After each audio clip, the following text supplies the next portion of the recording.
Hey everyone, I sincerely appreciate your support. If you enjoy my audiobooks, I would be truly grateful if you could subscribe to the channel. And if you'd like to support even further, you're welcome to become a Patreon member, where you can access audiobooks of novels as long as they are freely available on the internet. Your kindness and support mean so much. Thank you. In his palm, a sword-shaped jade talisman appeared. Chen Yu, who was observing secretly, felt a chill in his heart. This was exactly the trump card that LV Santong had previously forced open the exterior prohibitions of the Great Hall with. Once this talisman was activated, it was almost equal to the strike of a chi transformation in 8th level. Of course, Chen Yu did not worry for Chu Xingxin. Whether it was this woman or LV Santong, he only harbored hostility and murderous intent towards them. Buzz whoosh! From the sword-shaped jade talisman, a whip-like, dazzling orange sword light burst forth. Not good. The formidable presence was so oppressive that Chu Xingxin felt suffocated. Chu Xingxin's face lost all color. Under this strike, almost comparable to chi transformation in 8th level, even if she possessed a replica of the Blood Moon sword, she would instantly be killed. At the moment he activated the talisman, LV Santong revealed a hint of regret. Firstly, the talisman was extremely difficult to craft and was greatly treasured. He only had 3, and this was the last one. Secondly, he quite regretted the imminent loss of a beauty like Chu Xingxin. However, he had no choice but to do it. The current Lu Xiner was exceedingly powerful, almost on par with postnatal chi transformation level, beyond what he could withstand. Stranger still, this woman had been affected by his unique Heavenly Maiden Drunken Fragrance powder, yet it had not taken effect. Whoosh sizzle! Just as the brilliant orange sword light, about to shatter the blood-colored sword halo cast by Chu Xingxin, was about to tear her apart. At the instant of life and death, Chu Xingxin's face showed determination, and she sacrificed the blood sun pearl in her other hand. Her body's vigor and essence blood were frantically drained as if by a bottomless void. Buzz! The blood sun pearl suddenly shone brightly, like a blood-red sun, radiating a magnificent blood sun brilliance over an area of 10 to 20 jong. That is, Chen Yu, who was a considerable distance away, felt an unstoppable, vast power. In his perception, everything was obscured by the blood sun brilliance. Even the Iron Moon strange insect, on the edge of the 20 jong radius, was knocked unconscious by the powerful shock wave's residual force. Boom boom, hiss! Inside the blood sun brilliance, the brilliant orange sword light swept past, cutting a crack in the blood sun light, and it immediately dimmed. Immediately after, a muffled groan was heard, accompanied by LV Santong's shout of shock and rage. With a bang, LV Santong's body was sent flying 7 or 8 jong. His soft silver armor revealed a fissure, and a trickle of blood leaked from the corner of his mouth. His face was filled with horror. It was unimaginable that the blood sun pearl, barely activated in the hands of someone at the organ refining stage, had shattered his killing move, which was almost on par with a chi transformation innate strike. Moreover, his mid-level quality soft silk armor was nearly ruined. LV Santong had barely saved his own life, while Chu Xingxin on the other side was pale, her delicate body swaying as if about to fall. Just now, forcibly activating the blood sun pearl beyond her level, had caused an enormous depletion of her life force and essence blood. And that was only the first part. The second was the Heavenly Maiden Drunken Fragrance powder that LV Santong had released earlier. Suddenly, a blush appeared on Chu Xingxin's face, a warm redness surfaced on her snow-white skin, and her eyes gradually became hazy. Originally, Chu Xingxin had used a special secret technique to temporarily imprison the power of the Heavenly Maiden Drunken Fragrance powder. Her plan was to deal with LV Santong first and then neutralize the effects of the powder. But now, having exhausted a great deal of her essence blood and vigor, the power of the Heavenly Maiden Drunken Fragrance powder had completely slipped from her control, fiercely striking back at her weakened body. Haha, the fact that this strike didn't kill you is actually a pleasant surprise. LV Santong suddenly burst into laughter. At this moment, Chu Xingxin, unable to control herself, had her clear, watery eyes shrouded in endless spring desire, her face filled with a dazed expression mixed with a bit of struggle. LV Santong steadied his vitality, swallowed a spirit pill, and then approached Chu Xingxin with a ha-ha laugh. Great opportunity. Chen Yu quietly approached, holding a javelin in his hand, just as he was about to make his move. Ha-ha. Infinite thief Chen Yu, how much longer do you plan to hide? LV Santong let out a strange laugh. He halted his steps and looked toward the corner where Chen Yu was, his face full of caution. Chen Yu was taken aback, the javelin in his hand froze. Since when had LV Santong discovered him and even accurately pointed out his name? Whoosh swish! Chen Yu put away the javelin, his figure flickered, and he approached the grand statue of the woman. Chen Yu, don't you find it odd that I could detect your tracking and even be sure it was you? LV Santong gave a sinister smile, as if he controlled everything. I don't want to know. Chen Yu snorted coldly, brandished the Xian heavy sword, and unleashed a sweep of light, silver sword rainbows as faint as a dying wind, directly swirling towards LV Santong. Such a reaction nearly made LV Santong choke, his vitality rushing to his heart. His attempt to appear knowledgeable was in fact to cover up his injury and to gain a brief respite. After all, He had just taken a precious spirit pill, needing only a moment to quickly suppress his injuries. But unexpectedly, Chen Yu was not deceived, attacking directly without hesitation. Relying on instinct, experience, and the sensations from his mysterious heart, Chen Yu was certain that LV Santong must have been seriously injured. Why would he give him a chance? As for how LV Santong discovered him, Chen Yu figured it out in an instant. LV Santong's other identity was that of the Infinite Thief. The Infinite Thief had committed many crimes, offended many people, and faced various pursuits but remained at large to this day. Not only was he skilled at escaping, but he was also an expert in counter-tracking. In reality, Chen Yu's guess even overestimated LV Santong. Initially, when he used small bugs to track LV Santong, they were small in size, obscured by many things, and quite far apart, so LV Santong had not noticed. But after entering the Great Hall, the environmental geography became simpler. When treasures like the Blood Sun Pearl appeared, Chen Yu became somewhat impatient, approached closer, and was detected by LV Santong.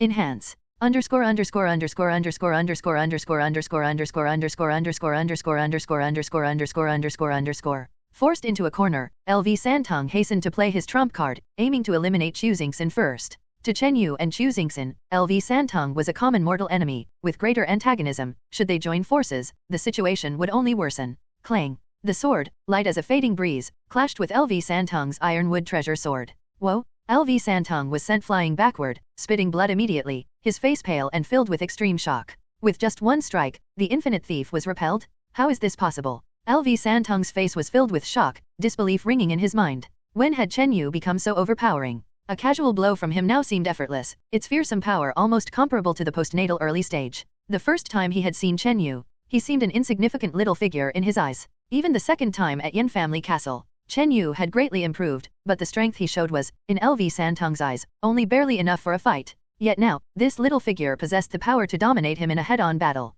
LV Santong was sure that even at his peak, he was not a match for the current Chen Yu. Furthermore, he was now severely injured, able to exert at most 70 to 80% of his strength. Chen Yu, stop, let's talk this over. On top of his injuries, a hint of panic finally flashed across LV Santong's face. At this moment, the great treasure inheritance, the stunning beauty, all seemed within easy reach, fueling a strong sense of unwillingness in his heart. Die. Without any hesitation, Chen Yu raised his heavy sword and struck down again. At this time, the intent to kill in Chen Yu's heart had reached its peak. Facing an enemy like LV Santong with a profound background, he must either not oppose him at all or annihilate him completely, giving no chance for retaliation. Not to mention, the legacy of the great treasures of Blood Burial Garden was at stake here. Swoosh, whoosh, whoosh. In his seriously injured state, LV Santong dodged with a ghostly movement technique, not daring to clash directly. When it came to speed of movement technique, he was considered among the top in the 3 Sect disciples. But alas, whenever Chen Yu's heart stored power, he could suddenly increase explosive speed, and leveraging the boots on his feet, he could gain an additional 30% or more in speed, no less than LV Santong.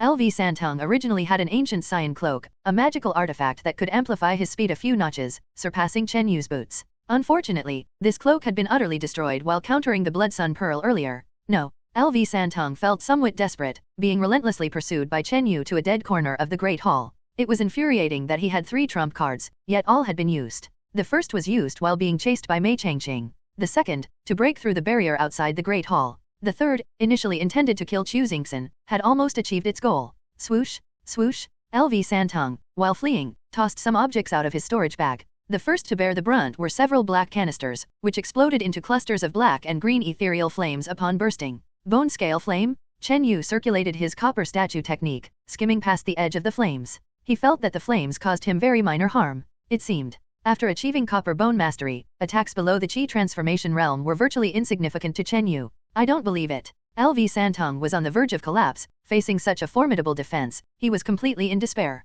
Swoosh, swoosh, swoosh. He threw out several more beads, black, white, green, and even colorful ones. Boom, whoosh, whoosh. Among them, a few dull-colored beads produced vast clouds of black ash smoke, but Chen Yu was well prepared and unaffected. The other beads. Some emitted various poisonous gases, some produced dazzling bright lights, they were odd and various. Yet, to Chen Yu's robust physique, their effectiveness was minimal, especially since he was prepared. These items were supposed to be used in unexpected situations.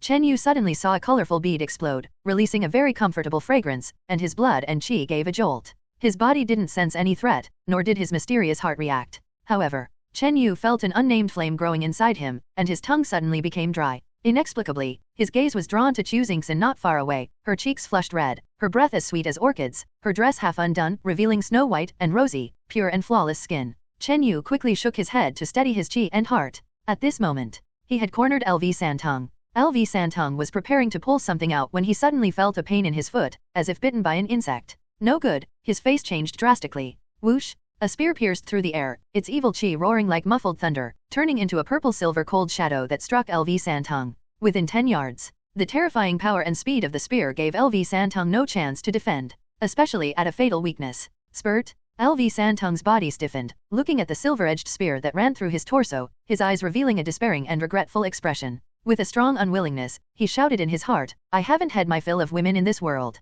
Whoosh! Another spear roared through the air, piercing his skull. Plop! LV Santong fell to the ground, dead beyond doubt. This series of moves left no chance for the foe. Wu! Chen Yu let out a slight breath of relief, not wanting to see LV Santong pull out something terrible or disgusting before dying. Once he confirmed LV Santong was dead, Chen Yu approached to retrieve the silver-edged spear from his body. "Don't." A struggling female voice, carrying a few notes of melodious tenderness, came from behind. Turning his head, Chen Yu's heart skipped a beat. Xu Xingxin's partially disrobed, delicate form entered his sight, her graceful face blushing enchantingly, exuding an intoxicating charm. But within her beautiful eyes, there was a glimmer of clarity, barely suppressing the power of the heavenly maiden drunken immortal fragrance. "Don't get tainted by his blood, or else LV Taizhou." Xu Xingxin only got halfway through her sentence when the drunken immortal fragrance inside her erupted like a volcano, and the last stream of clarity in her eyes was overwhelmed by boundless tenderness and spring desires. Chen Yu halted his movement, contemplating. After all, that LV Taizhou was a Giwen realm supreme elder, possessing unfathomable methods.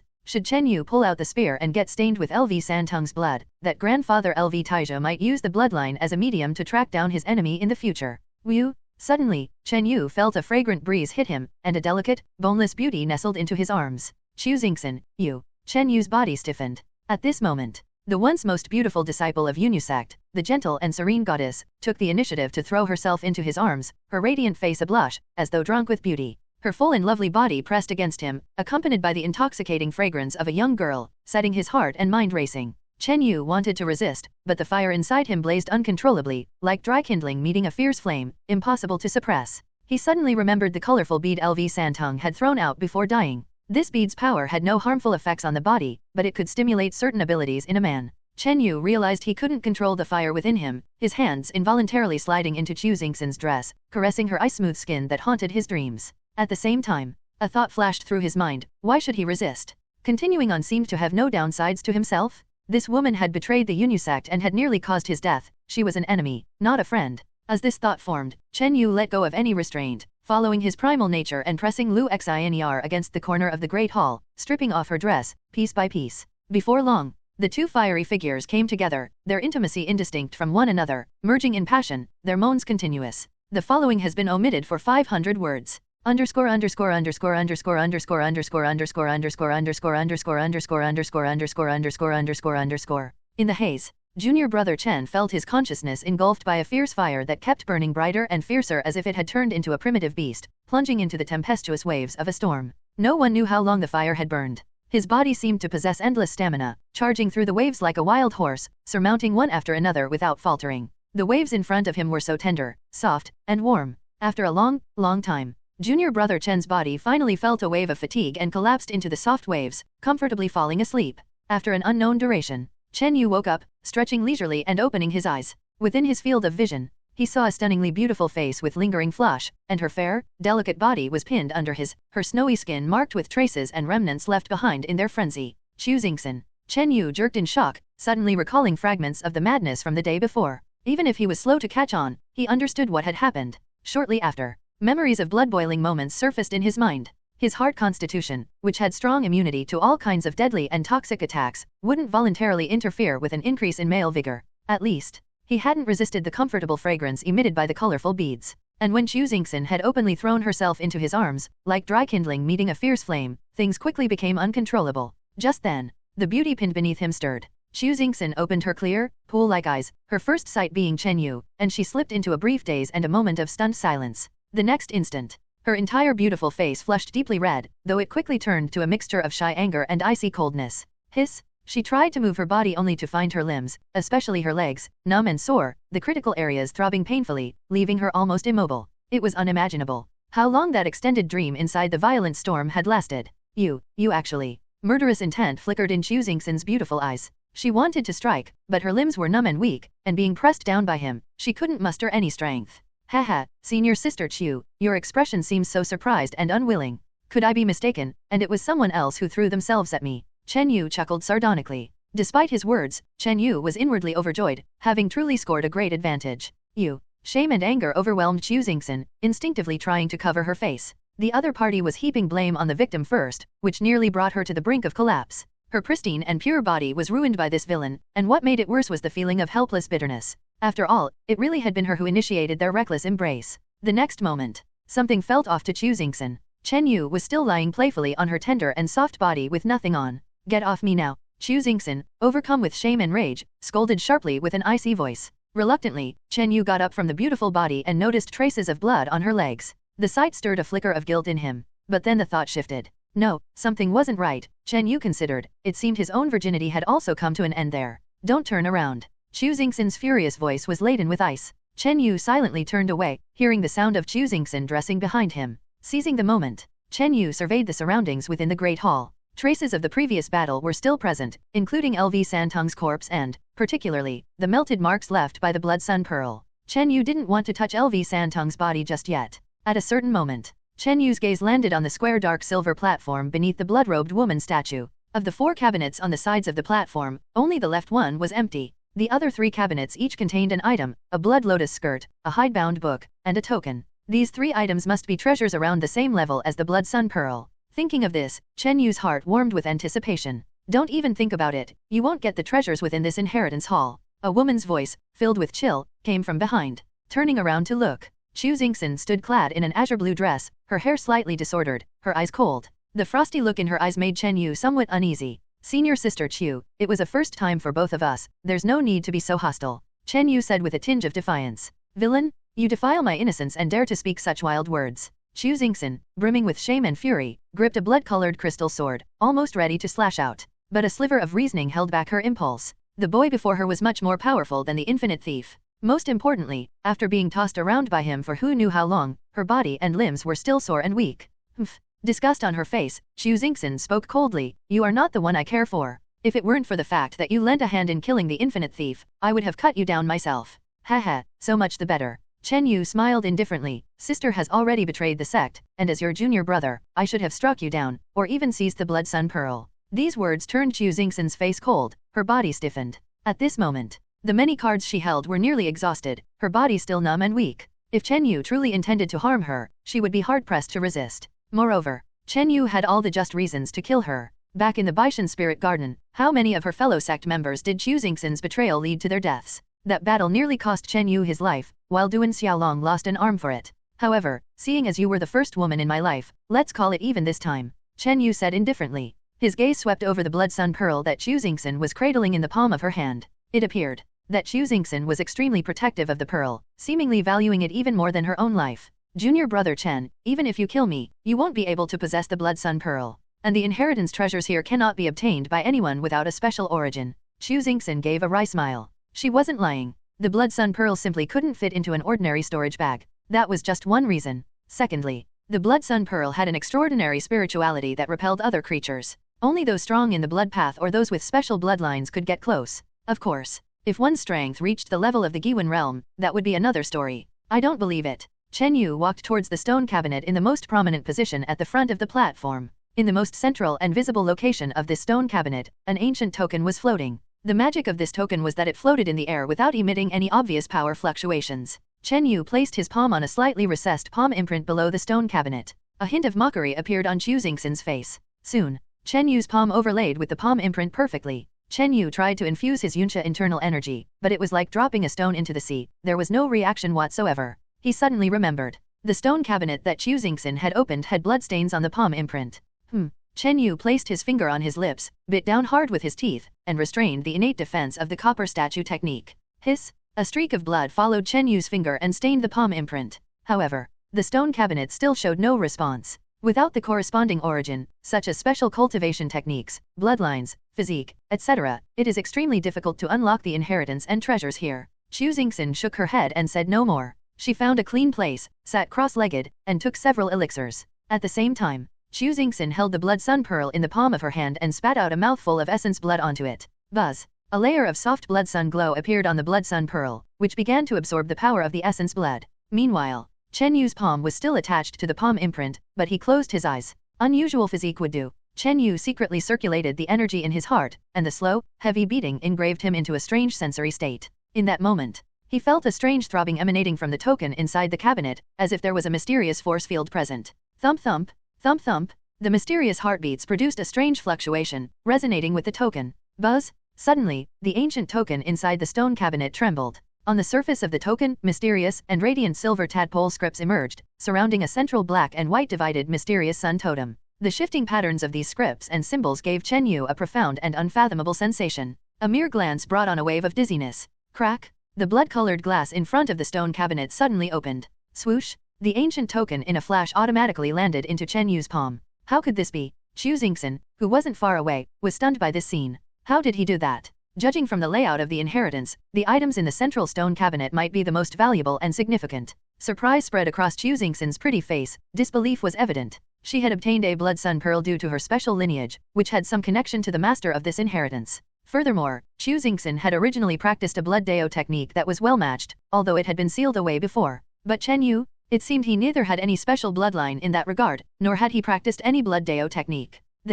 Chen Yu received the ancient token, shocked. He recalled. In the end, it seemed to be the beating of his mysterious heart resonating with the token that caused the stone cabinet to open. In the palm of his hand, the ancient token went quiet, appearing utterly ordinary. Chen Yu infused it with his internal energy, but there was no reaction at all. He initially confirmed. Ordinary internal energy couldn't activate the ancient token. Chen Yu tried to put the token into his storage bag, but it was impossible. This confirmed what LV Santong had said before, that some treasures of extremely high-ranking beings couldn't be contained by ordinary storage bags.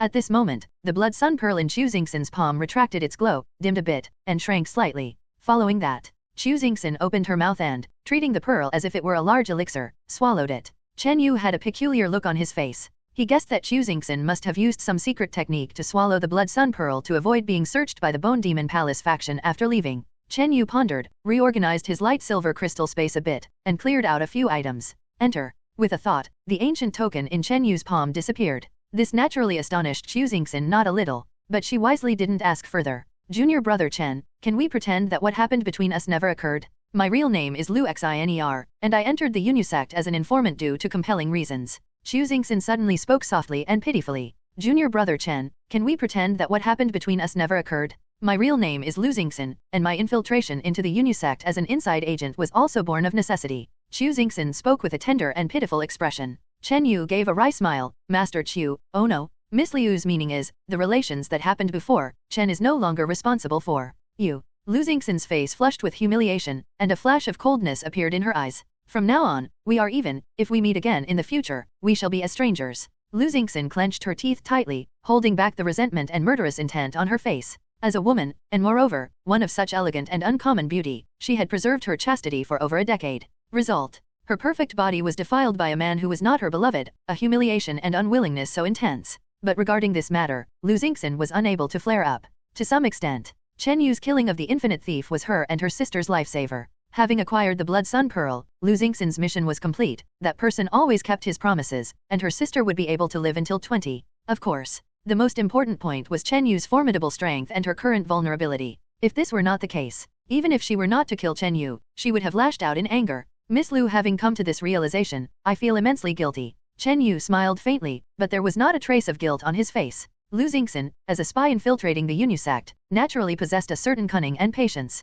Compared to her, Mu Sueking was as naive as a blank sheet of paper. Even though he had been intimate with this woman, Chen Yu remained quite guarded at heart. Lu Xingxin breathed a sigh of relief. To some extent, she was also an inside agent in the Bone Demon Palace. Chen Yu's accidental encounter with her and LV Santong's fight, and the legacy treasure of this grand hall, were secrets unknown to others. Looking at LV Santong's corpse, the two exchanged a silent look, forming a tacit understanding. The cause of LV Santong's death was of significant importance. Once exposed, it would only bring disadvantages, with no benefits, to both Chen Yu and Lu Xingxin. Let me do it. Lu Xingxin approached LV Santong's corpse, stopping 2 zhang away. Then, she took out a black jar and threw it onto LV Santong. Whoosh! A cluster of dark green bone scale flame began to burn over LV Santong's rotting corpse. Chen Yu wore a contemplative expression. Based on LV Santung's corpse, he deduced that he and Lu Xingxin's intimate encounter had lasted through a day and night, including the periods of sleep. Not long after, LV Santung's corpse turned into a pile of charred remains, and most belongings were destroyed.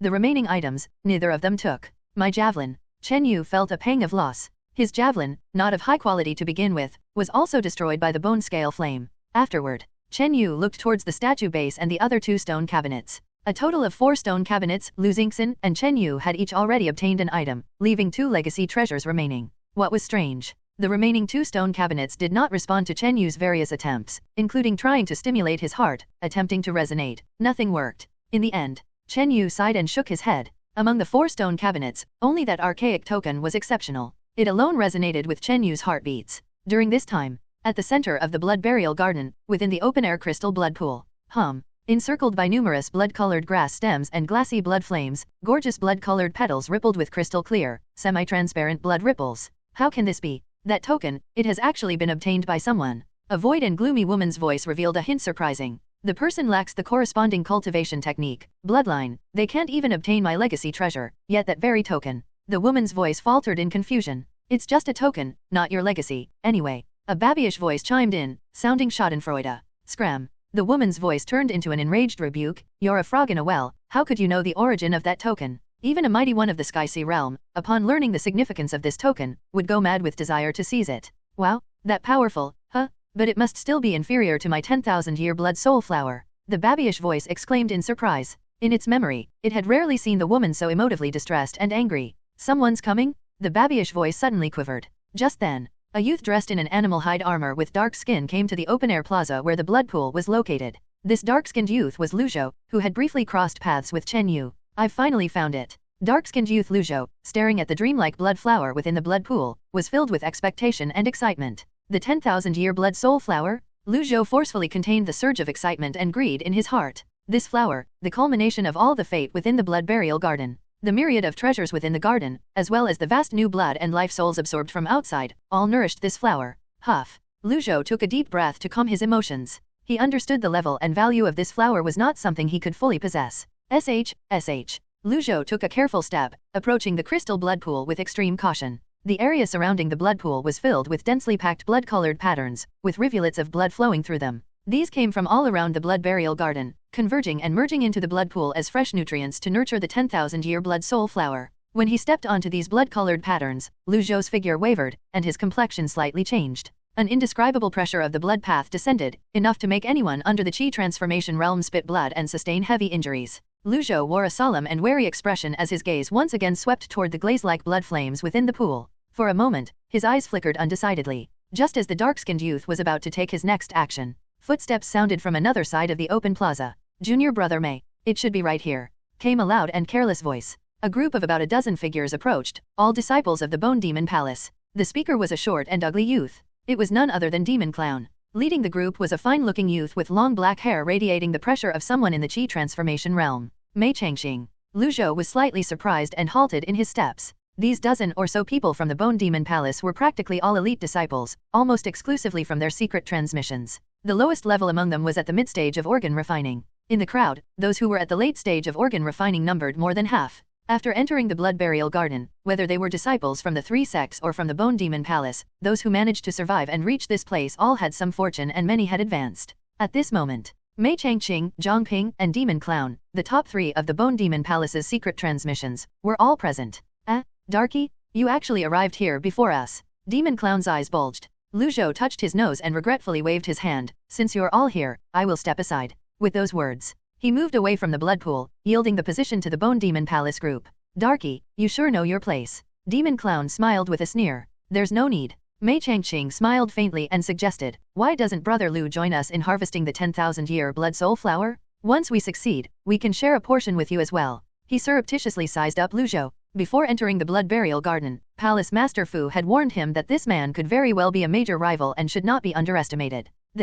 With so many of you here, I wouldn't dare harbor any thoughts. The dark-skinned youth shrank back, quickly shaking his head. Coward! Exclaimed Demon Clown and the others, scoffing. At this moment, with their numerical advantage, together with Mei Changxing, an individual of the Qi transformation realm, along with elite secret disciples like Zhang Ping and Peng Tiansheng, they were indeed an almost invincible force within the blood burial garden. Set up the array. Mei Changxing commanded in a low voice. Whoosh, swish, swish, swish. At the command, 6 disciples of the Bone Demon Palace leaped forward, each producing a black array plate and black chess pieces. Hum whoosh! A dark mist rose up, within which violent black winds swirled accompanied by the sound of thunderous crackling, covering a 10-jong radius in front of the blood pool. Lu Zhou looked on in astonishment. The preparation of the Bone Demon Palace, as well as their understanding of the Blood Burial Garden, was more thorough than he had anticipated. These array plates and banners were all high-level items. The total value of a complete set was equivalent to over a dozen mid-grade treasures, and their combined might could overpower a generic postnatal chi transformation. Unless a chi transformation innate personally arrived, it would be extremely difficult to break through.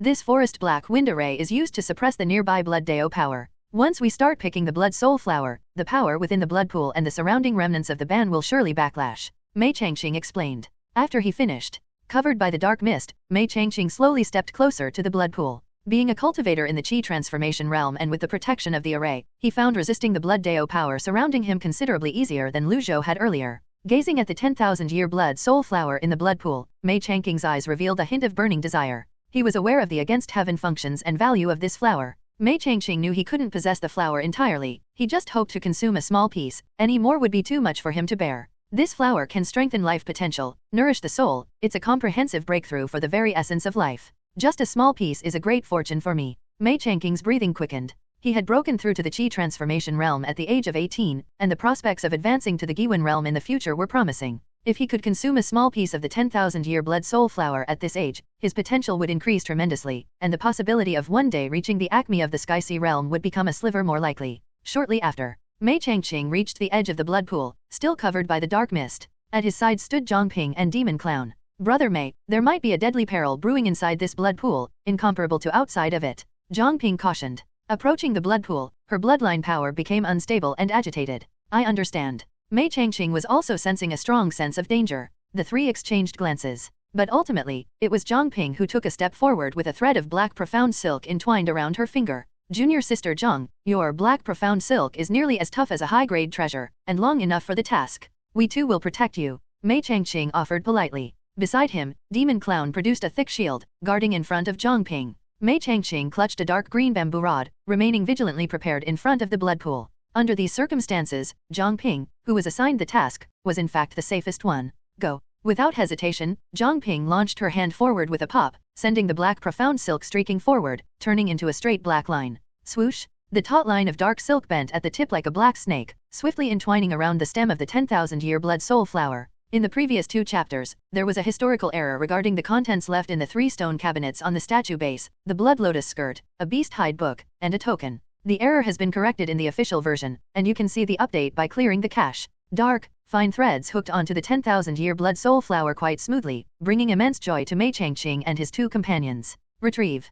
Zhongping circulated her inner breath and pulled hard on the black profound silk, attempting to yank out the 10,000-year blood soul flower. Seeing this, a dark-skinned youth in the periphery corner wore a hint of mockery on his lips. Pfft! The black profound silk tightened and tugged, moving the 10,000-year blood soul flower up an inch before abruptly stopping. Huh? Zhongping felt a resistance while pulling. What happened? Mei Changxing and Pang Tiancheng were startled, just as they were about to help with the pulling. Suddenly, pop! The 10,000-year blood soul flower in the blood pond bloomed with a resplendent and translucent blood-colored radiance, forcefully shaking off the black profound silk. Following that, the blood-colored stalks in the blood pond and the nearby blood-colored patterns all lit up simultaneously. Whoosh! Abruptly, a semi-transparent blood-colored storm, centered around the 10,000-year blood soul flower, swept across several dozen yards. Boom! The first to bear the brunt was the forest black wind array beside the blood pond, which violently trembled as its thick and dense dark fog erupted in bursts, shattering and dispersing. That was not all. Within the blood-colored storm, there was a strange blood-colored ripple that overwhelmed the minds of everyone present.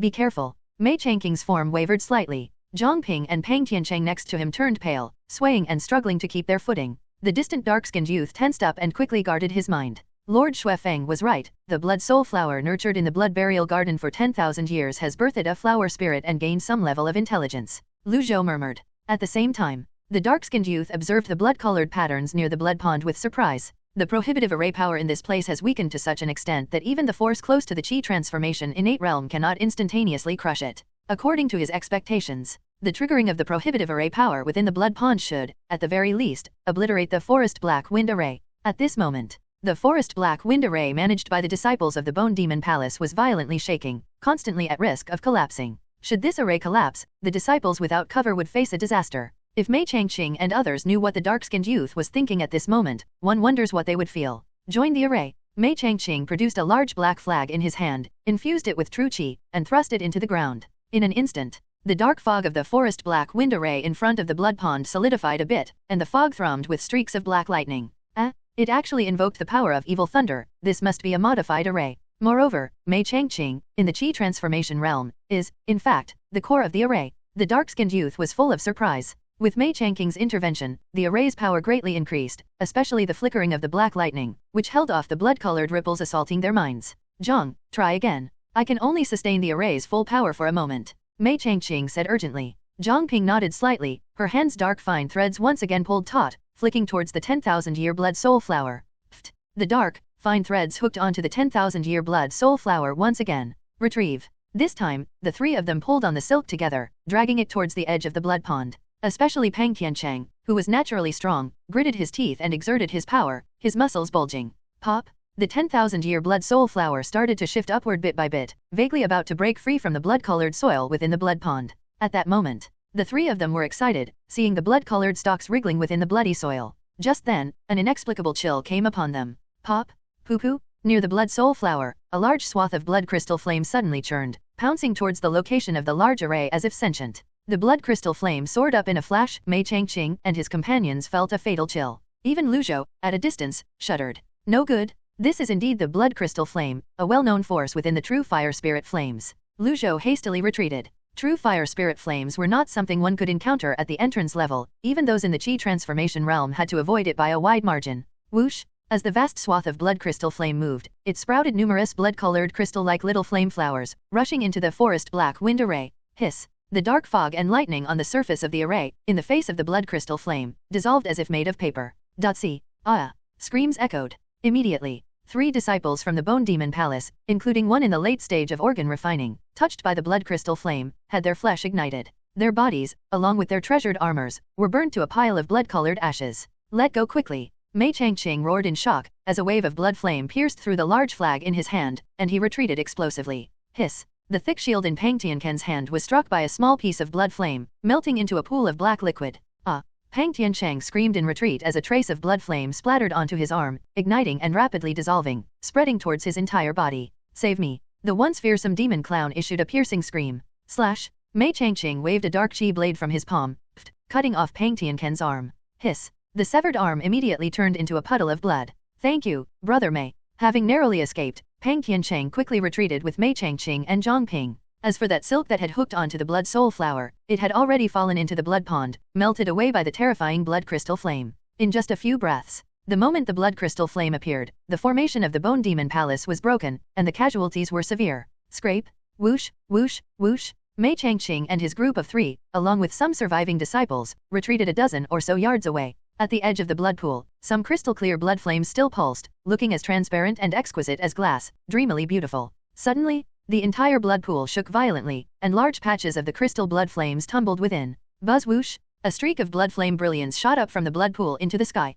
The blood crystal flame in the blood pool, born with the 10,000-year blood soul flower, seems to have acquired a kind of sentience. It's fully awakened now. If it weren't for Mei Changqing and the others being well prepared and reacting quickly, they would likely have been annihilated by the first wave of the aftermath, Lu Zhou said with a hint of regret. Beside the blood pool, the members of the Bone Demon Palace had just had a narrow escape and were still shaking with fear. This flame turns out to be the legendary true fire spirit flame. Mei Changqing's expression fluctuated uncertainly. With such a terrifying true fire spirit flame present, acquiring the 10,000-year blood soul flower would be more than 10 times harder. Lu Zhou, Mei Changqing's gaze suddenly fixed on the dark-skinned youth, unfriendly. Brother Mei, you're not going to blame me for your failure to get the blood soul flower, are you? The dark-skinned youth shrank his neck. You seem to be quite familiar with this place, including the recent true fire spirit flame. Mei Changqing's expression grew colder. No sooner had he spoken than, scrape, scrape, scrape. The remaining 10 disciples of the Bone Demon Palace surrounded the dark-skinned youth. Mei Changqing, Zhang Ping, and Pang Tiancheng, with their 3 powerful presences, locked onto Lu Zhou. Let's talk, gentlemen. That burst of blood flame brilliance just now must have alerted more people from the 3 sects camp, and it's not a good idea for us to fight to the death here, Lu Zhou said, waving his hand. Whether you like it or not, you have to help us deal with that true fire spirit flame and get the blood soul flower. If we succeed, you'll get a share of the blood soul flower, Mei Changqing said coldly. The dark-skinned youth's eyes met with Mei Changqing's for a moment. In the end, Lu Zhou conceded with a wry smile, "All right, I do have some knowledge of this flame, but whether it will work or not is still up to luck." In the dilapidated ancient temple, before the blood-colored light screen, Chen Yu and Lu Xiner walked out of the entrance to the Heritage Hall and looked at the silver-patterned blood curtain in front of them. "This barrier will not affect those who are leaving," Lu Xiner said. Looking at the tall youth beside her, Lu Xiner's eyes revealed a complex expression. No matter what, he was an important man in her life. Chen Yu used his heart's intuition and sensed that the array's energy fluctuations indeed did not hinder those who were leaving. Scrape, scrape. Both of them passed through the blood curtain outside the hall smoothly. However, at the moment when they passed through the silver-patterned blood curtain, the ancient token inside the light silver crystal space in Chen Yu's heart vibrated lightly, revealing mysterious tadpole-like ancient texts. Chen Yu showed a look of surprise. However, in front of Lu Xiner, he did not take it out to study it. "Chen Yu, let's part ways here. But before we part, let me give you a piece of advice." Lu Xiner spoke. Chen Yu nodded, signaling her to continue. "In the blood burial garden, don't ever provoke one person. His name is Lu Zhou," Lu Xiner said earnestly. After saying this, Lu Xiner floated away. "Lu Zhou?" Chen Yu suddenly remembered the dark-skinned youth from the Bone Demon Palace. Without lingering on the thought, swoosh, Chen Yu reached out and took out the mysterious token. What was strange was that as soon as the token appeared, the flawed array barrier in front began to tremble inexplicably. The ancient token displayed tadpole-like texts shimmering in silver brilliance, encircling a central sun totem divided into black and white. "Break?" Chen Yu instinctively waved the token, and in front of him, the silver-patterned blood curtain automatically parted to create a slit about a foot wide. How interesting. Chen Yu held the token, clicking his tongue in amazement. But beyond that, he found no other use for the token, nor did he know its origin. At that moment, whoosh boom, in the distance, amidst a cluster of buildings, a column of blood flame brilliance shot up into the sky, majestic and dazzling. Nearly the whole central garden could see it. Such powerful energy fluctuations. Chen Yu's heart began beating rapidly, several times more active than usual. He quickly put away the token. If such energy fluctuations could cause such an active response in his mysterious heart, there must be a great opportunity within them. Scrape, swoosh. Chen Yu's figure blurred as he dashed toward where the blood flame brilliance was rising. It wasn't just Chen Yu. At the same moment, in the central garden, many elite disciples of the three sects camp saw the blood flame soaring into the sky. Many figures converged in that direction. Half an hour later, as Chen Yu approached the scene, he found himself in a palace complex, discovering a grand and imposing blood-colored palace. If viewed from above, one would see an elliptical void in the dome of the bloody palace. Below that void was the open square of the blood pool where Mei Changqing, the dark-skinned youth, and others were. Scrape, whoosh, whoosh, whoosh. At that time, a team of people, 7 or 8 figures, rushed over to this side. Glancing to the side, Chen Yu recognized many familiar faces. Junior brother Chen. Leading the group, the duo were Chengxian and Huangfulan, with Nangongli, Mu Sueking, and others also present. The group was pleasantly surprised to see Chen Yu, except the 7th Prince Huangfulan, who looked a bit unnatural. "Junior brother Chen, your timing is perfect. According to our tracking analysis, this palace is the main core of the blood burial garden, the Blood Sky Hall, and those people from the Bone Demon Palace have already entered it," Chengxian said with a hint of joy. "Is this Blood Sky Hall?" Junior brother Chen's heart stirred. He had heard a bit about the secrets of Blood Sky Hall and the 10,000-year blood soul flower from a female disciple of the Bone Demon Palace. The massive blood-colored palace that he now saw towered 20 to 30 jong high, covered by a silver-patterned blood curtain similar to the previous ancient Hall of Inheritance. However, the silver-patterned blood curtain here had even more holes than the one at the previous dilapidated ancient hall.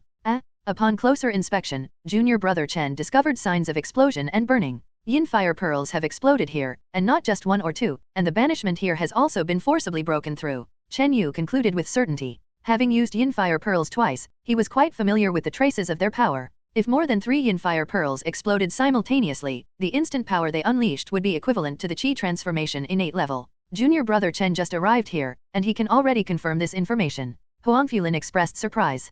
Previously, he had dispatched disciples to investigate the surroundings and indeed observed the explosions of yin fire pearls. Only the Bone Demon Palace, and likely a team of secret transmission disciples, could afford to use several yin fire pearls at once. With the Bone Demon Palace having taken the lead, the array's banishment here is weakened further, making it easier to break through. Huangfulan was somewhat eager. The royal records mentioned that the Blood Sky Hall contained the 10,000-year blood soul flower. "Let's all work together to break this banishment," Chengxian suggested. Junior brother Chen's eyes flashed, but he raised no objections. The ancient token in his hand could easily break through the array's banishment here. However, this token was no trivial matter and naturally could not be exposed lightly. Break. Junior brother Chen threw a punch, the dark green python-shaped fist shadow slamming into the array's banishment.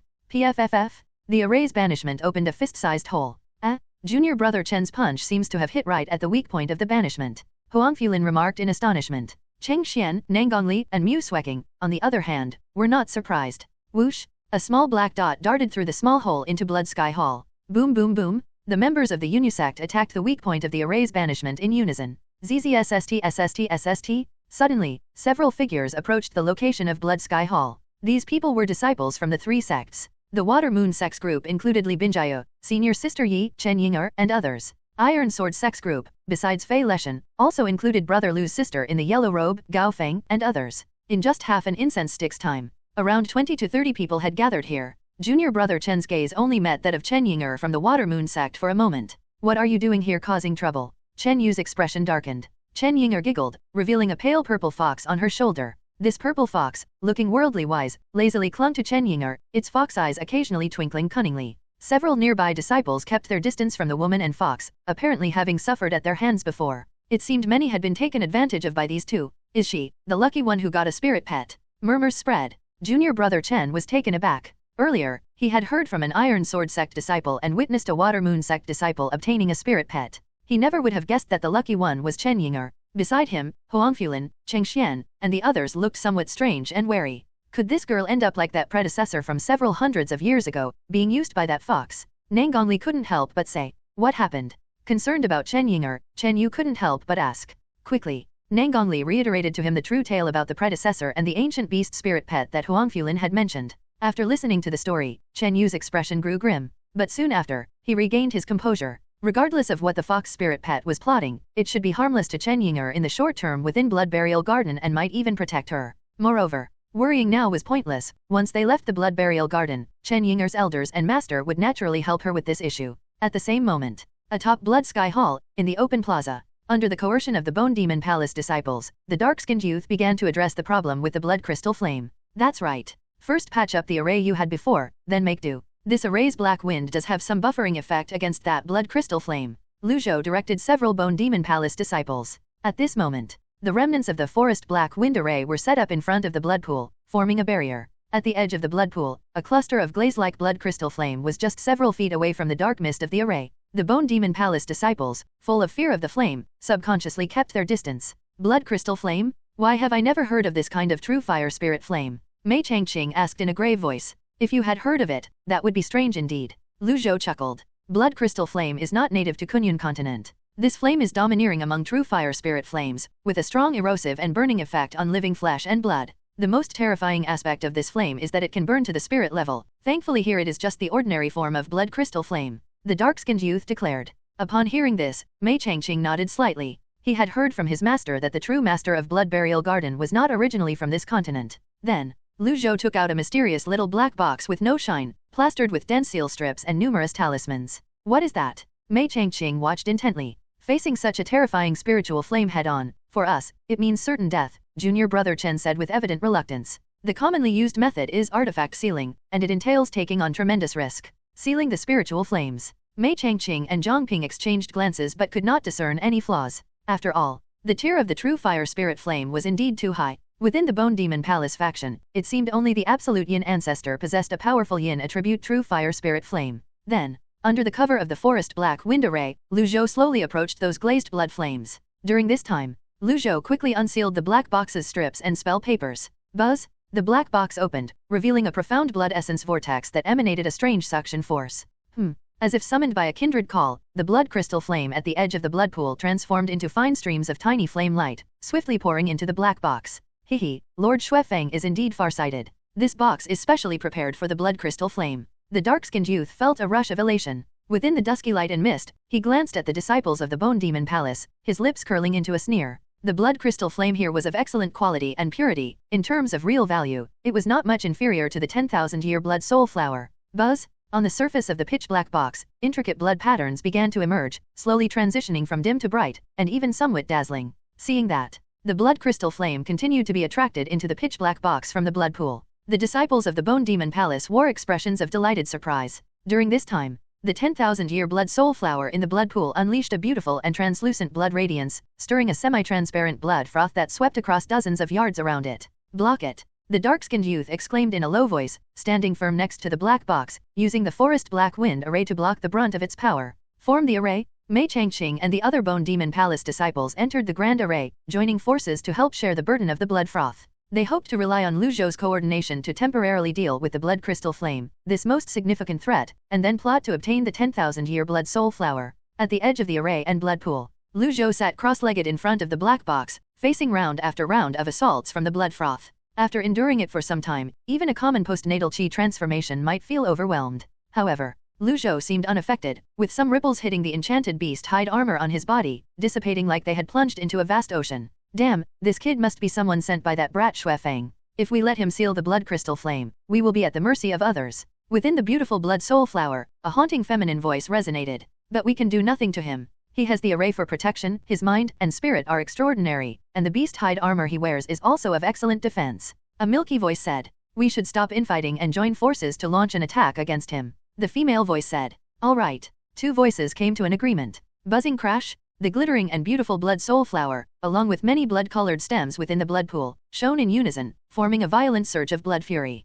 Its power far exceeded the previous onslaught by double. Not good. The Bone Demon Palace disciples within the grand array descended into chaos. Whoosh whoosh whoosh, the entire dark misty grand array shook violently, with black lightning flashing intermittently. In just a breath or two, boom, the whole forest black wind array shattered instantly, with many disciples of the Bone Demon Palace immediately coughing up blood or collapsing unconscious on the ground. The flower spirit of the blood soul flower is at play. Lu Zhou's expression darkened. He retreated slightly, and a peculiar fluctuation surged through his body as a purple and green ancient beast phantom emerged on his enchanted beast hide armor, resembling a black iron giant pig. Pong. The ancient beast phantom enveloped his entire form, shielding him from a brief onslaught of the blood surge. At that moment, the intricate blood patterns on the surface of the black box in front of him shone to an unbearable intensity, blinding to the eyes. The blood crystal flame from the blood pool had been almost entirely absorbed. Seal. Lu Zhou bit his finger, spitting a mouthful of vital blood onto the box. Click. The box snapped shut, and Lu Zhou hastily reapplied the seals, finally affixing several spell papers seriously.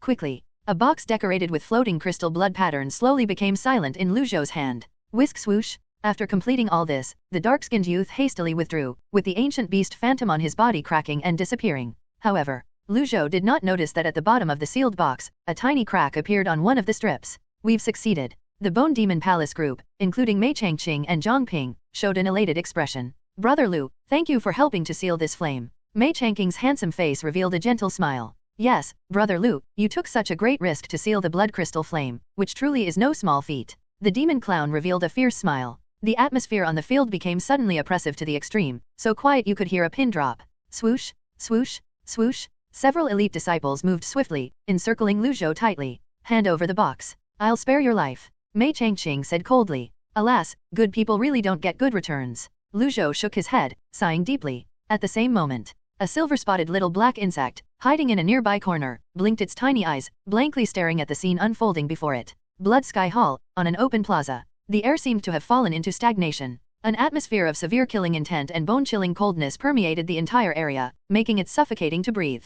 Several secret disciples of Bone Demon Palace, led by Mei Changqing, including Zhang Ping, Pang Tiancheng, a cold-faced man, and the armored Yuan Li, formed an encircling formation. All of these individuals were secret elite disciples who were at the late stage of organ refining or beyond. An intense, bone-piercing killing intent, along with the invisible pressure of the chi transformation realm, locked onto the dark-skinned youth. Moreover, the pressure was accompanied by the oppressive force of the chi transformation realm. If it were any ordinary disciple in the refining organ stage, they would probably have a mental breakdown and lose the ability to fight. Even a general postnatal chi transformation expert would face tremendous pressure and have difficulties getting out unscathed. Some injured disciples of Bone Demon Palace on the outskirts looked at Lu Zhou with the eyes of someone watching a dead man. Under such a dire situation, the dark-skinned youth remained as if oblivious, showing not the slightest hint of panic. Ah, good people really don't get good rewards. Lu Zhou, calm and unhurried, put away the small box sealing the blood crystal flame. This person. Mei Changqing's pupils contracted sharply. Seeking death? Demon Clown, Zhang Ping, and others, a gleam of cold light flashed in their eyes, and they made their move. Whoosh boom! Demon Clown swung his wolf fang club, unleashing a massive shadowy black edge, overwhelming with a yin cold and domineering heavy chi force, bearing down. The might of that one strike was very close to the postnatal chi transformation level. Swoosh! A flash of red sand sparked between Zhang Ping's eyebrows, and with a flick of her slender hand, another black profound silk appeared, transforming into a sharp-edged red and black thread, cutting towards Lu Zhou a step ahead. Faced with the preemptive red and black thread, Lu Zhou's expression changed ever so slightly. At the same instant, Attacks from the cold-faced man, the armored man, and other late-stage organ-refining opponents lunged at him from all directions. His pop? The sharp-edged red and black thread grazed past Lu Zhou's body, causing his figure to suddenly shatter. Everyone's vision blurred for a moment, witnessing only a flickering shadow. Be careful. Mei Changqing's complexion changed. Among all the people present, only he had a clear view of Lu Zhou's movement technique. The opponent had utilized an almost magical method to instantly shift his position the moment the red and black thread was about to make contact. From utter stillness to explosive motion, in the blink of an eye, it was like teleportation. Such an explosively changing movement technique was not only mysterious but also beyond what an ordinary person's body could withstand. Swoosh! A black shadow flashed, darting next to Demon Clown for close quarters combat. Demon Clown's Wolf Fang Club, being a heavy weapon, was at a disadvantage when outmaneuvered up close. Seeking death, Demon Clown decisively threw away the Wolf Fang Club, and his fist swung furiously, blasting out a huge thick black chi shadow the size of a water vat. He was born with immense strength and truly didn't fear close-quarter combat. A hint of mockery flashed in Lu Zhou's eyes. Black iron-like patterns emerged on his dark-skinned arm, emitting an ancient bloodline aura. Get out of the way quickly. This scene made both Mei Changqing and Zhang Ping simultaneously shout out. But their warnings were far too late. Lu Zhou's sudden approach and the advantage in speed left Demon Clown with no chance to dodge. In fact, Demon Clown's decision to discard the cumbersome Wolf Fang Club and engage in close combat with his fists would typically be considered very wise. Boom bang! The iron-like fist obliterated Demon Clown's fist, arm, and shoulder into a pulp in an instant. The scene was akin to a steel hammer rolling over a baby's body. Ah! Demon Clown screamed as the remaining part of his arm, including half of his shoulder, was reduced to mush. With a bang, his mutilated body was blasted away. Before everyone could recover from their shock, boom bang! Black chi patterns flared up on Demon Clown's body, and as he exploded midair, his body burst into an unrecognizable mess of blood and flesh. Hiss! The injured Bone Demon Palace disciples who weren't participating in the battle all gasped in shock, including Mei Changqing and others. Their faces were a picture of horror. Pong ding ding! Attacks from the cold-faced man, the armored man, and others landed on Lu Zhou. No matter how strong Lu Zhou was, there would definitely be a pause in the fight with Demon Clown, leaving him unlikely to escape from the encirclement. However, what chilled everyone to the bone was that two blade lights that struck Lu Zhou seemed as if they had hit an iron pillar. Sparks flew everywhere. The dark-skinned youth, whether it was his hide armor or the exposed black rock-like skin, remained completely undamaged. Such defensive power. The armored fighter Yuan Li, amidst his shock, suddenly thought of someone. Chen Yu? Similar formidable physical strength was only seen in Chen Yu of the Yu sect. And this Lu Zhou's fighting style was very much like Chen Yu's, both excelling at close-quarter combat, including in terms of movement technique. Both Lu Zhou and Chen Yu could increase their speed explosively in an instant, the difference being that the former's method of increasing speed was even more skillful and refined. Zing swoosh! After killing Demon Clown and enduring the blows from two late-stage organ refining, Lu Zhou's figure once again flashed. Where do you think you're going? An overwhelming pressure of the Qi transformation realm suddenly descended. Whoosh whoa! A gust of faint, ghostly black Qi had already enveloped Lu Zhou ahead of time. Truly worthy of being the top genius of Bone Demon Palace. Lu Zhou chuckled, and once more, a layer of black iron-like patterns emerged on his skin, even more intricate than before. Buzz whoosh! This time, his arm covered in black iron patterns swelled slightly and also manifested a layer of dark and dense Qi glow. This Qi glow resembled inner breath but also echoed the fluctuations of postnatal true Qi. Pumka! The black iron arm dragged a dark and dull Qi blade, fiercely tearing through the swirling faint black mist. Not only that, a glint of excitement flashed in Lu Zhou's eyes, like a wild iron boar charging through the black mist before leaping into the air, pouncing to kill Mei Changqing. In midair, Mei Changqing's black hair danced as he enshrouded his palm with a compressed layer of gloomy black Qi, exuding a frightening pressure. Lu Zhou's swollen black arm stirred up a dark Qi blade, giving off an ancient and savage aura. Pum hong! The forces of the Qi transformation realm clashed several times, causing violent gusts of black wind to sweep across 5 or 6 zhang, pushing back disciples of the Bone Demon Palace nearby.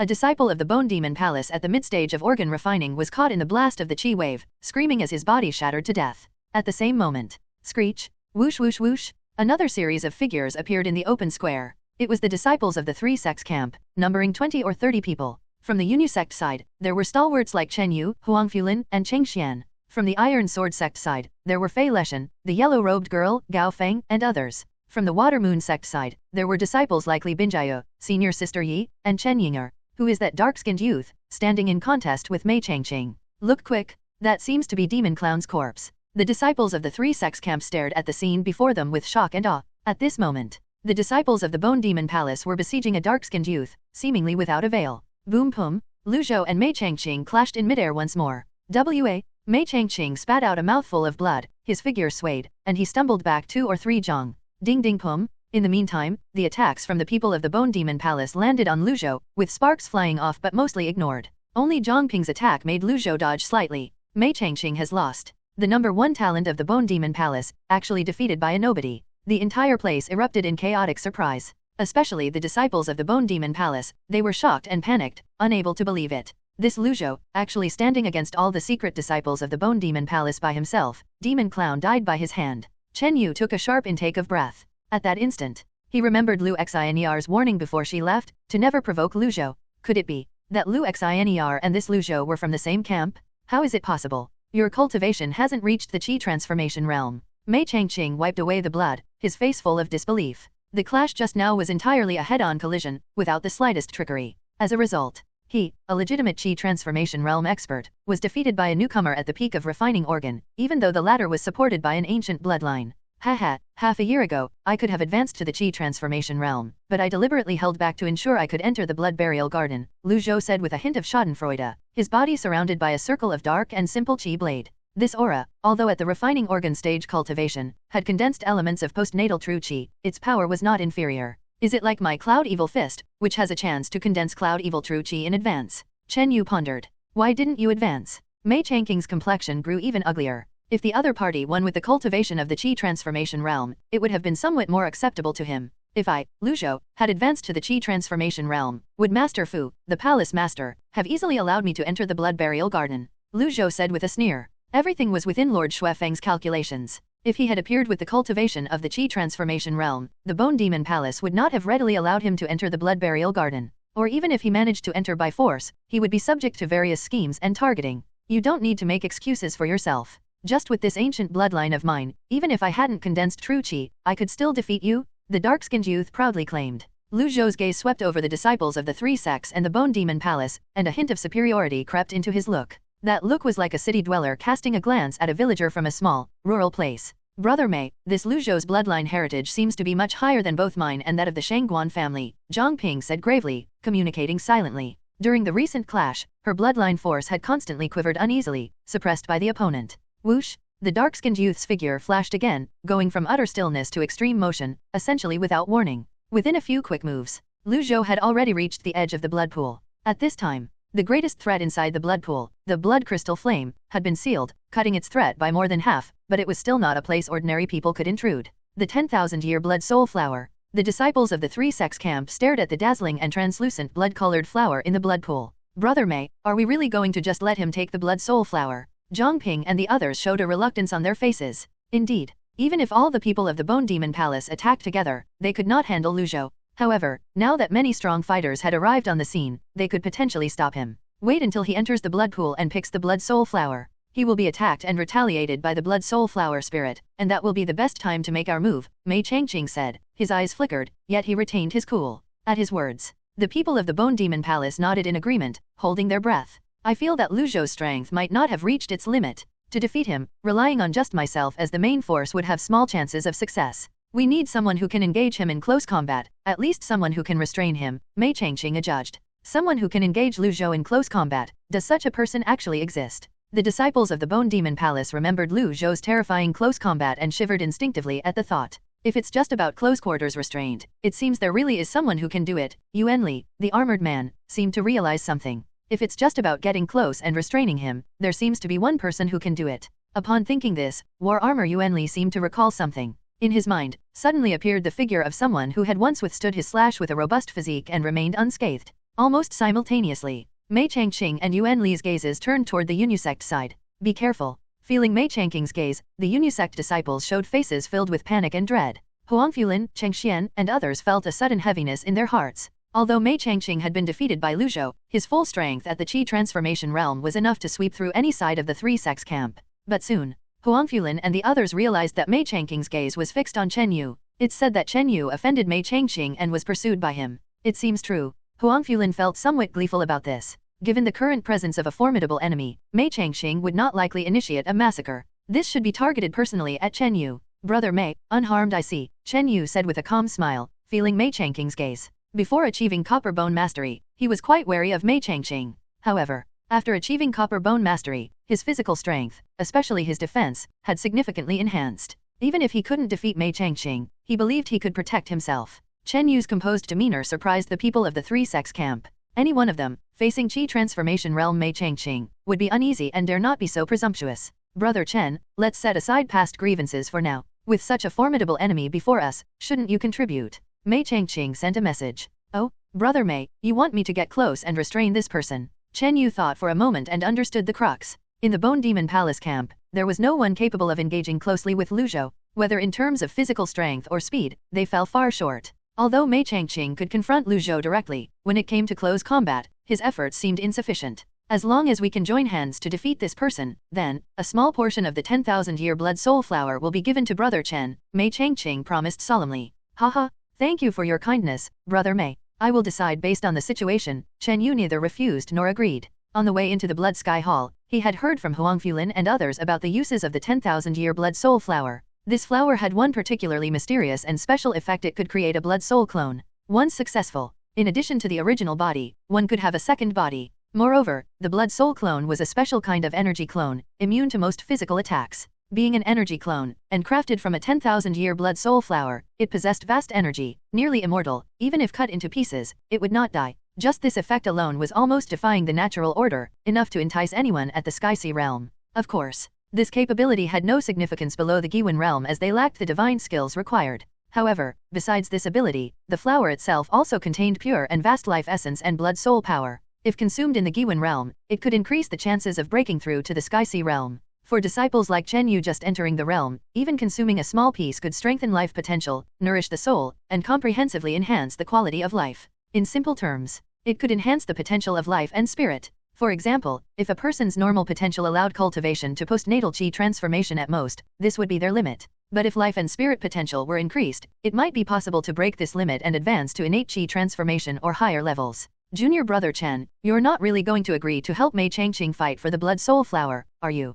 Cheng Xian frowned slightly, showing a bit of concern. Just now, the silent exchange between Chen Yu and Mei Changqing, with smiles on their faces, had caught the attention of the disciples from the three sects. Huang Fulin's expression alternated between light and darkness, vaguely realizing something. Senior Brother Chang, rest assured, I know what I'm doing. The blood soul flower is a hot potato. If we actually obtained it, it would be more of a curse than a blessing for our unisect. Chen Yu sent a message back. He had no delusions of monopolizing the blood soul flower and did not trust Mei Changqing's promise. At this moment, the dark-skinned youth reached the edge of the blood pool, standing there for a moment, his face contemplative. Glancing back at the people behind him, Lu Zhou looked cold. With a swoosh, he leaped into the middle of the blood pool directly toward the 10,000-year blood soul flower. A humming sound. In the blood pool, many blood-colored stalks lit up simultaneously, forming a fierce blood-colored torrent, accompanied by waves of blood that struck directly at the spirit. Even a typical person at postnatal Qi transformation might not be able to withstand such ferocious impacts. Charge, the dark-skinned youth shouted, his body surfacing a layer of iron-like patterns that flashed a metallic luster. This bloodline power has reached an effect similar to my copper statue technique, Chen Yu admired enviously. The bloodline power on Lu Zhou's body, compared to others like Shang Guanqi, was of much higher quality and more awakened. With his cultivation at the peak of refining organ, combined with this bloodline, he could contend with postnatal Qi transformation. A dark, murky aura then condensed around Lu Zhou, mixed with inner breath and true Qi. Apparently, due to the power of his cultivation technique, this force was comparable to postnatal Qi transformation. The bloodline power, along with this dark murky aura, had already exceeded the protective capability of a typical postnatal Qi transformation. But that wasn't all. Activate. The beast-skin armor on the dark-skinned youth, merging with the dark murky aura, surfaced a layer of ancient and dense purple-black membrane. That layer of purple-black membrane not only covered the body but also protected the head and limbs. High-grade treasure armor. Huang Fulin, Fei Leshan, and others couldn't help exclaiming. A refining organ stage being able to activate the protective power of a high-grade treasure armor. This seems related to his bloodline. Chen Yu was astounded. That piece of beast-skin armor was very consistent with the dark-skinned youth's bloodline aura. Involuntarily, Chen Yu felt a mix of envy, jealousy, and resentment. This Lu Zhou truly had exceptional natural gifts. The crimson torrent and ripples that burst from the blood pool, along with some residual inhibitory powers, struck the dark-skinned youth. However, the protective power of the dark-skinned youth at that moment was immensely strong, surpassing the Qi transformation innate. His body's purple-black membrane film suddenly dimmed, and the black iron patterns on his skin flickered uncertainly. Eventually, Lu Zhou successfully reached the 10,000-year blood soul flower, stretched out his hand to grab the stem, and gave it an upward tug. Pluck! With the blood-colored soil, the exquisite blood soul flower, like a piece of art, was pulled up by him. No good! The blood soul flower has been obtained by him. There was a sudden uproar within the crowd. Whether it was the Bone Demon Palace or the Three Sects camp, many disciples felt strongly unwilling. The Blood Soul Flower, capable of enhancing life potential, was truly a priceless treasure. Everyone present desired it. Strike. Mei Changqing's eyes flashed with a cold glint, and two reddish-black orbs appeared in his hand. Those were the Yin Fire Pearls. Not just him, Zhang Ping, War Armor Yuanli, and the cold-faced man, each took out a Yin Fire Pearl. A total of 5. Chen Yu's heart shuddered. It seemed that the Bone Demon Palace was also being desperately pushed, realizing that Lu Zhou had reached a level difficult to confront head-on. Whoosh, whoosh, whoosh. 5 Yin Fire Pearls, transformed into 5 black spots, quickly smashed in front of Lu Zhou. Trouble? Lu Zhou's expression changed, and he immediately stimulated his bloodline power to its utmost, causing the black iron patterns on his skin to flicker with a metallic brightness. At the same time, on his beast skin armor, the phantom of an ancient purplish-green beast appeared. Bang! His entire body, like a cannonball, shot towards the outside of the blood pool. Boom! A deafening explosion, accompanied by a roaring crimson-red phantom flame like a tornado, engulfed the area within tens of meters. At that moment, the Blood Sky Hall where everyone was located slightly shook. The explosion of the 5 Yin Fire Pearls unleashed a terrifying power, probably surpassing that of a regular Qi transformation in 8. The crimson-red phantom flame covered an area of tens of meters, quietly burning. Silence fell over the field. Many eyes were fixed on the swirling crimson-red phantom flame. After a moment, outside the crimson-red phantom flame, a disheveled dark-skinned youth emerged, his beast skin armor bearing some scorch marks. Humph, 5 Yin Fire Pearls, that's almost all you have left, right? Lu Zhou held the Blood Soul Flower in one hand, his smile revealing a trace of malice. It seemed that Lu Zhou's complexion was a bit off, but he was certainly not severely damaged. This couldn't kill him, and didn't even inflict serious injuries. The many disciples present couldn't help but be alarmed. Tricked? Mei Changqing and Zhang Ping exchanged looks, their hearts sinking. Clearly, Lu Zhou had anticipated the Yin Fire Pearls, intentionally leaving this vulnerability. Although the Yin Fire Pearls were powerful, they needed to be within the core area to achieve maximum lethality. At that moment, Lu Zhou, being on guard, hadn't endured the maximum force and only received some minor injuries. A slight injury, for a powerful bloodline physique like Lu Zhou's, was nearly negligible. Gentlemen, let us stop this man together. Mei Changqing called out, holding a dark green bamboo rod, and swept up a vast expanse of dark bamboo shadows that exploded continuously along its path. At the same time, Fei Leshan, Li Binjiu, Chen Yu, Cheng Xian, and other strong combatants all made their moves. Hehe, with so many of you, how dare I resist forcibly? Lu Zhou's figure flickered. Swoosh! Black after-images continuously darted among the crowd. Lu Zhou's burst of speed was terrifyingly fast, nearly impossible to catch with the naked eye. Ding ding pong! Aside from a rare few individuals, Lu Zhou completely ignored the many attacks, emerging unharmed. Break! Lu Zhou's black iron arm suddenly expanded, releasing a deafening dark black air column, clashing mightily with Mei Changqing. Clang! Mei Changqing staggered back several meters, almost losing his grip on the dark bamboo rod, his heart greatly shocked. He was still holding back during our previous engagements. The powerful airwave from their clash forced the surrounding crowd to retreat. Taking this opportunity, Lu Zhou leaped towards an exit on one side of the plaza. Stop him. If he escapes, we will lose our chance. Disciples from Bone Demon Palace and the Three Sects camp cried out in alarm. Bang bang boom! Lu Zhou, holding the Blood Soul Flower, charged like a black iron wild boar, brutally crushing everything in his path, unstoppable. Most attacks couldn't even breach his defense. In the wake of the black after-images, heaps of human flesh and blood were left behind. In a few breaths, the Bone Demon Palace and the Three Sects camp sustained nearly 10 casualties. Run! Many disciples present felt a chilling fear, retreating rapidly. Ha ha ha ha! My bloodline power fears no strategy of numbers, which is why Lord Xuefeng chose me. Seeing that Lu Zhou was nearing the plaza exit after a long howl. If he passed through this exit, it would be freedom wide and vast. The space of Blood Burial Garden was not small. Once he left the Blood Sky Hall, he would be like a stone thrown into a lake, difficult to effectively chase and kill again. Just then, Lu Zhou, holding the Blood Soul Flower, rushed to the exit at the corner of the open-air plaza. At the entrance stood a tall and upright youth. Buzz! The youth's body radiated a layer of ancient copper patterns deep in his bones, glowing with a brilliant metallic copper light. His physique slightly expanded, resembling a solemn copper statue. Underscore underscore underscore underscore underscore underscore underscore underscore underscore underscore underscore underscore underscore underscore underscore underscore. Lu Zhou was unstoppable as he bulldozed his way towards the only exit. But at the exit, there stood only one person. A tall and upright youth with an ordinary expression. It's you? Lu Zhou's smirk faded, revealing a trace of solemnity. Suddenly, he felt a profound physical aura, and even the power of his bloodline felt a slight suppression. Chen Yu. Disciples from the Bone Demon Palace and the Three Sects camp exclaimed in unison. This was the last person standing in Lu Zhou's way from both camps. Victory or defeat would be decided in the next instant. You ultimately chose to be my enemy. Lu Zhou's expression turned cold. He slowed down and suddenly pushed off the ground with force. Vibrating roar? Lu Zhou's fist, with black iron patterns fluctuating on it, charged at Chen Yu amidst a burst of dark and yelling energy. At that moment, it seemed like a vague, dark beast silhouette ferociously pounced towards Chen Yu. Under unprecedented pressure, Chen Yu pushed the copper statue technique to its limit. Creak creak. From deep within his bones and muscles surged immense strength, stimulating his formidable physique to its peak. Humph. On Chen Yu's copper-patterned arm, a coil of dark green serpent-shaped evil chi condensed to its extreme, emitting a thunderous roar. What intense evil chi! The numerous disciples behind him were terrified, not daring to meet Chen Yu's gaze. Under tremendous pressure, Chen Yu's cloud evil inner breath ascended to a new level, barely touching the postnatal chi transformation realm. This fist technique almost parallels the postnatal chi transformation. Mei Changqing was slightly startled. At that moment, the evil intent in Chen Yu's eyes merged with the might of his fist technique, producing a power that, even without the copper statue technique, nearly reached the postnatal chi transformation realm. Boom! Two tyrannical forces collided in midair, creating a turbulent gust that swept across several meters. Wham! Whoosh! In the midst of the raging wind, two figures clashed fiercely, sending a terrifying shockwave through the air. Boom! Bang bang! Suddenly, the two figures separated amid the roaring wind.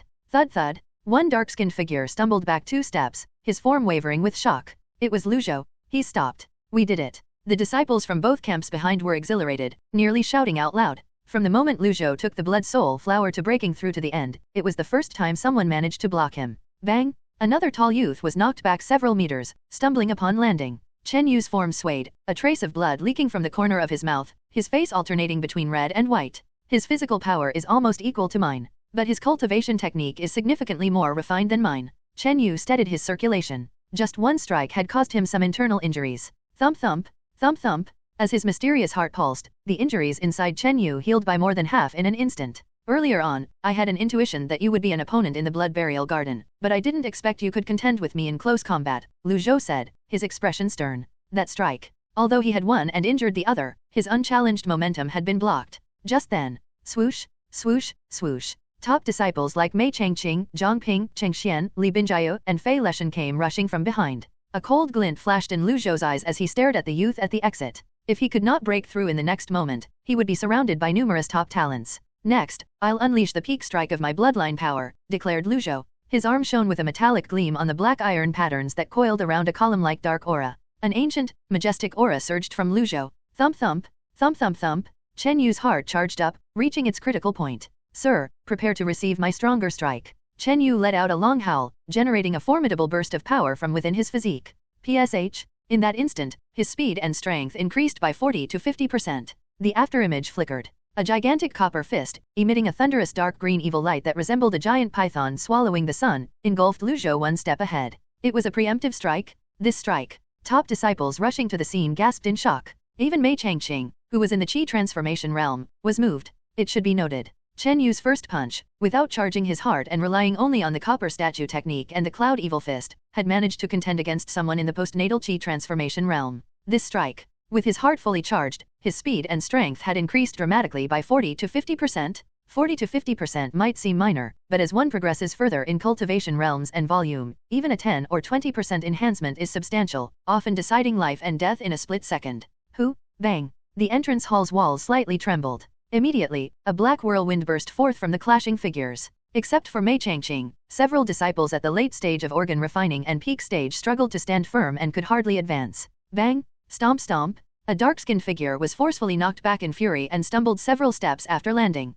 On the other side, Chen Yu's form landed and steadied, blocking the exit once more. Hiss! Chen Yu's body was wrapped in black patterns and his high-grade treasure armor exploded into tatters, yet there were no visible wounds on the surface of his skin. This boy's burst of power is actually above mine. Lu Zhou finally lost his composure, his mind reeling with shock. He possessed an ancient and noble bloodline inheritance, which gave him unmatched physical strength among his peers. In this confrontation, Lu Zhou found himself slightly suppressed by Chen Yu in terms of strength. I've sustained some internal injuries, and my armor is shattered. Chen Yu took a deep breath. Although he had the upper hand in terms of prestige this time, he still suffered a minor loss. The opponent's bloodline power was very special, enhancing his combat capabilities while also sending shock waves into the enemy's body. In terms of defense, the two were similar. Chen Yu had a slight advantage in strength. But in terms of cultivation technique maturity and attack power, Lu Zhou was still stronger. Unless Chen Yu could fully enter his explosive mode, further enhancing his strength and speed.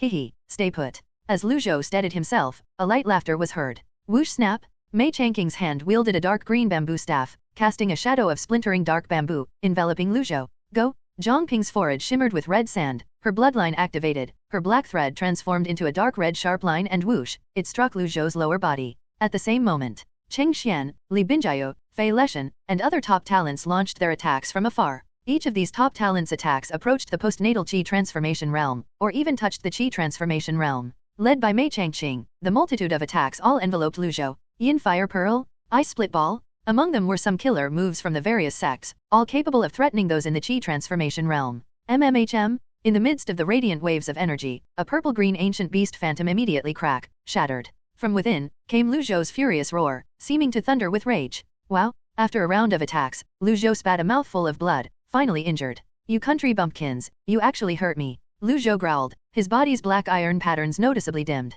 Attacks from many top disciples of both sides only caused him light internal injuries. Chen Yu was astounded. With his bloodline power, Lu Zhou's defense was not much inferior to Chen Yu's, but the former also had high-grade treasure armor. And Chen Yu noticed a detail. From breaking out to fighting now, Lu Zhou had been clutching the 10,000-year blood soul flower in one hand, even protecting it. This surely affected Lu Zhou's combat performance. He estimated that Lu Zhou's real combat capability could only reach 80 to 90%. It's not that he didn't want to store the 10,000-year blood soul flower in a storage bag, but he couldn't. Within the blood soul flower, a blood soul flower spirit had emerged, almost demon spirit-like in existence, even considered a sort of living being. Similar to the blood sun pearl, ordinary storage bags could not contain it. Kill. The disciples from both camps didn't care so much, attacking frenziedly. Boom, ding ding, whoosh boom. The numerous attacks once again overwhelmed Lu Zhou. Activate. Suddenly, a metal sphere appeared in Lu Zhou's other hand, which he threw to the ground. Be careful, Mei Changqing hurriedly cautioned. Unexpectedly, when the sphere hit the ground, it did not explode like the Yin Fire Pearl or Ice Split Ball.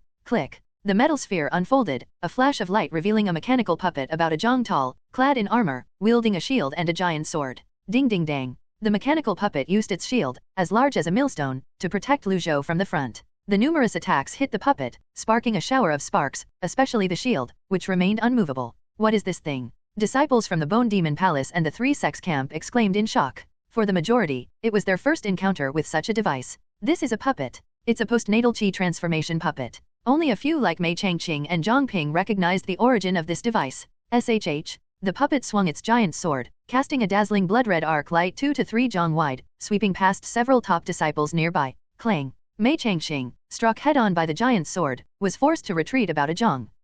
Screams and moans were heard. The Iron Sword Sect's yellow-robed girl, struck by the blood-red arc light, was cut into upper and lower halves. Hiss. Unisex Cheng Xian, his shoulder bearing a deep bloody mark, his high-grade treasure armor almost completely shattered, narrowly survived. At the same moment, several other disciples also sustained varying degrees of injuries. Instantly, the area was deathly silent. The many disciples gasped in shock, staring at Lu Zhou and the shield-and sword puppet beside him. Lu Zhou himself was already slightly superior to an average postnatal Qi transformation. Now, with a powerful postnatal Qi transformation puppet as well, how could he be stopped? Humph, you country folk from a small place are seeing such a powerful puppet for the first time, Lu Zhou thought with a sense of superiority. His cold gaze swept over Mei Changqing and the others, then returned to fix on Chen Yu. Chen Yu still blocked the exit, standing as if he were the sole guardian. Thump, thump thump, thump thump thump. Chen Yu's heart raced to the extreme, ready to burst into explosive mode at any moment. Chen Yu, I respect such an opponent as you. I don't want you to become a body trampled and passed over. Step aside. Lu Zhou's expression turned strange, followed by a faint smile. Ha ha ha. Chen Yu glanced over the puppet and Lu Zhou, a flash of sharpness in his eyes, and suddenly burst out laughing, a hint of mockery curling at his lips. Underscore underscore underscore underscore underscore underscore underscore underscore underscore underscore underscore underscore underscore underscore underscore underscore. The deadly silent open square. Ha ha ha. Chen Yu's laughter was especially loud, like a booming bell, full of vigor and genuine, not just an empty display. The disciples of both the Three Sects and the Bone Demon Palace felt their repression and fear somewhat alleviated by the laughter. What are you laughing at? Lu Zhou responded coldly. Ha ha ha. You're at the end of your rope, and yet you dare to spout grand statements. Chen Yu's laughter was filled with mockery. His gaze did not linger on the puppet but was fixed on Lu Zhou, pretending to be mysterious. Since you are seeking your own death, you can't blame me. Lu Zhou's expression subtly changed, a murderous intent flashed in his eyes. Whoosh! The mechanical puppet beside him swung its great sword, pointing it toward Chen Yu who stood at the exit. Come on then, I alone can block your way. Chen Yu stood proudly at the exit, fearless. He held the Xian heavy sword steadily in one hand, calm and confident. What? One man to stop Lu Zhou? A great shock ran through the disciples of the Three Sects and the Bone Demon Palace. That's too arrogant. Why do I feel like he's actually capable? Disciples exchanged bewildered looks. Mei Changqing, Zhang Ping, and others showed a hint of surprise as they exchanged glances. But they had to admit, at a moment when many disciples were panicking and almost giving up, this young man alone dominated the gate, his loud laughter stunning and powerful. Slice! Chen Yu roared, leaping into the air, his heavy sword tracing a dark silver arc like a rainbow. At that moment, his heart accumulated power to the extreme, and both massive physical strength and cloud destructor internal energy were fused into his heavy sword. This sudden strike caught Lu Zhou off guard. Clang! The puppet's greatsword met the strike, and a blood arc flashed. Boom! Chen Yu was thrust back a few yards by the explosive blood-colored arc, nearly spitting blood. Crack! The green scale arm guard on Chen Yu's arm shattered, blocking the residual impact of the blood arc. After this exchange, Chen Yu was suppressed and driven back, even losing a treasured arm guard. However, his face showed not shock but joy. As expected, if just now you and this puppet had burst forth with full strength, I might have already been defeated. Chen Yu's smile grew even more composed. You. Lu Zhou finally showed a change in color, a look of anger spreading across his face. I get it now. Mei Changqing, Zhang Ping, Huang Fulin, and others suddenly realized. I vaguely remember reading that controlling a puppet needs spiritual power. With your excellency's mid-stage of refining proficiency, controlling a postnatal chi transformation puppet to exhibit peak power is indeed inappropriate. Mei Changqing said with a smile. That's right. While controlling the puppet, one's own strength can't be fully utilized. After all, it's hard to multitask. Many agreed. That's probably a secondary reason. I feel like this person isn't having too much trouble controlling the puppet. Chen Yu shook his head with a smile. A secondary reason? The crowd couldn't help but look at Chen Yu in surprise, while Lu Zhou's expression fluctuated unpredictably. The most important thing is, your bloodline power, in a prolonged battle, including the extraction of the blood soul flower, consumes quite a lot. I believe this special power, granting power beyond one's level, certainly cannot last long. Chen Yu's eyes bore into Lu Zhou. At this moment, the black iron patterns on Lu Zhou's body were not as pronounced as initially and had even dimmed somewhat. I should have thought of this earlier. Zhang Ping couldn't help but feel annoyed. She also possessed bloodline power, but its grade and activation were far inferior to that of the other. Also, given the opponent's formidable combat capability and the appearance of the puppet, she had almost lost the courage to fight full out without seriously considering this factor. How much of your excellency's bloodline power is left now? 30%, 20%, or even less? Chen Yu smirked. He could perceive these facts partly because of his mysterious heart's sensitivity to various power fluctuations.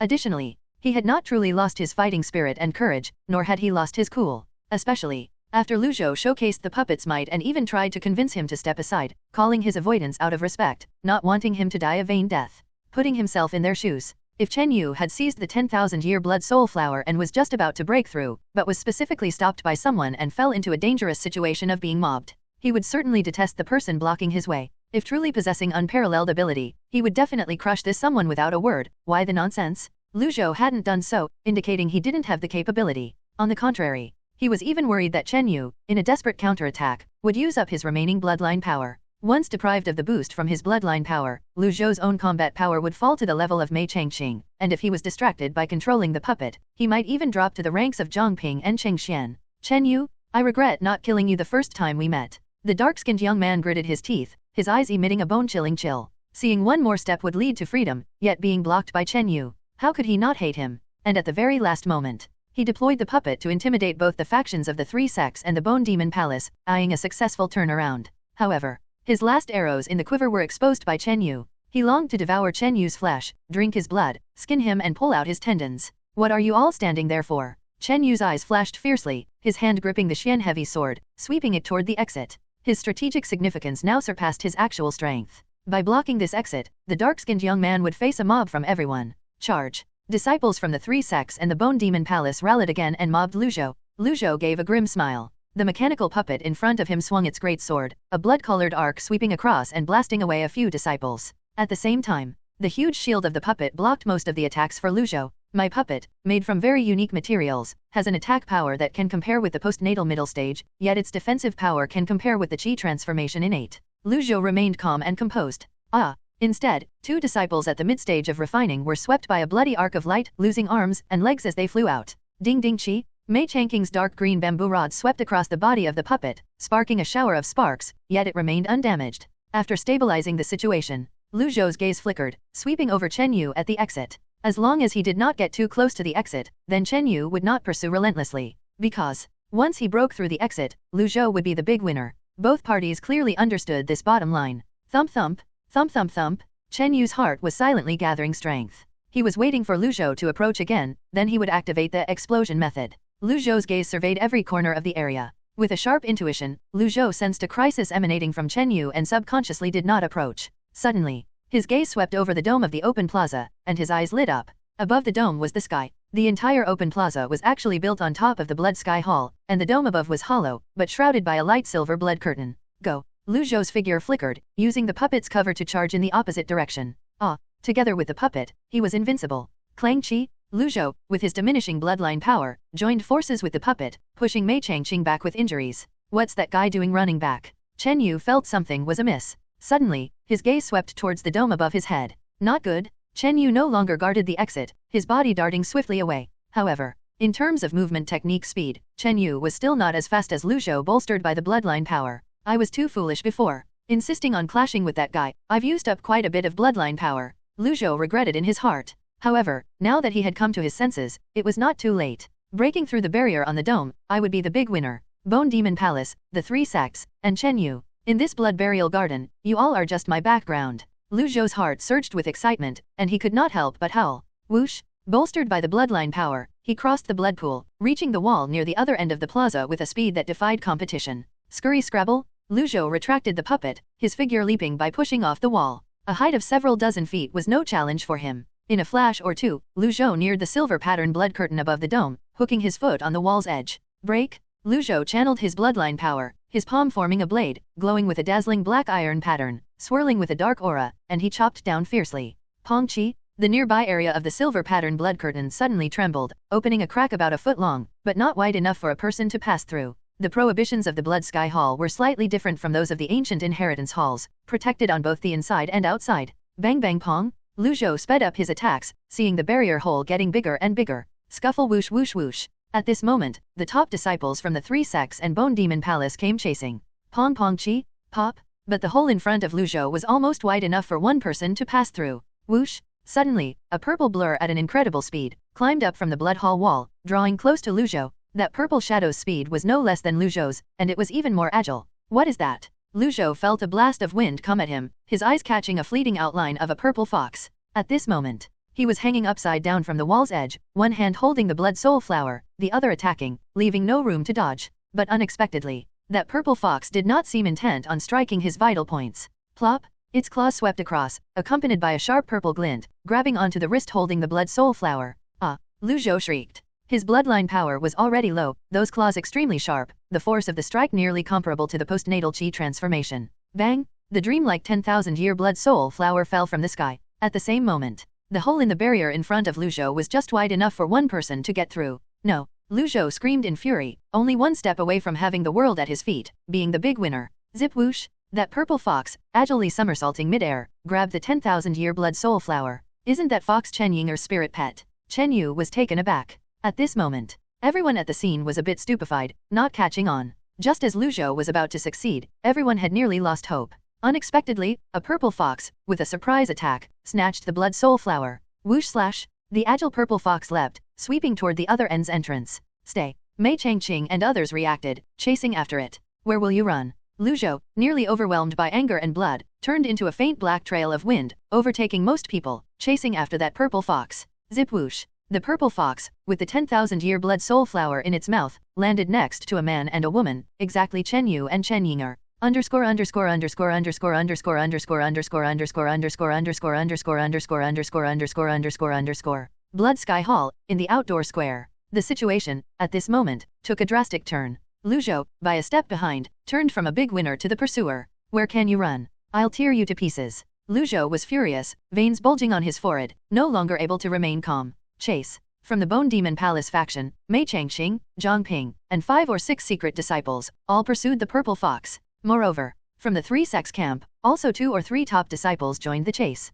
Swoosh! The purple fox flashed a few times and landed in front of Chen Yu and Chen Ying'er. Originally, as soon as Chen Yu noticed the fox had seized the blood soul flower, he immediately came to protect Chen Ying'er. After using a portion of mysterious water moth lotus, Chen Ying'er had advanced to the mid-stage of refining, making her quite formidable among the disciples who entered the blood burial garden. However, facing some top disciples present, even those at the chi transformation level, this strength was far from sufficient. Swoosh! The purple fox, carrying the blood soul flower, jumped onto Chen Ying'er's shoulder. Brother Yu, isn't my pet amazing?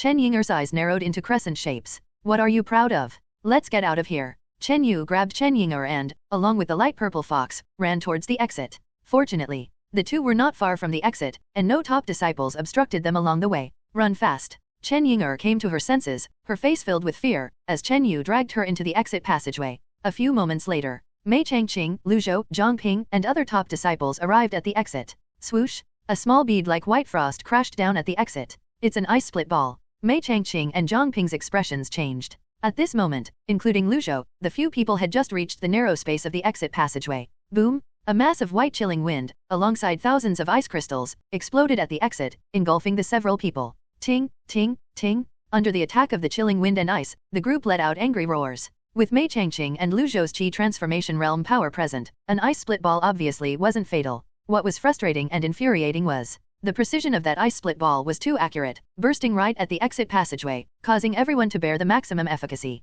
Mei Changqing and Lu Zhou, who bore the brunt, took on most of the pressure. A layer of frost formed on Mei Changqing's clothing and skin, causing some frostbite. Lu Zhou, with strong defenses, was nearly unscathed, but his body and limbs felt a wave of stiffness. Regarding explosive power, the ice split ball was slightly inferior to the yin fire pearl, but the chilling frost force it generated could freeze the blood, slowing down the target's movements. At this moment, it was a perfect verification as the speed of Mei Changqing and Lu Zhou, in the next few moments, slowed down by 20 to 30%. 10 moments later, Mei Changqing, Lu Zhou, Zhang Ping, and other top disciples reached the Grand Hall's exit of the Blood Sky Hall. Outside the hall, Chen Yu and Chen Ying'er had just arrived before the silver pattern blood curtain array. Sigh. Chen Yu sighed inwardly, looking back at the pursuers like Mei Changqing and Lu Zhou. If it were only him, perhaps he could step forward and hope for vast, open skies, becoming the biggest winner. However, by his side, there was a burden he simply couldn't shake off, making it impossible to escape Mei Changqing and Lu Zhou's pursuit. This ultimate treasure, the Blood Soul Flower, I simply cannot monopolize.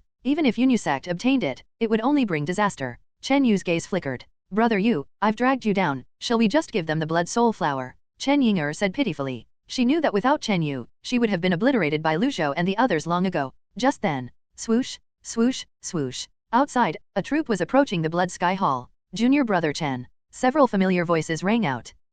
Chen Yu glanced sideways and saw Kunling, Fang Hefei, Tong Yuling, Xiajing, and other Sect disciples in a small team of 6 or 7 people approaching. This team, Chen Yu had caught a glimpse of once when Mei Changqing first chased him. Due to some delays, this team led by Kunling had only now arrived at the Blood Sky Hall. Reinforcements have arrived. Chen Ying'er's face brightened. But Chen Yu couldn't bring himself to feel happy, his heart sank instead. Behind them, the pursuers were top disciples like Mei Changqing, Lu Zhou, and Zhang Ping. If Sect's team got involved, they might suffer a merciless slaughter. In that case, Chen Yu finally made a decision. Since it was destined that he couldn't monopolize the Blood Soul Flower, he might as well share it and at least not implicate his fellow disciples. The next moment, Chen Yu snatched the Blood Soul Flower from the fox. A fleeting strange light flashed in the purple fox's eyes, but it did not object. Open for me. The Blood Soul Flower floated midair, and Chen Yu fiercely struck it with his palm. He intended to split the Blood Soul Flower in two, thereby sharing more than half the pressure. Swish! Just as a palm surrounded by black and green shadows was about to hit the Blood Soul Flower. No. Lu Zhou behind couldn't help but let out a scream of fury. If the Blood Soul Flower were damaged, it could lose its miraculous ability, such as the ability to create Blood Soul replicas. Boom! Chen Yu's palm had just touched the Blood Soul Flower when the latter burst into a blood-colored brilliance and split into 2 halves with a crack.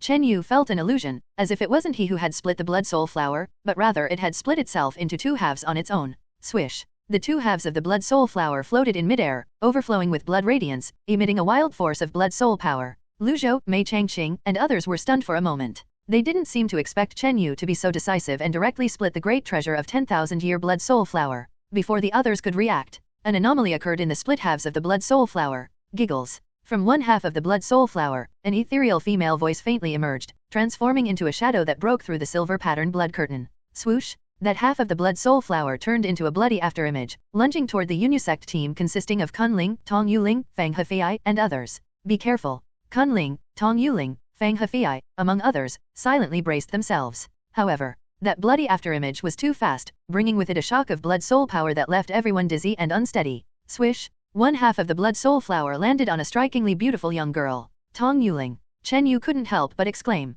Why did that half of the Blood Soul Flower choose nobody else but landed on Tong Yuling? Buzz! The Blood Jade Spirit Bamboo on Tong Yuling suddenly burst into a layer of translucent blood-colored brilliance. Immediately thereafter, Tong Yuling's face was filled with struggle and pain, and a blood-colored lotus mark quickly appeared on her forehead, faintly visible. However, the other half of the blood soul flower, floating in midair, showed no abnormalities. Suddenly, near the ground, swoosh, a crystal-clear, thumb-sized blood-colored bud shot out toward the exterior of the array. Humph. Chen Yu wore a cold smile. He roughly guessed that this bud must possess some form of spiritual awareness. Thud. A silver-spotted black dot burst forth and struck the blood-colored small bud fiercely, biting into it harshly. Blood splashed. The blood soul bud, bitten by the iron moon strange insect, emitted a fragrant scent that permeated the soul. Ayo. A whiny voice seemed to come from the soul layer. After taking a bite, the body of the iron moon strange insect shone with a crystalline blood hue, its energy surged, and it became extremely aggressive and erratic. Swoosh. Chen Yu dashed forward and grabbed the blood soul bud but failed to store it in his storage bag. He immediately clenched the blood-colored bud within his fist. With a thought, Chen Yu stored the blood soul bud in the light silver crystal space. This scene caused the purple fox, who was about to make a move, to flash a hint of surprise in its eyes. Hold it. Just then, Lu Zhou and Mei Changqing had already closed in. Haha. Chen Yu laughed out loud, tossing the other half of the blood soul flower towards the two men. Right between them, one half of the blood soul flower floated perfectly in between Lu Zhou and Mei Changqing. What choice will you make? Chen Yu chuckled silently, grabbing Chen Yinger and breaking through the silver pattern blood curtain. The blood sky hall's array defense was double-layered. Open up! Chen Yu, with something vaguely in his other hand, slashed at the heavily flawed silver pattern blood curtain. Pop! The silver pattern blood curtain split open, effortlessly torn by Chen Yu's punch as he took Chen Yinger and the purple fox away. The purple fox's eyes swept a trace of surprise, staring at the hand Chen Yu had just swung. Chen Yu had already stored the token in the light silver crystal space. Senior Sister Tong, are you alright? After breaking through, Chen Yu's first thought was to rush to Tong Yuling. At this moment, a blood lotus mark appeared on the center of Tong Yuling's forehead. Her face was stern and elegant, her demeanor vastly different from usual. Swoosh! She flipped her hand, an odd blood pattern emerged in her palm, and the blood jade spirit bamboo she wore trembled, releasing strands of crystalline blood brilliance. Subsequently, she abruptly molded one half of the blood soul flower into a crystalline blood orb with both hands as if performing magic. Huff! Tong Yuling opened her mouth, and an invisible force sucked the crystalline blood orb, transformed from half of the blood soul flower, into her stomach. This, you're not Tong Yuling. Chen Yu cried out in horror. The current Tong Yuling gave him a feeling of icy condescension, as if looking down on ants. Tong Yuling sneered, just about to make her move. Suddenly, the blood lotus mark on her forehead inexplicably twitched, and a struggle appeared on her face. Still struggling? It seems she heard the voice of her beloved. Blood lotus Tong Yuling revealed a cold smirk. Zing! Her figure blurred, moving almost as fast as Lu Zhou, and dashed toward a location in the blood burial garden. We can't let her succeed. Chen Yu's expression turned stern. He suddenly had an intuition. Tong Yuling's body had just been taken over, perhaps there was still a chance to save her. This Tong Yuling of the blood lotus mark seemed to be looking for a place to completely erase Tong Yuling's consciousness and take full possession of her body. Bang! At the same moment, Lu Zhou and Mei Changqing, along with Zhang Ping, Yuan Li, and a cold-faced disciple, clashed fiercely. Ultimately, thanks to the numerical advantage on the Bone Demon Palace side, Mei Changqing and others pinned down Lu Zhou, and one of the disciples took the half-blood soul flower and quickly retreated. Lu Zhou was extremely infuriated, summoning a sword shield puppet, ready to fight desperately. Crack! Mei Changqing's hand held a wooden box, which he slowly opened, revealing half of a bone-like finger, emitting a ghastly and immense aura of yin corpse. Facing Lu Zhou alone with his puppet, who wanted to launch a frantic counterattack, Mei Changqing's wooden box in hand slowly opened, revealing half a withered bone finger, emitting a chilling and immense aura of a corpse.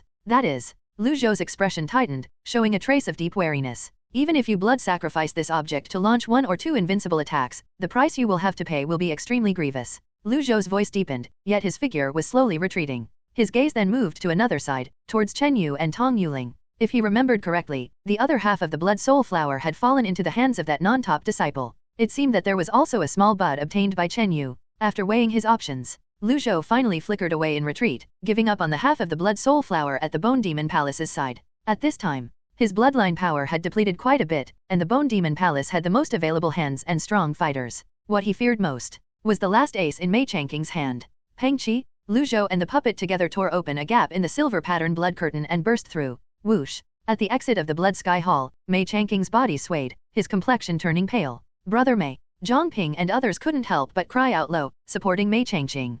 Clearly, after several tough fights with Lu Zhou, Mei Changqing's injuries had accumulated, and he had been seriously hurt. After all, he did not possess the powerful self-healing physique like Chen Yu. There is no danger to my life. Mei Changqing waved his hand, closing the wooden box in his hand, causing that half-withered bone finger and the terrifying corpse aura to vanish completely. It's good that this person has retreated. Once I sacrifice this object, I can indeed launch 1 or 2 attacks close to the Giwen realm, but I will lose a great amount of vital blood and life essence, possibly dropping my cultivation level, and even affecting my future advancement to the Giwen realm. Mei Changqing murmured. The object in the box was his biggest trump card, an unbeatable ace. But this object, unless absolutely necessary, must not be used. From now on, I will rest here for 3 days. No disciple is allowed to act without permission, Mei Changqing ordered. Looking at the figure of Lu Zhou pursuing his prey, he hooked the corner of his mouth with a hint of coldness. Brother Mei has a good strategy. There will be a life and death fight between Chen Yu and Lu Zhou. No matter which side wins, we will reap the benefits of the fisherman. Yuan Li, the man in battle armor, said with a smile on his face.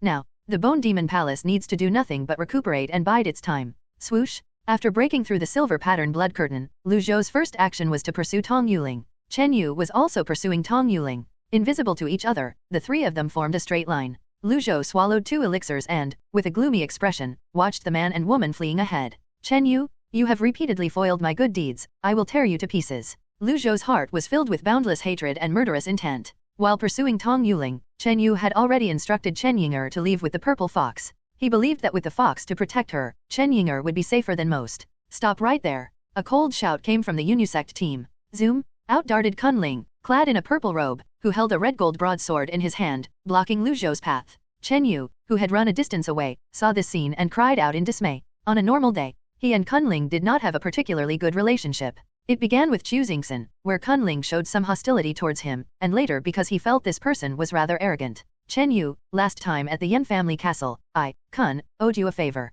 It's time to repay it now, Kunling said calmly. Last time at the Yan family castle, if it were not for Chen Yu leading the team and arriving just in time, he and senior sister Xiejing would have probably encountered misfortune. Whizchi! He swung his red gold broadsword, releasing a near Zhonglong golden pattern blade radiance, where the incisive wind preemptively struck Lu Zhou. After entering the blood burial garden, Kunling also had his gains, and his cultivation had reached the limits of the organ refining stage. This strike was his peak effort. At the same moment, Zheng Zheng, Feng Hefei and Xiejing attacked Lu Zhou from both sides. Junior brother Chen, I will also lend you a hand this time to stop this dark kid, Feng Hefei said with a light chuckle. You all fall back. Chen Yu, who was in pursuit ahead, shouted in alarm. For the first time, his face showed a touch of urgency and unease.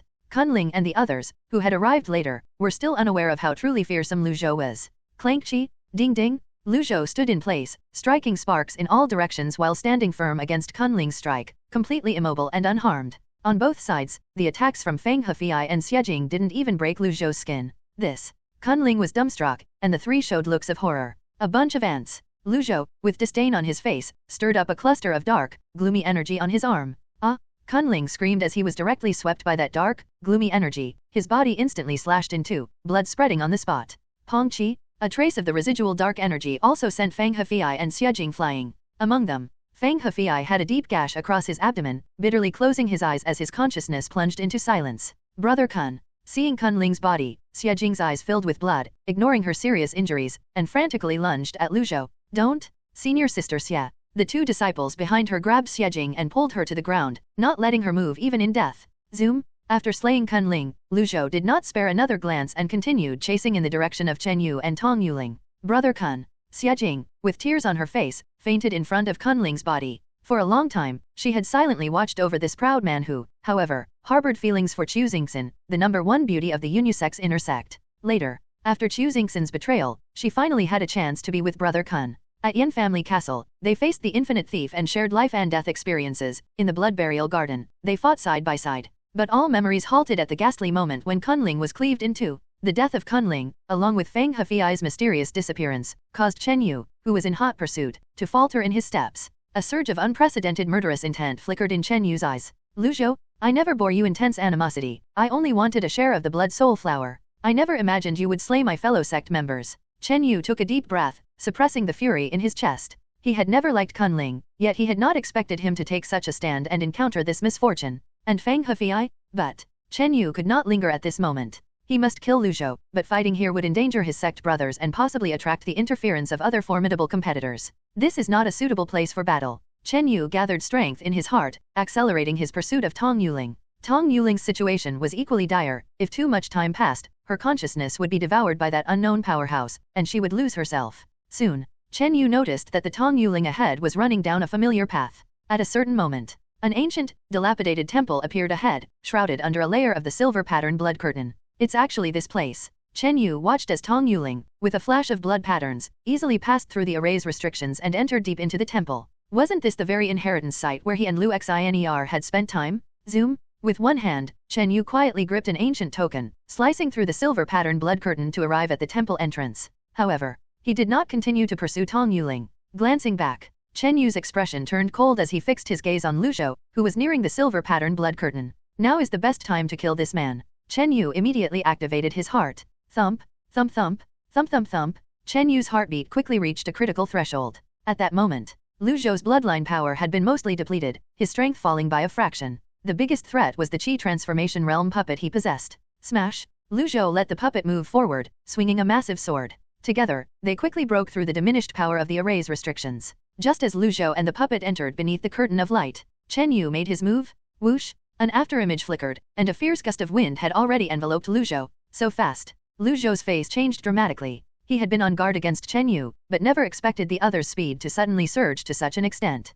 Thump thump thump, thump thump thump. Chen Yu had entered an explosive technique. From the depths of his body to his limbs, a vigorous and renewed strength surged forth. In an instant, his strength and speed doubled from normal. Boom! A large, dark green shadow of a fist struck Lu Zhou up close. Barely managing to invoke his bloodline power, Lu Zhou's forearm shined with black iron patterns and burst forth with a gloomy radiance. Thump thump stagger bang. That horrifying punch sent Lu Zhou staggering back several steps, his internal energy roiling, nearly causing him to vomit blood. Had it not been for his protective beastskin armor, that punch would have caused him severe injury. Prepare to die. Just as Chen Yu was about to close in again, Lu Zhou's figure shifted, taking cover behind the puppet. The puppet was over 10 feet tall, wielding a shield and sword, like an iron wall. Clang clang boom. Holding the Xian heavy sword, Chen Yu, in his explosive state, managed to confront the puppet head-on without defeat. Even in terms of speed and agility, he was slightly superior to the Qi transformation realm puppet. This kid. Lu Zhou was shaken, a sense of retreat creeping into his mind. Facing Chen Yu in his current state, even if Lu Zhou's bloodline power remained at its peak, he might not be able to withstand such a ferocious offensive.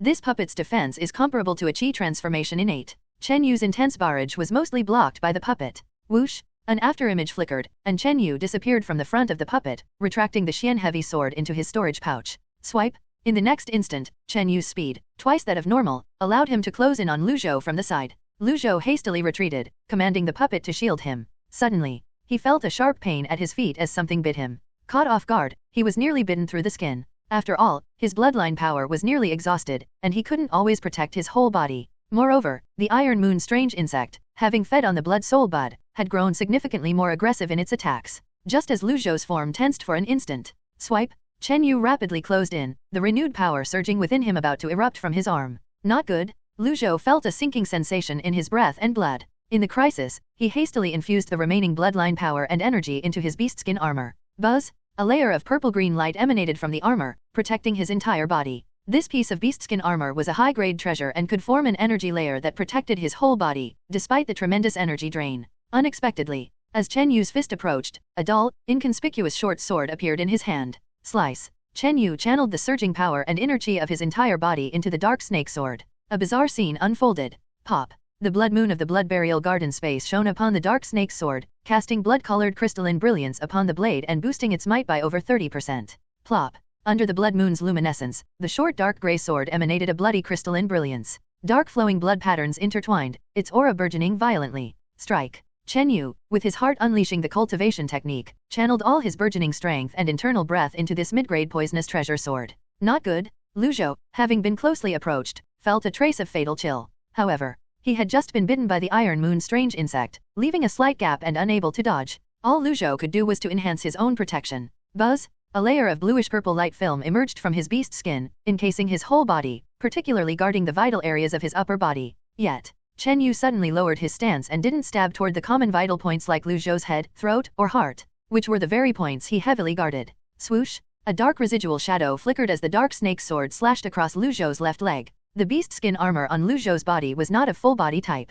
Being a high-grade treasure, once fully activated, the energy layer formed could protect the whole body. However, protection in areas without the armor itself was somewhat weaker by 2 to 3/10. Shick. The bluish-purple light film on Lu Zhou's left leg was torn open by the dark snake sword, the dull black iron patterns on his skin, flickering dimly, finally being sliced open. A flash of blood. This sword cut only grazed the flesh, not even amounting to a minor injury. Yet a smug smile crossed Chen Yu's face. Roll? He rolled on the ground, swiftly dodging an attack from a puppet behind him. Hiss. Lu Zhou felt a numb stiffness in his left leg as the virulent poison began to corrode his entire body. This sword. Lu Zhou's complexion drastically changed, his body swaying, the wounded leg darkening with a bruise-purple tinge. Humph, the intense poison of this sword, after several enhancements, even one struck during postnatal chi transformation would hardly escape unscathed. Chen Yu sneered inwardly. If Lu Zhou had been at his peak, with vigorous bloodline power, this sword strike of his might not have succeeded. But now his bloodline power was nearly depleted, and his defensive strength sharply reduced by 30 to 40%.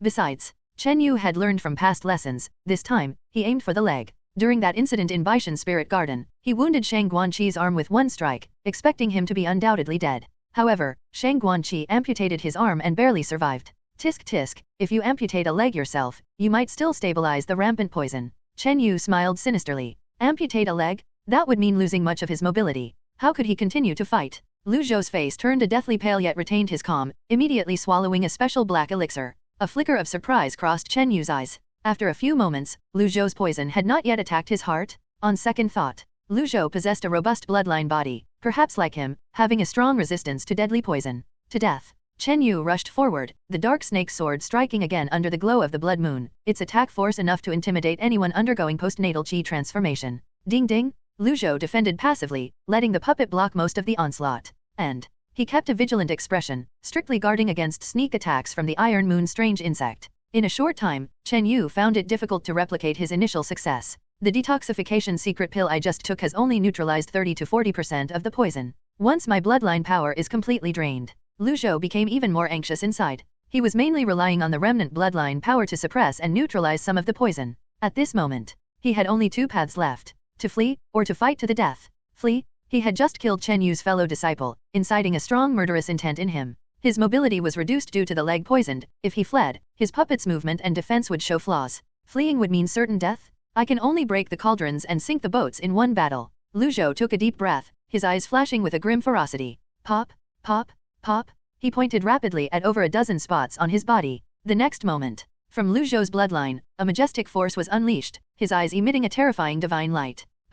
Instantly, the dark iron patterning on Lu Zhou's body brightened once more, his bloodline power returning to its peak condition. This is... Chen Yu's face changed. Then, the intense poison in Lu Zhou's leg was swiftly suppressed, his figure swaying as he charged at Chen Yu aggressively. To death. Lu Zhou's arm, as stout as black iron, was wrapped in a deep dark aura, like a rampant black iron wild boar charging at Chen Yu up close. Chop! Chen Yu switched to his Xian heavy sword, swiping with a crescent moon-like brilliant silver arc, also unleashing a limit-breaking strike. Clang boom! The dark aura clashed with the silver arc, and both figures retreated simultaneously. Chen Yu stepped back a few paces, while Lu Zhou was forced back by about 10 meters. But the next moment, swoosh! A large puppet lunged from another side, slashing a dazzling blood arc. Not good. Chen Yu hastily retreated, a ding sound resounding as a shallow blood trace was left on his abdominal area. The puppet's attack force was comparable to the postnatal middle stage. Luckily, Chen Yu's swift reaction allowed him to avoid the main attack, only enduring 50 to 60% of the residual force. Swoop, swoop. Lu Zhou and the puppet, from left and right, rapidly lunged again at Chen Yu. After the recovery of his bloodline power, Lu Zhou was able to control the puppet while simultaneously deploying about 80% of his own strength. Together, they would make anyone undergoing postnatal chi transformation recoil. It's unwise to fight head-on. Chen Yu's mind tensed, quickly retreating into the main hall. The geographic environment inside this hall was more familiar to him, which was an advantage. Moreover, Lu Zhou's coordination with the puppet was imperfect. The puppet's defense was strong, but its movements, compared to two individuals, were somewhat clumsy. If Chen Yu did not directly confront but rather used evasive maneuvers, he could protect himself. This cunning boy, Lu Zhou, mad with the pursuit, gritted his teeth. He activated his bloodline potential through a secret technique, restoring himself to his peak condition, but the cost was immense. Afterward, he would lapse into weakness, his strength reduced by over half, and his bloodline power would be depleted for at least half a month. Swoosh, swish, swish. 3 figures closely followed without giving up, quickly entering the depths of the Great Hall. However,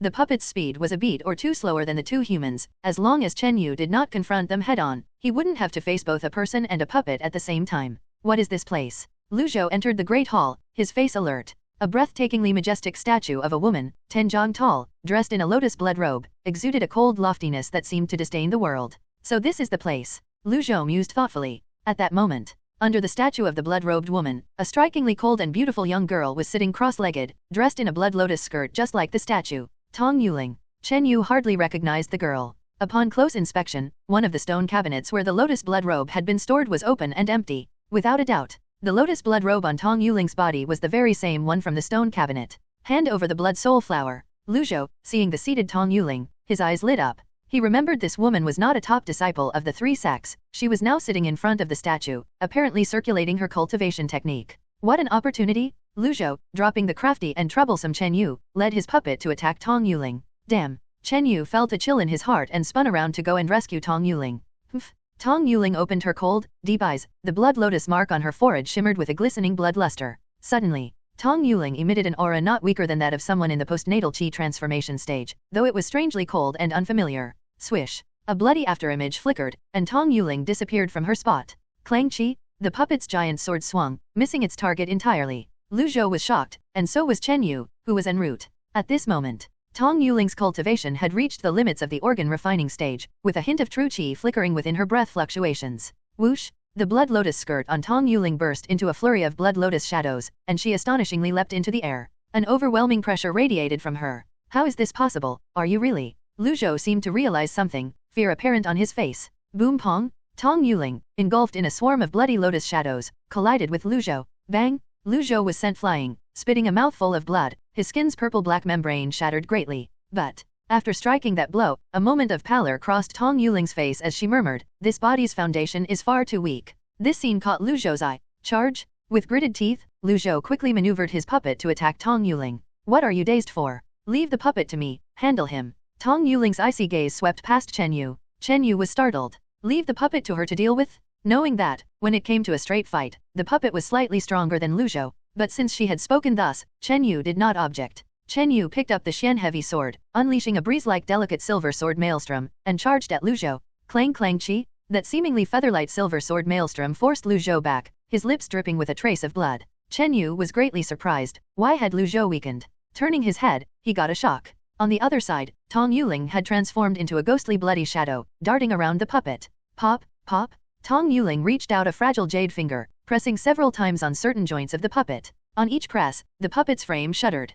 Clearly, this unfamiliar Tong Yuling had a way to specifically curb the puppet, distracting much of Lu Zhou's attention. Lu Zhou was already injured by Tong Yuling's earlier hit, and now diverted in managing the puppet. His strength was only about 60 to 70% of his prime. Under such circumstances, Chen Yu naturally showed no mercy, beating the proverbial drowning man. Wow! Lu Zhou, under Chen Yu's fierce offensive, vomited blood. The blood was dark purple, tainted with poison. The poison had backfired. Seeing Lu Zhou's unsteady form, Chen Yu was overjoyed. Just as Lu Zhou was about to pull something else from his storage bag, his foot hurt again, and he screamed. The Iron Moon strange insect attacked once more. This time, the Iron Moon strange insect's entire body shimmered with blood luster, its biting power greatly increased, almost on par with the postnatal chi transformation stage. It seemed to have digested the earlier chunk of the blood soul, but it had bitten, significantly boosting its strength. Bang! A remnant shadow wind struck Lu Zhou's face, and Chen Yu bodied him out of the air, his internal injuries and virulent poison acting up simultaneously. As Lu Zhou was midair, just trying to flip over.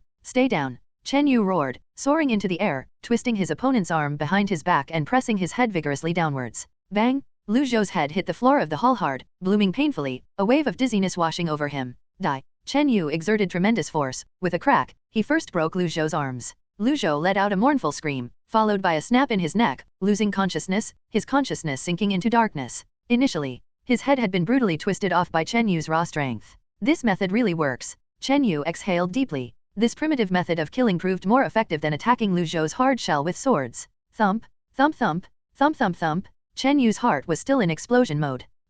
Chen Yu realized something was amiss. Why hadn't he stopped from this state yet? Subsequently, he felt a strange suction force emanating from the center of his heart. And then, an astonishing scene unfolded. Whoosh, pop. The blood within the dead body of Lu Zhou surged, seeping through the skin, forming a deep black blood crystal stream that whooshed into Chen Yu's body. Underscore underscore underscore underscore underscore underscore underscore underscore underscore underscore underscore underscore underscore underscore underscore underscore. What's going on? Chen Yu was horrified. Not only had his heart not recovered under the blast technique, but there also seemed to be a magnetic attraction occurring between him and Lu Zhou's corpse. Thump, thump, thump, thump, thump, thump. F. As his heart beat rapidly, Lu Zhou's blood inside his body started boiling and surging, seeping out through his skin and condensing into a profound stream of black blood crystals. This stream of black blood crystals brought Chen Yu a feeling of ancient and formidable aura. It seemed somewhat similar to the bloodline power that Lu Zhou had exerted, but it was much purer. Blub. Inside Lu Zhou's body, only a lush thick stream of black blood crystals, no longer than a foot or two, had condensed.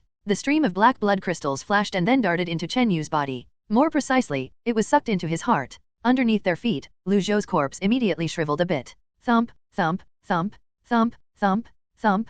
After absorbing the black blood crystals, Chen Yu finally returned to normal from the effects of the blast technique. Immediately, a sensation of weakness came over him, Chen Yu's face turned pale, and his body slightly swayed. This time, the heart blast technique had been activated for a relatively long period. What just happened? Chen Yu, with a face filled with shock, immersed his mind into his heart to check the situation. The next second, his thoughts entered a dim, dead silent space. Here, Chen Yu was not unfamiliar. It was the dead silent space within his heart. That light silver crystal space was also located here. But at the moment, another palm-sized black blood vortex had appeared in that dim, dead silent space. The black blood vortex was slowly rotating, emitting a faint iron blood glow, seemingly the transformed substance of that black blood crystal flow. Could it be? Chen Yu had a terrifyingly bold thought.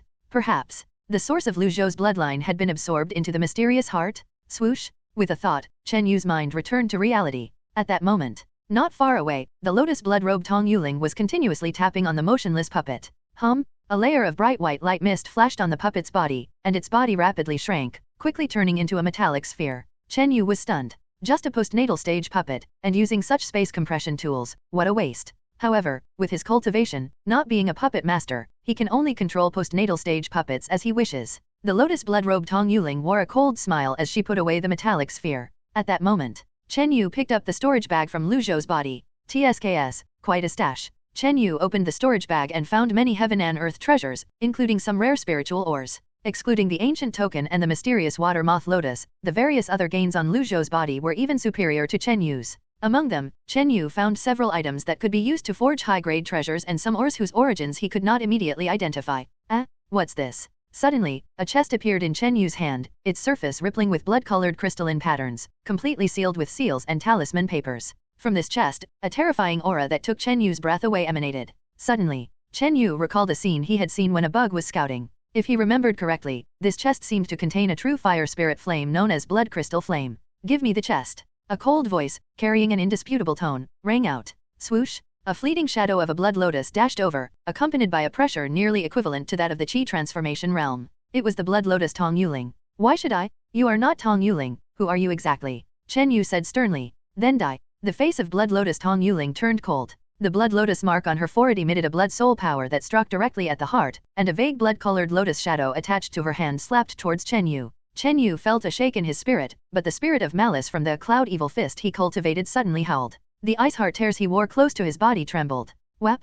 A hand enveloped in a vague blood lotus phantom had already slapped in front of him. Chen Yu instantly felt a pressure nearly equivalent to a punch from the postnatal Qi transformation stage. The strength displayed by this blood lotus Tong Yuling was almost on par with Lu Zhou. However, at this moment, Chen Yu was somewhat weakened after activating the blast technique, making it difficult to withstand. Roll! In a moment of urgency, Chen Yu's heart gathered strength forcibly, and he fiercely greeted it with a punch. An unexpected scene occurred. The moment Chen Yu gathered strength in his heart, he felt a hot stream suddenly surge from the black vortex in that pitch-black space. Roar! As he swung that punch, a copper-like glow adorned his arm, now also covered with a layer of black iron patterns, emanating an ancient and formidable strange power. Crack! The nearing vague blood-colored lotus shadow, nearly as powerful as a postnatal Qi transformation strike, shattered on contact under the sweeping iron Qi patterns. Wow! Blood lotus Tong Yuling spurted a mouthful of blood and flew backward for dozens of feet, her face filled with astonishment. What? How could you possess that boy's emperor's bloodline? The blood-robed woman said in disbelief.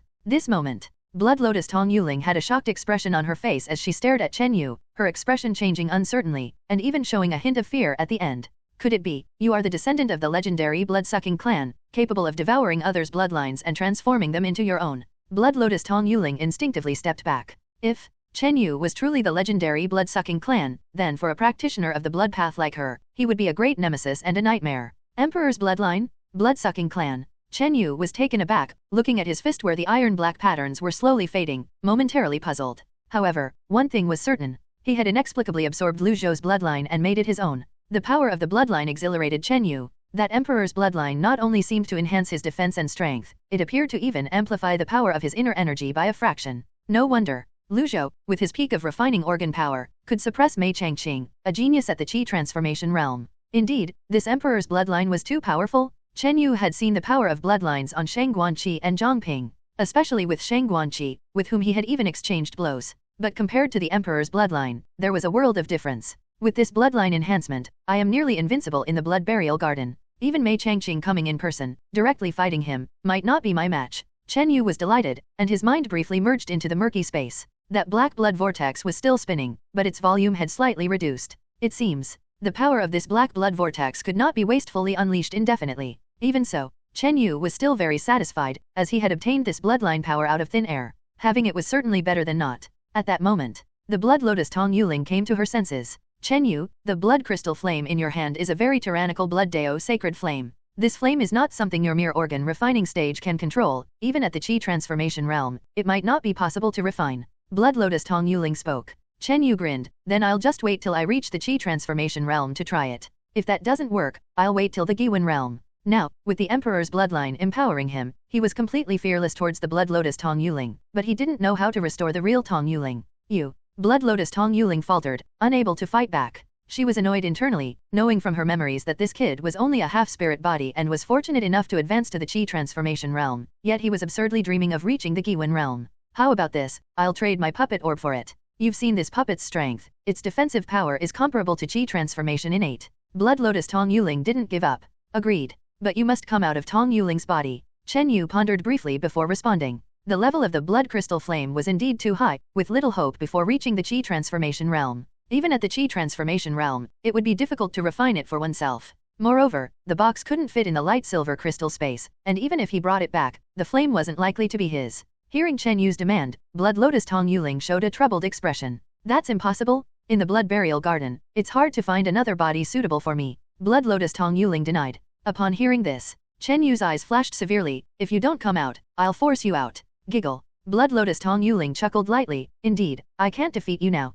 But you are not a soul cultivator, nor do you know any spiritual secret techniques. You can't harm me, only injure this girl's body. Chen Yu frowned. I have a compromise here. Take out that blood soul bud and add half of the blood soul flower from my side, and it might just be possible to create a blood soul body. The blood-robed woman proposed. A blood soul body? How can I trust that you'll actually come out? Chen Yu spoke coldly. Giggle. Once the blood soul body is formed, its potential will at least be on par with that of a high-grade spirit body. Why would I stay attached to this girl's body then? The blood-robed woman laughed. After hearing her out, Chen Yu felt there was some reason to her words. A high-grade spirit body potential, in all of Chu country, couldn't be found. Even Mei Changqing at most had high-grade spirit body potential. And, Tong Yuling herself did not have high qualifications. Seeing this, Chen Yu hesitated, took out the partially bitten blood soul bud from the light silver crystal space, and decided to test her reaction. He naturally wasn't willing to easily hand over the blood soul bud to her, as he hadn't found her weakness yet. Seeing the blood soul bud, a fervent look appeared in the eyes of Blood Lotus Tong Yuling. Kid, don't be fooled by this woman. A childish voice rang in Chen Yu's mind. Chen Yu's heart stirred, looking at the blood soul bud. Was the voice coming from there? Chen Yu, don't listen to the words of this flower spirit. Once I start to create the blood soul body, it will need to be eradicated and will naturally try to stop you. The blood-robed woman quickly said. Kid, listen to me, knock this woman unconscious. I promise I have a way to help you drive her out. The childish voice urgently said. Seeing the two sides argue and refusing to compromise, Chen Yu sighed. One says one thing, one says another. Who should I believe? However, after weighing his options, Chen Yu decided to first follow the blood soul flower spirit's approach. In his view, humans' cunning was definitely above that of the flower spirit. Moreover, following this approach, he could still keep the blood soul bud. Your honor, perhaps you should try knocking yourself unconscious. Chen Yu looked at Blood Lotus Tong Yuling. After a while, the weakness inside him had greatly diminished, nearly back to normal. Further empowered by the Emperor's bloodline, he felt confident in overcoming the blood-robed woman. Young one, to think you would rather listen to this cunning flower spirit. The blood-robed woman resentfully gritted her teeth and transformed into a streak of blood lotus shadow, fleeing toward the great hall's exterior. Underscore underscore underscore underscore underscore underscore underscore underscore underscore underscore underscore underscore underscore underscore underscore underscore. Seeing the blood lotus woman transform into a residual shadow, she fled towards the outside of the grand hall. Where do you think you're going? Chen Yu was prepared, his heart suddenly storing power, a flash of black iron patterns on his body, and his speed approaching an explosive technique. Shuala, a streak of black pattern, and Chen Yu suddenly intercepted the blood lotus woman, just about to make his move to restrain her. He he he. A childish, milky voice, filled with smugness, echoed in the void. Damn it! The Blood Lotus woman cried out in alarm. Crack! The sealing box in Chen Yu's other hand had its bottommost seal suddenly crack. The surface of the box emitted a thick black smoke, showing some fractures, seeping out strands of glassy blood flames. That is, an aura that made Chen Yu's hair stand on end, truly terrifying, burst forth as the box exploded. Not just Chen Yu. In the eyes of the Blood Lotus woman, too, there emerged a deep fear, and even despair. Pu. Immediately after, blossoms of crystal-like blood flames erupted from the box, engulfing Chen Yu in an instant. Ha ha ha. Foolish humans, these blood crystal flames, as companions to the blood soul flower, I do have a certain control over them. The childish, milky voice was brimming with smugness. Run! Seeing Chen Yu being engulfed by the blood crystal flames, the Blood Lotus woman didn't look back as she retreated into the grand hall. Where are you running to? The childish, milky voice, full of cold bloodthirst. Piyusha? One of the blood crystal flames transformed into a giant net of blood flames, trapping Blood Lotus Tong Yuling within it. In an instant, both Chen Yu and Blood Lotus Tong Yuling were swallowed by the terrifying blood crystal flames. The power of these flames was such that even someone in the Qi transformation realm, touched by it, would have their flesh and blood eroded, turning into a puddle of bloody residue. No. The voice of Blood Lotus Tong Yuling was chilling, filled with despair and unwillingness. She gritted her teeth, her hands forming gestures, the blood lotus mark on her brow flickering with bright blood crystal light. Then, her blood lotus robe surged with a brilliant blood light, blooming into a water tank-sized shadow of a blood lotus, enveloping her entirely. That moment, the defensive power formed by Blood Lotus Tong Yuling exceeded Lu Zhou's beast skin armor. The grade of her blood lotus robe was comparable to that blood sun pearl. However, as the glassy blood flames approached, the shadow of the blood lotus violently shook and suddenly dimmed, shattering. It could not withstand a single blow. Even Elder Mao, Guardian Shangguan, of the Qi transformation innate level, once surrounded by these flames, would meet a fate of certain death. Wang? The blood lotus mark on Blood Lotus Tong Yuling's brow suddenly flashed, transforming into a transparent shadow of a blood lotus, attempting to escape like a cicada shedding its skin. A lonely remnant soul trying to flee? Give up your futile struggle and accept your death graciously. The childish, milky voice, full of mockery. Whoosh. Transparent blood flames illuminated from within the glassy blood flames, pu sound, forcing the fleeing shadow of the Blood Lotus soul back. Crack. The shadow of the Blood Lotus soul dimmed and shattered, dispersing and merging back into Tong Yuling's forehead, forming a vivid and beautiful blood lotus mark, its aura subtly changing. Just then, the glassy blood flames broke through the shadow of the blood lotus around Tong Yuling, about to completely engulf her. At this moment, a sudden change occurred. Woohoo! Dong dong! Dong dong! A strange pulling force, accompanied by heartbeats that seemed to shake heaven and earth, caused the surrounding blood crystal flames to quiver uncontrollably, shooting towards one direction. What's going on?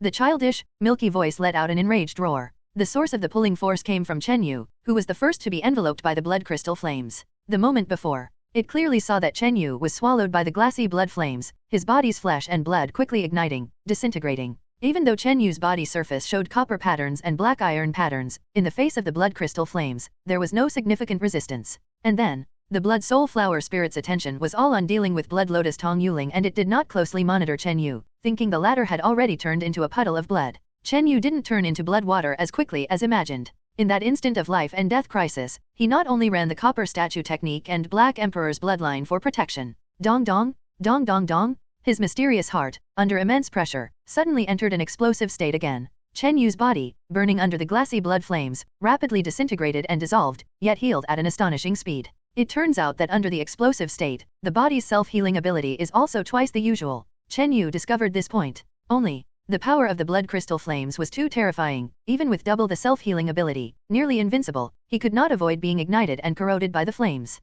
Could it be that this is the end? Chen Yu roared frantically in his mind, pushing the powers of the mysterious heart, the copper statue technique, Yunsha internal breath, Black Emperor's bloodline, all the forces he could muster to their limits. In that instant of life and death, Chen Yu felt the Yunsha internal breath advance once again, bursting forth with an aura nearly like postnatal true Qi fierceness, exuding a wild and unrestrained evil Qi. The copper statue technique also awakened potential, reaching the pinnacle of a level near the copper bone layer. Dong, dong dong dong, dong dong. The mysterious heart seemed to feel its master's urgent crisis, entering a peculiar state of irregular pacing. Suddenly, Chen Yu felt a forbidden aura, emanating from the depths of his heart, leaking a trace. Wang Hong? Just that trace of forbidden aura caused the surrounding void, the grand hall, to transmit a faint sensation of vibration. Dong, dong dong. Every beat of the mysterious heart seemed to touch the pulse of the world, and a part of the void seemed to develop some form of double image. Whirl! The next moment, the invading blood crystal flame inside his body was suppressed by an overwhelmingly powerful force, causing it to shudder uncontrollably.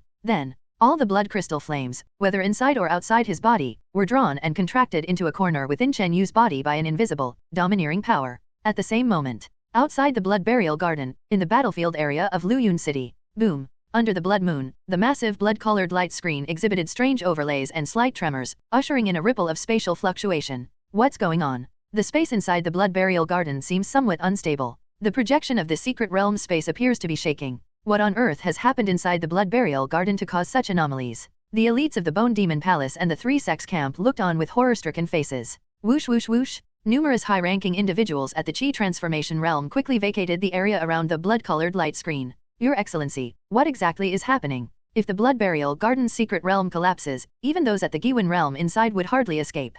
Palace Master Fu looked very displeased. Among those inside the blood burial garden were the elite disciples of the Bone Demon Palace, including his direct disciple, Mei Changqing. This is too unusual. The space within the blood burial garden has always been stable, estimated to last at least a millennium. Could it be something unknown has occurred inside? The blood-robed handsome man expressed his confusion. Suddenly, he thought of something, flipped his hand, and a broken soul token appeared in his palm. This shattered soul token was streaked with traces of black blood. Impossible? With Lu Zhou's strength, how could he die in the blood burial garden? The blood-robed handsome man roared in disbelief, his face a picture of denial. Are you saying that the junior you brought along has died in the blood burial garden?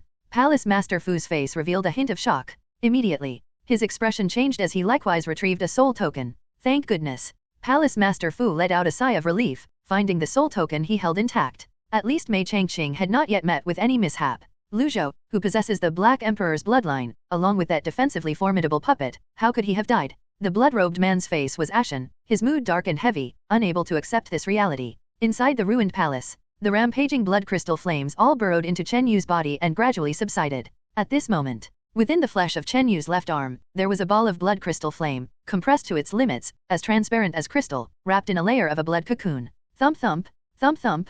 The sound of an invisible heartbeat, with each pulse, caused the crystal-clear blood crystal flame to tremble and compress further, until a certain moment. The compressed ball of blood crystal flame within the blood cocoon formed a crystal bead the size of a thumb, which then stilled into eerie silence.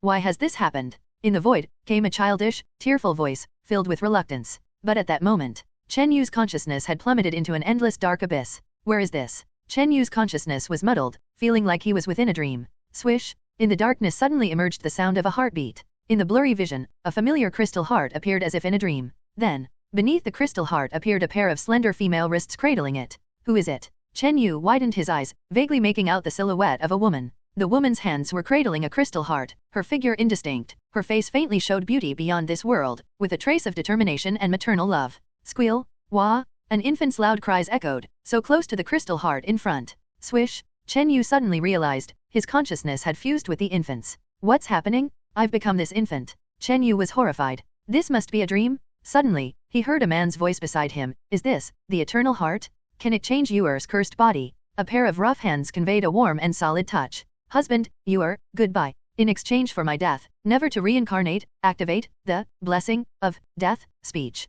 The woman suddenly let out a sigh that seemed to last forever and chanted a series of obscure incantations. With the incantations, her body slowly dissolved, emitting a sacred brilliance, enveloping both the infant and the crystal heart in its glow. At the same time, the infant's arm was cut, a trickle of blood flowing out, merging with the sacred brilliance and the incantations into the crystal heart named Eternal Heart. Wah wah! The infant that Chen Yu had become cried out in pain, completely out of control. Thump thump, thump thump. Immediately, he felt a heartbeat from the depths of the void synchronize with his own. Boom, whoosh. In the vision, the heart suddenly struggled fiercely, transforming into a brilliant rainbow of crystal light and vanished into thin air. Where do you think you're going? The man bellowed angrily, a force beyond description shaking the heavens and earth, his towering figure tearing through space, pursuing across the void. The next moment, the vision before his eyes disappeared, and everything reverted to darkness. The dream ended. Chen Yu opened his eyes, his body drenched in cold sweat, to find himself lying on top of a brightly beautiful girl, a sensation of softness and fragrance enveloping him. Junior brother Chen, you're awake.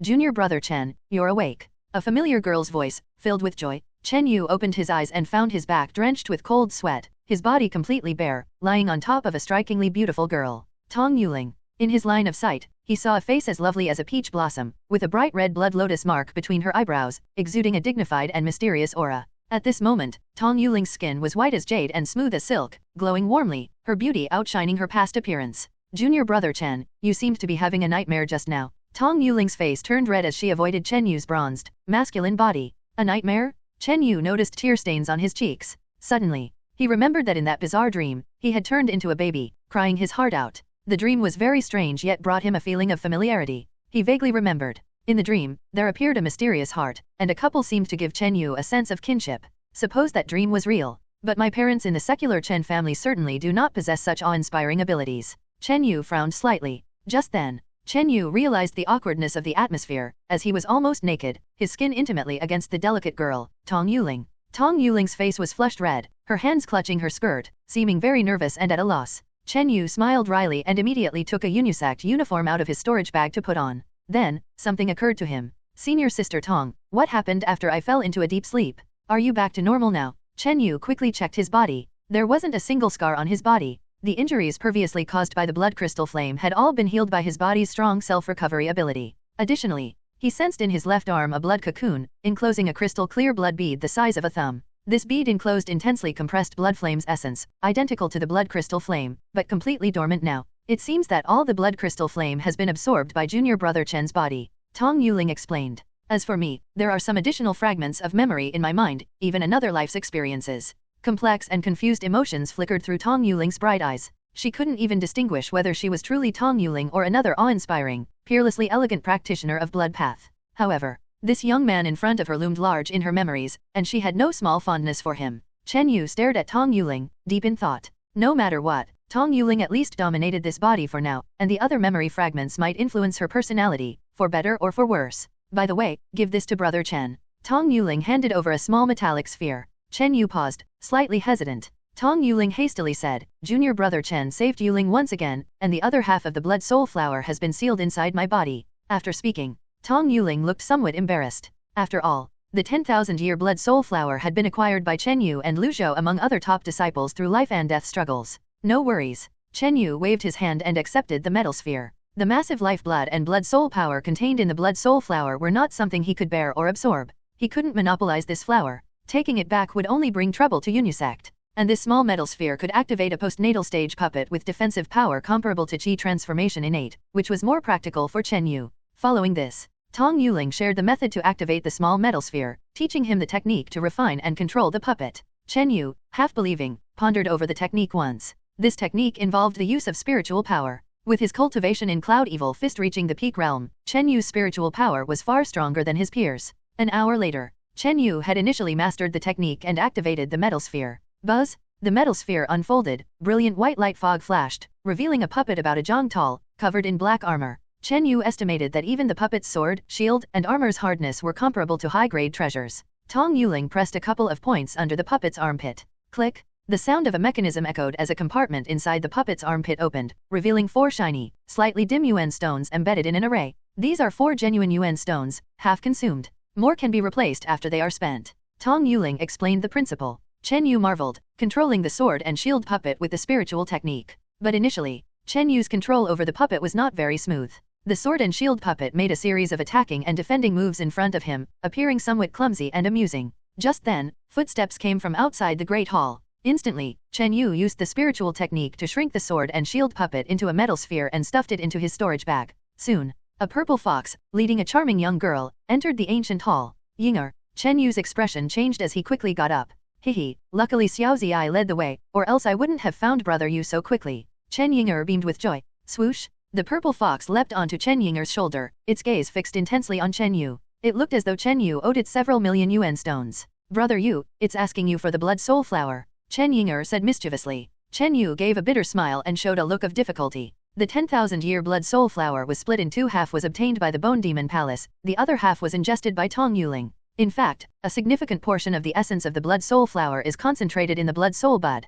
Consuming this bud nurtures the soul, enriches the spirit, and boosts life potential. For those below the Giwen realm, its significance is extraordinary. Tong Yuling opened her mouth with a smile upon hearing this. Chen Yu took out the blood soul bud, which had been bitten once. Once this object appeared, the purple fox got excited and started jumping up and down. Swoosh! At the same moment, a silver-spotted, black speck dashed out and came in front of Chen Yu. It was the Iron Moon strange insect. Both spirit pets looked expectantly at the blood soul bud. This blood soul bud contains extremely pure blood soul essence. It is more than enough for the two of you and your 2 pets to share, Tong Yuling suggested. Chen Yu nodded and prepared to share the blood soul bud. But suddenly, a fierce light flashed in his eyes, skimming over the purple fox on Chen Yinger's shoulder. Swish! Chen Yu's body flashed with black iron markings, and with his heart gathering strength, he turned into an afterimage and swiftly grabbed for the purple fox. The purple fox screamed, a flash of shock crossing its eyes as it blurred into a purple shadow.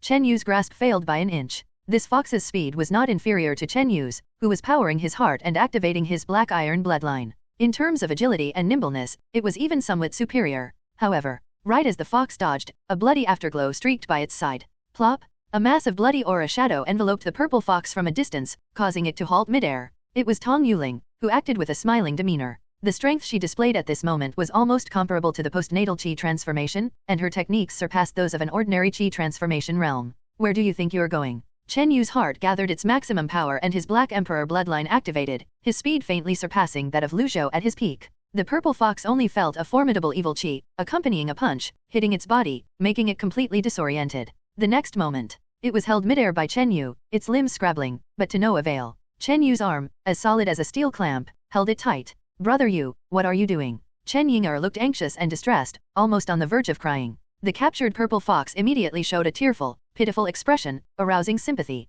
What kind of spirit pet contract did you sign with this fox? Chen Yu asked sternly. Of course, it's an equal contract. Little Purple was very helpful to me in the blood burial garden, and I gained quite a lot. Chen Yinger replied as if it were a matter of course. Chen Yu sneered and immediately recounted the historical truth of signing contracts with ancient beasts, from 300 to 400 years ago. This type of contract is not solid, mainly because it imposes no restrictions on the spirit pets. The ancient beasts and rare birds within the blood burial garden can indeed exploit this loophole to escape from this place. Tong Yuling nodded in agreement. Under the influence of both, Chen Yinger finally showed a trace of doubt and fear. Fox, if you want to live, or truly want to follow Yinger, then sign an ordinary spirit pet contract. Chen Yu said threateningly, his face carrying a hint of evil chi. Upon hearing this, the purple fox struggled desperately and shook its head, showing a firm refusal. I think it's better like this. Yinger can sign a life and death equal contract with it, where both sides interact sincerely and are absolutely equal, and neither can harm the other. Tong Yuling suggested. Life and death? Chen Yu was taken aback and looked at Tong Yuling questioningly. Tong Yuling secretly transmitted her voice. This fox possesses the rare heavenly fox bloodline. Its potential far surpasses ordinary ancient beasts and is almost comparable to some legendary holy beasts. It's already fortunate that Yinger can sign such a restrictive equal contract with it. Heavenly fox bloodline? Chen Yu was greatly surprised. This was the bloodline of a legendary top-grade ancient beast. As for the life and death situation, with the fox's strength and potential, it was actually in favor of Chen Yinger. Moreover, after signing this contract, outsiders will find it hard to take this spirit pet away from Yinger's hands. Tong Yuling added. Okay, Chen Yu nodded. After pondering for a long time, the purple fox finally agreed to sign the life and death equal contract. After all, the fox was trapped in the blood burial garden as a nutrient source being extracted from. Now it was completely controlled by Chen Yu. Moments later, Chen Yinger and the purple fox both slashed their palms, and with Tong Yuling's guidance, their fresh blood formed a complex, blurred pattern of blood marks in midair. The pattern twisted and soon turned into an indistinct fluctuation that merged into both Chen Yinger and the purple fox. Afterwards, Chen Yu, Chen Yinger, and the two spirit pets began to share the blood soul bud. Pluck! The blood soul bud was divided into 4 pieces, each person and spirit pet taking a share. In the void, a babyish voice screamed in pain. Tong Yuling, however, declined to partake, as she had already obtained half of the blood soul flower and it was preserved within her body, likely taking a long time to absorb. Pop, pop, pop. First, the two spirit pets quickly devoured their respective shares of the blood soul bud. After consuming its portion, the iron moon strange insect showed a vivid layer of blood-colored light film emerging on its surface, its brightness growing stronger. After a long while, the insect's blood-colored light film condensed into a layer of blood cocoon and quickly fell silent. Congratulations, junior brother Chen, the iron moon corpse worm was already of an extraordinary grade, and this one is even a variant. After consuming the blood soul bud, its potential grade will increase even further. Once this insect awakens, it will at least be a treasure insect of the postnatal chi transformation stage. Tong Yuling said with a smiling expression. Underscore underscore underscore underscore underscore underscore underscore underscore underscore underscore underscore underscore underscore underscore underscore underscore. After awakening, this insect is at least a postnatal chi transformation precious pet. Upon hearing Tong Yuling's congratulations, Chen Yu naturally brimmed with elation. One must know that some ancient beasts and treasure insects often possess combat strength that far surpasses humans of the same level. One could conjecture. Before long, Chen Yu would possess a powerful postnatal precious pet whose value and practicality could make even the elders of the chi transformation realm within the sects envious. Meanwhile, Chen Yinger's purple fox had also ingested a blood soul bud but did not fall into slumber like the Iron Moon strange insect. The fox sat cross-legged on the spot, with strands of purple blood chi patterns wafting around its body as its aura rapidly entered the chi transformation realm. This spiritual fox was originally of the chi transformation realm, but it was weakened due to the influence of the blood absorption array in the central garden. Tong Yuling murmured. Behind the two pets, Chen Yu and Chen Yinger prepared to ingest their respective portions of the blood soul bud. Wait. Tong Yuling spoke, given the physique of humans, especially at the refining organ stage cultivation, ingesting the blood soul bud, even just 1/4 of a small portion will lead to the loss of much of the blood soul essence, which is quite regrettable. Immediately, Tong Yuling imparted to them a mental method for refining and absorbing. This method was specifically for the blood soul essence. Even if one couldn't absorb it all, it could indirectly seal some of it, reducing the loss. An hour later, Chen Yu both had learned this simple method of refinement. Plop! Chen Yu sat cross-legged, and upon chewing a broad bean-sized portion of the bud, it released a sweet juice and a refreshing, soul-stirring fragrance. Chen Yu's consciousness trembled. He suddenly felt a gentle and immense warmth, like that of a hot spring, merging into his consciousness. This was the essence of blood soul within the blood soul essence, which could nurture the soul. Suddenly, Chen Yu felt his spirit, and even his spiritual evil qi, distinctly nourished and strengthened. Huo! Simultaneously, another component of blood soul essence called life essence, bloomed like flowers within his body, quickly merging into his blood and breath. However, the volume of the blood soul essence was too vast, beyond what one at the refining organ stage could fully absorb. Even refining a small part of it was a tremendous opportunity. Chen Yu was just about to employ the absorption method imparted by Tong Yuling. Thump, thump, thump. The mysterious heart began beating faster, exuding a familiar suction force. In an instant, all the blood soul essence and life essence rapidly gathered inside his body, centering on the heart, compressing within the blood and the bones. The blood soul essence trickled into the spirit. The life essence fused into his inner chi, blood, bone, even partially absorbed by the heart itself. Buzz! Within the mysterious heart, a black blood vortex floating in a dim space, grew a notch larger after absorbing a considerable amount of life essence. In no time, this black blood vortex expanded to the size of a bamboo basket. Chen Yu's face showed elation, and at that moment, the life essence scattered throughout his body. Not far away, Tong Yuling, who was paying attention to Chen Yu's condition, couldn't help but show a surprised expression. After Chen Yu had ingested a portion of the blood soul bud, there was almost no leak of blood path qi. He absorbed it entirely? Tong Yuling was astounded. In contrast, Chen Yinger exhibited a layer of blood-colored ripples on her body and, despite utilizing the absorption method, lost at least half of the blood soul essence. At this time, Chen Yu's inner breath surged violently, and a powerful wave of spiritual evil qi emerged from his body. The force of that evil qi made the nearby purple fox, which had recovered to the qi transformation realm, subconsciously distance itself from Chen Yu. Not only that, as the evil qi grew more robust, Chen Yu's inner breath continued to condense and climb. Puhu. From time to time, thin, distinctly visible black-green qi patterns emerged on Chen Yu's body. By the end, above the nape of his neck, a black-green qi shadow in the shape of a blood python appeared, roaring and exuding raging evil qi. The might of this evil qi was enough to unsettle even those in the postnatal qi transformation stage. Tong Yuling's eyes flickered with surprise and complexity, as if she understood something. At a certain moment, Wu, Chen Yu let out a long roar, with a wave of black-green qi force rippling across several meters. Within the wave, a few strands of black-green qi patterns were mixed with a fluctuation unique to true qi. Haha, is this the postnatal true qi? Chen Yu spread his palm, and several looping black-green qi patterns appeared, their strength seemingly slightly greater than that of Mei Changqing. It was just that in quantity, it was far less than Mei Changqing's. Within the Danfield qi si, at the center of an invisible swirl of inner breath, a profound black-green qi mass appeared, tiny in size, less than 1/10 of the inner breath swirl. True qi and inner breath are vastly different. First, inner breath is difficult to see with the naked eye, generally only leaving corresponding traces of force, and once leaving the body, it dissipates quickly. True qi, however, is a visible form of qi energy, more condensed, and on a much higher level. Junior brother Chen possesses the fortune of a half-spirit body. To be able to condense postnatal true qi at the refining organ stage, truly is a person of great destiny. Tong Yuling couldn't help but feel emotional. In another lifetime of memories she received, it was extremely tough for a half-spirit body to break through to the qi transformation realm and often came with a considerable cost. For someone like Chen Yu, with the talent of a half-spirit body at just 15 years of age, to be able to condense postnatal true qi in advance, this was truly extraordinary. To condense postnatal true qi in advance during the refining organ stage brings many benefits. First comes greater combat power. Chen Yu's inner breath was already close to the might of ordinary postnatal true qi, and if mixed with this evil qi of cloud, he could fight on equal footing with the average postnatal qi transformation person. Furthermore, cultivating postnatal true qi in advance means greater potential, making the breakthrough to the qi transformation realm almost a given. Who? Chen Yu let out a long breath and withdrew the cloud evil true qi from his palm, feeling deeply moved inside. It was only because of the once-in-a-century opportunity that arose with the opening of the Blood Burial Garden, combined with his desperate struggle, that he was able to have such great fortune bestowed upon him.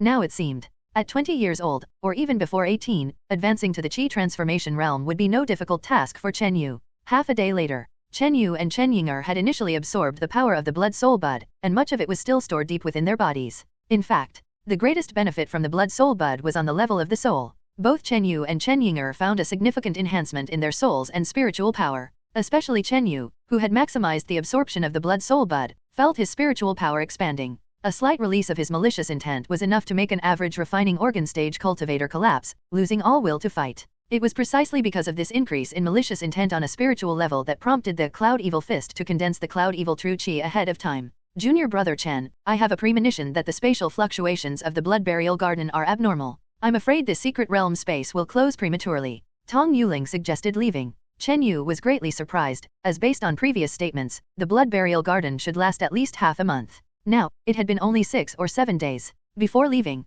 the three of them gave Lu Zhou's corpse one last glance. Chen Yu thought for a moment, stripped off the beast skin armor from Lu Zhou's body, cleaned it, and put it on himself. As for the spoils of war on Lu Zhou's body, Chen Yu had already divided them. Among them were many unfamiliar precious materials and spiritual ores, which Tong Yuling identified one by one. Swoosh, swoosh, the three immediately got up and left the dilapidated ancient temple together. However, as soon as they broke through the silver pattern blood curtain outside the ancient temple, a light chuckle came from nearby. Hehe. Chen Yu, I didn't expect that the one to come out alive would be you. That voice was eerily familiar. A handsome young man with long flowing hair came into view. It was none other than Mei Changqing. Swoosh, swish, swish. Disciple after disciple from the Bone Demon Palace flashed out from around the Great Hall. The figures of Zhang Ping, Yuan Li, and the cold-faced man, among others, surrounded the three. The Bone Demon Palace had more than a dozen disciples, all elite secret disciples. Faced with such a lineup, Chen Ying'er's complexion turned pale, her heart filled with trepidation. Ever since entering the Blood Burial Garden, the three factions had been in a state of being pursued and ambushed by the Bone Demon Palace.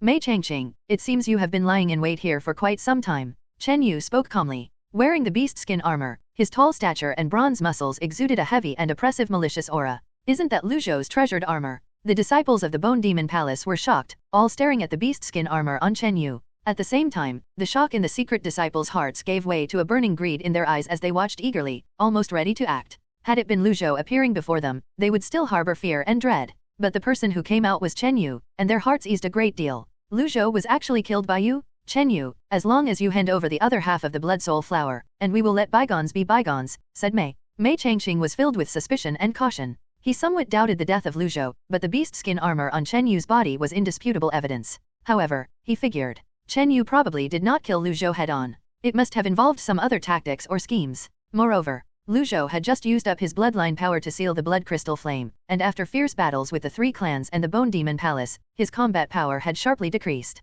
Sorry. The Blood Soul Flower has been consumed by me. A lazy female voice came through. Tong Yuling's lovely face bore a bright and captivating smile that drew everyone's attention. At the moment, Tong Yuling wore the extraordinary blood lotus robe with a mysterious blood lotus mark inscribed on her forehead, exuding an elegance mixed with an enchanting charm. It's this woman. Several disciples from the Bone Demon Palace focused intently on Tong Yuling. At the time, amid the chaos, they had seen half of the Blood Soul Flower fall into Tong Yuling's possession. This woman indeed has the aura of the Blood Soul Flower. Cold light flashed in Zhang Ping's eyes. Attack. Mei Changqing's expression darkened. Without hesitation, he held a dark green bamboo and swung a vast array of bamboo shadows around, causing booming sounds in the air. The exploding bamboo shadows, carrying the imposing pressure of the Qi transformation realm, swept directly toward Chen Yu. Go! A black thread in Zhang Ping's hand turned into a cold black line aimed at Tong Yuling. Yuan Li, in his battle armor, and the cold-faced man led several secret disciples, slowly closing in on Chen Ying'er and the purple fox. At the same time, in a nearby area, hidden within a corner of the building, some disciples from Sect and the three factions peeked out, staring at the scene before them. Mei Changqing has been lying in wait here to deal with junior brother Chen. Cheng Xian, Huangfulin, Xiajing, and other disciples stared in the direction of the dilapidated ancient temple. I don't advise taking action, Huangfulin said with an indifferent expression. That's right. It was because of him that senior brother Kun Ling met his end. Several disciples echoed. You guys. Cheng Xian was enraged, his hand gripping a long blade as he prepared to rush toward the broken ancient temple alone. But suddenly, swoosh, swoosh, swoosh, Huangfulin and several other disciples forcefully grabbed Cheng Xian and pinned him to the ground. Junior brother Cheng, you haven't fully recovered from your injuries, have you? Rushing over there now is tantamount to seeking death. Do you want to follow in Kun Ling's footsteps? Huang Fulin shook his head and chuckled lightly. Underscore underscore underscore underscore underscore underscore underscore underscore underscore underscore underscore underscore underscore underscore underscore underscore. You people, not only do you disregard the life and death of your fellow sect members, but why must you also obstruct me? Cheng Xian's face was filled with indignant fury. Caught off guard, he was jointly restrained by Huang Fulin and others, sealing off his inner breath. Junior brother Cheng, I only wish not to see a genius disciple like you throw away his life needlessly, which would be a great loss to the Yunyu sect. Huang Fulin sighed, looking the very picture of righteousness. But in truth, he was filled with envy at the opportunities Chen Yu had found in the blood burial garden and had not forgotten past grudges. Chen Yu's previous acquisition of the mysterious water moth lotus had already left him fuming with resentment. And now, it seemed that Chen Yu had stumbled upon a great fortune again, having killed Lu Zhou by a stroke of luck. This was definitely a tremendous opportunity. He even suspected that Chen Yu might have benefited from the blood soul flower, an item of great fortune. You fools! Junior brother Chen's strength is not much inferior to Mei Changqing's. If we join forces, we might still stand a chance. Cheng Xian was frantic with anxiety and seething with anger. Hee, junior brother Cheng, you are overestimating Chen Yu. Before, he abandoned brother Kun, escaping alone what? Huang Fulin's face, which had been twisted into a sneer, suddenly froze. At that moment, poof, clang, boom, Chen Yu and Mei Changqing, in front of the ancient Hall of Inheritance, exchanged a couple of hard blows. A burst of dark and explosive air swept around them for 4 or 5 zhongs, keeping the other Bone Demon Palace disciples from getting close. Bang! One particularly handsome young man with long hair was jolted back 2 or 3 zhongs, his face filled with shock. It was none other than Mei Changqing. This can't be real. Huang Fulin stood dumbstruck, as if petrified. While he spoke, he was also observing the battle, anticipating Chen Yu's death. However, the reality was vastly different from his expectation. In the first exchange, Chen Yu's bronze fist went head-to-head with Mei Changqing.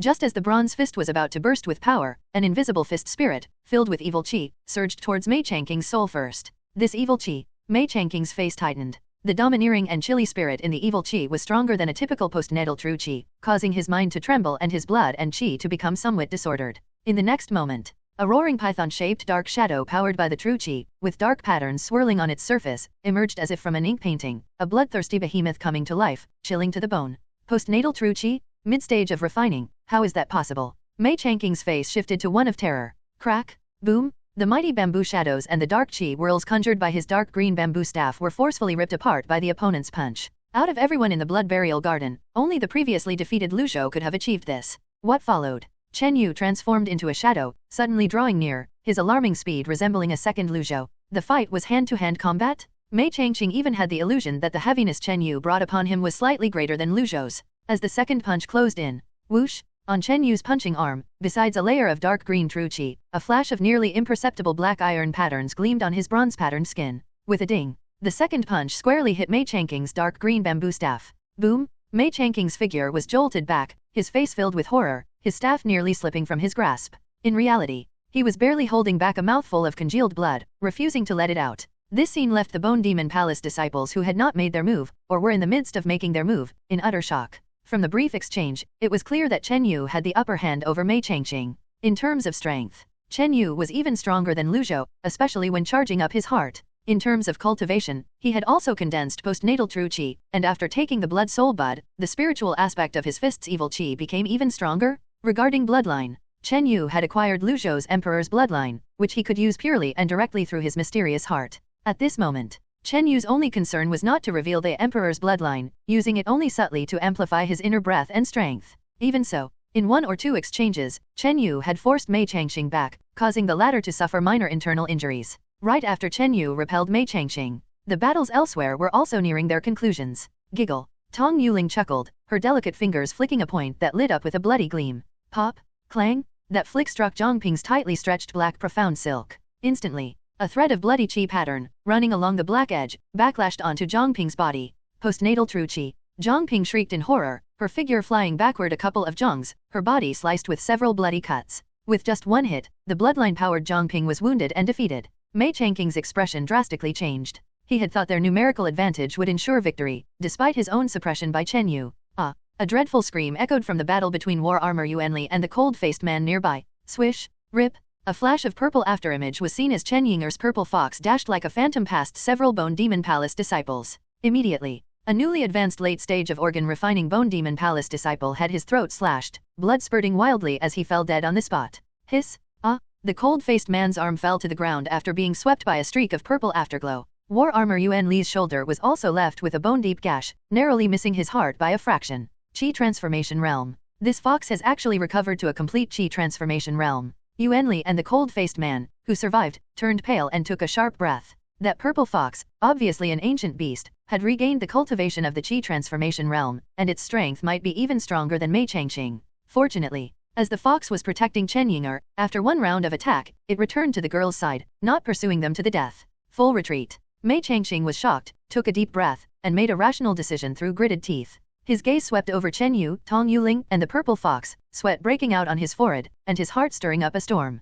Whoosh, whoosh whoosh. The disciples of the Bone Demon Palace, leaving behind one or two corpses and limbs, retreated in terror. From encirclement to launching an attack, and then retreating, the whole process took less than 10 breaths of time. Just one exchange. The Bone Demon Palace suffered a complete defeat, with even Mei Changqing, the #1 talent of the palace, being defeated in a head-on battle. Not to mention Mei Changqing. Even if Lu Zhou were to come back to life, facing such a powerful lineup, he too would have to retreat. This scene fell into the eyes of the nearby disciples watching the battle, every one of them inexplicably shocked. How could this be? Several disciples from the Yu sect, such as Huangfulan, were as if petrified.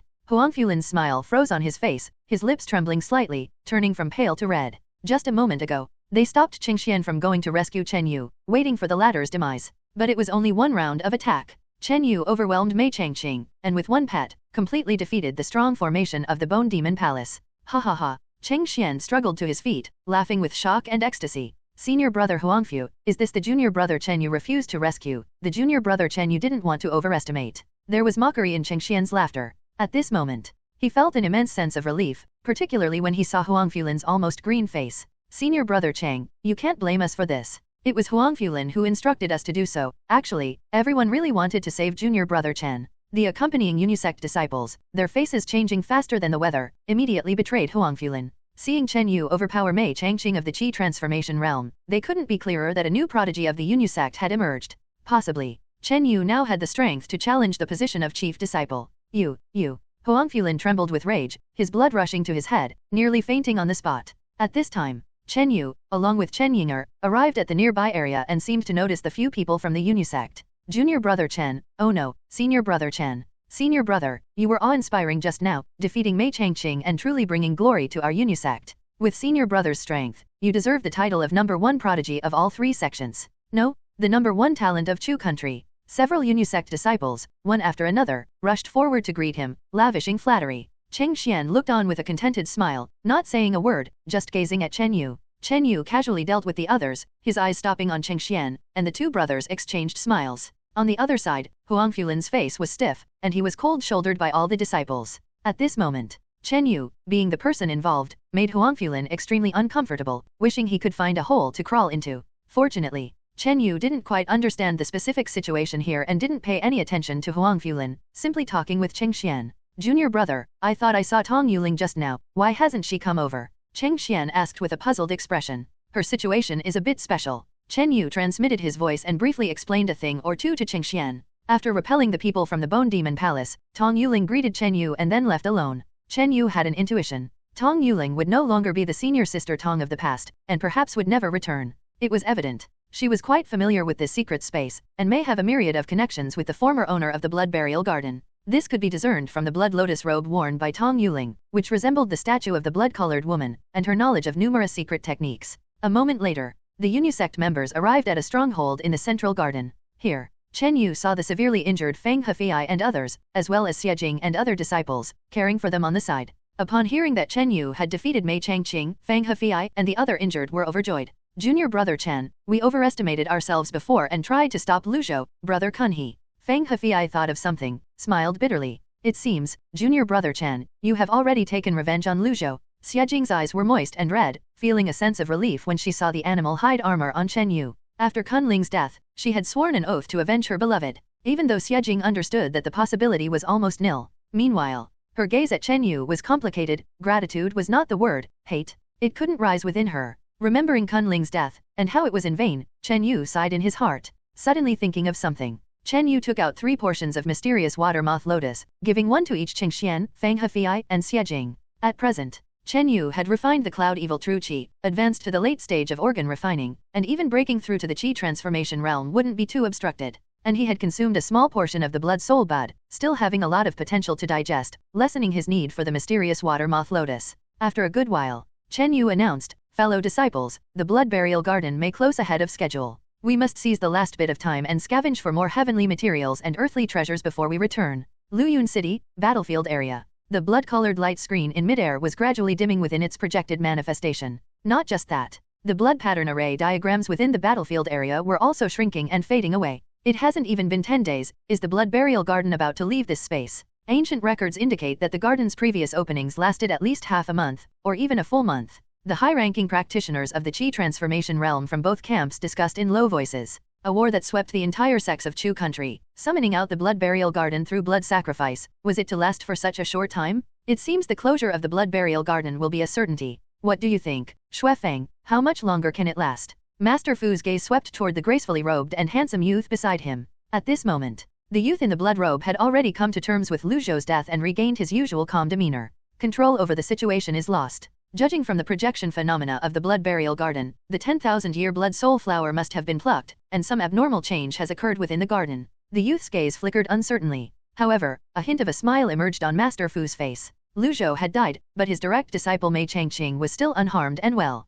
If the blood soul flower had already been plucked, then the chances would be greater for the capture by the Bone Demon Palace. Fortunately, Lu Xiner has not let me down. She should have completed the mission. The youth in the blood robe murmured to himself. In his palm, he was also holding another jade talisman, which flashed and then vanished. The blood soul flower will most likely be taken out by outer sect disciples, not completely out of reach. The youth's expression was calm and collected. As for Lu Zhou's death, he was not overly concerned. After all, the latter was but a temporary reinforcement sent by the organization, a younger genius suitable for this place. Just then, whoosh, a bright orange sword bloom, emanating an overwhelming sword chi from the distant clouds, pierced through the air. Some of the innate strong practitioners present felt a tingling in their minds. The fearsome sword Dao aura caused both Master Fu and the youth in the blood robe to slightly change their expressions. LV Taiju. Figures from the Bone Demon Palace and the Three Sects camp looked up to see a silver-haired elder with an orange-yellow wooden sword on his back, cutting through the sky from the clouds. He was LV Taiju, the supreme elder of the Iron Sword sect and the foremost figure of the three sects.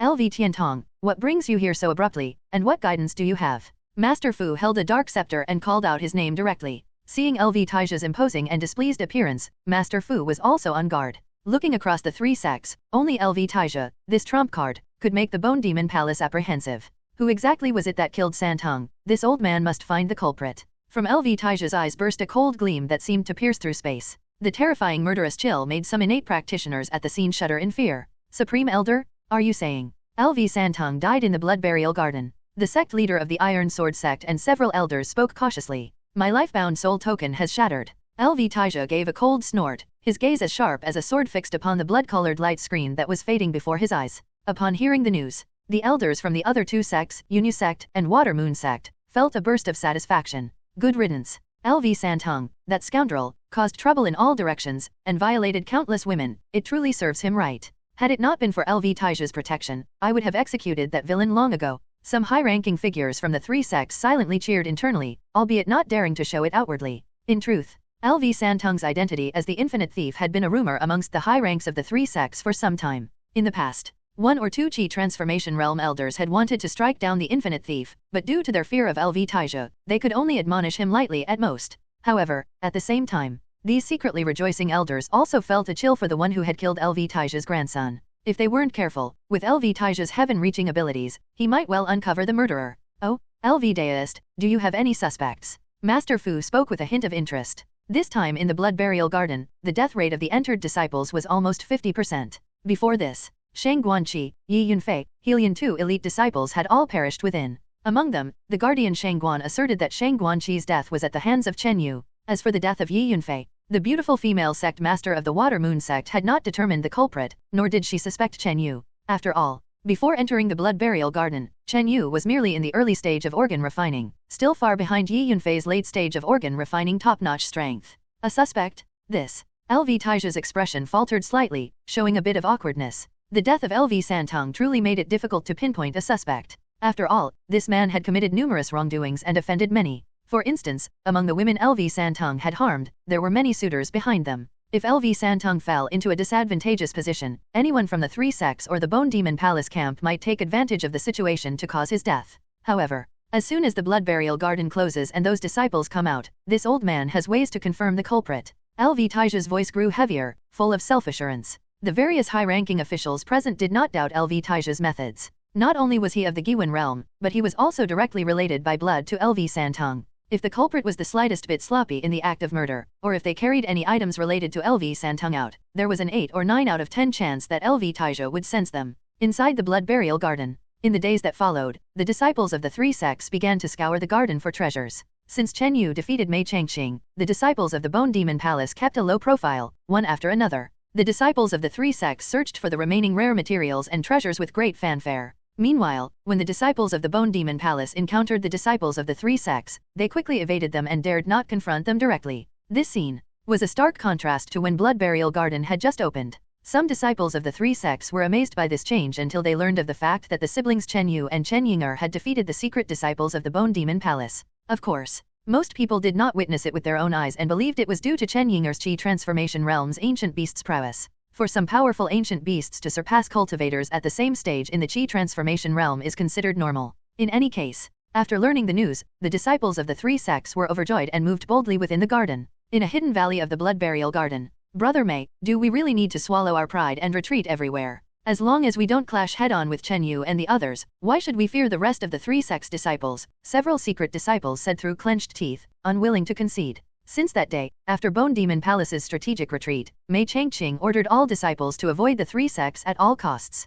Just be patient. We've gotten half of the blood soul flowers, which at least makes us half winners, Mei Changqing said calmly. Deep down, he was even worried about a possible counterattack from Chen Yu, Tong Yuling, and Chen Yinger. Moreover, when he fought with Chen Yu that day, he even had an illusion that Chen Yu seemed to be holding back. Fortunately, Chen Yu did not pressure Bone Demon Palace further and seemed to have given up on the other half of the blood soul flowers. Indeed, Chen Yu had given up on the other half of the blood soul flowers. He didn't want to push Mei Changqing too desperately. Moreover, if he obtained the other half of the blood soul flowers, he couldn't monopolize them anyway, and would have to turn them in later. Brother Mei is right. Given the situation, we can only yield and try to preserve our forces. Once we return to the world outside, our Bone Demon Palace will dominate the sects of Chu country, and we'll have opportunities to take revenge, Zhang Ping said with a light sigh. On the third day after Chen Yu defeated Mei Changqing, buzz. The entire blood burial garden space vibrated slightly, and the blood moon overhead flickered uncertainly. What's happening? Blood burial garden is closing so soon, Mei Changqing exclaimed in surprise.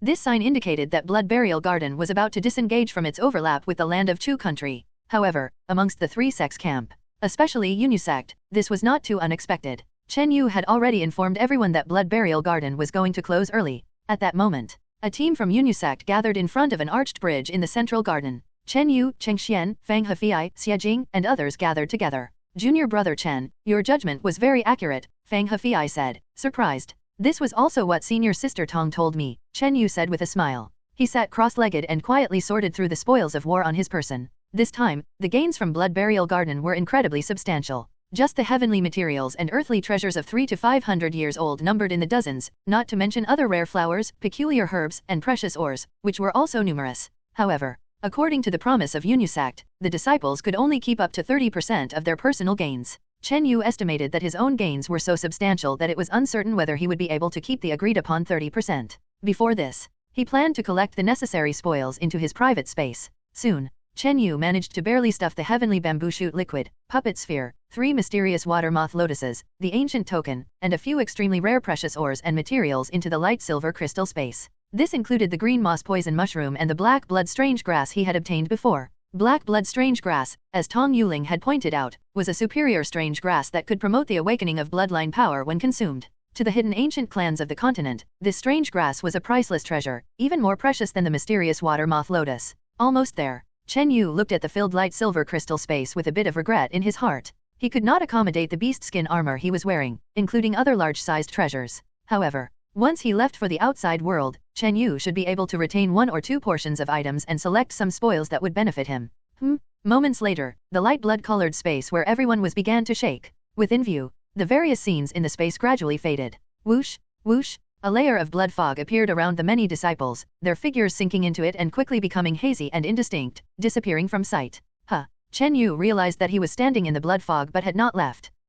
A strange blood-colored fog enveloped Chen Yu. Suddenly, in the blood-colored fog before him, a stunningly beautiful girl appeared, with a blood lotus mark on her forehead and wearing an exquisite blood lotus skirt, looking noble and out of this world. A thick layer of blood-colored fog embraced both Chen Yu and Tong Yuling. Senior sister Tong. Chen Yu looked on in surprise at this scene. Junior brother Chen, I have a way to stay behind in Blood Burial Garden or to become its master. Would you be willing to join me, hand in hand? A hint of rosy shyness graced the girl's face. Seemingly mustering courage, her bright eyes shimmered with a hint of longing as she looked at the tall young man before her. Underscore underscore underscore underscore underscore underscore underscore underscore underscore underscore underscore underscore underscore underscore underscore underscore. In the mist of blood-colored light, a man and a woman, facing each other. Would you be willing to join hands with me and walk together? A hint of shyness appeared on the girl's jade-like delicate face as she raised her head and mustered her courage. Chen Yu was taken aback. He had never expected that Tong Yuling would confess to him and even try to make him stay at the moment of their farewell. The young woman in his view was no longer the modest beauty of the past, she had transformed into something mysterious and majestic, embodying an elegant solemnity.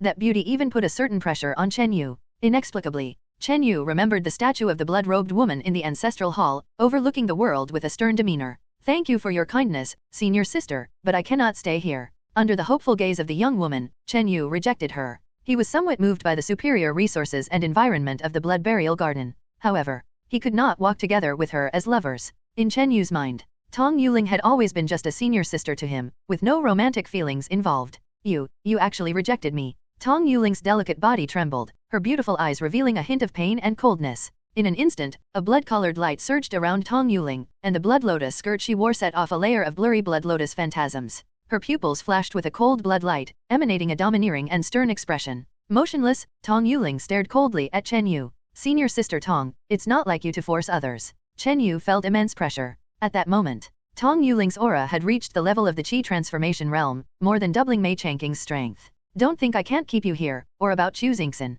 The matter's between you. A frost covered Tong Yuling's pretty face, with a hint of domineering intent. Chen Yu's heart sank as he sensed a great change in Tong Yuling's disposition. He did not know that his rejection subtly altered the fate of Tong Yuling's peculiar body. Earlier, Tong Yuling had been subjected to a body seizing by a powerful entity within the Blood Burial Garden. Afterward, that entity's remnant soul was shattered by the backlash of the blood crystal flame. However, the shattered remnant memories merged into Tong Yuling's consciousness. Compared to Tong Yuling's life experiences over the past decade or so, the emotions and soul power from those remnants were far greater. After merging with this remnant soul power, Tong Yuling's humanity was no longer so pure, influenced by another set of life memories. Regarding this condition, Tong Yuling's own heart was also struggling, following the fondness deep within her heart, wishing to keep Chen Yu. If successful, Tong Yuling might have returned to her original self. Regrettably, Chen Yu refused Tong Yuling, leaving her deeply hurt, and the other half of her personality gained the upper hand. At this moment, the domineering aspect Tong Yuling displayed was influenced by the other set of memories.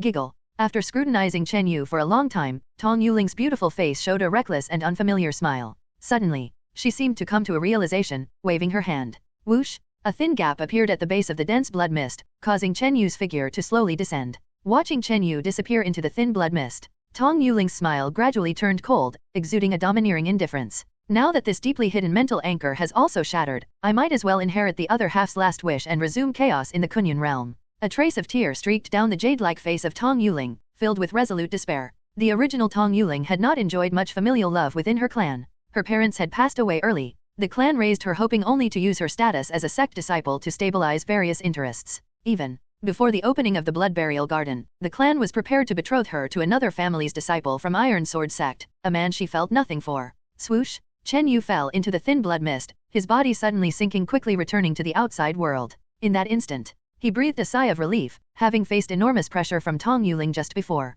Even if he had agreed to stay together with Tong Yuling for the sake of the superior environment of the Blood Burial Garden, how could he have endured her domineering other side? All of this blurred right and wrong. Just like his previous parting of ways with Mu Swecking, it was each other's choice, with no one to blame. Whew! A chill wind swept through, and Chen Yu appeared on the other side of the thin blood mist. The familiar scent of the Chu country battlefield steadied Chen Yu's mind. In his vision, a few disciples emerged from the blood mist, the blood-colored light screen behind them quickly retracting, soon vanishing into thin air. Clearly, Chen Yu was among the last batch of disciples to return. Junior brother Chen. Disciples from the Unisect side of the Three Sects camp called out. Zip swoosh! Chen Yu's figure flickered, landing directly among the Unisect crowd. Among the crowd, Chen Yu saw nearly 20 fellow sect disciples safely return. Additionally, Some higher UPS from Yunyu sect, including the blue-robed sect master, Elder Mao, Fairy Xiaoyu, and Master Elder Mao, were present, all with expectant expressions. Chen Yu did not notice. On the side of the Bone Demon Palace camp, a blood-robed handsome man looked at him with astonishment, observing him for a while. Lu Zhou's ancient beast armor has actually fallen into this child's hands. The blood-robed man noticed Chen Yu. Before entering the blood burial garden, he had no impression of Chen Yu at all. On the other side, Lu Xiner stood among the disciples of the Bone Demon Palace, locking eyes with the blood-robed man briefly and nodding slightly. The blood-robed man breathed a sigh of relief, his expression as calm as before. At this moment, disciples from both the Bone Demon Palace and the Three Sects camp returned to their elders, each wearing a relieved expression, sighing deeply. Those who returned safely from the blood burial garden were undoubtedly fortunate. Deist LV, as we agreed. All the gains from the disciples of our Bone Demon Palace and the Three Sects will be publicly counted here. Master Fu said with a light smile. Indeed. LV Taizhou, with his silver hair and wooden sword on his back, had a void-like sword light flashing in his eyes, sweeping over the many disciples from both sides. That look seemed to penetrate the soul, exposing all secrets. LV Taizhou. When that gaze swept over, the disciples present all trembled in their minds. Chen Yu felt a chill in his heart and mind, clinking uneasily, faintly realizing something. Inside the blood burial garden, he had killed LV Santong, but only Lu Xiner was present then, and she was also an accomplice. Chen Yu didn't know. Just now, by using the sword.A secret technique, LV Taizhou began to check the many disciples present, sensing the slightest bloodline connection to himself. After all, LV Santong was his own grandson. If the person who acted had killed LV Santong and had been contaminated with a hint of his essence, he would sense it. However, the preliminary investigation did not satisfy LV Taizhou. After all, when Chen Yu killed LV Santong, he had used a javelin, killing from a distance. Afterwards, Chen Yu did not even retrieve the javelin, so naturally, he did not carry any trace of the blood essence related to the deceased. Master, what's happening? Why do they need to check all disciples' gains on the spot? Chen Yu asked Elder Mao. At the same moment, many disciples from the Three Sects asked their elders the same question. This is an agreement between LV Taizhou and Master Fu. On the one hand, it is to prevent some disciples from hiding their gains, on the other, it seems to ascertain the whereabouts of the blood soul flower. Of course, LV Taizhou also wants to confirm on the spot who the murderer of LV Santong is. Elder Mao explained. Indeed, Chen Yu's heart shuddered. LV Taizhou would certainly try various methods to confirm the identity of the murderer. Next, disciples from the Three Sects and the Bone Demon Palace camp each opened their storage bags and took out various trophies. Among them, those disciples with secret transmissions or true inheritances had quite impressive gains in their storage bags. Even a few ordinary disciples had good opportunities, revealing quite a few rare materials. Not bad, not bad. On the Yunyu sect's side, Fang Hefei, Mu Sueking, and Nangongli all revealed over a dozen 300-year-old heavenly and earthly treasures, including other various rare and unusual items. Cheng Xian's gain ranked first among the true disciples. He took out more than 20 plants of 300-year-old materials, including 3 or 4 500-year materials and 10 to 20 pieces of spiritual ore that could be used to refine high-grade treasures, eliciting a wave of awe. A few elders showed a trace of fervor in their eyes. Ha ha ha. It really is the 10,000-year blood soul flower. Though it's only half. Master Fu laughed loudly. At this moment, Mei Changqing opened his storage bag, and the gains inside were at least twice that of Cheng Xian's. This included half of the blood soul flower and 2 other items nearly as rare as the mysterious water moth lotus. Mei Changqing's gains immediately overshadowed everyone else. Additionally, some of the secret transmission disciples from the Bone Demon Palace also had more impressive gains than the Three Sects disciples. You are. At this time, under the signal from Elder Mao, Chen Yu opened his own storage bag. Russell? A plethora of heavenly and earthly treasures, exotic flowers and plants, and various spiritual ores and rare materials appeared, emitting astonishing spiritual energy fluctuations. Instantly, the gazes of many in the audience shifted towards Chen Yu. Wow! The disciples couldn't help but exclaim. The heavenly and earthly treasures revealed from Chen Yu's storage bag were all over 300 years old, numbering 60 to 70, and there were over a dozen of the 500-year variety. Additionally, there were also many spiritual ores, mostly capable of refining high-grade treasures, amounting to over 100 pieces. Apart from several seeds and petals of mysterious water moth lotus and 2 or 3 materials valued close to or comparable to mysterious water moth lotus, excluding half of the blood soul flower, Chen Yu's other gains were at least twice those of Mei Changqing. This scene suddenly alarmed the high ranks of the Bone Demon Palace, who looked towards Chen Yu with astonishment and great interest. Suddenly, Chen Yu felt the hot, greedy gazes on the grounds. Among them, the eyes of LV Taizhou, Master Fu, and the blood-robed man were all drawn to Chen Yu. Did you gain all of these? Elder Mao was extremely excited, his face glowing red, as he scrutinized Chen Yu closely. He then noticed that his disciple had undergone a tremendous transformation, his aura nearing the Qi transformation realm. A glint flashed in his eyes. One could imagine the great opportunity Chen Yu must have had in the blood burial garden. Very good, to have obtained so many 500-year materials, among them even a few rare ores that can be used to refine superior treasures. A hoarse voice came. Meeting the Supreme Elder. At the Yunyu sect, a white-haired, blue-robed elder floated down before Chen Yu, his face full of smiles and admiration. Meeting the Uncle Master, Supreme Elder. Elder Mao and Chen Yu promptly paid their respects to the blue-robed, white-haired elder. Evidently, Chen Yu's rich harvest had surprised even the Yunyu sect's Supreme Elder, prompting him to personally make an appearance.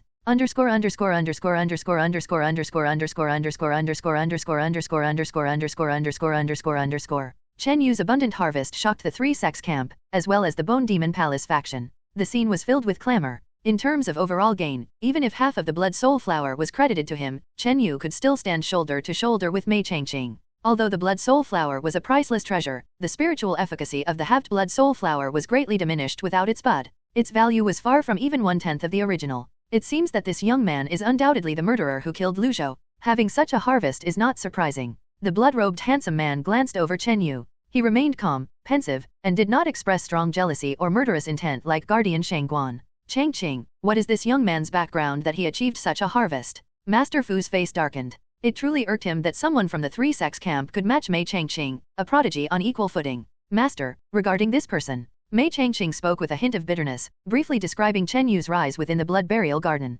Included in his account were the incidents where Chen Yu had killed Lu Zhou and defeated him, which Mei Changqing dared not conceal. At the same moment, many disciples from the three sects camp and the Bone Demon Palace were recounting Chen Yu's experiences within the blood burial garden to their elders. So, Chi'er is confirmed to have been killed by this man. The purple-haired, golden-armored guardian Shangguan, upon hearing a disciple's account, displayed a strong resentment and killing intent on his face. Helian too was also killed by this person? It seems that this young man is a person of great fortune within the three sects camp. Master Fu's expression fluctuated. After Chen Yu's deeds were revealed, the Bone Demon Palace faction was furious. Some of the elders and accomplished individuals from the three sects camp looked enviously at Elder Mao. Elder Mao's two disciples had reaped significant rewards in the blood burial garden. Chen Yu's harvest was among the top. For a time, Elder Mao was the center of attention, becoming the big winner among the older generation. Chen Yu, standing in the crowd, felt uneasy under the many hostile, covetous, and murderous gazes. In the blood burial garden, no matter how imposing he had been, he was ultimately a newcomer.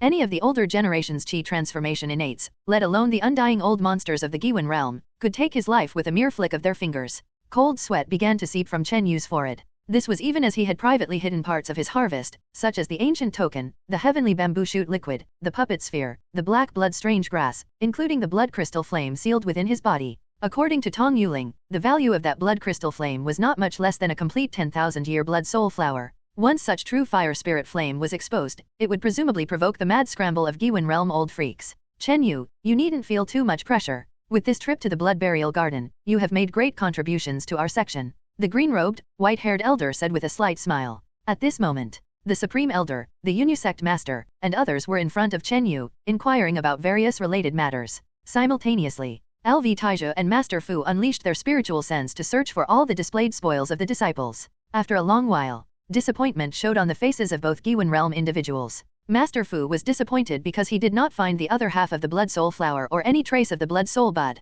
If he could find the other half of the Blood Soul Flower and the Blood Soul Bud, there would be a chance to piece together a complete Blood Soul Flower. LV Taizhe's disappointment lay in not finding any clues to LV Santong's death. Among these, LV Taizhe had also paid attention to Chen Yu's numerous spoils of war, finding nothing related to LV Santong. How could this be? LV Taizhe's brows furrowed, feeling as though he was touching upon something, yet without any clues. At this time, Master Fu, with a displeased expression, stared at the Yunyu sect faction and said in a heavy tone, Gongyang deadliest, my disciple Changqing tells me that the disappearance of the other half of the Blood Soul Flower, as well as the Blood Soul Bud, seems to be related to your sect's Chen Yu. With these words, once again, the scene erupted. Many eyes converged on the Yunyu sect and Chen Yu. The Gongyang deadliest mentioned by Master Fu was the white-haired, green-robed elder standing beside Chen Yu, the Yunyu sect's supreme elder. Facing Master Fu's unfriendly gaze and the Bone Demon Palace's aggressive stance, the high-ranking officials from the other two sects appeared somewhat gloating. In the war among the Chu country sects, the Bone Demon Palace overshadowed the three sects.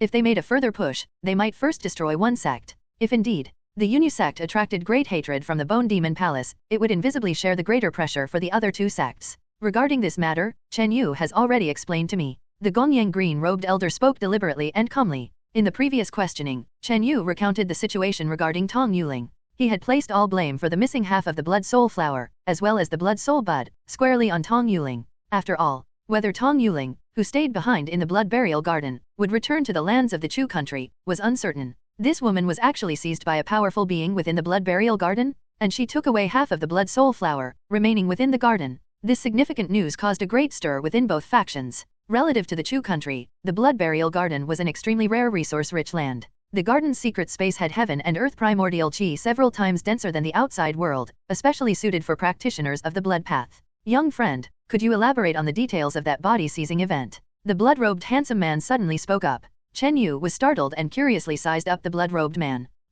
This man is suspected to come from the mysterious Blood Moon organization, whose background is even more terrifying than the Bone Demon Palace. You must be cautious. Elder Mao warned him via a transmitted message. Chen Yu's heart grew tense, for any existence that could make Elder Mao wary was certainly no ordinary figure. Immediately, Chen Yu recounted in simple terms the details of how Tong Yuling had been possessed. What this young man says is true. The mysterious woman who possessed her is none other than the former master of the blood burial garden, the Blood Lotus Saintess. The blood-robed man's expression was complex as he sighed deeply. Blood Lotus Saintess. Upon hearing this, Master Fu could not help but exclaim in shock, showing a look of awe. To think that the Blood Lotus Saintess, who perished in the past, had a remnant soul escape back to the blood burial heavenly garden and take refuge in the 10,000-year blood soul flower she had carefully nurtured. The blood-robed man stated. Oh, if that is so, she could have easily created a body from a millennium of blood soul. Why then did she need to possess a female disciple? Master Fu looked puzzled. However, a flower spirit was born within the blood soul flower, and its awareness had awakened. It occupied half of the blood soul flower alongside the weakened remnant soul of the Blood Lotus Saintess, and it was difficult to distinguish the victor between them.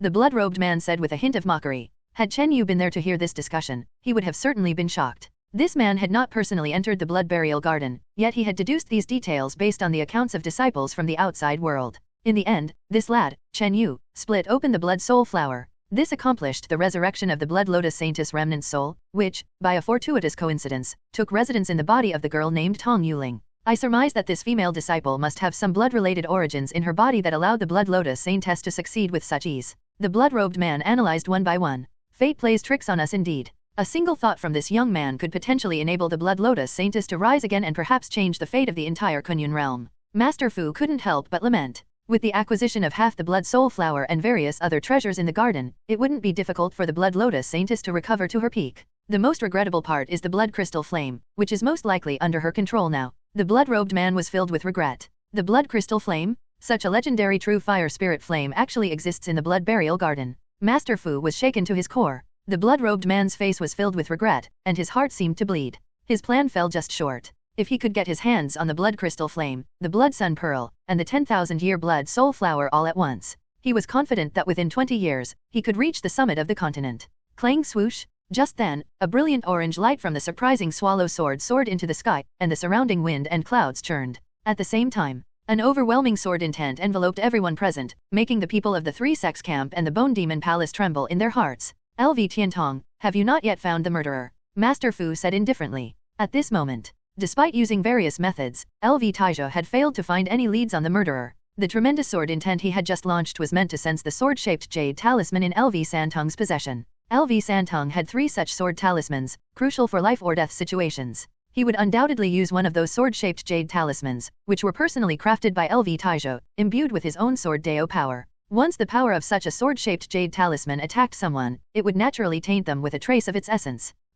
It's you? LV Taizha's sharp gaze fixated on Mei Changqing. This scene caused Chen Yu and Lu Xiner to show astonished expressions. But soon, Chen Yu understood the likely reason. LV Santong must have been pursued by Mei Changqing and had probably used a sword-shaped jade talisman, tainting his pursuer with the sword's Dao power, albeit faintly. Lu Xiner had also come into contact with the power of this sword-shaped jade talisman. However, the Blood Sun Pearl, which she had unleashed beyond her level, was too powerful, instantly burning away that force, so she didn't retain any related aura. Changqing, was it you who killed LV Santong? Master Fu asked calmly. He had no reservations about the matter and didn't care if Mei Changqing admitted to it or not. LV Taizha's eyes also flashed with wariness as he looked toward the back of the Bone Demon Palace camp, where a deadly still stone coffin lay. Senior LV Changqing did indeed pursue LV Santong but failed to catch him. He used one of those sword-shaped jade talismans and almost rebounded against me. Mei Changqing said calmly. LV Taizha frowned slightly. He was aware of the pursuit circumstances already recounted by a disciple of the Iron Sword sect.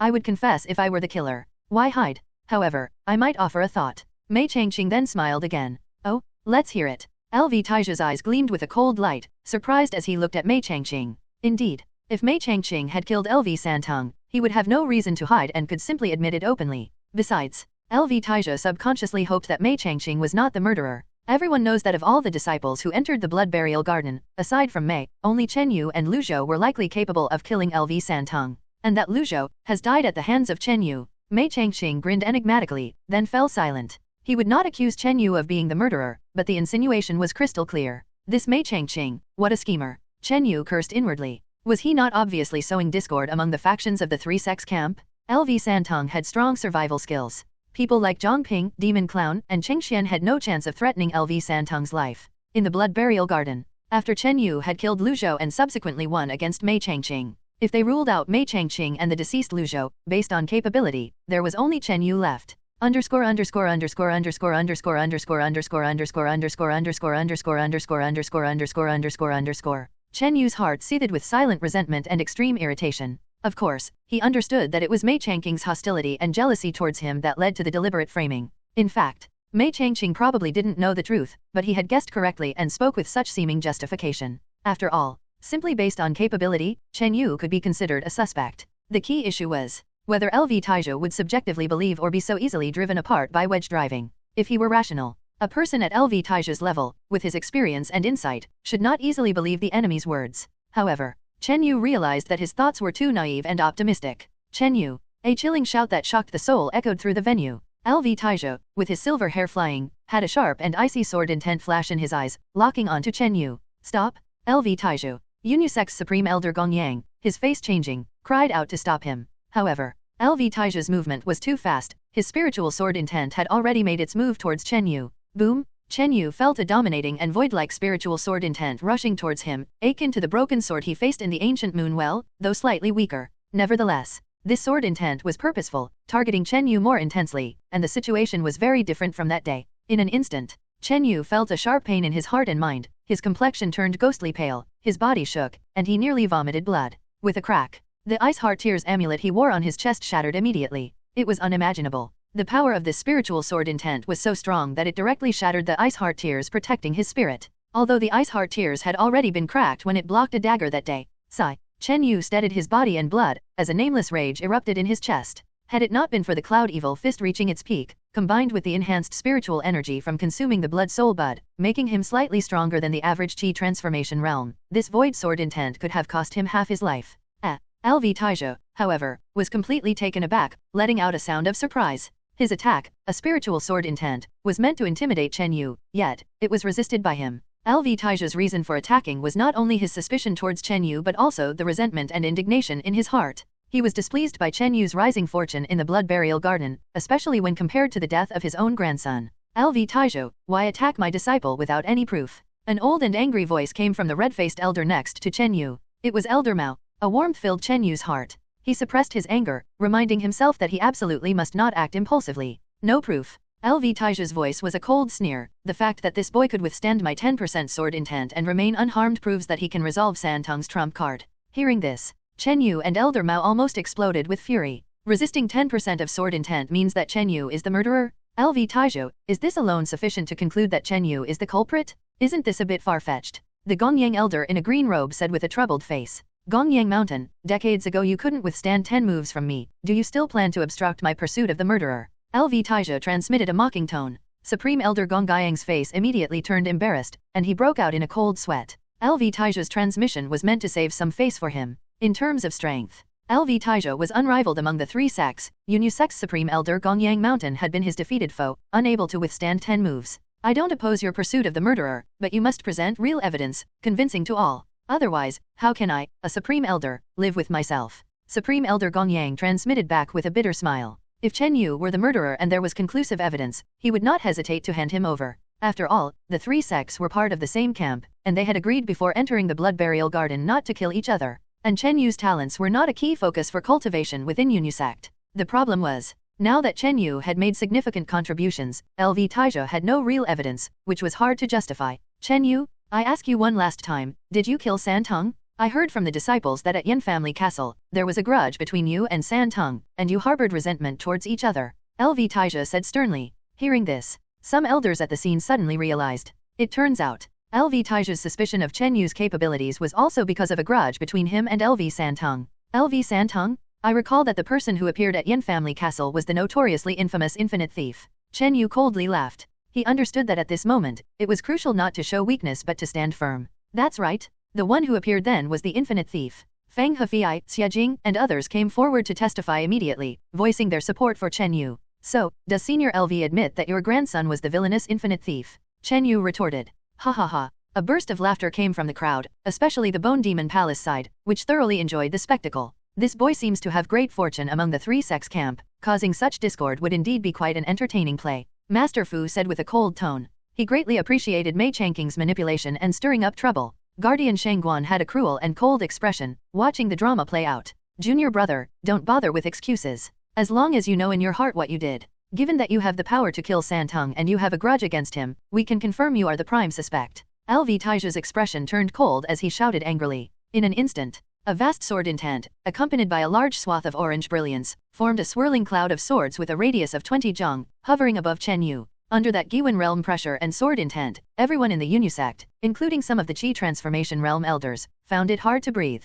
Boom! Chen Yu's entire body's Qi and blood condensed, and under the invisible sword intense lock, he felt as though he was being crushed by a million Jin iron mountain. Thinking of arguing back? Even the thought of resisting felt incredibly difficult. At this moment, from the Unisect side, only Supreme Elder Gongyang had the capability to resist LV Taiju's power. But he remained silent. Whoosh! A gust of azure wind swiftly flashed by, placing itself in front of Chen Yu. Master. Chen Yu's heart was shaken. At this critical moment, only Elder Mao, regardless of the cost, stood in front of him. Senior LV? My disciple's single denial is taken as an excuse, whereas the presence of related Qi on Mei Changqing's body, as tangible evidence, is enough to win your belief. Could it be that as the number one figure of the three sects camp, you'd rather trust the words of an enemy? Elder Mao's gaze was piercing as he stared straight at LV Taizhu. As soon as these words came out, the whole place went deadly silent. This statement was a direct hit to the crux of the matter. Why should the words of an enemy be believed, while the explanations of one's own camp be dismissed as mere excuses? Who do you think you are? LV Taiju's face was domineering, near to losing his temper in embarrassment as he watched his efforts to force a slip-up from Chen Yu being repeatedly foiled. A flash of cold light in his eyes, he swung his hand. Whiz! From the huge orange cloud of sword brilliance above, a streak of sword light flew down like lightning, sweeping past Elder Mao. Elder Mao's body erupted with a layer of dazzling blue glow, and with a puff, he blocked the orange sword shadow's sweep. Wow! Spit! Elder Mao's figure staggered back, spitting out a mouthful of blood, leaving a fresh red sword scar on his face. LV Taizhu, don't go too far. Supreme Elder Gongyang finally couldn't hold back and shouted in shock. Ha ha ha! A laughter that shook the mountains and brimmed with indignation erupted from behind Elder Mao. Whoosh! Upon Chen Yu's body emerged a powerful spiritual evil might, and around him, blue-black serpentine Qi patterns manifested tangible evil Qi. Junior? What are you laughing at? LV Taizhu couldn't hide his surprise. Under his immense pressure and sword intent lock, the young man managed to find his voice. Ha ha ha. The first person of the three sects is merely a bully who fears the hard and preys on the soft. Chen Yu mocked with a big laugh, throwing caution to the wind. To him, LV Taizhu was completely unreasonable. No matter how much he bore or explained, it all seemed futile. As soon as these words were spoken, the whole place went deadly silent again. LV Taiju's face showed anger, with a tangible murderous intent in his eyes. He raised one hand, ready to strike Chen Yu down. You have no evidence whatsoever, yet you wish to use force against me. An enemy disciple holds evidence of murder, and yet you turn a blind eye. Chen Yu stood his ground, fearlessly confronting the first person of the three sects. I would like to ask everyone present, if this isn't bullying the weak and fearing the strong, then what is it? As Chen Yu laughed, his gaze swept across the crowd. Before the sound of his words had faded, a sense of injustice had already risen in the hearts of some of the disciples present. There's no human or physical evidence, why suspect junior brother Chen? Why not use force against Mei Changqing? Some disciples on the scene, having received favors from Chen Yu in the Blood Burial Garden, spoke out one after another. Li Binjiao from the Water Moon sect, including Fei Leshan from the Iron Sword sect, could no longer stand by and raised their objections. Under the multitude of questions, LV Taiju's eyes brimmed with rage and killing intent to the point of boiling over. He raised a hand into midair, only to freeze there. Junior Master LV. The bearded middle-aged man from the Iron Sword sect couldn't help but send a telepathic reminder. Under the public scrutiny, if LV Taizhu still used force against a junior like Chen Yu, his reputation in the sects of Chu country would indeed be marred as that of someone who bullied the weak and feared the strong. LV Santong was always domineering and acted alone. But now, even the disciples of his own Iron Sword sect were beginning to dissent. Very well, very well. LV Taizhu laughed instead of getting angry, suddenly releasing his hand, and the swirling orange brilliance of the sword cloud above his head and the spiritual sword intent disappeared in an instant. Go. LV Taija flicked a finger. Whoosh! An orange, transparent sword glyph flashed like lightning and descended upon Chen Yu. Instantly, a bean-sized orange peachwood sword imprint appeared on the back of Chen Yu's ear, its light gradually fading away. Senior, what is the meaning of this? Chen Yu's expression changed dramatically, wondering what LV Taija had done to him. Junior, this old man won't use force against you, so as to not lower my own status and become a laughingstock. Yet this spiritual sword imprint will linger on your body for half a year, LV Taija said with a cold laugh. Within half a year, you may not leave the territory of the 3 sects, or you shall be killed without mercy. This old man will investigate this matter, and might even invite the Great Witch of the Great Snow Mountain tribe of the Northern Lands to perform the divination technique, using the information and clues we have to confirm the murderer. LV Taija laughed proudly, full of confidence. And before Chen Yu could say anything, Supreme Elder Gongyang spoke up. Chen Yu, I have made an agreement with LV Taija. If he cannot confirm you as the murderer within half a year, he naturally won't trouble you any further. And during this period, you must not leave the territory of the 3 sects. Disciple understands? Chen Yu took a deep breath, forcefully suppressing the anger and dissatisfaction in his heart. This supreme elder of the Yunyu sect obviously feared and yielded to LV Taija, and would not consider the thoughts of someone as insignificant as himself, readily making this agreement. Distribution of Harvest Chapter 173-0170, Distribution of Harvest in front of the pinnacle Giwen realm of Chu country, Chen Yu had no say, bound by the half-year agreement set for him. At that moment, Chen Yu felt an illusion as though he was just a tiny pawn in the game of titans, easily discarded at any time. This was not just about his personal fate. In the Chu country sect realm, millions of low-level insects under the pyramid are controlled by the handful of titans at the top with invisible palms governing their destinies. This current reality of the sect battlefield and blood burial garden was merely the result of those titans' strategic plays. The feeling of helplessness over his fate made Chen Yu's heart unwilling. He had never felt so strongly, so urgently, his desire to wield truly great power, to control his own destiny, even to wrestle with those titans. Right then, swoosh, a sound of breaking through the air came, as LV Taija transformed into a dazzling orange sword shadow, piercing into the skies.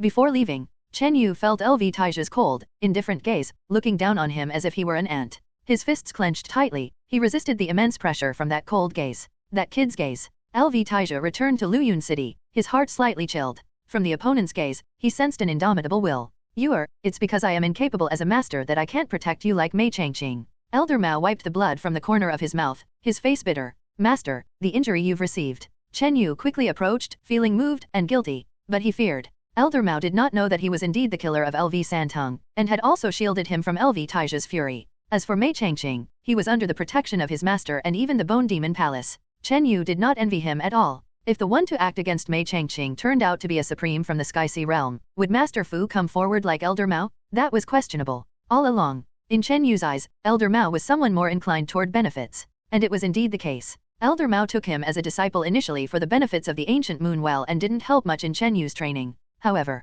though Elder Mao was profit-oriented, once he accepted a disciple, he would at least adhere to the basic principles expected of a master. Protecting his disciple was one of his principles. I've only sustained some minor injuries, nothing serious. It's just that you've been spiritually attacked by LV Taija's sword intent, causing potential deeper mental harm. Elder Mao waved his hand, showing care for Chen Yu again. That LV Taija is truly ruthless to test a disciple in the organ refining stage with his spiritual sword intent. Several Yunyu sect elders voiced their dissatisfaction. Fortunately, I had consumed a small portion of the blood soul bud. My spirit was nourished and strengthened and, with the shattering of the ice heart tears, I was almost unharmed. Chen Yu said in relief. He had consumed the blood soul bud, which contained immense blood soul essence, continuing to nourish his spirit for some time. Blood soul bud. Several Qi transformation realm elders from Yunyu sect showed envy. After 15 minutes, inside a spacious hall in Luyun City, the high ranks of Yunyu sect, including the Supreme Elder Gongyang, were all present. Below, 17 or 18 disciples took out their respective storage bags filled with their gains, waiting for the sect's distribution.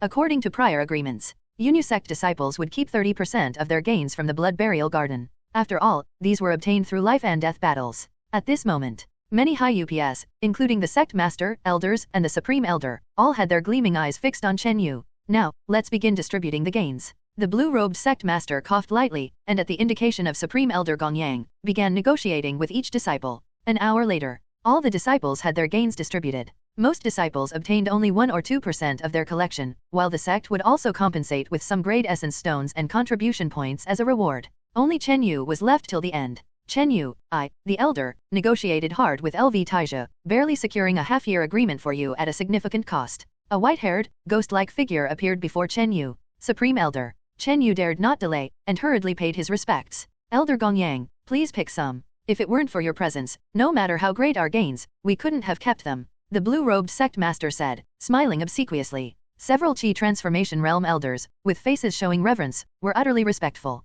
A great power from the Giwen realm in the Yunyu sect was an existence that transcended all. I'll take these few. Supreme Elder Gongyang waved his hand. Swish. From the war spoils before Chen Yu, those heavenly treasures of 300 to 500 years were immediately taken, more than half of them. In addition, this half that was taken away included the most valuable and rarer types. Furthermore, Supreme Elder Gongyang also took away a dozen of the topmost precious minerals. Regarding these, both Chen Yu and Elder Mao, even if they felt dissatisfied, could not express it. The Supreme Elder was the sky of Yunyu sect. Without him, Yunyu sect would find it hard to stand as one of the 3 sects in Chu country. Chen Yu, you have made no small merit this time, and I hereby appoint you as a true disciple of our section. Supreme Elder Gongyang, having taken away the spoils of war, wore a full-faced smile. Thank you, Supreme Elder, for your promotion. Chen Yu maintained an overtly grateful expression on his face. Inside, however, he was filled with criticism. The gains he brought back were enough to make the Qi transformation realm green with envy, so much so that even those in the Giwen realm coveted them. The quota for true disciple was just a word from the Supreme Elder. Moreover, with Chen Yu's current strength, becoming a true disciple through a challenge was as easy as turning over his hand. Even the position of chief disciple, with all his effort, was not far out of reach. Swoosh! Supreme Elder Gongyang disappeared from the spot, leaving behind the high-level elders of the Yunyu sect. Afterward, about half of Chen Yu's remaining harvest was to be distributed according to the agreement. Several elders at the scene argued heatedly. Although most of the harvest was to be taken by the sect, the elders, with their privileges and contribution points, primordial stones, could exchange and purchase at a more favorable rate. My fellow seniors and uncles, these various precious ores and heavenly materials, I urgently need. Chen Yu struggled for his share of the harvest. Ultimately, Chen Yu successfully retained a few stalks of fire spirit ginseng aged 200 to 300 years, which was one of the main ingredients in the 4th recipe of the medicinal liquid for the copper statue technique, body refining. Also, there were black mysterious crystal, golden cloud stone, 500 years of yin corrosion bamboo, and 7 or 8 other items used for artifact refining that Chen Yu barely managed to keep. Especially so for the 500 years of yin corrosion bamboo, which Chen Yu had almost forcibly retained. 3 pieces of golden cloud stone, which could enhance the sharpness of magical weapons, were also not easily kept. This stone was one of the finds from Lu Zhou's storage bag. Chen Yu planned to forge several powerful spears to ensure his long-range lethality. The rest of the precious ores and materials, as well as those kept in the light silver crystal space, were all in preparation for future weapons refining. An hour later, Chen Yu's share of the harvest was finally distributed. After calculations, he had only received slightly more than 10% of the total gains, far less than the previously agreed 30%. There was no helping it. The Supreme Elder alone had taken more than 50%, while other disciples had each taken 1 or 2%, but Chen Yu's share was so rich that getting 10% was inappropriate, and that was thanks to Elder Mao's strenuous efforts. However, Yunyu sect also gave Chen Yu corresponding compensation. Apart from the identity of true disciple, they also exchanged the complete version of the Cloud Evil Divine skill to him without any cost. Other compensations. Primordial stones, awarded 200,000 grade essence stones.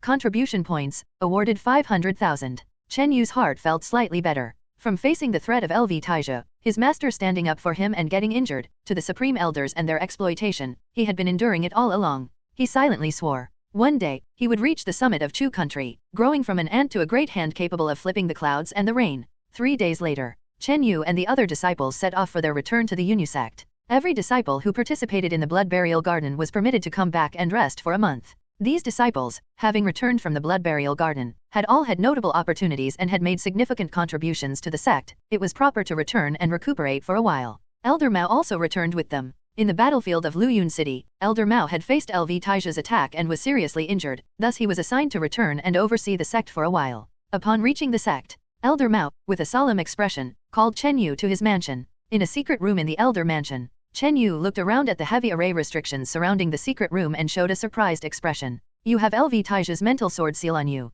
Though he is far enough not to likely hear our conversation, we still have to be cautious, Elder Mao solemnly said. Then, without waiting for Chen Yu to speak, Elder Mao's eyes flashed sharply. Was LV Santong killed by you? Do not hide it from your master anymore. Yes. Chen Yu clenched his teeth and gave a firm answer. Unexpectedly, Elder Mao's face remained calm and not much surprised. Your suspicion in LV Santong's death is indeed significant. Not just because of your capabilities, but also your grudge with this person. Elder Mao spoke gravely. What else? Chen Yu was taken aback. There's also the matter of destiny. Your great opportunity and rise in the blood burial garden coincided with the fall of some geniuses' destinies, sighed Elder Mao. Hearing this, Chen Yu was emotionally and mentally shaken. Could it be? That destiny, this intangible force, truly exists? But on further thought, how many geniuses had he slain in the blood burial garden?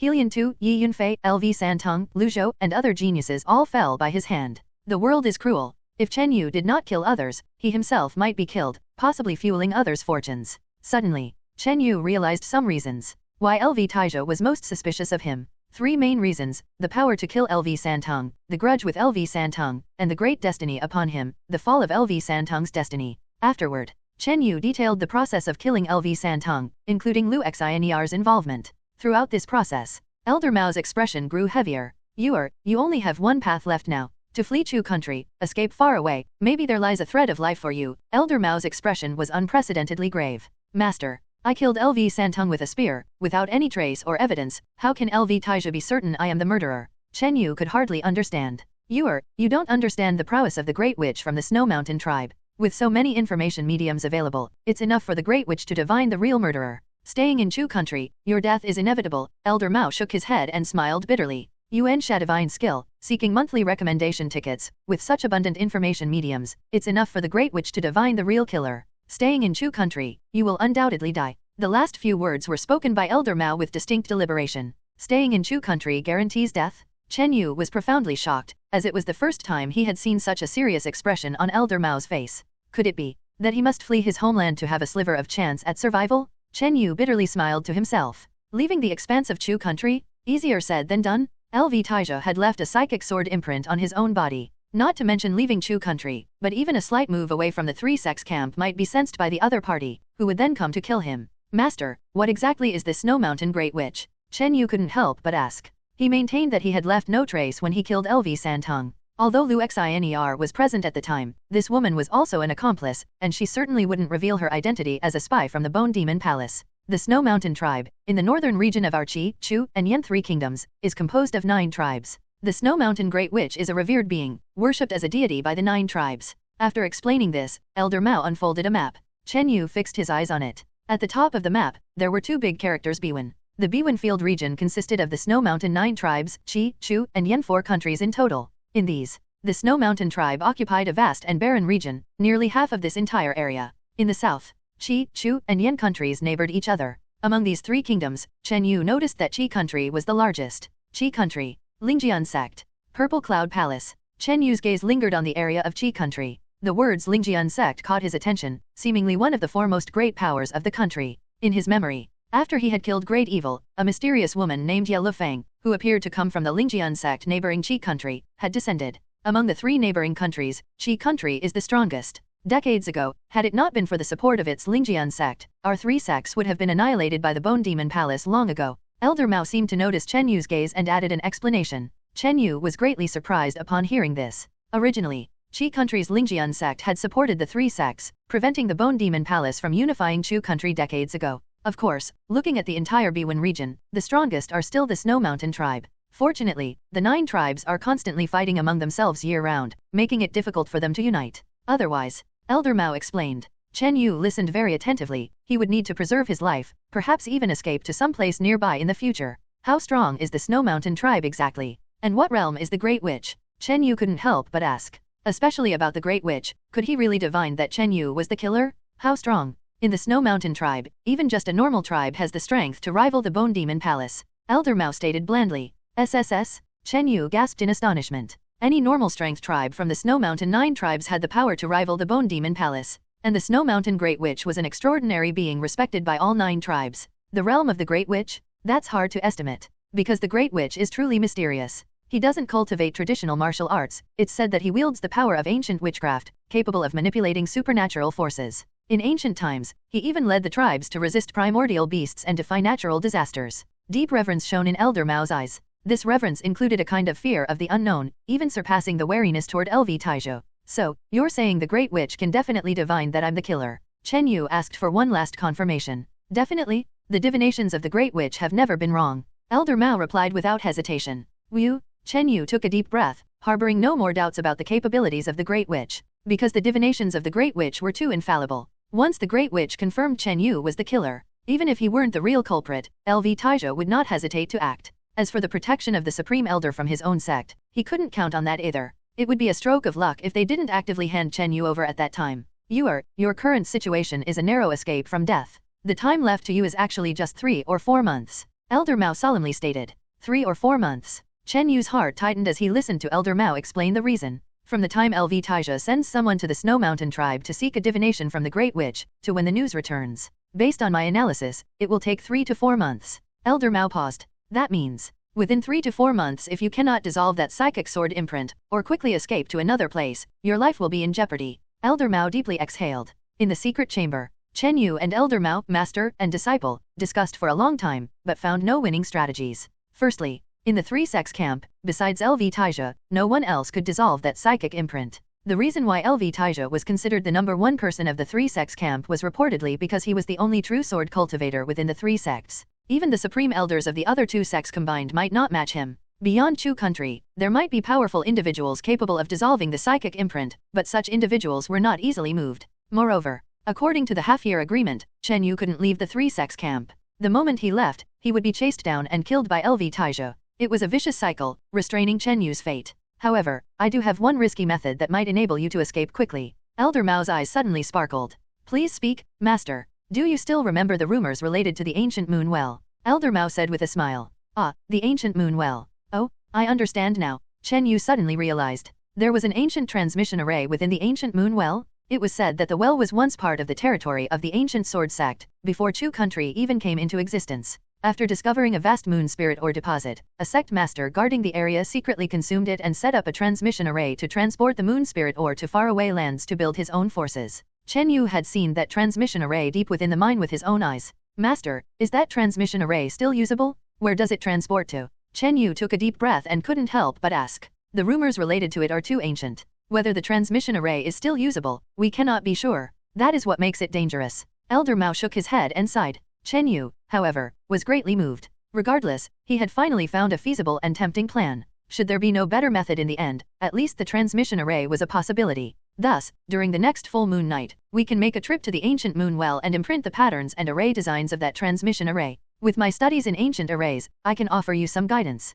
Elder Mao concluded definitively. That would be most excellent. Chen Yu was delighted, having not expected Elder Mao to understand ancient arrays. That night, Chen Yu returned to his quarters and had a good night's sleep. That night, perhaps under too much pressure, Chen Yu had quite a few dreams. The first dream was of successfully using the transmission array beneath the ancient moon well to escape Chu country. However, in a fit of rage, LV Taija destroyed the Chen family, including Father Chen and Mother Chen, all died tragically. The second dream, Chen Yu entered that bizarre dream he had before, once again seeing the affectionate couple's vague and ethereal figures. In this dream, he once again turned into that infant, and the woman in front of him began to slowly disappear, activating a mysterious and unfathomable whispered blessing. Under a sacred radiance, his blood mingled with a mystical heart known as the Eternal Heart. Finally, the crystal heart broke through the sky. Wu. The next day, Chen Yu opened his eyes, his head covered in cold sweat. Regarding this dream, I need to visit my clan soon and ask my parents personally. Chen Yu was resolute. His time was running short. The Great Witch's divination results would return to Chu country in 3 to 4 months. The next full moon night was 20 days away. Before then, Chen Yu still had much to do. In the early morning, Chen Yu went to the central hall to register and confirm his status as a true disciple. Immediately after, Chen Yu found the Unisect master and obtained the sex core cultivation technique, earth-shattering skill, free of charge. In Chen Yu's hands were also 500,000 contribution points, enough to exchange for various common materials and elixirs within the sect. Or perhaps, to browse through the many martial arts in the Heavenly Martial Pavilion, including sacred-grade martial arts of the Qi transformation realm. Back at his quarters, Chen Yu briefly reviewed the earth-shattering skill. As a core cultivation technique, it was extraordinary, surpassing the Qi transformation realm techniques. Earth-shattering skill could be cultivated up to the Giwen realm. This alone made it superior to the copper statue technique and those so-called sacred martial arts in the Heavenly Martial Pavilion. Comparing it to Cloud Evil Fist, Chen Yu found that his main practice, Cloud Evil Fist, was about 80 to 90% similar to the introductory stage of earth-shattering skill. Master said that the Cloud Evil Fist I am cultivating is the original version of this skill's entry level.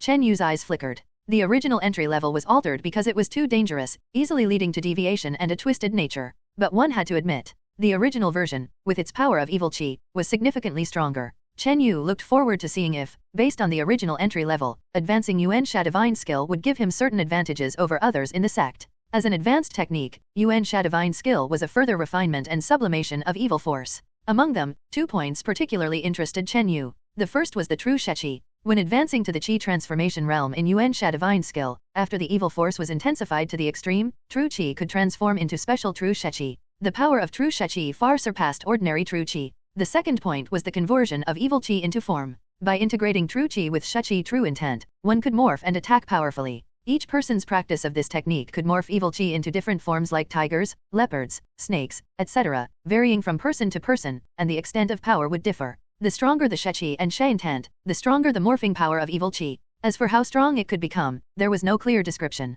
As expected of an ancient technique, to be used as a core technique of Yunyu sect, Chen Yu saw the potential in this technique. As he had refined Cloud Evil True Qi ahead of time, Chen Yu could now start practicing this technique. Inside his room, Chen Yu sat cross-legged, a small cluster of Cloud Evil True Qi at the center of his Qi Sea, propelling the dense and pure Cloud Evil internal Qi circulating inside his body. In the blood burial garden, Chen Yu had consumed a quarter of the blood soul bud, still harboring immense potential energy within his body. 4 or 5 days later, a startling roar of evil Qi echoed from Chen Yu's room as a ferocious python shadow circled around his body eerily. Almost without hindrance, Chen Yu's cultivation advanced to the late stage of organ refining. Improvement in Multiple Domains Chapter 175-0172 Improvement in Multiple Domains. Chen Yu was not surprised at all by the smooth progression to the late stage of organ refining. After taking the blood soul bud, he still possessed immense potential, and his foundational realm was solid. However, advancing to the late stage of organ refining did not significantly increase Chen Yu's combat strength. It mainly compensated for his cultivation's weaknesses, improving his overall strength and foundation. After all, Chen Yu had mastered the Cloud Evil Fist to its peak, and the Cloud Evil Inner Breath was very close to postnatal True Qi, with Cloud Evil True Qi also being condensed within his body. Under normal circumstances, he could fight evenly with an average postnatal Qi transformation foe. And if one were to add the Black Emperor bloodline and the storage of power in his heart, a typical postnatal Qi transformation opponent might not necessarily be a match for him. If I diligently cultivate for 2 or 3 months, advancing to postnatal Qi transformation shouldn't be difficult. Chen Yu's gaze flickered as he slowly finished his cultivation session. But now, the war among the sects of Chu country was far from over, leaving Chen Yu only a month to recuperate. He didn't have the time, nor did he plan to rush the advancement to postnatal Qi transformation. Moreover, advancing to the Qi transformation realm might be more detrimental than beneficial for Chen Yu. For one, Chen Yu already possessed the combat strength of the postnatal stage. Advancing to postnatal Qi transformation would not increase his strength as much as one would imagine. Secondly, once he advanced to the postnatal phase, his potential and threat would alert strong enemies like LV Taizhou and the Bone Demon Palace, leading them to increase their threat assessments. Remaining in the organ refining stage meant he would still be considered a lowly creature in the eyes of enemies, which would result in much less pressure. In martial arts cultivation, it was not suitable to advance. However, in the area of body cultivation, it would be feasible to attempt to advance the copper statue technique. Nowadays, Chen Yu's copper statue technique had reached the peak of the copper bone level, practically the limit of the introductory level. The next step would be to advance to the copper statue gang body and the true copper statue. If the copper statue technique could advance to the copper statue gang body, the increase in overall combat strength and self-preservation ability would be quite considerable. Over the following days, Chen Yu focused on cultivating the copper statue technique, but progress was quite ordinary, facing a significant bottleneck of a major realm. Because advancing to the copper statue gang body represented a leap across a significant boundary, corresponding at least to the martial cultivation of the postnatal stage. Faced with this great bottleneck, the effects of Chen Yu's previous snake gallbladder spirit ginseng prescription were negligible. 3 days later, with this pace, it would be difficult to break through to the copper statue gang body without at least half a year. Chen Yu's brow furrowed slightly. The difficulty of advancing in body cultivation techniques was much more difficult and arduous than traditional martial arts, and it became more apparent the further one progressed. And this was with Chen Yu being blessed with a talent for body techniques. For ordinary people, what might take half a year could require more than 10 times as long. Chen Yu finally understood why the path of body cultivation declined in historical trends and was even phased out. Fortunately, Chen Yu was already collecting materials for the 4th body refining prescription and had placed a large amount of primordial stones and contribution points in the sect affairs hall for purchase. The value of the various materials required for the 4th body refining prescription had shot up several times. The 3 main ingredients, 200 years fire spirit ginseng, 200 years ice snow lotus, and moon spirit ore. Among these, the most difficult to find was the moon spirit ore. Chen Yu already possessed it. The next hardest to find was the 200 years ice snow lotus, which was relatively scarce in the lands of Chu country, especially a 200-year-old specimen. He had brought out a few fire spirit ginsengs from the blood burial garden, all between 200 and 300 years old. The other auxiliary materials were also quite rare and valuable. But Chen Yu believed that since he had obtained the most difficult to acquire, the moon spirit ore, the rest of the materials should not be too hard to gather with ample primordial stones and some extra time. In the following days, Chen Yu slightly relaxed his cultivation of the copper statue technique and devoted some of his energy to familiarizing himself with puppets. Swoosh! He retrieved a small metal sphere from the light silver crystal space. Quickly, a figure about 3 meters tall, a sword and shield puppet, stepped out of the bright mist. Chen Yu used the mental technique passed down by Tong Yuling to control the sword and shield puppet, hoping to quickly coordinate with his combat style. This sword and shield puppet could be considered one of Chen Yu's trump cards. But to skillfully control the puppet and unleash its strongest power required a high level of proficiency in the mental techniques and his own spiritual power. At the time in the Blood Burial Garden, Lu Zhou's spiritual power was not enough to fully utilize this puppet's power, especially when coordinating in battle. Chen Yu's spiritual power, after reaching the peak of the Cloud Evil Fist and being nourished by the Blood Soul Bud, slightly surpassed that of an average postnatal Qi transformation level, much stronger than Lu Zhou's at that time. After 2 or 3 days of repeated intense practice, Chen Yu became gradually proficient in controlling the puppet. While not as effortless as moving an arm, he had already surpassed the previous Lu Zhou. After getting familiar with the puppet, Chen Yu began to explore the beast skin armor on his body. This beast skin armor, also from Lu Zhou, was the highest grade treasure on Chen Yu's body. The protection of the high-grade treasure armor seemed to be some ancient artifact, its defensive capability enough to entice those at the Qi transformation innate level. That day in Luyun City, when dividing the loot, it was only after much persuasion that Chen Yu reluctantly kept the beast skin armor. Half a day later, Chen Yu figured out how to utilize the beast skin armor. If one were to use only a small amount of postnatal true Qi, it would be far from sufficient to form a protective energy layer over the entire body. He estimated that the armor would require the power of someone at the postnatal peak or Qi transformation innate to fully unleash its defensive potential. Besides, the addition of the Black Emperor bloodline could also activate it beyond its level. Activate. Chen Yu channeled his Cloud Evil True Qi and the Black Emperor bloodline, merging them into the beast skin armor on his body. Buzz! A layer of purple-green light film emerged from the beast skin and enveloped Chen Yu's entire body, offering robust protection. When both forces were driven to the limit, Chen Yu's body overlaid with the phantom of an ancient beast, resembling a black iron giant pig, exuding a violent and savage aura. That instant, Chen Yu felt his Cloud Evil True Qi and Hei Emperor bloodline swiftly depleting. The Cloud Evil True Qi was bearable, as it could be slowly replenished within his Qi Si, but the Hei Emperor bloodline was different and needed to be conserved. Retract. Chen Yu immediately withdrew the Cloud Evil True Qi and Hei Emperor bloodline, the ancient beast's shadow and the protective layer vanishing in the blink of an eye. Afterward, his treasured armor turned lifeless, resembling a provincial leather armor with no distinguishing features. Not bad. A faint smile appeared on Chen Yu's face. If he were to fully activate this leather armor, attacks below the Qi transformation innate would hardly be a concern. However, compared to the strength of the leather armor, Chen Yu's other 2 weapons were somewhat lacking. The Xian heavy sword, as his main weapon, was still a low-grade treasure at its best. The Dark Snake Sword, a lethal weapon for close combat, was a mid-grade treasure.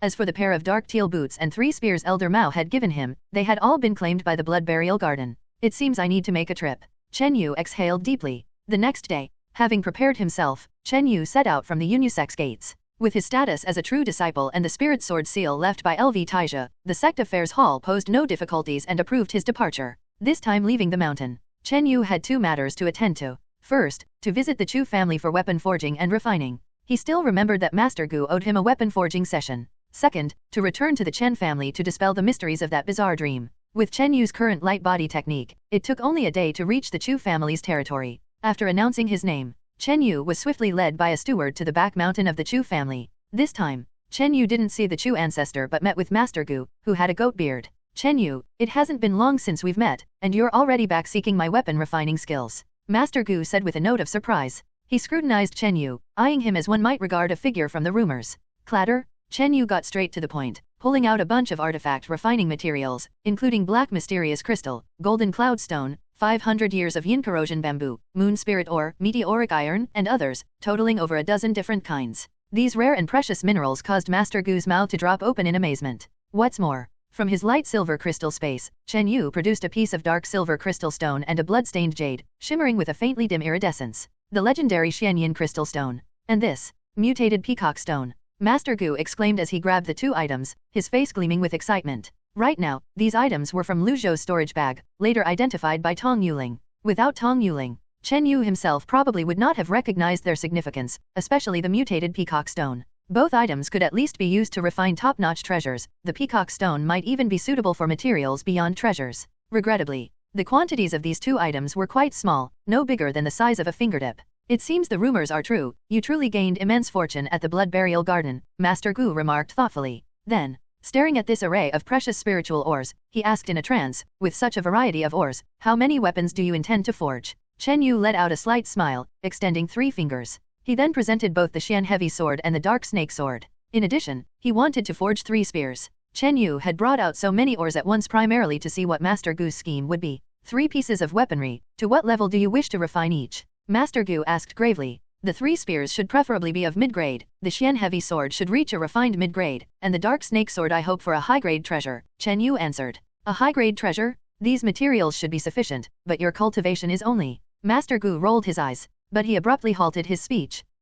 Chen Yu's palm opened, revealing a ring of postnatal true qi tinged with a dark green hue. All right, forget my idle talk, Master Gu said, giving Chen Yu a deep look. Before Chen Yu arrived, the Chu family ancestor had sought out Master Gu, advising him not to get too entangled with Chen Yu. With the Xianyin crystal stone and mutated peacock stone you have in hand, there's not much of them. To be frank, with my level of artifact refining skill, it's not enough to unleash their true value, Master Gu emphasized before starting the refining process. Clearly, if the weapons produced didn't meet expectations, it shouldn't be blamed on him. Master, do your best, Chen Yu nodded in agreement. For Master Gu, crafting a high-grade treasure was already pushing his limits. In Chu country, Master Gu was among the very top artifact refiners. There might be better refiners out there, but Chen Yu didn't know them nor could he roam freely outside the 3 sects camp. Over the subsequent days, Chen Yu stayed atop Master Gu's mountain, assisting in artifact refining with his cloud evil true qi. The entire process was exceedingly monotonous. The first weapon to be forged were the 3 spears. Chen Yu only asked for a mid-grade treasure, which put no pressure on Master Gu. According to him, this was merely preparation for the following 2 weapons, warming up first. 3 days later, 3 brand new, black metallic spears appeared before Chen Yu. With a smile on his face, and seemingly in good form, Master Gu gestured for Chen Yu to try them out.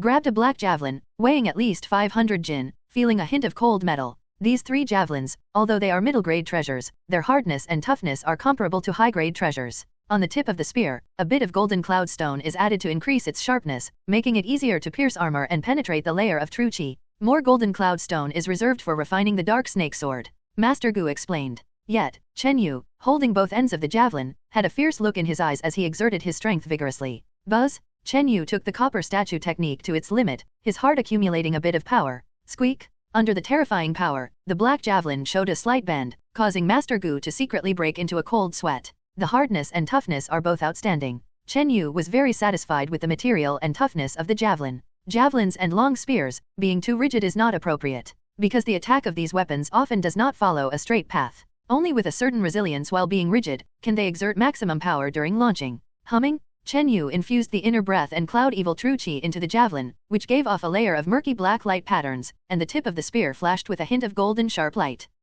Chen Yu was greatly surprised, feeling the inner breath and true qi as if pouring into a bottomless pit. Hihi, these 3 javelins have almost reached the quality of fine middle-grade treasures, especially the penetration power of the spear tip. It can penetrate some high-grade armor not infused with true qi in one shot. Master Gu showed a pleased expression. Go! Chen Yu swung forcefully, the murky shadow of the spear adorned with a strand of cold golden light, suddenly covering a distance of 20 or 30 meters. Puff bang! The javelin pierced a small hill 40 meters away, the entire shaft penetrating it, followed by a cracking roar and dust flying. Master Gu slightly widened his eyes, staring dumbfounded at the nearly shattered little hill. I'm afraid. The power of this single strike from Chen Yu's javelin was such that even ordinary postnatal qi transformation warriors might not be able to withstand it. TSTS, after integrating cloud evil true qi, the power of these middle-grade treasures is really something else. Chen Yu had a smile on his face. He walked unhurriedly to the hill, and extracted the javelin. After verifying the 3 javelins, for the next 2 days, Chen Yu and Master Gu together began refining another weapon, the Xian heavy sword. The Xian heavy sword was large and required a lot of materials. However, Chen Yu's demand was only for a fine middle-grade treasure. With such an ample supply of precious ores, it would be difficult for Master Gu to fail, even if he was not in his best state. Moreover, Master Gu had gradually gotten into a good rhythm after making the javelins. In less than 2 days, the freshly refined Xian heavy sword was completed. Still with a dark silver blade, it was thicker than before, with some intricate, ancient inscriptions added to the back of the blade and a layer of sharp, gleaming cold edge on the blade. This sword crushes by weight. I have fused it with more than a dozen artifact refining ores, comprehensively enhancing its hardness and greatly increasing the attack strength of the true qi and inner breath. Master Gu said expressionlessly. The refining of the Xian heavy sword didn't involve much trickery. It was simply, largely a matter of piling up materials, aiming for something heavier, stronger, with overwhelming force. This sword is just a bit shy of being a high-grade treasure. Its materials and hardness are completely comparable to those of regular high-grade treasures. Hehe, it's the first time I've been so extravagant in artifact refining. Master Gu chuckled oddly. If the same value of materials were used, it would be entirely possible to refine a high-grade treasure with normal volume and weight. But Chen Yu's requirement was to enhance it to a fine middle grade. It couldn't overstep. If the Xian heavy sword were refined as a high-grade treasure, it would consume too much true qi, making it unsuitable for Chen Yu. This sword was essentially customized for Chen Yu's strength advantage. In his hands, this heavy sword was more handy than the average high-grade treasure, and would not fall behind even when used at the qi transformation innate level. The first two weapons were successfully forged and refined smoothly. Next up was the last one. The enhancement and refining of the Dark Snake Sword. Chen Yu demanded it to reach the level of high-grade treasure. For Master Gu, a high-grade treasure was the limit of what artifact refiners of his level could achieve in their lifetime, rarely completing a few. On one hand, it was the bottleneck in refining skills. A true artifact refiner not only needs to be proficient in the fusion of materials but also has to understand the inscriptions of the weapons, allowing them to manifest extraordinary abilities and effects. On the other hand, it was the limitation of materials. In the land of Chu country, various resources and materials were relatively scarce, especially lacking in high-grade precious materials. Some high-grade refining materials even contain natural inscriptions, also known as Dao patterns, inherently possessing certain extraordinary abilities and characteristics. This means, if the refining materials are good enough, even if the skills of the artifact refiner are slightly lacking, high-grade treasures can still be crafted.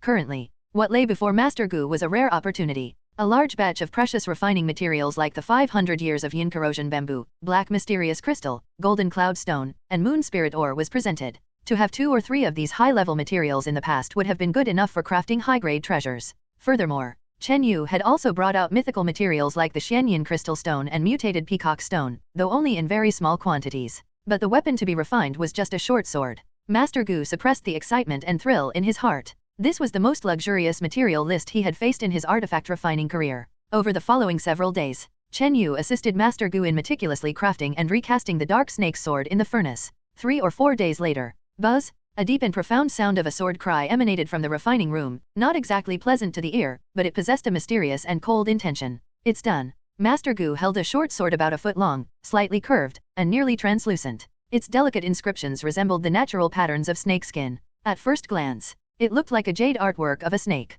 Chen Yu reached out to grasp it and felt that the sword was much heavier than he had anticipated, weighing around 200 to 300 pounds. Of course, 200 to 300 pounds was still light as a feather for him. This was because Master Gu, considering his strength, had slightly increased the sword's weight in its design. Normally, such short swords, used mainly for close-range assassinations, were designed to be as light as possible to reduce weight. Master Gu, what grade has this sword achieved? Chen Yu held the sword and gently swung it, feeling as if the wind left no trace. Almost no sound was heard. This sword can amplify the attack speed by more than 60%, and it maintains its silent and highly poisonous characteristics. Its power amplification and sharpness are both considered kingly among high-grade treasures. Master Gu stated. High-grade and kingly? Chen Yu was astonished and gently touched the art-like dark snake sword. He infused some internal breath and true qi into it, but it was like pouring into a bottomless pit, instantly absorbed by the sword. The speed at which this sword conducted true qi was terrifying. The true qi inside Chen Yu was insufficient to support even 2 or 3 swings of this sword. This was even considering the fact that the sword's consumption was much smaller due to its short length.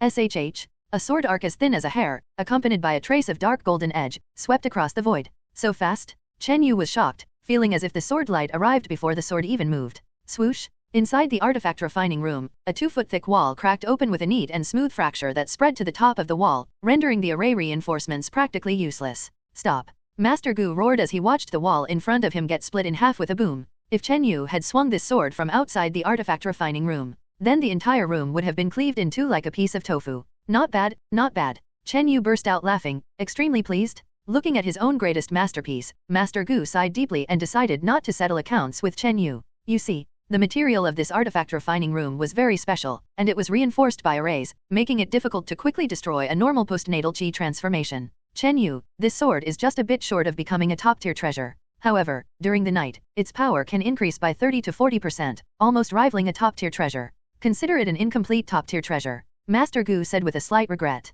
The slight shortfall was not due to the quality of the material, but because he had encountered a bottleneck in his artifact refining technique, just missing that final touch. No matter, no matter. Chen Yu laughed heartily. If it were a real top-tier treasure, probably only those at the Qi transformation innate level could support this sword. Master Gu couldn't help but shake his head. From a professional perspective, Chen Yu's creation and refinement of these three weapons were quite the splurge. However, creating this high-grade kingly treasure had broken a record in Master Gu's lifetime. Master Gu, take these leftover artifact refining materials as a form of payment. Chen Yu generously waved his hand. Using leftover materials as payment? If it were anyone else, Master Gu would probably have slapped them. However, this time was different. Master Gu wore a pleased expression and carefully stored the remaining materials. If used well, these leftover materials, together with some slightly inferior main materials, had the potential to create a fine middle-grade treasure. Before leaving, Chen Yu spoke up, Master Gu, I have one last request. Speak, Master Gu gestured. I hope you can help conceal this new dark snake sword.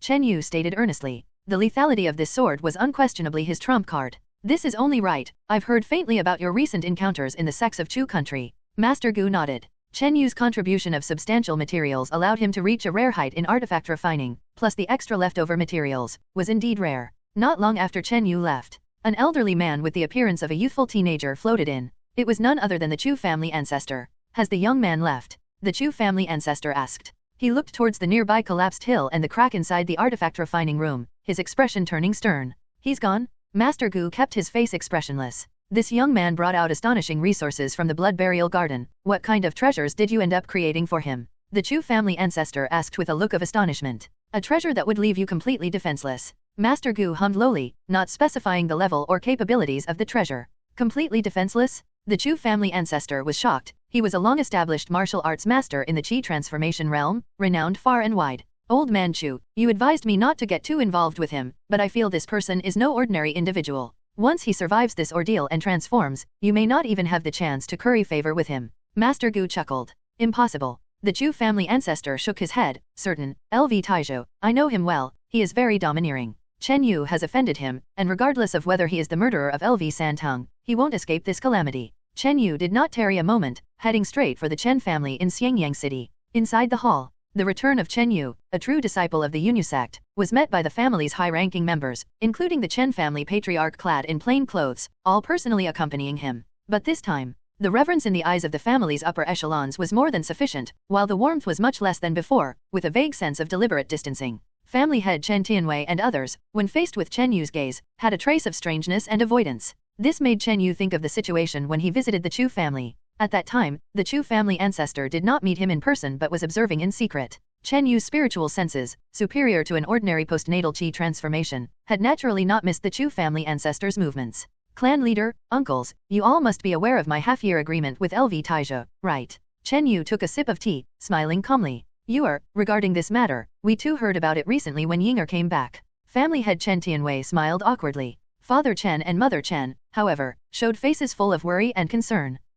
Are you really the murderer who killed LV Santang? Mother Lu Wen couldn't help asking. Chen Yu's gaze, however, meticulously scrutinized his father Chen Tian and Mother Lu Wen, enhancing his perception with a mysterious heart. He found that both of his parents were very ordinary people of the secular world. Dad, Mom, with LV Taizhou's tyranny, does it really matter whether I am the murderer or not? Chen Yu did not answer directly. Upon hearing this, the faces of Father Chen and Mother Chen turned somewhat pale, and their breathing became more rapid. In front of so many clan members, Chen Yu naturally wouldn't mention the true details of the event. That escape plan, besides himself and his master, must not be known to a third party. I came back this time mainly to see you, Dad, and Mom. Chen Yu rose quickly, his calm gaze sweeping across the high-ranking members of the Chen family. Family head Chen Tianwei and others did not dare to meet his gaze, feeling somewhat guilty. Ignoring these people, Chen Yu took his parents back to his private estate. Watching Chen Yu and his parents leave, the high-ranking clan elders of the Chen family wore faces of regret, lamenting. Chen Yu's return this time, it seems a bit like he's preparing for the worst.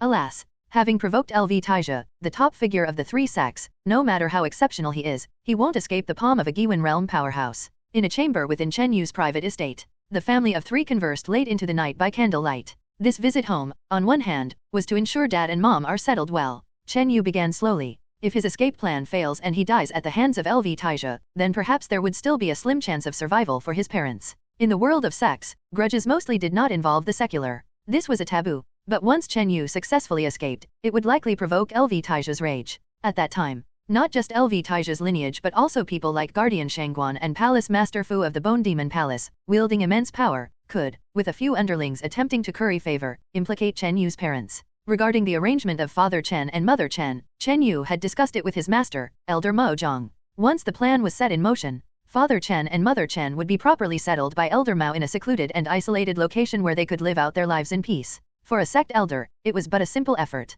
Subsequently, Chen Yu then explained the arrangement plan to his parents. Father Chen and Mother Chen wore expressions of deep sorrow, affected by the notion that Chen Yu was preparing for the worst. Chen Yu sighed inwardly, for all details of the plan had to be kept absolutely secret, making it impossible to be completely honest with his parents. Rest assured, Dad and Mom, I have at least a 50% chance of overcoming this calamity. Once successful, I will be parted from you for some time, and I hope you will take care of your health. Chen Yu tried to reassure them.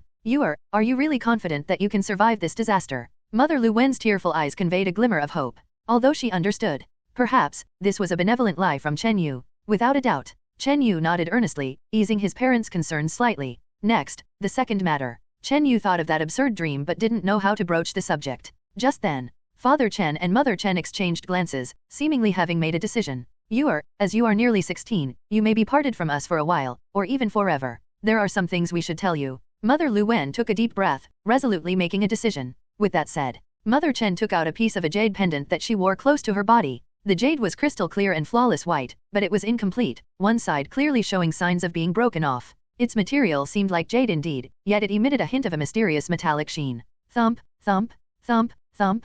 The half pendant, upon nearing, caused Chen Yu's mysterious heart to beat abnormally a few times. What is this? Chen Yu took the half pendant, noticing that on one side, the character Yu was engraved. Yu? Chen Yu's heart stirred slightly. Could this word be related to his name and identity? Suddenly, his previous speculations and unease grew stronger. In fact, we are not your biological parents. More than a decade ago, while your mother and I were out on an excursion, a wounded man suddenly appeared by our side. He handed you and this jade pendant to us, and in an instant, he was gone. Father Chen laid it out plainly. Dad, Mom, you. Chen Yu's heart was greatly shaken. This truth coincided with that bizarre dream. He had always wondered, why had that mysterious heart chosen to descend on Unisect of all places, select him, and then integrate seamlessly with him? If that dream had only appeared once, that would have been the end of it. But that dream had recurred multiple times, relating to the mysterious heart, and it made Chen Yu feel uneasy. He did not want to accept the speculation in his heart. However, Father Chen's current confession shattered Chen Yu's self-deception. Because your dad and I have never been able to conceive. When that mysterious man brought you to us, we decided to raise you as if you were our own son. Tears glistened in Lu Wen's eyes. As for this half of the jade pendant, the man said that it should be handed over to you when you came of age. Mother Chen explained. Chen Yu extended his hand to touch the half of the white, flawless jade pendant and felt a sudden clarity in his spiritual platform. As if a warm spring nourished and cleansed deep within his heart. With his current spiritual power, he felt as though the jade pendant contained an endless ocean, deep and unfathomable. Chen Yu was certain. This half of the jade pendant must be an extraordinary treasure, far more advanced than the ice heart tears. Your mother, originally weak and sickly, has been invulnerable to disease since she wore this half of the jade pendant, looking much younger than others her age. Now, your mother is returning it to you, perhaps to help you or confirm the mystery of your own identity. Lu Wen's eyes were moist as she helped Chen Yu wear the jade pendant close to his body. From his parents, Chen Yu felt profound love, along with a hint of loss. After all, they had raised Chen Yu for over a decade, yet suddenly one day, they had to reveal the mystery of his origins to him. Dad, Mom, rest assured, no matter what my background is, in my heart, you're no different from my own parents. Chen Yu wiped the moisture from the corners of his eyes, more serious than ever before. Could he sever the parental grace of a dozen years? Mr. and Mrs. Chen Tian, though not his biological parents, had given him kindness greater than the heavens. Late in the night, Chen Yu sat cross-legged in his room, touching the half of the jade pendant, his gaze flickering. Previously, he had been reluctant to trace the so-called mystery of his identity, preferring to believe he was indeed the biological son of Mr. and Mrs. Chen Tian. However, the couple in his dreams, with deep concern in their eyes, especially the mysterious woman who sacrificed herself to enable the Chen Yu baby's existence. Such selfless maternal love, given in silence, resonated deeply in Chen Yu's heart. If the scenes in his dream were real, Chen Yu's biological parents might not have provided him with nurturing, but the sacrifices they made could be greater than the nurturing itself. Involuntarily, Chen Yu developed a bit of interest in the mystery of his origins. But immediately, Chen Yu chuckled bitterly to himself. There was no need to ponder further before resolving the looming disaster facing him now. In the cold light of the night's moon, while Chen Yu was contemplating, he suddenly felt a slight itch and stirring somewhere on his body.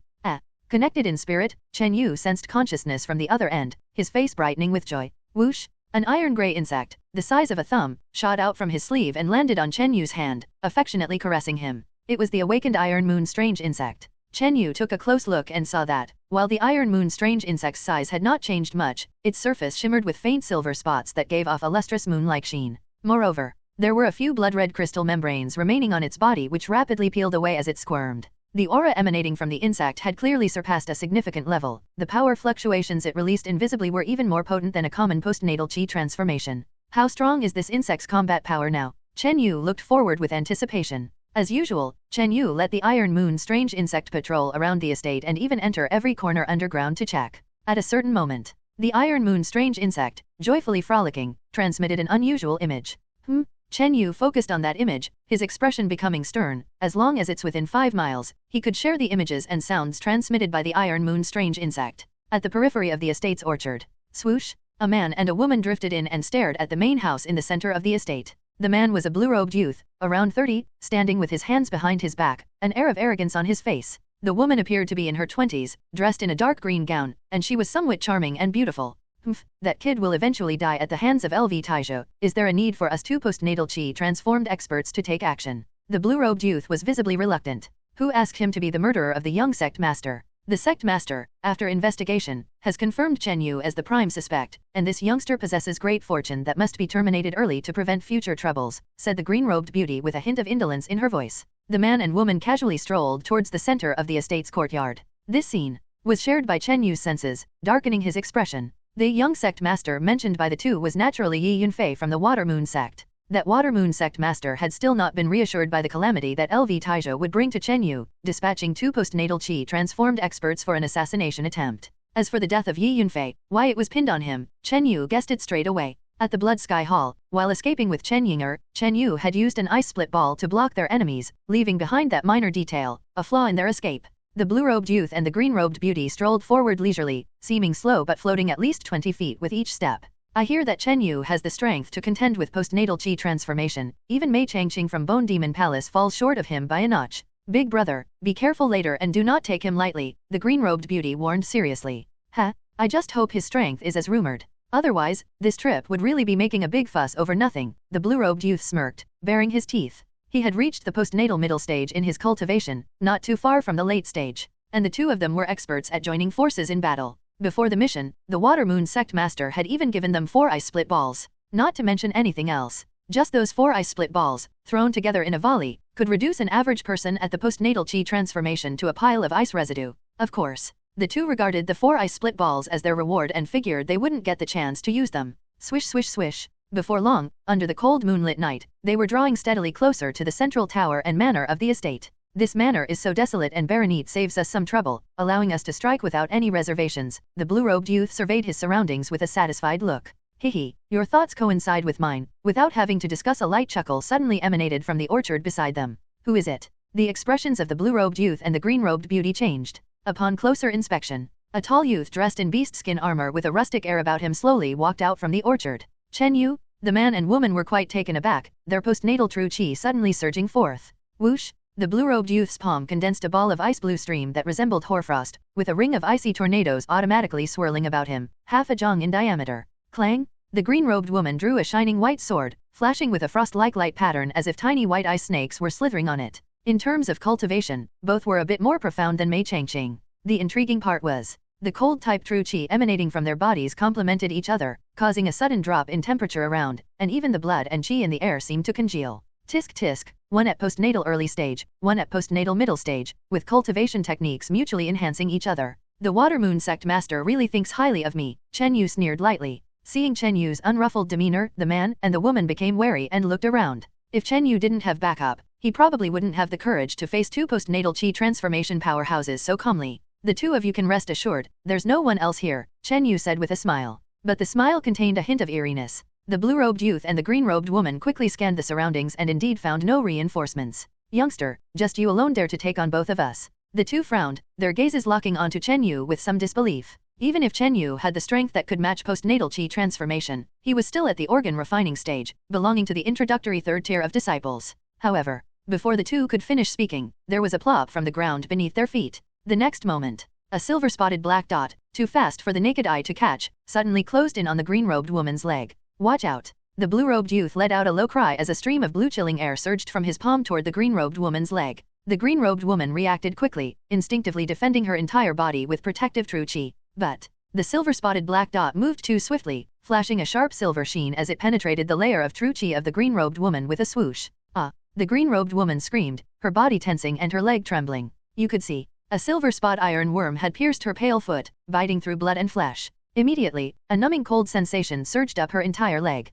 This insect has actually reached the Qi transformation realm. The blue-robed youth and the green-robed woman exclaimed in shock. Ancient beast strange insects generally have even stronger abilities than humans of the same stage. Only elite humans could contend against them. A moment ago, the green-robed woman, in haste, defended herself with postnatal true Qi, yet failed to block the insect. Plop, plop. After biting through the wound, the iron moon strange insect burrowed powerfully into the flesh of her leg. Fortunately, the green-robed woman didn't lose her cool, and while stopping the intrusion with true Qi, her shining white sword directly slashed at her leg. Swoosh! A chunk of flesh along with the iron moon strange insect was sliced off by the sword. The green-robed woman let out a muffled groan, sweating large beads on her forehead from the acute pain. Chen Yu couldn't help but reveal a look of seriousness on his face. It seemed that these veteran Qi transformation realm powerhouses had steadier temperament and combat experience overall than the younger disciples. This woman's decision to cut off the flesh on her own leg so decisively was telling. Kill this insect. After escaping the crisis, the man and woman quickly made their move. Whoosh, whoosh, whoosh. A whirl of blue ice stream and a mist of white frost intertwined, forming an even more ferocious blue and white cold air that immediately enveloped the iron moon strange insect. This power even reached the postnatal late stage level. Even for the formidable iron moon strange insect, a layer of frost formed on its body surface, limbs slowly freezing, struggling desperately. This process lasted a good second or two. The fierce blue and white cold air still hadn't frozen the iron moon strange insect solid.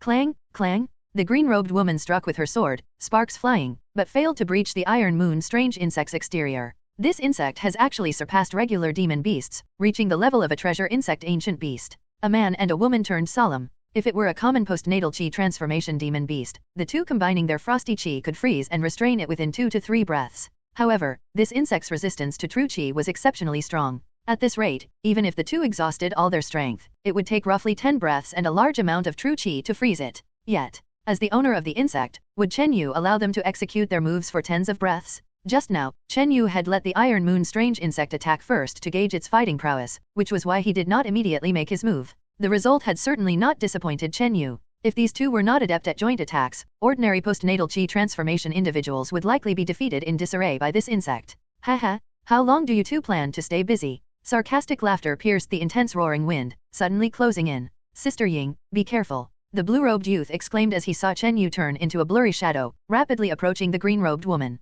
Cloud Evil Fist? Chen Yu's eyes flashed coldly as he threw a punch that took the shape of a fierce, snake-like shadow, with visible layers of greenish-black Qi patterns on the snake's head and wide-open maw. Before the punch could land, an invisible spiritual pressure descended first. The green-robed woman felt a huge, fierce serpent barge into her spirit, making her body and blood tremble. Slash! She gritted her teeth, abandoning her attempt to freeze the iron moon strange insect, and slashed her treasured sword, emitting a cold and brilliant snowy sword rainbow accompanied by a fierce cold Qi wind. Boom! An enormous serpent-shaped shadow, wrapped in a cloud of cloud-evil true Qi, swallowed the snowy sword rainbow, and after an intense tremor, both dissipated simultaneously. Despite this, the green-robed woman staggered back 2 or 3 steps, her face flushed with a hint of crimson, while Chen Yu emerged unscathed and rapidly closed in. The previous exchange was not due to the green-robed woman's lack of strength, but because of the injury to her leg from the iron moon strange insect's bite, with corpse poison making her movements cumbersome. Her fighting strength, reduced to around 70%. Huff! Just as Chen Yu was about to follow up on his victory and slay the disadvantaged green-robed woman, he sensed an icy piercing sound behind him.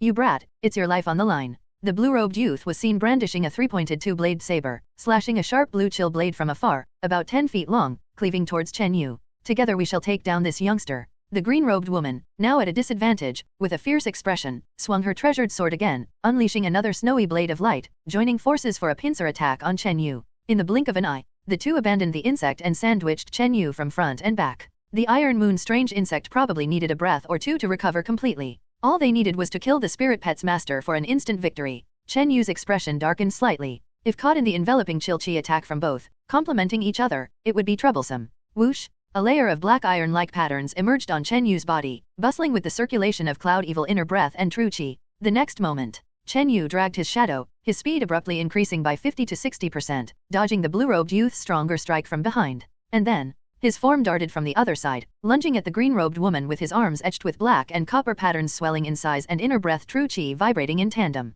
Clang boom! That punch, like a steel behemoth, thundered in front of the green-robed woman, who barely blocked it with her treasured sword. Wow! The woman nearly flew backwards, vomiting blood, her complexion paling. Bloodline power, how can you possibly? The sudden onslaught left the man and woman of the Water Moon sect in shocked disbelief. The green-robed woman was indeed at a disadvantage due to the injury from the insect's bite and the corpse poison's invasion. However, for Chen Yu, with his refining organ stage cultivation, to repel her with mere punches was truly shocking. After all, to resist higher levels of the postnatal chi transformation with entry-level abilities was already 1 in 10,000 rare, let alone defeating with such a resolute punch. Youngster, even the sect master underestimated your strength. The blue-robed youth surged with a frenzied burst of icy blue true chi, the three-pointed two-bladed saber slicing out 2 or 3, 10-feet-long icy blue saber shadows that piled on top of each other and cleaved at Chen Yu. Not only that, he also threw 2 ice split balls that burst with a crack, forming 2 massive, shocking cold whirlwinds accompanied by thousands of icy crystal particles assaults. Chen Yu was taken aback.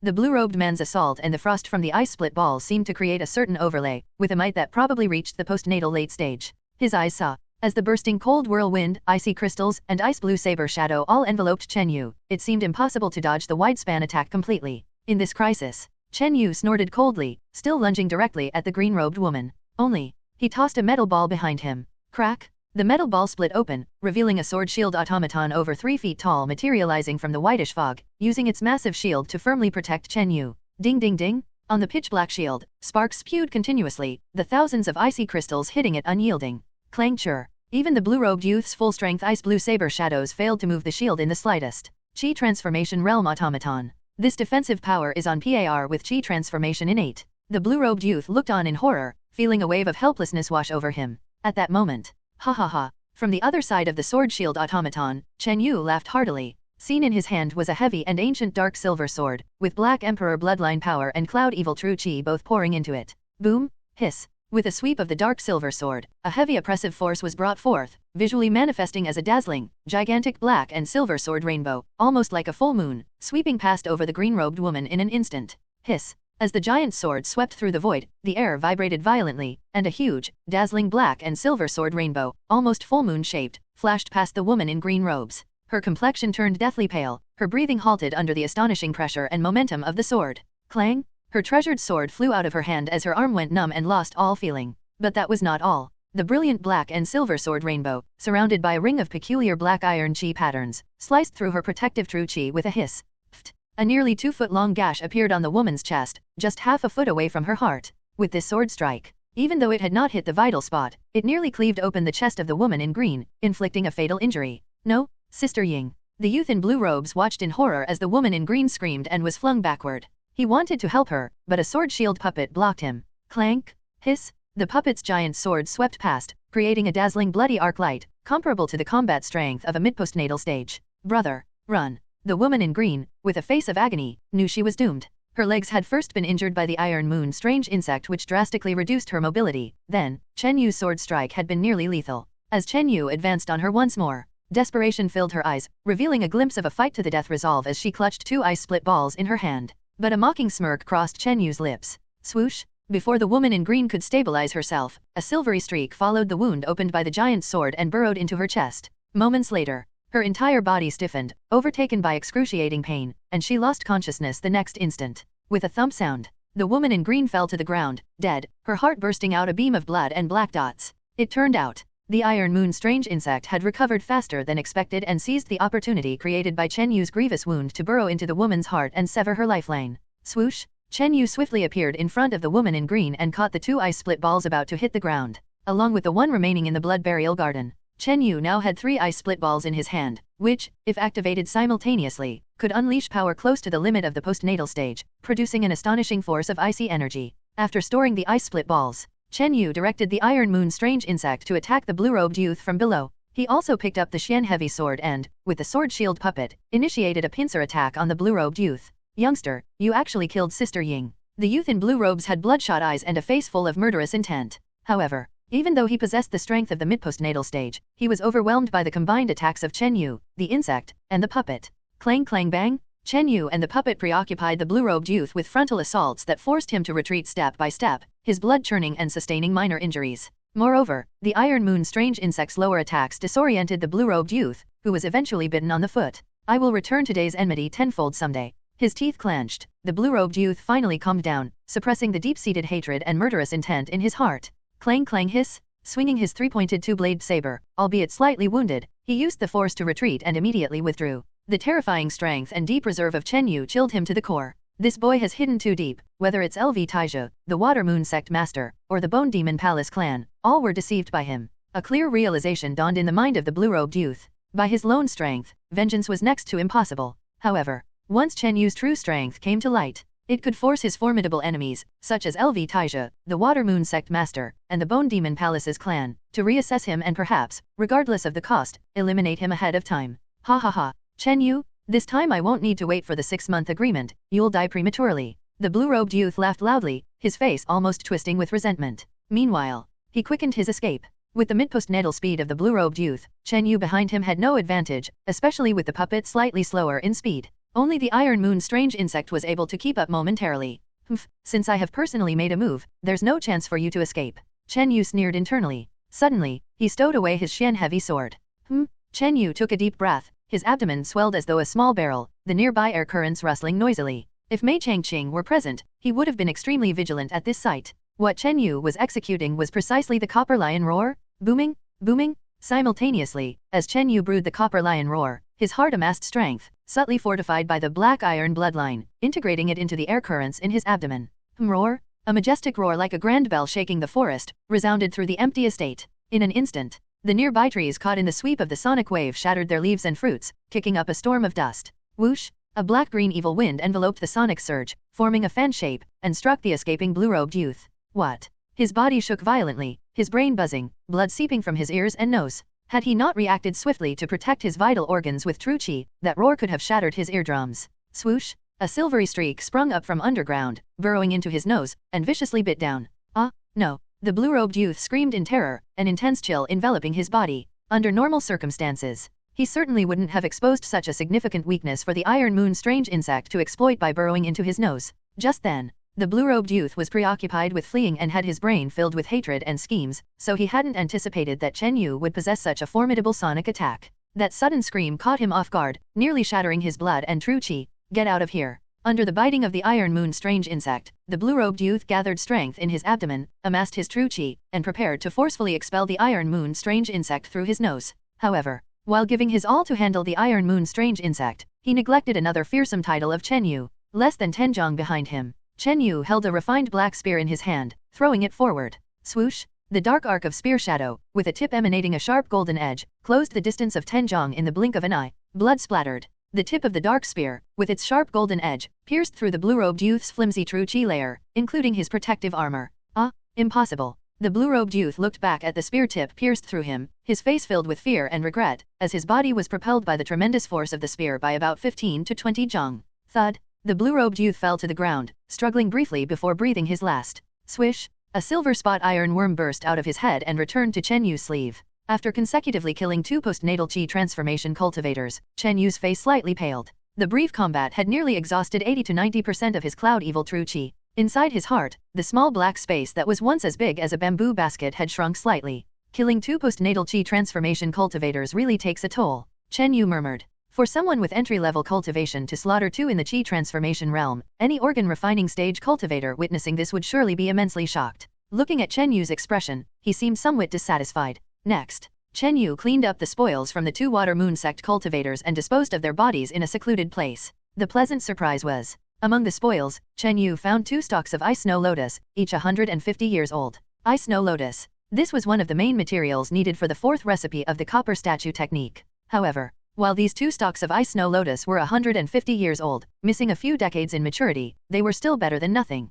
2 days later, Chen Yu returned to the Yunyu sect. The first thing he did was to check the collection status of the 4th body refining recipe at the sect affairs hall. The results were mostly satisfying. Thanks to Chen Yu's generous marked primordial stones and contribution points, most of the auxiliary materials had been gathered. The next day, Chen Yu went to see his master, Elder Mao. What? 2 qi transformation cultivators from the Water Moon sect attacked you? Was Yi Yunfei also killed by you? Elder Mao's expression was quite vivid. His disciple really knew how to stir up trouble. LV Santong, Yi Yunfei, Helian Tu, Shang Guanqi, these disciples with profound backgrounds, all had fallen by his hand. It seemed, Chen Yu could no longer stay in the lands of Chu country unless he possessed the formidable combat strength of the Giwen realm, like that of LV Taija. With strength at LV Taija's level, even if everyone knew his grandson was the infamous infinite thief, they could do nothing about it. After a long time, Elder Mao calmed down. Switching his perspective. If Chen Yu hadn't killed so many talented individuals, he couldn't have possibly possessed such great fortunes in the blood burial garden. The total sum of fate in the world might be fixed at certain periods. One rises as another falls. Like the cycle of life and death, it is a natural law. Rest assured, I've already sent someone to take care of your parents. It's personally managed by your senior brother Chengxian, so you can be at ease, Elder Mao added in a soothing tone. 3 days later, the night of the full moon finally arrived. Chen Yu and Elder Mao arrived at the moon cave together. Like the last time, it was Old Man Pan who greeted Chen Yu and Elder Mao. Hearing that Chen Yu was venturing into the cave again, Old Man Pan didn't ask much but displayed a somewhat thoughtful look. On the night of the full moon, the blood-ink-colored mysterious water waves inside the moon mine had already vanished under an invisible force field. Chen Yu entered the moon mine for the second time. This time, with the Iron Moon strange insect, akin to a worm king, he no longer worried about the swarm of insects. In the ancient moon well, Chen Yu tested his cloud evil true chi, which was completely restrained, unable to be mobilized. His Black Emperor bloodline was restricted by about 70 to 80%, although he could still barely use it. During this journey, Chen Yu didn't see the broken sword skeleton, potentially swept into a deep corner by the blood-ink-colored waves of the well.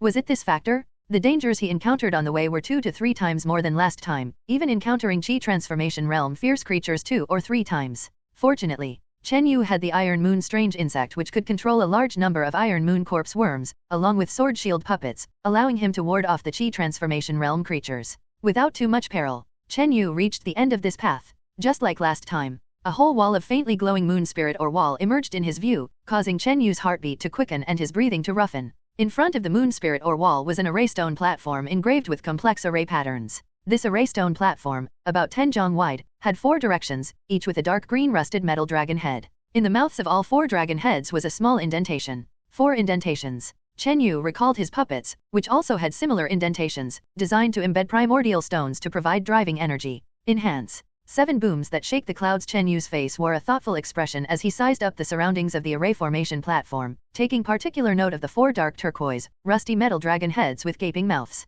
He took out 4 genuine UN stones and embedded one into each dragon head's mouth. Just as all 4 UN stones were fully inserted, buzz! The entire array formation platform emanated a dim, hazy shine, and for an instant, the complex array patterns around it lit up. But this process lasted for only half a breath's time. Crack, crack. Following the brief flash, the UN stones in the 4 dragon mouths dimmed abruptly and reduced to a pile of fine powder in an instant. Indeed, it is a transmission array. Joy lit up Chen Yu's face. Recently, he had perused some ancient tomes concerning transmission arrays. In Kunyun continent, Chu country was a relatively backward and secluded region, not to mention the long-distance ancient transmission arrays, even short-distance ones had almost vanished from existence. 4 low-grade UN stones, drained in an instant, it seems this transmission array is definitely for long distances and should still be effective. Chen Yu's heart pulsed with excitement. That spirit sword imprint LV Taija left on him was like a death curse. The moment he attempted to distance himself from the 3 sects camp, it would be sensed. However, this ancient transmission array was different, capable of instantly teleporting Chen Yu to a very distant place.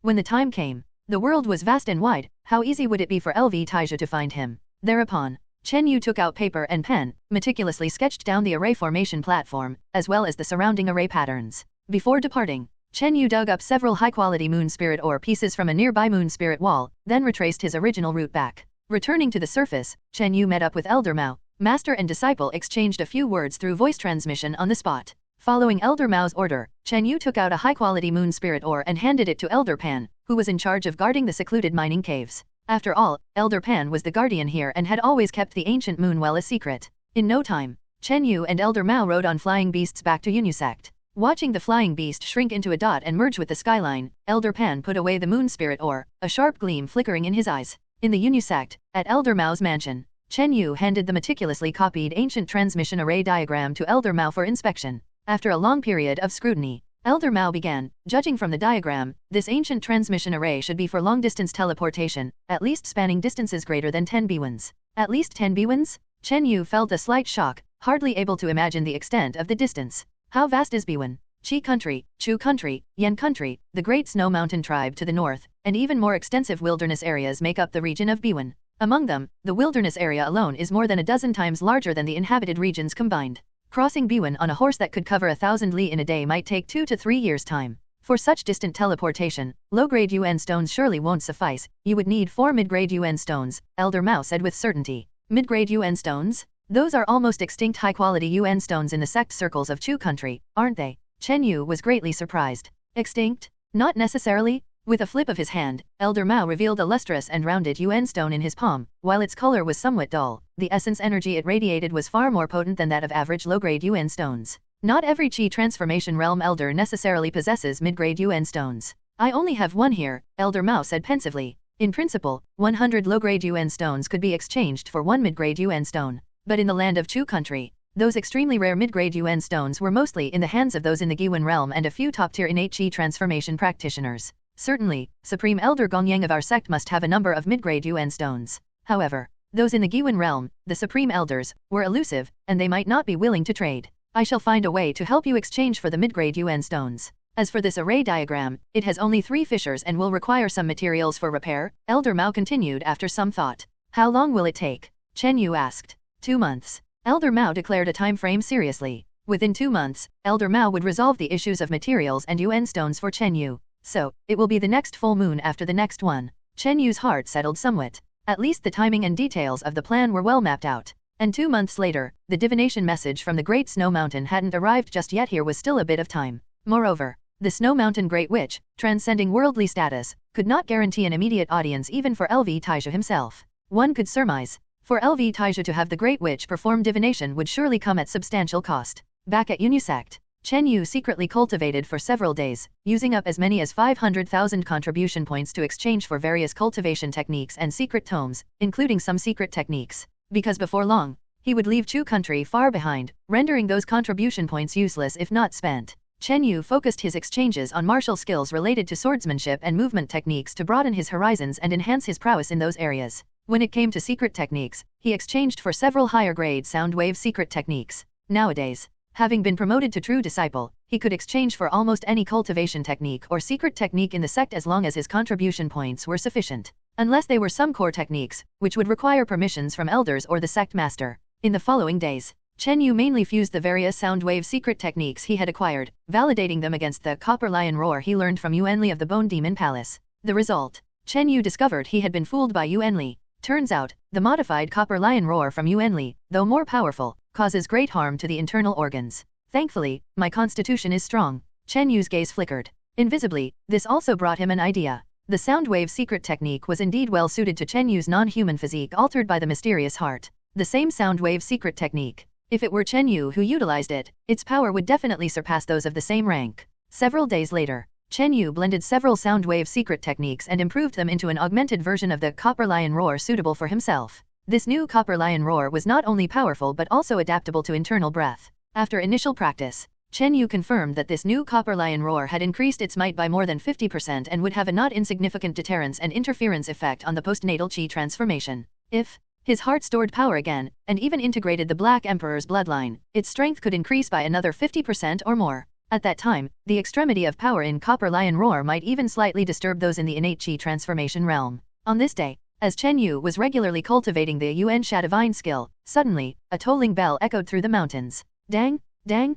dang. The shaking cloud bell was struck rapidly 7 times, and an atmosphere of urgent crisis spread throughout the Unisect. The shaking cloud bell, ringing 7 times. Chen Yu's face turned solemn. At the same moment, all levels within the Unisect were shaken, and the myriad of disciples were in a buzz. The shaking cloud bell was a treasure of the Unisect, often struck only when major events occurred. The more times it was struck, the more significant the event. The maximum number of strikes was 9. If it was continuously struck 9 times, it meant that the entire sect faced annihilation, signaling that enemies had reached the mountain gate. But today, although it was not 9 strokes of the shaking cloud bell, 7 tolls also indicated the gravity of the situation. Half a tea time later, Chen Yu arrived at the core area of the sect, in front of the Yuntian Hall. At this moment, outside the Yuntian Hall gathered nearly 1,000 sect members, a dense crowd that included both older and younger generations. Junior brother Chen, please come in quickly. One of the law enforcers immediately ushered Chen Yu inside. Most of the sect members and disciples remained outside the Yuntian Hall. But as a true disciple, Chen Yu had the status and identity to enter the vital area of the Yuntian Hall.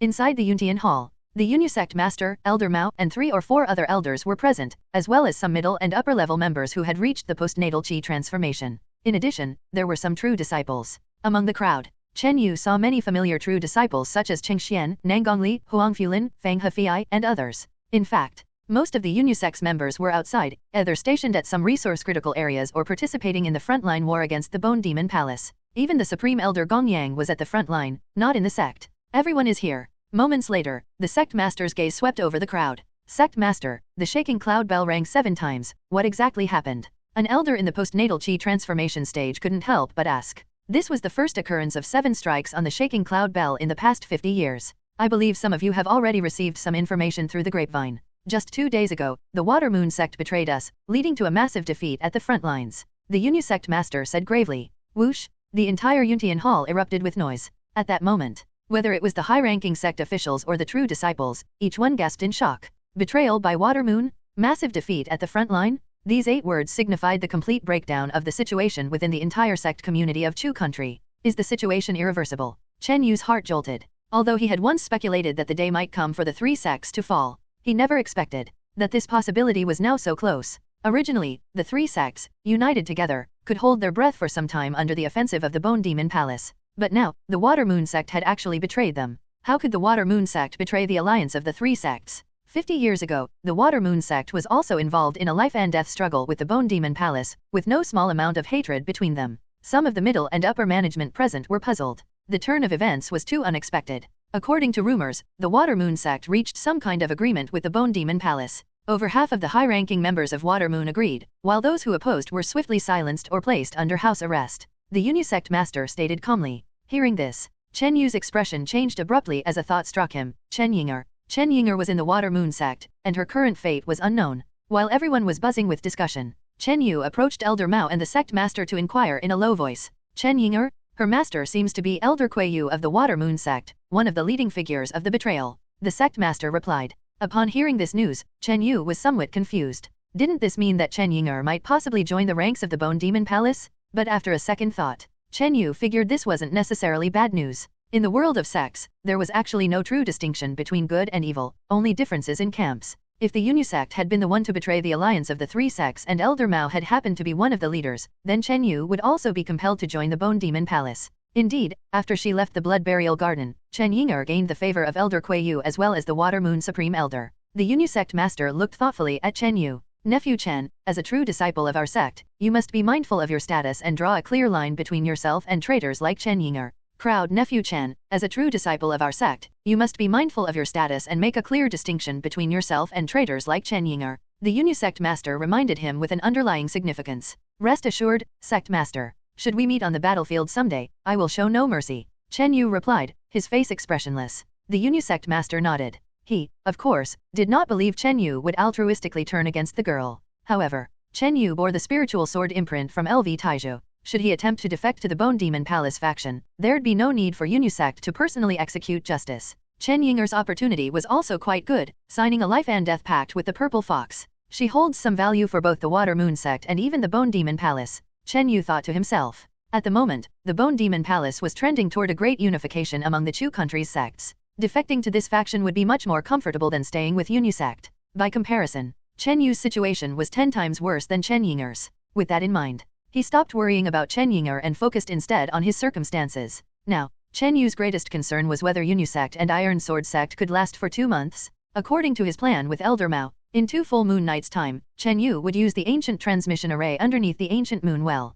If within these 2 months, the Bone Demon Palace annihilates Iron Sword sect and Unisect, or if they capture the territory of the ancient moon well ahead of time. Chen Yu's brows furrowed slightly. If so, attempting to enter the ancient moon well and use the transmission array would be exceedingly dangerous. Do not panic, everyone. Just then, the Unisect master began to speak with a smile. Though the Water Moon sect has betrayed the 3 sects, the remaining 2 sects will soon receive a powerful reinforcement. A reinforcement? Could it be? Yes, it is none other than Qi country's Lingjian sect. The Unisect master spoke calmly. Lingjian sect. The mention of these 3 words instantly dispersed the tense and oppressive atmosphere in the hall with a wave of surprise. As everyone knew, among the nearby Qi, Chu, and Yan 3 kingdoms, Qi country was the strongest. And the Lingjian sect, as the foremost sect of Qi country, was even more powerful than the Bone Demon Palace. 50 years ago, just as the Bone Demon Palace was about to unify the Chu country's sect world, it was the aggressive intervention of Lingjian sect that forced them to fail at the last minute. Of course, although Lingjian sect is stronger than Bone Demon Palace, the situation in Qi country is not stable either. The Unisect master paused. Seeing that the morale in the room had been somewhat restored, he took a slight breath of relief. The Lingjian sect can only provide limited support. If Unisect wants to survive this great calamity, we must rely on our own unity and fight. With that, the Unisect master surveyed the entire room. He exchanged a glance with Elder Mao and began to dispatch troops and issue orders. Before long, more than half of the middle and upper echelons in the hall, including the true disciples, were assigned relevant missions. Most members went to support the battlefield. Some were sent to guard some key resource areas near Yu Sect. Soon, it was Chen Yu's turn for his assignment. Nephew Chen, with your strength comparable to someone in the postnatal chi transformation, you will lead a small team to guard the Teeling mine. The Yu Sect master instructed. Thank you for the trust, Sect master. Chen Yu promptly responded, not surprised in the least. This mission was precisely what Elder Mao and he had planned. The Teeling mine was relatively close to the ancient moon, well only 200 miles away. Though near the front lines, it was more conducive to their plans. If he were on the front lines, with supervisors on the battlefield, attempting to leave for the ancient moon well would be rather troublesome. This mission, at a convenient location, was enabled by Elder Mao's long-standing prestige within the sect, making it easy to position Chen Yu appropriately. An hour later, in front of Yuntian Hall. Brothers, for this mission to guard Teeling, I will serve as leader. I hope for everyone's cooperation. Chen Yu stood before the team. The group, including Chen Yu, numbered only about a dozen, with members at the organ refining and meridian passage stages both represented. Among the newer disciples, familiar faces such as Fang Hefei and Li Dequi could be seen. Overall, the team was somewhat weaker compared to those who had gone to the Baishan Spirit Garden. Apart from Chen Yu as the leader, there was also a deputy leader, a long-faced young man of about 30, at the peak of refining organ. This long-faced young man eyed Chen Yu with skepticism. In terms of cultivation and experience, he felt superior to the young leader, Chen Yu. And he was not the only one. Two other senior disciples with deep experience in the organ refining stage were also not quite convinced by this young leader. Senior brother Chang, this kid got lucky in the blood burial garden, became a true disciple, and now he's above you. That's right. Leading is not just about strength, experience and wisdom are also indispensable. The two senior disciples, standing before the long-faced young man, complained. The Cheng surname young man, however, shrugged and said, since it's the sect master's arrangement, we must obey. Still, I do question the rumor that he can match someone in the postnatal chi transformation. 2 hours later, Chen Yu led his team to the gate, assembling. After a long wait, senior brother Chang and the other 3 senior organ refining members were the last to arrive. To this, some junior meridian passage stage disciples harbored complaints, though they dared not voice them. What's the deal with you 3, arriving nearly an hour late from the agreed time? Li Dequi said, displeased. As a sect sibling of the team leader, Chen Yu, he naturally needed to show support. Junior brother Chen, it's only the first day of the mission, and senior brother Chang and the others are already disrespecting you. I think they need to be put in their place. Fang Hefei spoke in a low voice. I'm sorry for the wait, everyone. Senior brother Chang arrived with a blank expression, showing no sign of apology. Suddenly, the atmosphere became tense. Before we set out, we forgot to prepare elixirs for recovery and healing. One of the slick old-timers at Meridian Passage stage by senior brother Chang's side chuckled, trying to defuse the situation. Just this once. Chen Yu's brow furrowed slightly as he gestured for the 3 men to join the line. In the end, he didn't follow Fang Hefei's suggestion to put the 3 men in their place right away. After all, Chen Yu's main intent was to use this mission to conveniently visit the ancient moon well and didn't want to be overly aggressive and harsh.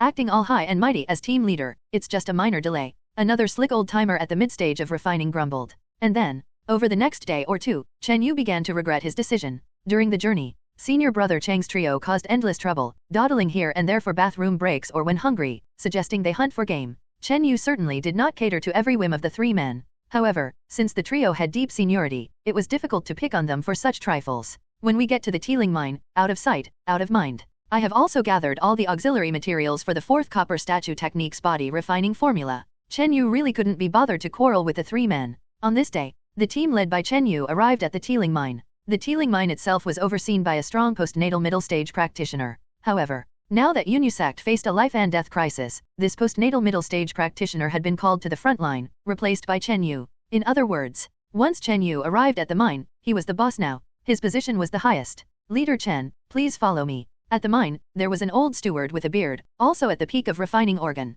This old steward, who was much more smooth and amiable, did not look down on the young new leader, Chen Yu, maintaining at least an appearance of obedience. Under the old steward's guidance, Chen Yu took a quick tour of the Teeling mining area. What he was interested in wasn't the spiritual ore here, but the nearby terrain to facilitate later plans. Apart from some low-grade spiritual ore, the Teeling mine also had a special product, iron siang wood. This iron siang wood was an auxiliary material in forging various precious tools and could also be used to craft some half-precious artifact clubs and staff weapons. Seeing Chen Yu indifferent to the count of ores and iron siang wood, the old steward breathed a sigh of relief. His smile brightened, and he accompanied Chen Yu with great enthusiasm. Senior brother Chang, this Chen Yu is really too dull. If I were the leader, I would definitely have knocked to try this old man's bamboo stick. Managing such an important resource, just a bit of graft would keep us busy for half a year. Two of senior brother Cheng's slick companions expressed their disappointment with exaggerated distress. That evening, Chen Yu's team settled in at the Teeling mine. As it turned out, when arranging accommodations, senior brother Cheng's trio forcefully occupied the three best independent courtyards. Chen Yu reacted slowly and ended up in a solitary stone house. Li Dequi and Feng Hefei had it worse, living in simple wooden huts. Junior brother Chen, you let them walk all over you. If you don't want to make a move, let us do it. Li Dequi and Feng Hefei could hardly restrain themselves. Senior brothers, if you're absolutely certain of victory, I won't stand in your way. Just don't let me catch you fighting, Chen Yu said nonchalantly. Senior brother Cheng's trio were old and qualified, taking the better living quarters was not against any rules. That wasn't enough reason for Chen Yu to take action. All right. Feng Hefei sighed, forced to put aside the idea for the time being. Even if the two of them joined forces, they couldn't be entirely sure of beating senior brother Cheng and his two companions. At the blood burial garden, Feng Hefei had received a mysterious water moth lotus from Chen Yu and later successfully broke through to the late stage of organ refining, entering the ranks of the true disciples. However, senior brother Cheng had been at the peak of refining for many years and was only half a step away from breaking into the Qi transformation realm, holding a bit of proud capital. On the first day at the Teeling mine, Chen Yu hastily arranged everyone's patrol duties, feeling exhausted, and went straight to sleep. The next morning, Chen Yu sorted through the materials in hand. He had almost gathered all the materials for the fourth copper statue technique's body refining formula. The only shortfall was one of the three main materials, ice snow lotus, of which he needed two, each 150 years old. The requirements called for 200 years old. Chen Yu planned to use two 150-year-old ice snow lotus as a makeshift substitute for one 200-year-old plant. Thus, Chen Yu could only prepare one dose of the fourth formula. He had enough of the other two main materials, moon spirit ore and 200-year fire spirit ginseng. Only the ice snow lotus was missing. That morning, Chen Yu concocted a new bottle of body refining elixir. Just as Chen Yu was about to drink a mouthful of the body refining liquid and attempt to ascend to a higher level of the copper statue gang body, Leader Chen, something terrible has happened. Senior brother Cheng and his group are fighting with brothers Feng and Li. Two Meridian Passage stage disciples rushed over in a hurry. Feng Hefei and Li Dequi have really started a fight with senior brother Cheng's trio. Chen Yu was stunned. At that moment, faint sounds of fighting and roaring could be heard from outside. Statue gang body Chen Yu arrived at the scene. Feng Hefei and Li Dequi were fighting with senior brother Cheng and two others, barely refraining from using magical weapons. Observing the battle, senior brother Cheng's trio held a slight advantage, but they couldn't completely suppress Feng Hefei and Li Dequi. After all, having come from the blood burial garden, Feng Hefei had had his fair share of fortuitous encounters, enabling him to stand equal to top disciples at the organ refining stage like senior brother Cheng. Feng Hefei and senior brother Cheng's combat strength were close to that of Demon Clown. Li Dequi was slightly at a disadvantage when exchanging blows with the other two seasoned fighters at the organ refining stage. Junior brother Chen, you've arrived. Upon seeing Chen Yu's arrival, Feng Hefei and Li Dequi paused briefly in their fighting. However, senior brother Cheng's group showed no consideration, seizing the opportunity to intensify their offensive, shaking with their internal breath and leaving several wounds on Feng Hefei and Li Dequi. This scene caused Chen Yu's expression to darken. It was clear that senior brother Cheng's trio was essentially disregarding him as the leader. At the same moment, the other disciples nearby were mostly spectating without intervening,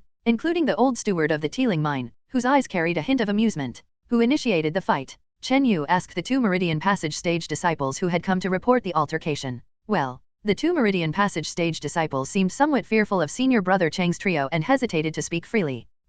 A spiritual killing intent surged in Chen Yu's eyes, causing the two Meridian Passage stage disciples to crumble in spirit and blood. It was senior brother Cheng? They struck first. Under the pressure of that spiritual killing intent, the voices of the two Meridian Passage stage disciples trembled, and their legs shook uncontrollably. Upon hearing this, Chen Yu's gaze flashed fiercely as it swept over senior brother Cheng and the other two. Everyone stop! Chen Yu barked sharply, closing in on the area where the five men were fighting. It's Chen Yu. Upon seeing Chen Yu approach, senior brother Cheng and the others exchanged glances but showed no intention of ceasing the assault. Far from it. The outward internal breath bursting from their punches and kicks intensified, drawing Chen Yu into a violent gust of wind along with them.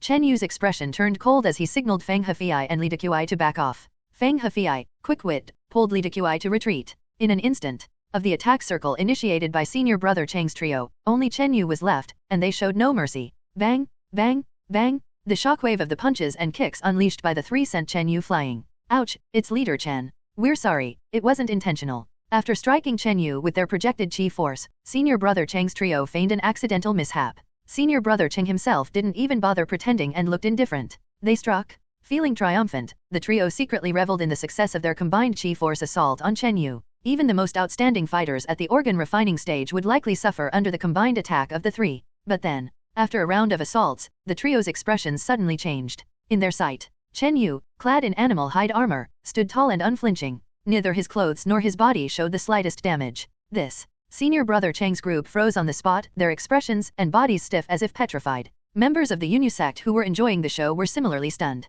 Senior brother Cheng's trio's attacks didn't even breach the defense. Did leader Chen not even utilize his internal breath just now? Reflecting on the details, the gathered disciples were indescribably shocked. The old steward's eyes flickered with astonishment. Chen Yu had endured senior brother Cheng's trio's attacks with his body alone and remained unharmed, without using internal breath or true qi. Even those in the qi transformation realm couldn't achieve such a feat. As the spectators remained in disbelief, Chen Yu made his move. What's that? The old steward's heart jolted, his expression filled with horror. Swoosh! With a single wave of his hand, Chen Yu unleashed a black and blue true qi, transforming into a shadowy python that whipped across senior brother Cheng and the others. Ugh! In that offensive, a pressure akin to the qi transformation realm's evil qi assaulted them head-on. No, be careful. Senior brother Cheng let out a startled cry, mobilizing all his internal breath. Ah! The two men beside senior brother Cheng shivered helplessly under the invisible spiritual assault, their internal breath faltering in gathering. Boom! Boom! Boom! The black and blue shadow of true qi flung senior brother Cheng's trio away. Their defensive internal breath, fragile as paper, shattered instantly.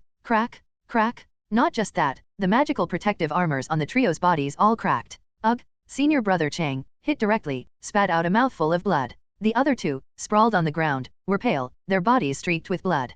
Postnatal true qi. The old steward uttered in shock. With his keen judgment, he recognized that Chen Yu's cloud evil true qi was stronger than the average true qi. Moreover, the attack contained a spiritual killing intent assault comparable to the pressure from the qi transformation realm. So much so that, apart from senior brother Cheng, the other two were mentally shattered and unable to even consider resistance. Terrifying. Leader Chen has actually condensed true qi, no wonder rumors say he defeated those in the qi transformation realm. The sect members were shaken but also felt a sense of relief. Thump, thump. Senior brother Cheng's trio, kneeling or prostrate on the ground, dared not look up at the imposing young man before them, especially at those fierce and intimidating eyes. A single glance was enough to send shivers down one's spine. Is this junior brother Chen's strength? Li Dequi and Feng Hefei were profoundly shaken not far away. Feng Hefei was one thing, he had witnessed Chen Yu's miraculous rise in the blood burial garden. But Li Dequi was the most astonished. The rumors are true. Junior brother Chen is on a par with the postnatal qi transformation realm and has defeated Mei Changxing, the top talent of the Bone Demon Palace.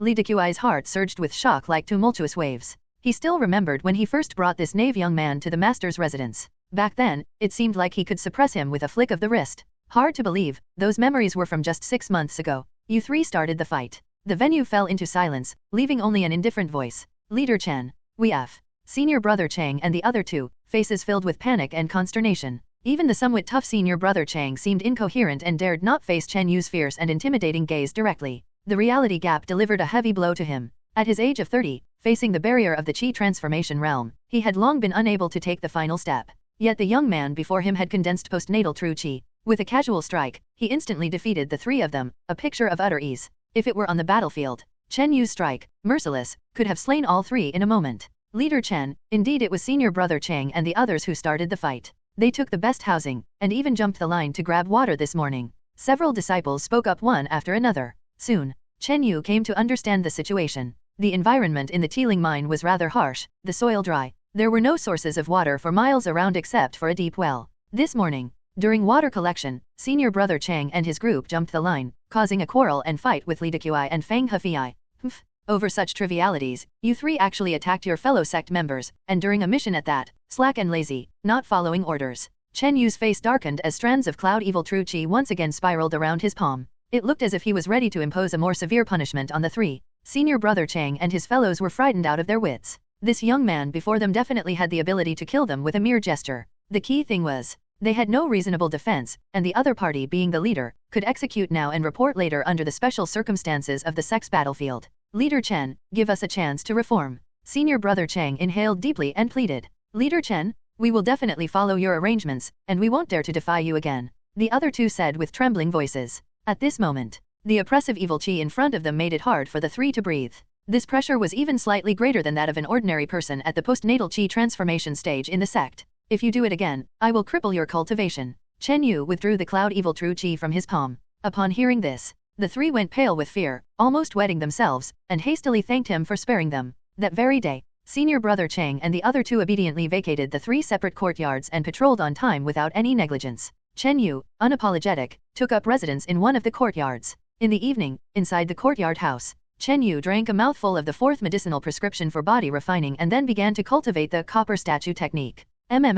Chen Yu sat cross-legged, feeling a strange surge of icy hot qi exploding inside his body, spreading through his organs, reaching every inch of his flesh and bones. Compared with the first 3 prescriptions, this 4th one represented a qualitative leap in medicinal potency. The 3 main ingredients were fire spirit ginseng, ice snow lotus, and moon spirit ore. Ice and fire tempering, remaking in the crucible. In Chen Yu's mind emerged higher realms of the copper statue technique. Utilizing the weird and potent medicinal strength, Chen Yu refined his body with ice and fire, akin to recasting in a smelting furnace. Enduring the torment and forging of ice and fire, Chen Yu devoted himself to arduous practice. He named the 4th body tempering prescription the ice and fire prescription and used it in 3 parts. 10 days later, Chen Yu consumed the last of the ice and fire body tempering liquid. As a result, he was just a hair's breadth away from achieving the copper statue gang body. Chen Yu did not lose heart and continued his arduous practice. He didn't neglect other cultivation aspects like the yuan sha divine skill. In the blink of an eye, Chen Yu had spent more than a month in the Teeling mine. As the leader and defender of this place, he usually did not partake in patrols and guard duties, spending most of his time in rigorous cultivation.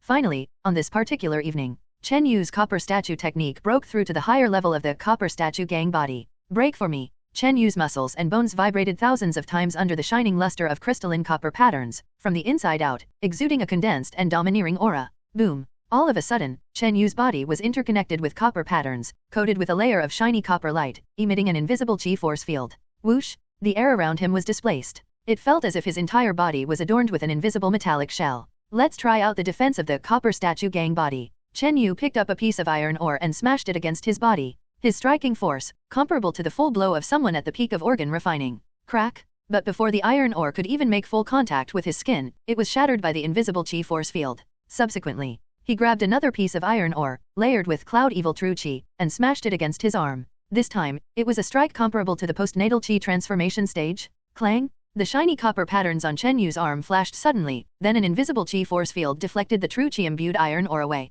It seems that a regular attack from someone in the postnatal chi transformation stage can hardly breach my copper statue gang body. Junior brother Chen concluded, the defense of the copper statue gang body is more than twice as strong as when he achieved copper bone mastery at the entry-level stage. Afterward, ordinary attacks from those in the postnatal chi transformation stage could hardly injure him. That's not all. The copper statue gang body was no longer merely a defensive tool. The copper statue force field it generated could rebound various attacks. Simply put, even if junior brother Chen stood still and didn't move, his enemy's attack could be rebounded and cause them injury. Of course, this rebounding effect had certain conditions and limitations. The most important limitation was distance. Only close-range attacks could be rebounded back onto the opponent. Because the force field formed by the copper statue gang body was essentially refined from the pure physical strength of the body, not the energies of inner breath or true chi. This physical strength only attached to the surface of the body. If it's a close-range attack from someone below the chi transformation realm, they'll likely be shocked and thrown back, spitting blood from my copper statue gang body. Chen Yu barely cracked a smile. In subsequent attempts, he tested the strength of the copper statue gang body and found that, while the power had nearly doubled, the attack power significantly exceeded twice that amount due to the formation of the copper statue force field. At this time, without using inner breath or true chi and relying solely on the copper statue technique, Chen Yu could contend with ordinary postnatal early and mid-stage practitioners. Being promoted to the copper statue gang body was of great significance to Chen Yu. It meant that in the domain of body cultivation, he had stepped into a level comparable to the chi transformation realm. Previously, although Chen Yu could fight with those in the postnatal chi transformation stage, after all, he had very little cloud evil true chi, and he also needed to save the use of the Black Emperor's bloodline, which was a significant constraint. If he encountered a powerful chi transformation realm opponent and got into a drawn-out battle, he'd be in trouble. But now, Chen Yu was confident that if he encountered the 2 postnatal stage cultivators from the Water Moon sect again, he would have a great chance of winning without needing the help of the little bug or the puppet. Not long after Chen Yu was promoted to the copper statue gang body, the war within the sects of Chu country reached a historical turning point. 3 days later, a member of the Yunyu sect descended hastily on a flying bird at Teeling Mine. The front line is at a disadvantage. The Iron Sword sect and our side have collapsed. The main forces are retreating, tightening the defensive line. This member of the Yunyu sect reported the news to Chen Yu, who was in charge of the defense. Defeated? Didn't the reinforcement from the Lingjian sect arrive? Chen Yu said in surprise. Indeed, the Lingjian sect did send a lot of reinforcements, even on a scale not inferior to that of 50 years ago. It's just that the Bone Demon Palace was well prepared this time, resurrecting the original Bone Demon King regarded as taboo by the palace, securing a victory in one fell swoop. This Unisect member looked terrified. The Bone Demon King. Chen Yu's heart trembled. As a member of the Chu country sect realm, he had heard rumors about the original Bone Demon King. Legend had it that this being was a foreign demon subdued by the supreme divine skills of the founder of the Bone Demon Palace. This demon possessed extraordinary power, almost able to fight on par with the supreme beings of the Sky Sea realm at its peak. Later, something unknown happened, and the original Bone Demon King lashed back, bringing disaster to the Bone Demon Palace. After severe losses, the Bone Demon Palace sealed away the original Bone Demon King, forcing it into a deep slumber and gradually being forgotten by the world, becoming a legend. Did the sect give any instructions regarding the Teeling Mine? Chen Yu's face was solemn. Intensify defenses. Leaving those last 4 words, the messenger rode the flying bird away. From that day on, the whole Teeling Mine was plunged into a solemn and serious atmosphere. Chen Yu mobilized the only 30-some members in the mine to strengthen vigilance day and night. Even he himself didn't dare to focus solely on cultivation but also released the Iron Moon strange insect to patrol and scout the nearby area. Within a few days, Teeling Mine welcomed several wounded. All were members of the Unisect who had retreated and evacuated from the battlefield. These defeated and injured soldiers' cultivation levels ranged from the Meridian Passage stage to the postnatal Qi transformation stage. Junior Brother Chen. A young man in a blood-soaked black robe staggered and struggled to find Chen Yu. Senior Brother Cheng. Chen Yu was shocked to see his senior brother, Cheng Xian. Cheng Xian was also one of the wounded who had retreated from the front lines, and he seemed to be seriously injured. Junior Brother Chen, if it hadn't been for the heavenly bamboo shoot liquid you gave me, I would likely have died at the hands of the Bone Demon Palace and the Water Moon Sect's pursuit. Cheng Xian said bittersweetly. Seeing him sway, Chen Yu quickly supported him. Senior Brother Cheng, you should focus on healing your wounds first, and we can talk about everything else later. No, Junior Brother Chen, I especially came to find you to complete the mission entrusted by our master. Cheng Xian took several items out of his storage bag. They were 4 radiant and crystal-clear primordial stones and a small black jar filled with a clump of sticky black substance. Grade essence stones. Chen Yu instantly understood and quickly took the 2 items. These were obviously arranged by Elder Mao to enable Chen Yu to use the ancient transmission array. Next, Cheng Xian briefly explained the battle situation at the front lines. Total defeat. Our sect's supreme elder Gongyang was heavily injured by a blow from the Bone Demon King. Our sect master also sustained injuries in the fight, teamed up on by Guardian Shangguan and others. Cheng Xian's face was filled with bitterness. He was entrusted by Elder Mao to deliver the items to Chen Yu after the defeat. During his retreat, he was pursued by the forces of the Bone Demon Palace. Looking at the situation, it's very likely that the Bone Demon Palace's forces will make their way near Teeling Mine. Chen Yu took a deep breath, his expression grave. With the limited number of soldiers and the injured at Teeling Mine, facing the Bone Demon Palace's large force would be like throwing eggs against rocks. The development of the situation closely aligned with Chen Yu's predictions. Perhaps it was even worse. The next day, Junior Brother Chen, 10 miles out, a large troop approaches, seemingly in battle formation. Feng Hefei rushed to say, I'll go take a look. Chen Yu's face tightened as he hastened to the observation deck on the peak of Teeling Mine. Boom! As soon as he stepped onto the observation deck, Chen Yu faintly felt the nearby mountains tremble slightly, and a vast cloud of dust arose in the distance. That is, Chen Yu looked towards the distance, his face filled with shock. Standing aloft, with his vision surpassing that of ordinary people, he witnessed a scene of conflict within the dusty area. To describe it as a conflict was not quite appropriate. More precisely, it was a massacre. The fleeing party consisted of hundreds of people, among whom Chen Yu barely caught sight of some familiar figures. Could it be that heaven intends to doom our Unisect? The Unisect master, clad in blue robes, his face stricken, floated down atop a mountain peak, his body emitting circles of faint blue true qi crackling with electric arcs.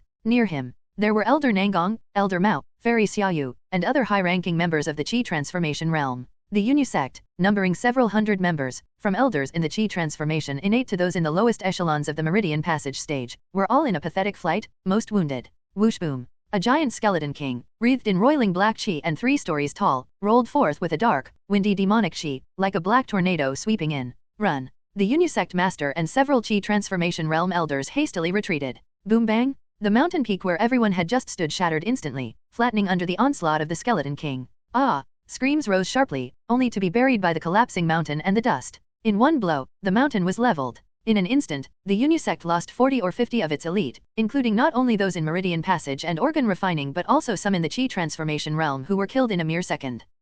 Within the intense black qi of the Bone Demon King, layers of purple blood flames swirled, its body wrapped in dark, clanking chains. In a flash, the colossal skeletal body expanded once again, growing to the height of 6 or 7 stories with lantern-sized crimson flames flickering in its eye sockets. Members of the Unisect appeared no larger than bugs before it. Swoosh! A massive shadow of black qi flashed in midair, and the demonic qi howled like a mountain bearing down upon them. With a swiftness likened to a giant python, the enormous bony hand swept out. A scream echoed as a white-bearded elder was captured in the hand of the Bone Demon King. The white-bearded elder erupted in a dazzling display of innate true chi, which then abruptly dimmed. With a crack, the chi transformation innate white-bearded elder, like a small bug, was snapped in half by the Bone Demon King. No, grandfather. Within the fleeing crowd, Nangongli, clad in white, shook and nearly passed out. The man who died was Elder Nangong? Nangongli? Retreat quickly. Chief Disciple Zhong Tianchen swiftly dragged Nangongli away. Whoosh! In the next moment, a tornado-like black chi storm leveled the surrounding woods and hills for dozens of feet, with dozens of Unisect members perishing within it.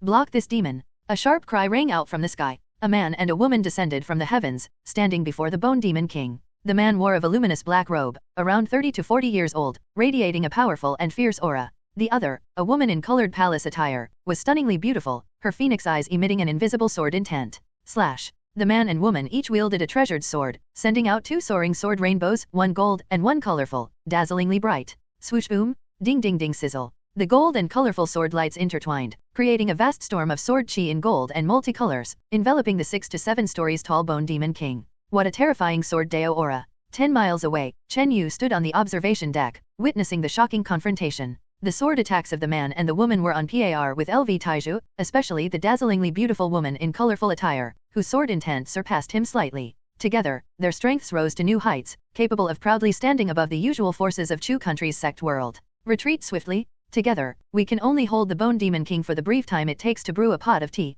The man in the black robe looked back and shouted fiercely. Quickly retreat. The Unisect master, with an urgent look, led the Unisect members away from the area. Thank goodness the two seniors from Lingjian sect arrived, or the consequences would have been unimaginable. With only the Bone Demon King, it could flatten our Unisect, let alone that the Supreme Elder is being pursued and his whereabouts are unknown. Some Unisect high-rankers said, still in fear. Looking back, the man in the black robe and the woman in the colorful attire, their swords combined, created a vast storm of gold multicolored sword chi that enveloped the Bone Demon King, sparks flying everywhere but without leaving any notable scars. The sword cultivators, known for their offensive prowess, could not wound the Bone Demon King. And at the previous battlefield, Unisect's Supreme Elder Gongyang had also been grievously injured by a casual strike from the Bone Demon King. These two are mine to deal with, while you pursue and kill the remnants of the Unisect. A flat voice came from within the Bone Demon King's skull. Through the flickering crimson flames in the Bone Demon King's eye sockets, one could vaguely see a handsome and elegant blood-robed man sitting cross-legged inside. Kill. Behind the massive body of the Bone Demon King, a force of several hundred people charged, brimming with killing intent.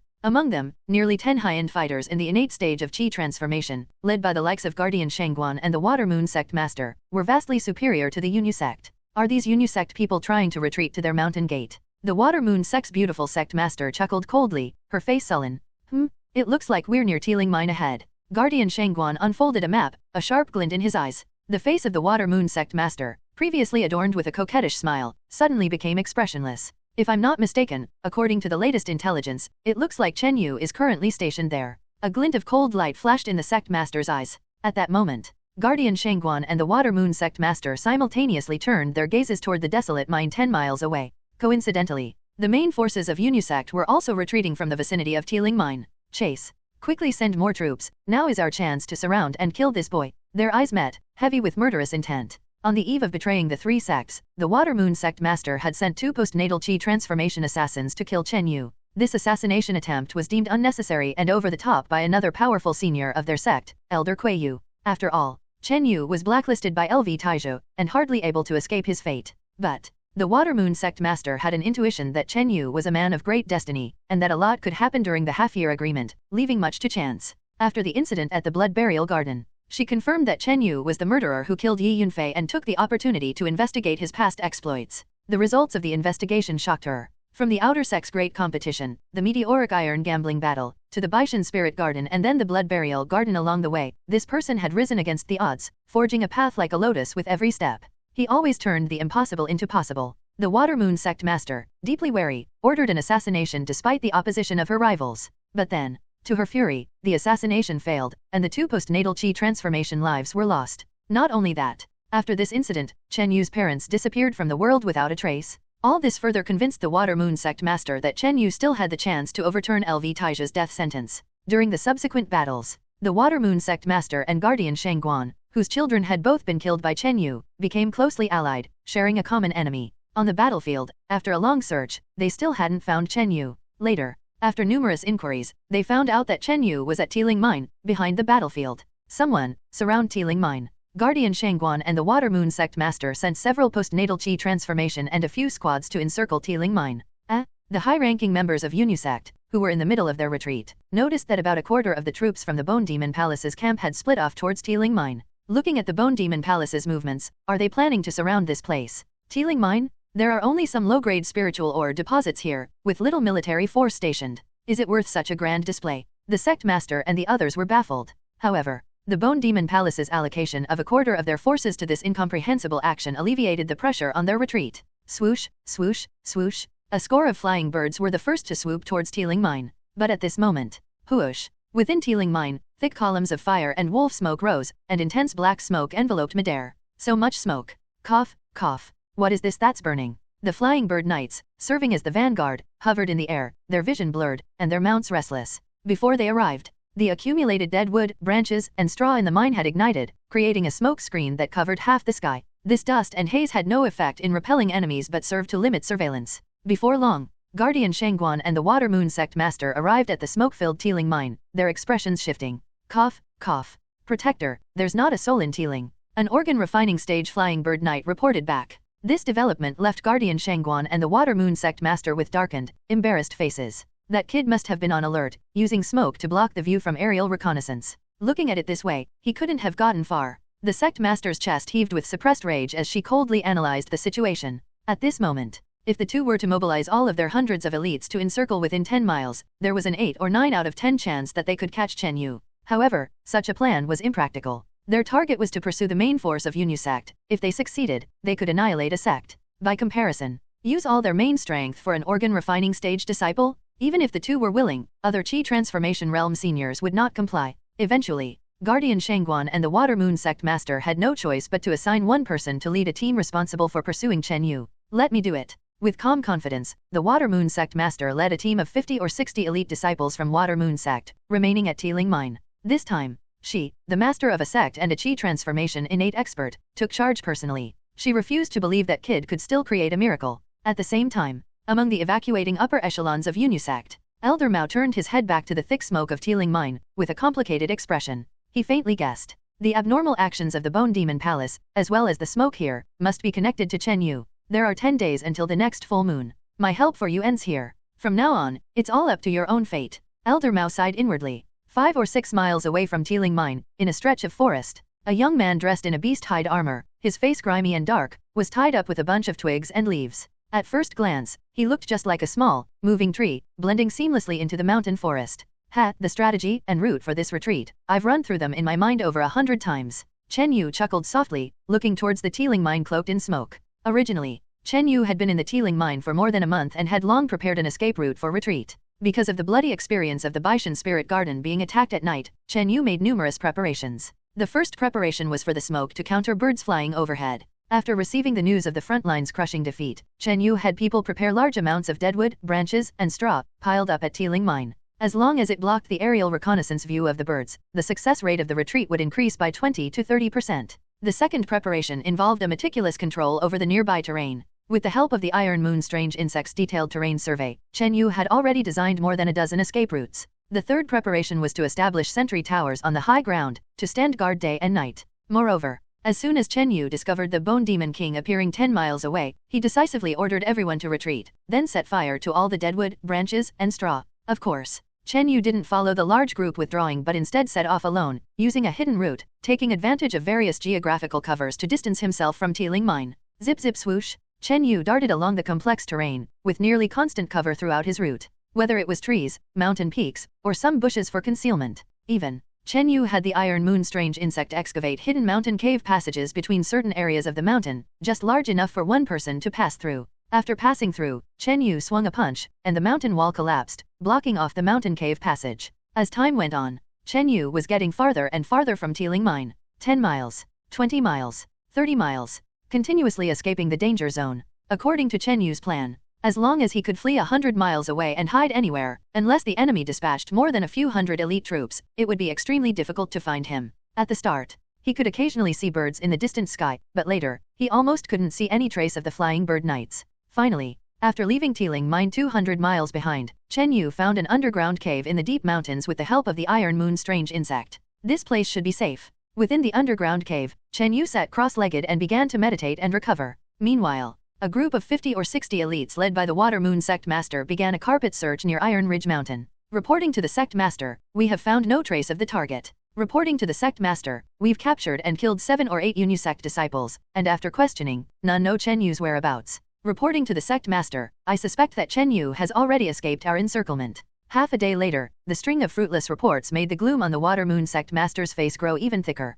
Wu Yu, you are the best tracker in our sect. Any suggestions? The Water Moon Sect Master spoke gravely. In front of her stood an old man with a mole at the corner of his mouth. Replying to the Sect Master, based on my years of tracking experience, this person seems to know how to counter-track. The old man paused and spoke calmly and unhurriedly. The biggest difficulty is that we don't have any items that carry Chen Yu's scent, and our manpower is seriously lacking, while the enemy seems to have prepared in advance. The old man briefly went through each point. After listening to the analysis, the Water Moon Sect Master frowned deeply. Even the best trackers would find it extremely difficult without the target's scent to track, especially if the opponent knew how to counter-track. As for manpower, there's nothing I can do about that. Try to come up with a way, and if you can track down this person, I'll reward you with a chi storage pill and a medium-grade treasure. The Water Moon Sect Master promised a generous reward. Upon hearing this, the old man with the mole on his mouth showed a hint of joy. After a long contemplation, the old man inhaled deeply and spoke solemnly. Now, there's only one method, and it'll depend on luck. Let's hear it. The subordinate needs 2 days to familiarize with the nearby terrain, then, considering the situation Chen Yu was in at that time, design several optimal escape routes.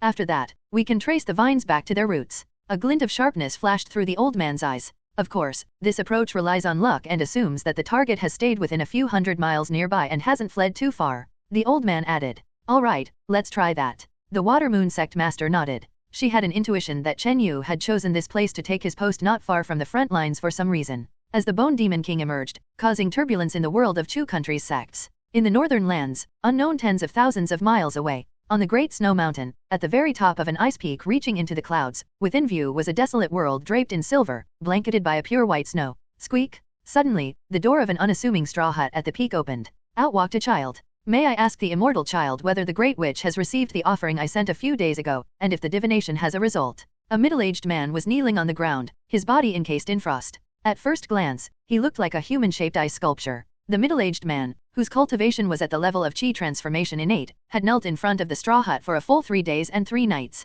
On the ice peak, where the extreme cold was felt even by those at the chi transformation realm, it was a struggle to endure. Now, the middle-aged man felt an icy chill throughout his body, his skin and bones were frostbitten, and his true chi was largely depleted. If this continued for 2 more days, his life might be in danger. You are the top disciple of LV Taizhu, right? Quite loyal indeed. And, the result of the divination has come out. The child, about 12 or 13 years old, had an air of premature world weariness. The result of the divination has come out. The middle-aged man was visibly moved, his mission finally having some accountability. A middle-aged man stretched out his trembling, dark hands to receive a scroll of beast skin from the hands of a child. The outcome is here. The middle-aged man took a deep breath and couldn't wait to unfold the scroll, on which a line of characters was written. A dozen or so characters, which could be read at a glance. What? This is impossible. The middle-aged man exclaimed in horror, and in his panic, the beast skin scroll fell to the ground. Thud! He slipped and fell face first in his fright. He lay in the snow, staring blankly at the scroll with a face full of horror and disbelief.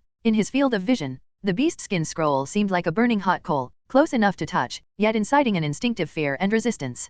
The child couldn't help but become curious, looking subconsciously at the content on the scroll. As a result, he was also startled. As a disciple of the Great Witch, he naturally dared not look at the content of the divination without permission. The scroll did not detail who was the murderer of LV Santong. Instead, it revealed something else. LV Taizhu will fall in a few years, killed by Chen Yu. No, this is impossible. The middle-aged man was incoherent, his face a mix of horror and doubt. Chen Yu, the #1 person among the 3 sects of Chu country, a sword cultivator in the Giwen realm with a lifespan of 200 to 300 years. How could he die in a few years? What was even more unbelievable was that he was to be killed by Chen Yu. Fairy child? Did the Great Witch make a mistake? My master is a renowned Giwen realm figure, and Chen Yu is merely at the organ refining stage. How could it be possible? The middle-aged man's emotions were intense, almost roaring. A mistake. The child's face showed pity and scorn. Hee, you should have known before coming here that the Great Witch's divinations, if they don't have a clear answer, are almost certain once they do give one, with a 99% probability.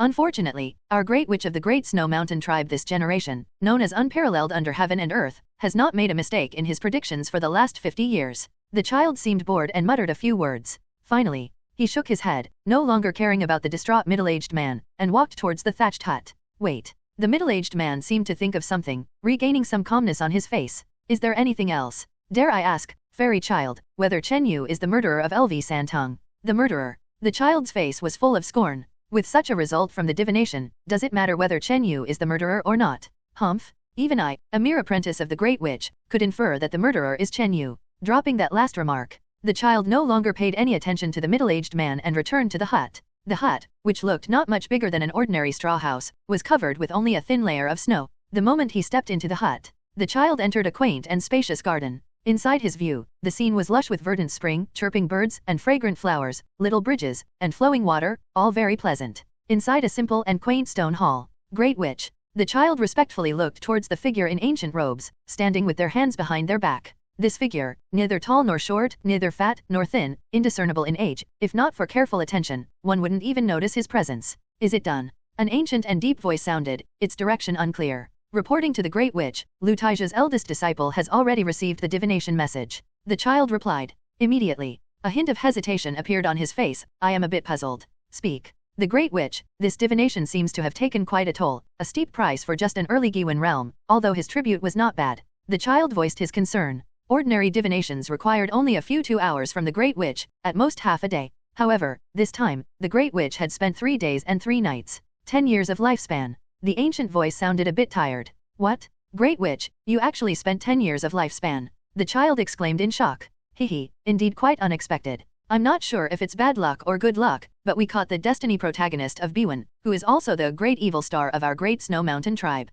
The voice of the Great Witch was mixed with a bit of surprise and emotion. Destiny protagonist? Didn't you say the destiny protagonist was in our Great Snow Mountain tribe? The child looked astonished. This divination of the Great Witch involved the destiny protagonist. No wonder even his vast abilities came at the cost of 10 years of his lifespan. The so-called destiny protagonist is a key figure that leads the major forces and destinies of a region. Such a person represents the major forces of the world. It's an unstoppable tide of fate. Anyone who opposes the destiny protagonist doesn't end well. Because, isn't that merely seeking death by pitting oneself against the great forces of heaven and earth's fate? Who said that a region's destiny protagonist can only be one? We have one in our Great Snow Mountain tribe, and another appearing in the 3 kingdoms is not surprising. The Great Witch explained. Oh, I understand now. The child suddenly realized. Great Witch, you passed that message to LV Taija to use him at any cost to quickly eliminate Chen Yu. But can a destiny protagonist be killed? The child finished speaking, still slightly curious. It's possible. Every era might have 1 or 2 to 3 destiny protagonists, but they could also fall from the major forces of the world. The Great Witch spoke evenly. Among the former Great Witches, there had even been cases of plotting against destiny protagonists, but the cost was indeed too great. This time is the best opportunity to eliminate Chen Yu. Once missed, it will be even harder in the future. The Great Witch suddenly turned around. His pale, profound eyes seemed to transcend immense distances, peering into the distant 3 kingdoms of the south. At that moment, in front of the thatched hut, a middle-aged man held an ancient, lustrous white token in his hand, infusing it with innate true qi, while his lips quivered slightly. Suddenly, the token flashed with a bright and resplendent silver light, accompanied by a subtle spatial fluctuation that lasted for a moment before quickly dimming. Crack! After dimming, the token quickly developed cracks, splitting apart. This is the ancient messaging token? Master instructed that it should only be used as a strategic artifact in dire circumstances. Having done all this, the middle-aged man sat down on the ground, utterly spent. A moment later, within the territory of the Iron Sword Sect in Chu country, inside a secret underground palace, a silver-haired elder with an orange-yellow wooden sword on his back was sitting cross-legged. His complexion was a bit pale as he was in the middle of healing. Suddenly, he took out a token similar to that of the middle-aged man as whispers echoed around him. How is this possible? The elder stiffened, his pupils showing a mix of shock and disbelief. A few moments later, whoosh boom, a soaring orange sword glow pierced through the palace, sending wood splinters flying. Chen Yu, no matter the cost, I must slay you with my own hands. An icy cold, murderous voice swept across the skies. Among the clouds, LV Taija transformed into a dazzling orange sword glow, flying through the air towards the ancient Moon Well and Teeling Mine regions. Due to the presence of the spirit sword mark, he could sense Chen Yu's exact location. Meanwhile, 200 miles away from Teeling Mine, within a subterranean cave. Chen Yu faintly felt a light tremor on the spirit sword mark on his ear. A sense of danger and intense unease welled up within him. He did not know that the Great Witch from the far north had intervened, causing a slight deviation in the trajectory of fate. However, the time is about right, tonight is the night of the full moon. Chen Yu quickly got up. After the Bone Demon King had appeared, he had fled to the vicinity and been in hiding for nearly 10 days, waiting for the full moon. Returning to the surface, the sky was ablaze with the fierce noon sun. From here to the ancient moon well, it will be nightfall by the time I arrive. Chen Yu calculated the time. Swoosh! Using a movement technique that exceeded the speed of typical postnatal chi transformation, he darted towards the direction of the ancient moon well. Chen Yu did not notice. Just after he had appeared on the surface, an elder's figure briefly flashed between nearby mountains. An hour later, swoosh swoosh swoosh, a troop of flying bird knights around 20 people came flying in from behind. It's the pursuers from the Water Moon Sect. Chen Yu turned his head and his complexion changed drastically. Giggle giggle giggle. Chen Yu, you are indeed nearby. There, on one of the birds, stood a stunningly beautiful woman. However, her smile bore a chilling cruelty. Water Moon Sect Master. Chen Yu's face went pale. This was a formidable opponent from the Chi transformation innate level. He never expected that the Water Moon Sect Master and her people could be so patient, searching the area for so long. There was no escape. Chen Yu's gaze swept towards the oncoming flying bird knights. Intuitively, he knew that apart from the Water Moon Sect Master, there were 2 postnatal Chi transformation practitioners and the rest were at the mid to late stage of refining organs, truly an elite force. At this moment, Chen Yu did not lose his composure. Firstly, escaping was unrealistic because it would be difficult to evade the pursuit and scouting of a troop of flying bird knights, especially with a Chi transformation innate leading them. The only real threat to me here is the Water Moon Sect Master. Chen Yu's thoughts raced. He was confident in the survival defensive power of his copper statue gang body. Zoom! Chen Yu's figure flashed rapidly, positioning himself in front of a mountain wall. This way, he could at least avoid being attacked from all sides. Youngster, meet your end. A group of powerful individuals from the Water Moon Sect descended from the sky. Leading the assault were 2 postnatal Chi transformations, a young man in a white robe and a middle-aged woman. The young man was at the early postnatal stage, and the woman at the middle postnatal stage. Activate. Chen Yu threw a metallic sphere. Instantly, a sword shield puppet, about 10 feet tall, appeared from a misty white light, protecting Chen Yu securely with a large black shield. Ding ding clang hiss bang bang. The attacks from the 2 postnatal stage and many organ refining stage struck the sword shield puppet. Sparks flew and dust billowed. However, the puppet, standing 10 feet tall, guarded Chen Yu with the large black shield firmly. Such strong defense. Is this a puppet? Its defensive power is comparable to Chi transformation innate. The disciples from the Water Moon Sect were visibly astounded. Both the young man and the middle-aged woman in white, despite their potent attacks, couldn't damage the puppet at all. Unbeknownst to them, as they gathered close, the Chen Yu who was completely shielded by the sword shield puppet and leaning against the mountain wall had a sharp gleam in his eyes. He opened his mouth to take a deep breath, his belly swelling like a small water tank, black iron patterns wriggling on his skin. Leaned against the mountain wall, his tall puppet figure with a massive shield completely concealing him. Woohoo! He squatted slightly, taking a long inhalation, his abdomen swelling like a small water tank, the air around him faintly whistling, yet masked by the attacking noise of the Water Moon Sect members.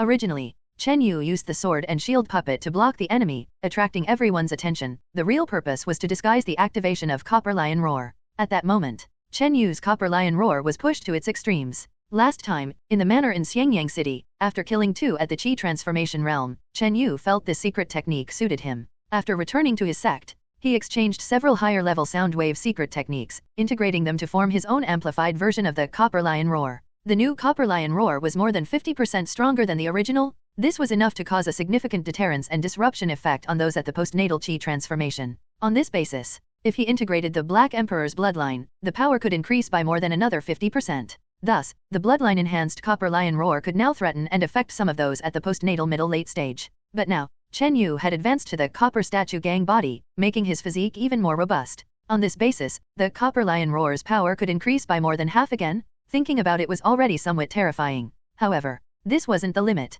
Thud, thud, thud, thud. Chen Yu's heart-pooled strength ignited the explosive potential inside his body and brewed the most peak Copper Lion Roar to date. Let me. At that moment, a cold snort from the Water Moon Sect Master came from outside. Just now, the elite forces of the Water Moon Sect had been unable to make a dent in the puppet with their frenzied attacks. It seemed that only at the Chi transformation innate level could they break through this puppet. Break. The Water Moon Sect Master raised her jade hand. Hu-hong, a layer of icy blue innate true Chi, carrying spiraling blue ice winds, transformed into an icy cloud cluster about a jong in diameter, striking the sword and shield puppet with a heart-pounding explosion. Immediately, the puppet, which had been as stable as Mount Tai, shook violently, its shield and body covered in a layer of frost. Not only that, the exploding and spinning ice wind, with a bang, pushed the sword and shield puppet spinning away. The Water Moon Sect Master, coveting the puppet, held back in her attack. However, in the moment the puppet spun away, there was a piercing sound of a sonic boom and thunderous roars that were deafening. Not good. Even a powerhouse like the Water Moon Sect Master felt her spirit and blood violently shaken, causing pain in her organs and eardrums. Woohoo! A thunderous roar that shook the mountains echoed through the wilderness, as if an ancient gigantic beast was bellowing in rage. The naked eye could only see a layer of twisted gray sound waves, sweeping over the Water Moon Sect members in an instant. Plop, plop, plop. About 20 people from the Water Moon Sect, like a row of saplings blown down by a hurricane, fell to the ground dead, bleeding from their 7 orifices. Wherever the gray sound waves passed, flesh and organs shattered, and the chi and blood surged violently. A young man in the postnatal early stage screamed as his organs burst, killing him. Not Another woman in the postnatal middle stage spat out a mouthful of blood. Plop. Even though she hastily used her true chi to protect her body, her eardrums shattered instantly, her organs damaged, and she fainted. In an instant, the situation on the battlefield changed drastically. Apart from the Water Moon Sect Master, about 20 organ refining stages were completely annihilated. Postnatal chi transformation, 1 dead, 1 crippled. The power of the Soundwave secret technique. The Water Moon Sect Master, her delicate body shaking, was both shocked and furious. Her chi and blood were unsettled, and some of her internal organs also sustained damage when she was caught off guard. This was despite her quick reaction to protect her vitals with true chi. However, the blow of the Copper Lion Roar was just too close to her. At a distance of less than 2 jong, she took the brunt of the power. At this moment, looking over the whole scene, of the about 20 from the Water Moon Sect, only the beautiful Sect Master was left alone. However, her crisis was just beginning. Whoosh! As the sound waves swept through her body and her true chi was dispersed by half, a tall and fierce figure suddenly moved close. Swish! With his burst method, Chen Yu's speed reached an extreme, even rivaling those at chi transformation innate. At a distance of 2 jong, he was there in the blink of an eye. Slash! In Chen Yu's hand appeared a near-translucent, dark gleaming short sword. On the dark gleaming short sword, a layer of finely detailed natural snake pattern-like inscriptions lit up with dim, profound light patterns. Chen Yu felt the cloud evil true chi and Black Emperor's bloodline surge into an abyss. Hiss! The sword tilted downwards, a thin as a hair's dark gleaming sword arc, accompanied by a flash of dark golden edge, slashing at the lower body of the Water Moon Sect Master. This scene also caught the Water Moon Sect Master off guard. Swept by the sound wave, with her true chi dispersed by half, she focused on protecting her upper body and other vitals with innate true chi. Pfft! The skirt of the Water Moon Sect Master was suddenly slashed, the unsettled chaotic innate true chi also penetrated by the dark golden edge of the dark gleaming sword arc. And at that moment, Chen Yu's dark snake sword met a strong resistance. After all, the innate true chi on her body was of a much higher tier than the postnatal true chi. Hiss! Finally, the skirt split open on her pale thighs, leaving a faint trace of blood. Chen Yu felt regretful, knowing that if it had been a moonlit night, the dark snake sword could have increased its power by another 30 to 40%. Scram! An ice-cold, angry female voice echoed through the valley. Woa! A dazzling icy blue flow, like a whirlwind, swept across an area of 2 to 3 jong. At this moment, Water Moon Sect Master had recovered from the disorientation caused by the sound wave technique and controlled most of her innate true chi. Boom! Chen Yu's body suddenly flew backward, crashing into the mountain wall forming a human-shaped indent. Wow! Chen Yu spat out a mouthful of blood, his heart filled with shock. The peak strike he had just executed was calculated to the limit, unleashing a blow no less powerful than that of a chi transformation innate. Moreover, under the sweep of the sound waves, the Water Moon Sect Master revealed a fatal flaw. Her blood and chi were in turmoil, and more than half of her true chi had dissipated. Overall, he had managed to slash through the Water Moon Sect Master's leg, thus achieving his goal. He hadn't expected, however, that the strength of a chi transformation innate was so formidable, and her recovery so swift. A burst of true chi had left Chen Yu badly injured. In fact, had he faced a regular chi transformation innate, that one strike might have crippled them, maybe even fatally so. But his opponent was not a regular chi transformation innate, she was a sect master. The Water Moon Sect Master was at the late innate stage. In terms of strength, she was not far behind Elder Mao and had her unique skills. If not for Chen Yu's Copper Lion Roar catching her unprepared, he wouldn't have been able to injure her at all. Thud, thud, thud, thud, thud. Chen Yu was still under the effect of an explosive technique, his recovery rate astonishing as a surge of warm energy circulated through his body. In just a moment, his injuries had partially healed. Open! Chen Yu's arms vibrated, and his body, embedded in the mountain wall, was about to break free. Just then, die! A cold, harsh scold came, and a dazzling ice-blue sword glint flashed like a blue electric arc through the void. Not good. Chen Yu sensed a fatal crisis. Even under the explosive technique, with his speed comparable to a chi transformation innate, he still couldn't dodge her strike. That strike was aimed directly at Chen Yu's throat. Chen Yu exerted all his strength, his body barely shifting to the side. Swoosh! The agile and elusive strike still managed to pierce his heart. Humph! A sneer crossed the Water Moon Sect Master's lips. As a sect master and a high-ranking figure among the chi transformation innates, her cultivation level and realm were far beyond Chen Yu's. Sizzle! The dazzling ice-blue blade paused slightly, then penetrated through the hide armor and into Chen Yu's heart. It's over. Chen Yu's body stiffened, looking at the sword piercing his heart. That sword was a high-grade treasure. Drip drop, blood flowed, and the agony of the sword penetrating his heart plunged Chen Yu into boundless despair. Am I going to die? A bitter smile appeared on Chen Yu's lips. However, to his surprise, even after the sword pierced his heart, he did not feel his life slipping away or the sensation of nearing death. It felt as if the sword had merely pricked a regular part of his body, inconsequential. Chen Yu was stunned. Not dead? Why am I not dead? Why haven't I died? Chen Yu's thoughts were in disarray.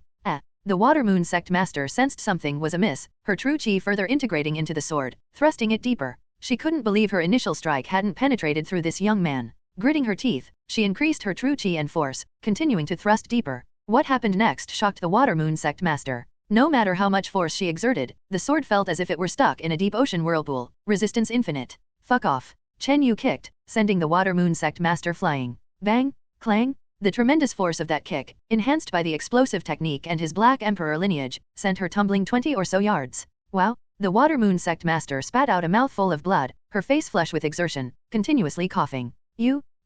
The Water Moon Sect Master's nearly inhuman gaze was filled with terror as she stared at Chen Yu. At that moment, the wound in Chen Yu's heart had mostly healed. It seemed the strike to his heart was as trivial as if it had hit a regular body part. Cough. The Water Moon Sect Master's lips dripped with blood. She quickly sat cross-legged. The kick from Chen Yu had broken several of her ribs, her injuries quite severe. She had never expected. A sword thrust into the heart hadn't killed him, and not only that, he remained lively and able to unleash an explosive force. Thus, Chen Yu's kick had caught her completely off guard. At the same time, the deadly poison from the initial leg wound rebounded, changing her complexion. She immediately swallowed several elixirs, for detoxifying and healing. Upon seeing the Water Moon Sect Master sitting cross-legged treating her injuries on site, her dress torn, revealing a section of her fair leg skin, Chen Yu's eyes flashed. He slapped his sword shield puppet, storing it away. Retreat! Chen Yu's form flickered, leaving behind the Water Moon Sect Master. He hurried towards the direction of the ancient moon well. This kid. The Water Moon Sect Master's face turned grim, grinding her teeth. Although she was severely injured, she had no fatal internal damage and still possessed 80% of her battle power. The Water Moon Sect Master had planned to feign weakness to lure Chen Yu into attempting a counter-kill, allowing her to strike back thunderously. Additionally,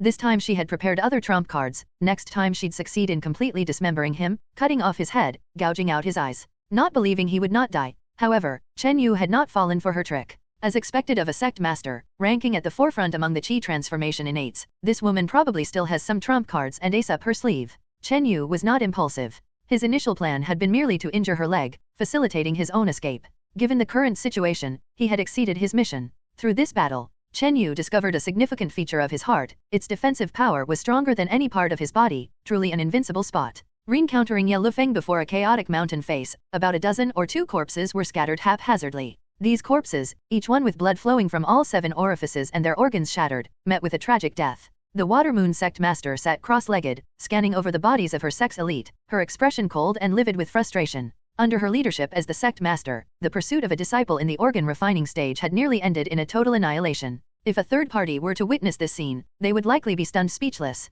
Other than the Water Moon Sect Master, the rest of the 20 or so people were almost entirely wiped out. The only surviving woman, who was at the postnatal middle stage, had also fallen unconscious, with her fragile organs ruptured, effectively rendering her useless. Scoundrel, I shall not let you escape. The Water Moon Sect Master's face was freezing as she stared at Chen Yu's swiftly retreating figure. Whoosh! The Water Moon Sect Master's figure blurred, turning into a pale blue afterimage as she leaped and pursued him directly. At this moment, she disregarded the injuries within her body and pursued Chen Yu relentlessly. Due to her injuries and a severely poisoned wound on her leg, the Water Moon Sect Master could only move at about 60% of her usual speed. Even so, she was still slightly faster than Chen Yu in terms of speed. This old woman has serious injuries, yet she still moves so fast. Chen Yu was quite astonished. Zwoosh! As he bolted, maintaining the explosive method, the Black Emperor bloodline occasionally activated, giving him speed on par with a usual chi transformation innate. Even at such speed, he couldn't shake off the injured pursuer. This was still due to Chen Yu's foresight. His previous use of the Dark Snake Sword had struck the Water Moon Sect Master's leg, limiting her speed.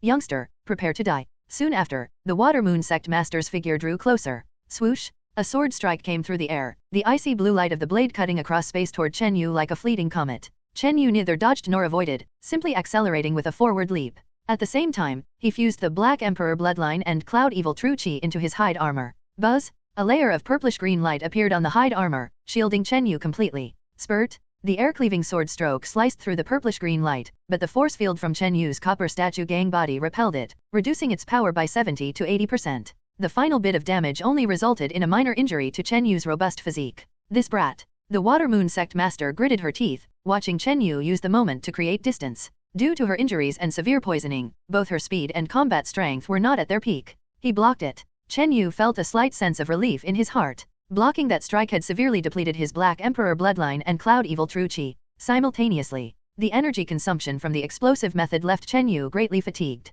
After the time it took for half an incense stick to burn. Youngster, with your secret technique draining your true Qi, how much longer can you keep this up? The Water Moon Sect Master mocked coldly. No secret technique can last forever. In terms of true Qi, Chen Yu's was refined during the organ refining stage, so he had very little. But just then, gurgle, while leaping away, Chen Yu downed a gulp of heavenly bamboo shoot liquid. In an instant, his spirit was restored to its peak, and his body's severely depleted vital energy and true Qi rapidly recovered. Not only that, but his ordinary injuries were also healing at an accelerated pace. Heavenly bamboo shoot liquid. This child has indeed obtained this legendary spiritual liquid. The Water Moon Sect Master's expression changed. With the aid of this liquid, Chen Yu indeed had the potential to endure as long as she could. Furthermore, Chen Yu had always had endurance and recovery as his greatest strengths. Time trickled away. Half an hour before, the Water Moon Sect Master was intermittently able to catch up to Chen Yu and launch an attack or two. After an hour, the Water Moon Sect Master felt increasingly strained, and her injuries and poison showed signs of backfiring. In her sight, the young man's movement technique became more spirited and at ease. Unknowingly, Chen Yu had stepped into a new level in terms of movement techniques. After the Blood Burial Garden incident, Chen Yu had earned a massive amount of contribution points and exchanged them for a multitude of cultivation techniques and secret techniques within the sect. Naturally, he did not neglect the secret techniques for movement. Now, under the immense pressure and threat, coupled with his natural advantage in body cultivation, Chen Yu's speed in movement had climbed to a new level. 2 hours later, the Water Moon Sect Master was left further behind, watching Chen Yu enter a mining area. At this time, night had just fallen, and the silver moon stealthily emerged, larger and rounder than usual. This is the moon mine, and it seems there's an ancient tale about this place. The Water Moon Sect Master mused thoughtfully. She pulled out a map and confirmed it, certain this was the moon mine. Moon mine. The ancient moon well. As the sect master, the Water Moon Sect Master had naturally heard of various secrets and tales. Although she didn't know the specific details of the ancient moon well, she had heard some related rumors. Connecting this to Chen Yu's duty post near Iron Ridge Mountain. Suddenly, the Water Moon Sect Master seemed to realize something significant, her expression turning grave. She had an intuition that Chen Yu might have some method of evading LV Taija's pursuit in this land of ancient tales. With that thought, the Water Moon Sect Master no longer hesitated, took out a colorful jade talisman, and squeezed it with her hand. Swoosh! A colorful beam shot up into the sky, forming a vast expanse of rainbow lights that covered a large portion of the heavens. This was a signal for help. Previously, due to the pursuit of Chen Yu being a personal matter and also not wanting to lose face, she had not used this item. And now, she had an intuition that Chen Yu might have escaped danger and from now on would be free as the skies and oceans. Thinking of Chen Yu's miracles step by step and his terrifying growth potential, the Water Moon Sect Master felt a heaviness in her heart. If they couldn't keep him today, she feared they would never have the chance again in this lifetime. Meanwhile, Chen Yu had already entered the moon mine, gradually recovering from the burst of energy used in his escape technique to return to normal. Behind him in the night sky, a brilliant array of colorful lights ascended. A signal for help. A hint of a cold smile curled at the corner of Chen Yu's mouth. At this moment, as night fell and the night of the full moon approached, help would arrive far too late, as Chen Yu would have already entered the moon mine by then. Once inside the moon mine, Chen Yu feared nothing, not even the arrival of Qi transformation innate experts or those of the Giwen realm. An hour later, Chen Yu arrived at the desolate mining grounds, nearing the entrance of the moon mine. For some unknown reason, the spiritual sword mark behind his ears vibrated intermittently, giving stronger and stronger signals. LV Taiju. Chen Yu's expression changed slightly. From what he sensed, LV Taiju must be on his way here. Could it be that the prophecy result from Dixu Mountain had come out? Chen Yu's expression tightened, and he hurriedly quickened his pace to reach the entrance of the moon mine as soon as possible. Finally, a familiar ancient well gradually came into view. There are people. Chen Yu saw some figures near the ancient moon well, seemingly making some arrangements. Chen, is that you? A somewhat familiar elder's voice came from a mine tunnel at his side. Elder Pan. Chen Yu was taken aback, gazing at the short, thin elder emerging from the mine tunnel. At this moment, Elder Pan surveyed Chen Yu with a smirking, knowing look. Suddenly, Chen Yu felt that something was wrong. Near the moon mine, those unfamiliar faces seemed to be setting up some kind of array. Hihi, are you that body cultivation practitioner Chen Yu? A clear male voice sounded. He saw. Behind Elder Pan emerged a man and a woman. The speaker was a man in his 30s or 40s, wearing a voluminous black robe. This person. Chen Yu was shocked, recognizing the black-robed man. Wasn't he the same man who had fought with the Bone Demon King among a pair from the Lingjian sect 10 days ago? A cold voice uttered from behind the black-robed man. Upon closer look, it was an exceptionally beautiful young lady dressed in a white gauze robe, with her hair flowing like ink, and an ethereal grace. Her eyes were like the cold waters of autumn, with a delicate nose and willowy brows, her complexion as flawless as porcelain, skin creamy and smooth, ranking as a beauty to sink fish and geese.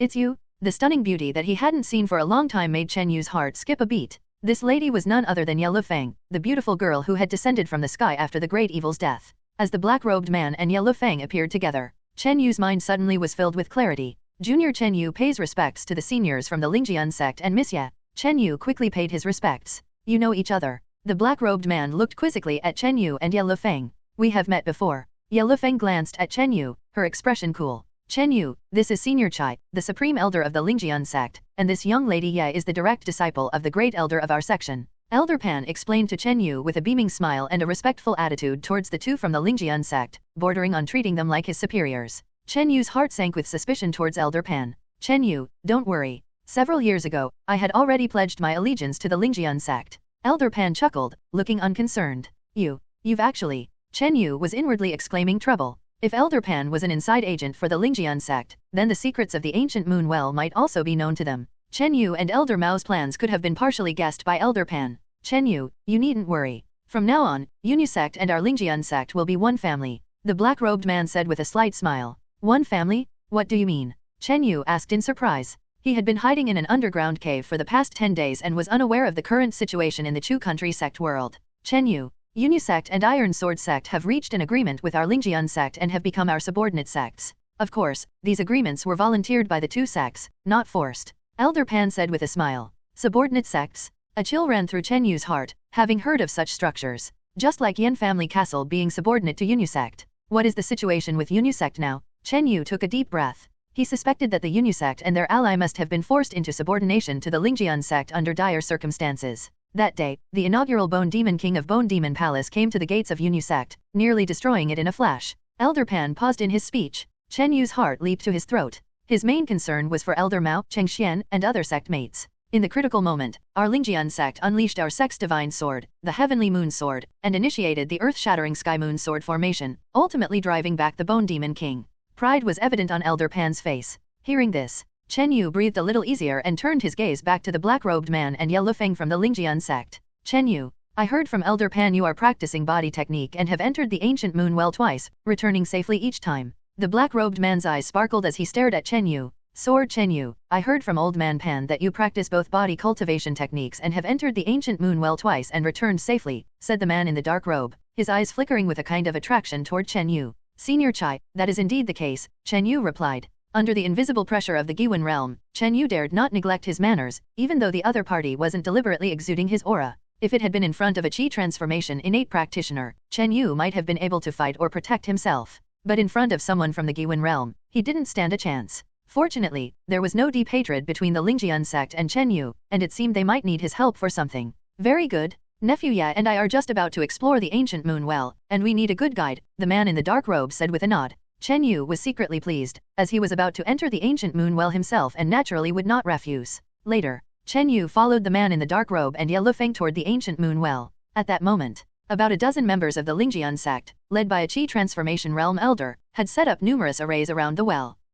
As he approached the well, Chen Yu noticed that the force field pressure there had somewhat weakened. Elder Su, how is the array preparation going? Asked the man in the dark robe. Supreme Elder, the array is ready. On the night of the full moon, it will be able to negate some of the force field's power here, said the Qi transformation realm elder respectfully. Buzz? Suddenly, a fiery pattern like the fierce sun lit up around the ancient moon well, looking like searing hot, molten rock, spreading within several dozen yards of the well. In an instant, the silvery frost-like glow around the well had dimmed by more than half. Chen Yu suddenly felt the cloud evil inner breath within him loosen a bit, as if he could just manage to circulate a tiny fraction of it. Not bad at all. I had to expend a lot of effort to find this incomplete ancient array, and the materials for setting up this array came at no small cost, said the man in the dark robe with a smile. Chen Yu was amazed. It seemed that prior to the Bone Demon Palace invasion, the Chai surnamed Supreme Elder of the Lingjian sect had made some preparations. Of course, there was the involvement of Old Man Pan as an inside agent, or else it wouldn't have gone so smoothly. Nephew Ye, how much true Qi can you use? Asked the man in the dark robe.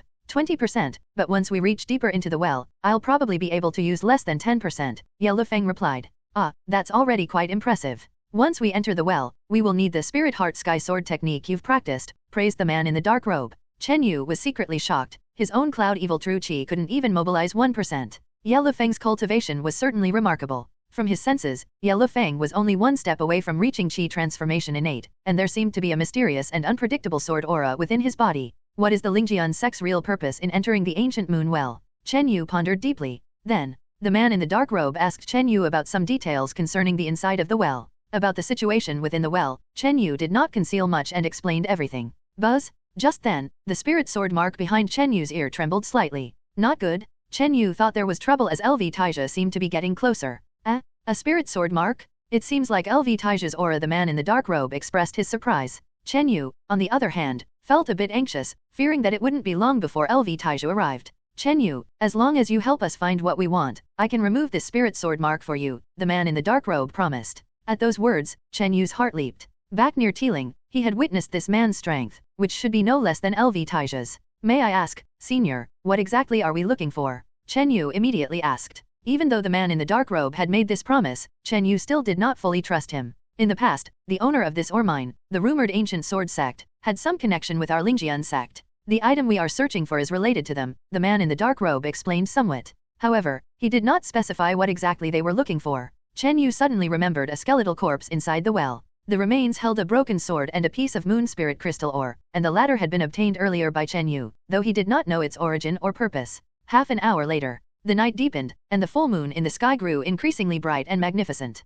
Inside the well, the original blood-ink-colored waves had already faded, revealing a deep, dark entrance. It's about time, said the man in the dark robe with a nod, ready to enter with Chen Yu. Just then, a whooshing sound came from the distant sky, accompanied by a bright orange sword halo. LV Taiju, shouted Chen Yu, his face turning pale, as the spirit sword mark behind his ear pulsed intensely, bringing a rush of sword's intent. In that instant, Chen Yu's body swayed lightly, and his mind stung, nearly causing him to lose his balance. The man in the dark robe snorted coldly and extended a finger, emitting a layer of ethereal golden sword shadows, touching the spirit sword mark behind Chen Yu's ear. Whoosh! Instantly, the stabbing pain from the spirit sword mark dissipated. For a short moment, the spirit sword mark behind his ear calmed and dimmed. You need not worry. Let me handle it, and I'll make LV Taija retreat, the man in the dark robe confidently said. Chen Yu's heart settled slightly. Now, with Iron Sword Sect and Yunyu Sect as subsidiaries of the Lingjian Sect, the era when LV Taija could overshadow everything else would no longer exist. Swoosh! A bright orange sword light shadow landed on a mountain peak near the ancient moon well.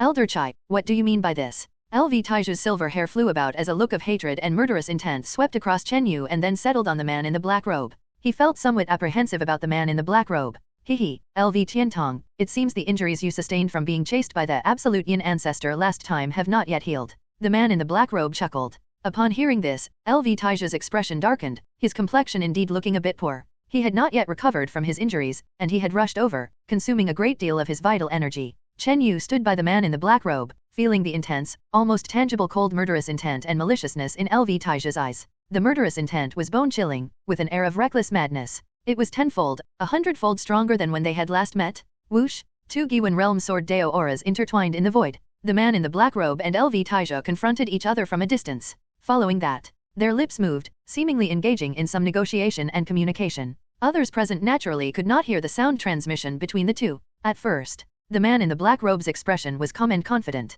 LV Taija's face, however, showed a crazed, reckless demeanor. The man in the black robe's expression changed, looking at Chen Yu in surprise. Chen Yu's heart sank, filled with unease. Next, the expression on the man in the black robe's face kept changing, seemingly shaken under LV Taija's reckless and crazed murderous intent. Elder Chai, the last time I entered the ancient well, I seemed to have seen a corpse holding a piece of a broken sword. Chen Yu whispered. A corpse with a broken sword? The man in the black robe's heart and mind shook, a flicker of joy passing through his eyes. Then, the man in the black robe's expression turned decisive, continuing to communicate with LV Taija. After a long while, the man in the black robe said something that made LV Taija's crazed murderous look slightly recede, finally calming down. Fine, for the sake of Elder Chai and the Lingjian sect, I, LV, will not make a move for now. LV Taija took a deep breath and sat down cross-legged. Who? Chen Yu also breathed a slight sigh of relief. Whatever agreement was reached between LV Taija and the man in the black robe, as long as he entered the ancient moon well, he could have some control over the situation. Let's go. The man in the black robe kept his eyes fixed on Chen Yu as they entered the ancient moon well together. Swoosh! As they could use some strength, the man in the black robe and Chen Yu floated down together. Soon, the three landed below the well, the familiar underground mine shaft appearing before Chen Yu's eyes. The force field inside this well seems much stronger. The man in the black robe frowned slightly. At this moment, with his Giwen realm cultivation, he could only utilize 20% of his true strength. Ye Lufeng could not even use 10% of his true qi. Wushu? The man in the black robe waved his hand. A golden sword shadow swept out several meters in the air, obliterating a ferocious creature. Chen Yu was astounded. Even under the suppression of the force field, the man in the black robes displayed strength was stronger than those in the qi transformation innate realm. Chen Yu, follow your memories from the previous 2 times and lead us to that broken sword remnant. The man in the black robe spoke. Chen Yu nodded and took the lead. During the subsequent journey, they encountered many fierce creatures, including some from the qi transformation realm. However, the man in the black robe eradicated them with a wave of his hand. The path led by Chen Yu headed towards the transmission array. He had a plan in mind. Once they reached the transmission array, he would let the Iron Moon strange insect summon a large swarm of Iron Moon corpse worms to block the 2 from Lingjian sect.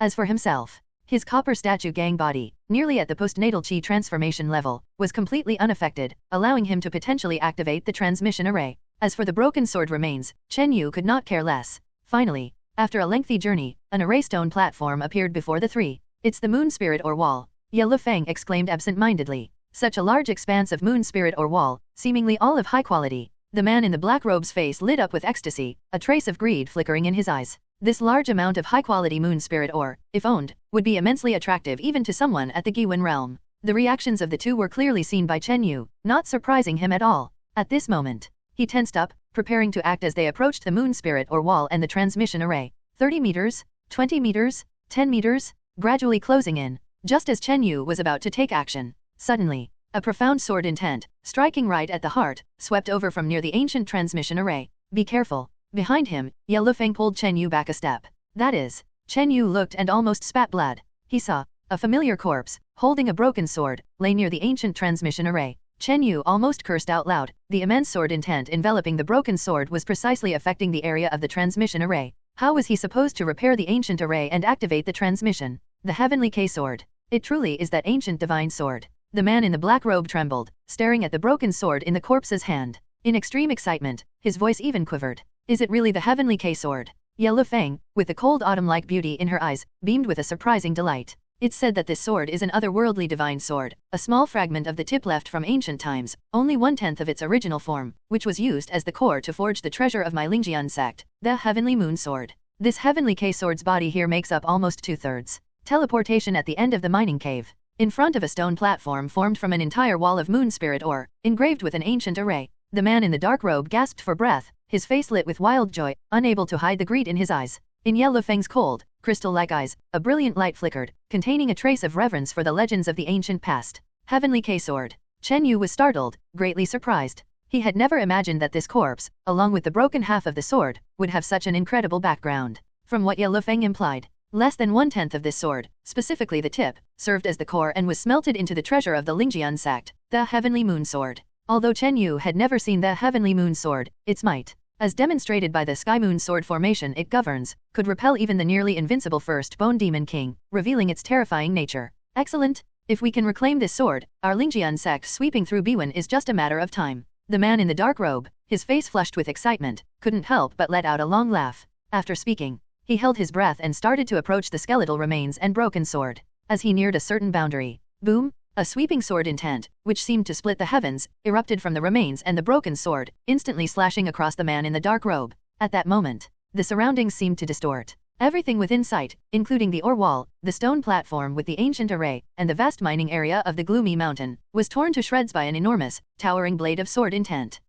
Chen Yu felt a stabbing pain in his mind, sweat beating on his forehead as he came to his senses from the aftermath of the vast sword intent. He had only experienced the fringes of the sword intent's aura. Wow! The complexion of the man in the dark robe turned pale as he spat out blood, his body shaking violently, revealing a look of horror. Such powerful sword intent. The sword intent that the broken sword released this time is completely different from the first time I encountered it. Chen Yu was terrified. He had no idea that this heavenly K broken sword was almost sentient, carrying upon it a relentless sword will. Depending on the threat level of the enemy, the sword's ability to repel varied accordingly. Initially, Chen Yu was just a junior disciple at the Meridian Passage stage, and the broken sword had only emitted a faint sword intent. But now, Someone in the Giwan realm and also a sword cultivator was approaching, significantly increasing the level of threat and sensitivity, almost triggering the sword's full defensive capability. Wow, dang dang! The man in the dark robe vomited another mouthful of blood and was flung backward in disarray. Uncle Chai, are you alright? Yellow Feng's cold beauty showed a look of bewilderment. She was well aware of the strength of the Chai surnamed Supreme Elder, on par with LV Taizhou, yet he couldn't withstand 1 or 2 strikes from the broken sword. Chen Yu, standing nearby, revealed a look of relief. Thankfully, he had not been greedy and curious to forcibly obtain the sword. Nephew, yet, this sword has considerable hostility towards living beings. However, your Spirit Heart Sky Sword technique may be worth a try. The man in the dark robe sat cross-legged, looking expectantly at Yellow Feng again. Me. Yellow Feng blinked, gazing at the broken sword with a mix of dread and respect. The Spirit Heart Sky Sword technique you practice has some connection to this sword, and there should be a 60 to 70% chance of success. It's possible that the remaining half of the ancient sword technique lies within it, said the man in the dark robe. Upon hearing this, Yellow Feng finally showed a hint of longing. Still, the formidable sword intent that the broken sword had released moments ago left her feeling apprehensive. Miss Yat, the sword intent of this broken sword will produce different levels of attacks based on the strength of any living being approaching it, Chen Yu offered in encouragement. He was even more eager than the man in the dark robe. With the broken sword here, how could he use the transmission array? Should he wait until the next full moon night? But the problem was, LV Taizhou was outside waiting. Once he went out, the chances of survival were slim.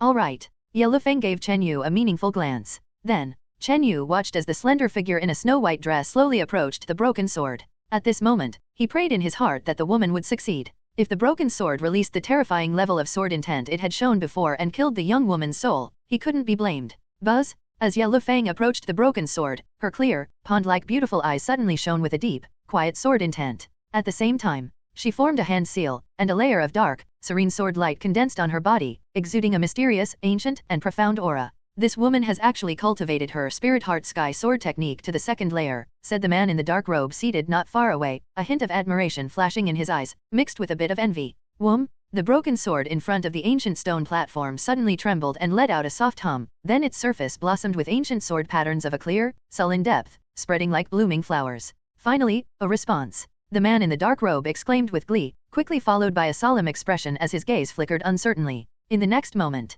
clang! The broken sword suddenly became a clear shadow, gently falling into Yellow Feng's hands. Upon seeing this, Chen Yu breathed a sigh of relief. At last, the formidable obstacle was taken in by the stunning beauty. Yellow Feng held the sword, her eyebrows raised in delight. Clearly, there was a profound connection between this sword and the Spirit Heart Sky Sword technique she practiced. In fact, within the entire Lingjian sect, only she, due to her unique physique and extraordinary comprehension, was the only one to fully master this ancient sword technique in hundreds of years. Vroom! The broken sword, held in her hands, trembled briefly. The willful spirit within it, like a long sigh, gradually faded away. Just then, a sudden change occurred. Whoosh! A blur rushed towards Yellow Feng, accompanied by a golden sword glow. Be careful! Chen Yu exclaimed in alarm. Yellow Feng's complexion drastically changed, and in her haste, she barely managed to position her broken sword in front of her. Clang hiss! A streak of golden sword shadow slashed across Yellow Feng, causing her petite body to stagger back several yards. Ah! Yellow Feng spat out a mouthful of blood, her eyes ice-cold as she stared at her assailant.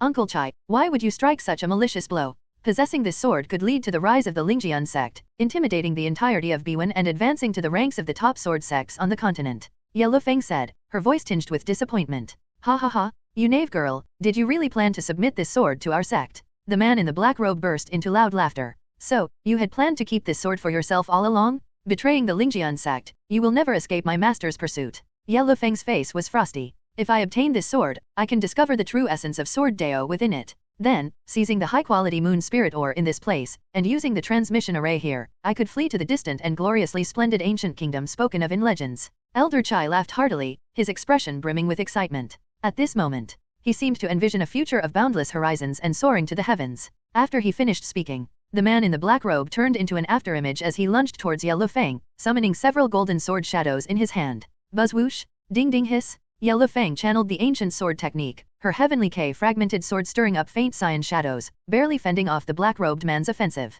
However, the disparity between her and the black-robed man was simply too great. Merely after a couple of encounters, Yellow Feng's figure was forced to retreat again, a trace of blood seeping from the corner of her mouth. At that moment, Chen Yu arrived at the ancient transmission array, took out a jar, and filled in several cracks in the array with a sticky black substance. According to Elder Mao, the ancient transmission array was fundamentally complete. Mending these superficial cracks was primarily to maintain the stability of the teleportation. You need to make a move now. While resisting Elder Chai, Ye Lufeng couldn't help but call out sharply, "If I die, you will hardly be spared.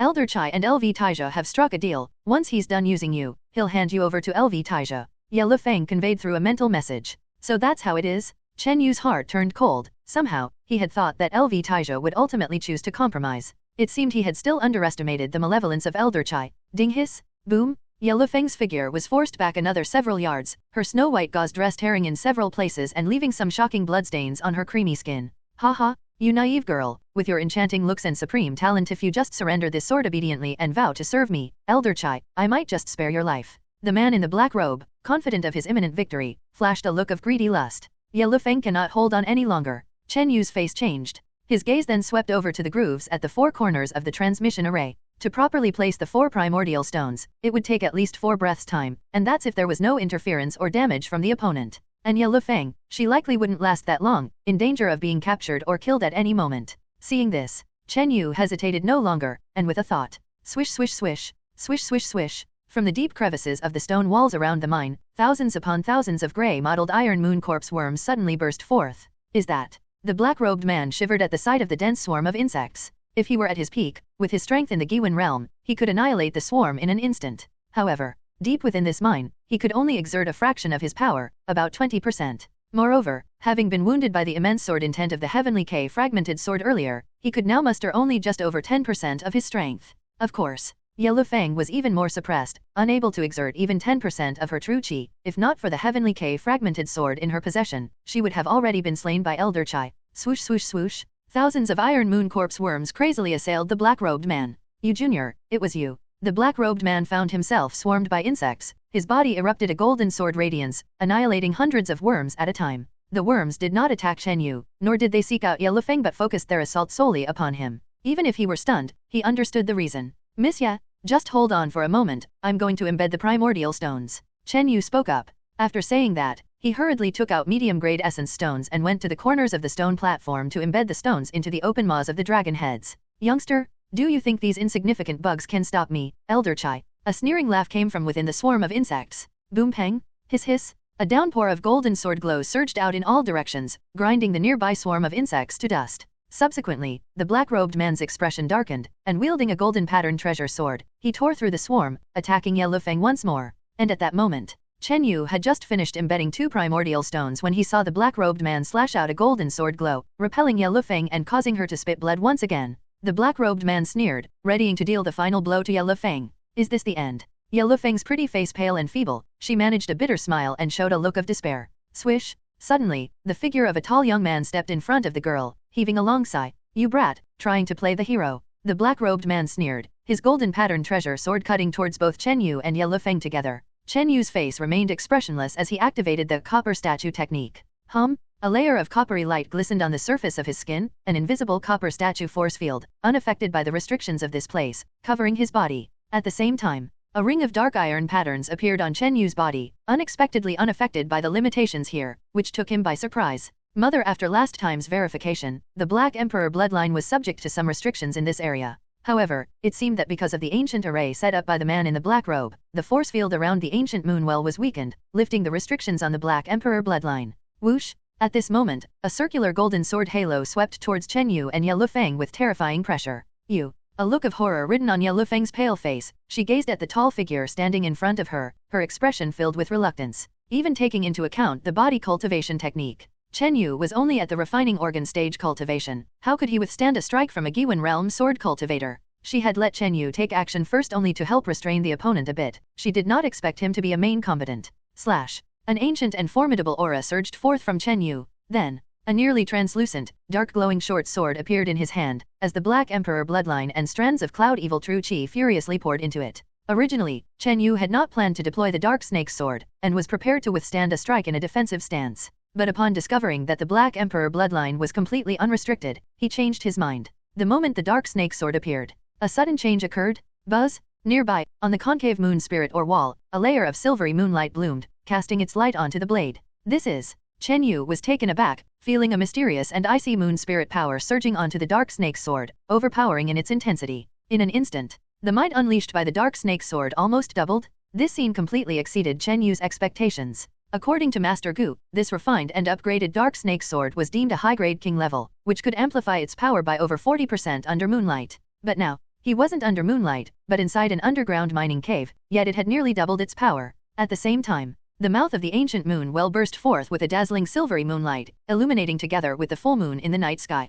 The snow-like silver glow around the well shifted from dim to bright. Within the ancient array, the sun-like fiery patterns flickered uncertainly, interlacing with the silver frost-like brilliance near the entrance. The ancient array is in chaos? The force field here seems to be somewhat volatile and unstable. An elder array master from the Lingjian sect was greatly shocked. In the depths of the well, in front of the concave moon spirit or wall, the moment Chen Yu unleashed his strike, a dazzling silver moon sword arc erupted. Clang! The two swords collided, sending sparks flying. The circular golden sword halo unleashed by the man in the black robe instantly dispersed, his expression dramatically changing. At the same time, a massive force, accompanied by a hint of eerie black iron energy pattern, recoiled back, causing him to grunt and stagger back several meters. Chen Yu slightly stepped back, bumping into a soft and fragrant delicate body. Ah! Yellow Feng let out a startled cry, a hint of blush crossing her cold beautiful face. At that moment, she looked at the young man in front of her with incredulous surprise, seeing him in a completely new light. Initially, she thought that Chen Yu, blocking this strike for her, was undoubtedly going to die, her heart bearing a trace of reluctance and emotion.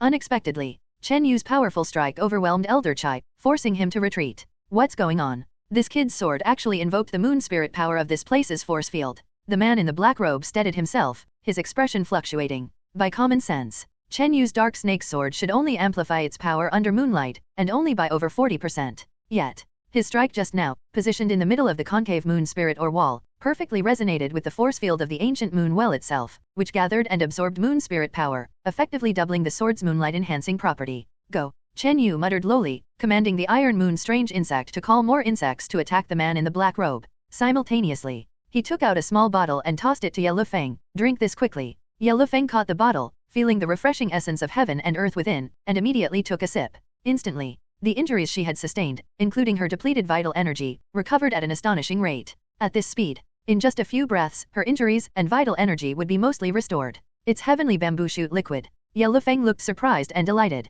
I'll hold this person off. You embed the remaining 2 grade essence stones in the dragon head's large mouth. Chen Yu handed 2 medium grade essence stones to Yellow Feng. Okay. Yellow Feng took the essence stones and with a flash, reached the 3rd dragon head's large mouth on the array stone platform. At this time, the man in the black robe erupted with a swath of golden sword brilliance, pulverizing the surrounding seeds into dust. However, this time, the man in the black robe did not immediately rush forward, his eyes flickering as he scrutinized Chen Yu. This youngster's body cultivation technique has already reached the postnatal chi transformation level, coupled with the strong amplification from the bloodline power and moon spirit power. The man in the black robe, with his wide-ranging experience and judgment, from just that one strike, he had already determined that he was no match for Chen Yu in direct combat. Inside the mine, his opponent had little to no restrictions and could even amplify his power, while he, on the other hand, had been severely injured by the heavenly K-sword's sword intent earlier and under the influence of the force field, could only utilize just over 10% of his strength. But body cultivation isn't without its flaws. A sharp glint flashed in the man in the black robe's eyes. The next instant, within his eyes, a faint golden sword illusion appeared. Swish! A faint gold sword shadow, exuding a fierce and domineering sword intent, charged directly at Chen Yu. This time, it was a sword intent attack on the spiritual level. Initially, LV Taiju's spiritual sword intent, with only a tenth of its strength, had nearly put Chen Yu at a disadvantage. But now, the black-robed man's spiritual sword intent, despite previously being heavily damaged, was still capable of unleashing an attack with the strength of 3 or 4/10 of LV Taiju. Boom! The ethereal faint gold sword shadow struck Chen Yu like lightning, causing his figure to tremble violently, nearly unable to stand stead. Chen Yu felt a piercing pain in his consciousness, as though it was about to split apart. Had it not been for his spiritual power, which had digested some of the potential of the blood-soul bud and far surpassed a normal person at the postnatal chi transformation, this strand of sword intent attack might have made him collapse. Even so, under the impact of the spiritual sword intent, Chen Yu struggled to hold on. After all, spiritual sword intent was an attack at the soul level and was hardly affected by the local force field. Previously, the black-robed man had been impacted by the heavenly K-sword's sword intent, which injured his spirit, and he should not have triggered a sword intent attack. But now, the black-robed man could no longer care about this. Burning his boats, he took his chances. Suppressing the severe pain in his spirit, the black-robed man mobilized the spiritual sword intent. Its power surged to 4 or 5/10 of its peak. This is bad. Yellow Feng had just set the third piece of moon spirit ore when she saw this scene. Her complexion drastically changed. Spiritual sword intent attacked much faster than in the physical world. Perhaps only a moment had passed, yet thousands of attacks could have been launched in the spiritual realm. Buzz! Suddenly, a pure and holy white halo emerged from Chen Yu's body. Pop! The faint gold ethereal sword shadow, when it slashed at Chen Yu, was half neutralized by the white halo. What is this? Chen Yu's body and mind shook as he discovered the half-piece of jade pendant he was wearing emitted a pure white holy halo, protecting his spirit. This jade pendant was left to him by his biological parents and handed over by his foster mother, Lu Wen. Incredulous. This half-piece of jade pendant had nearly neutralized half of the sword intent attack.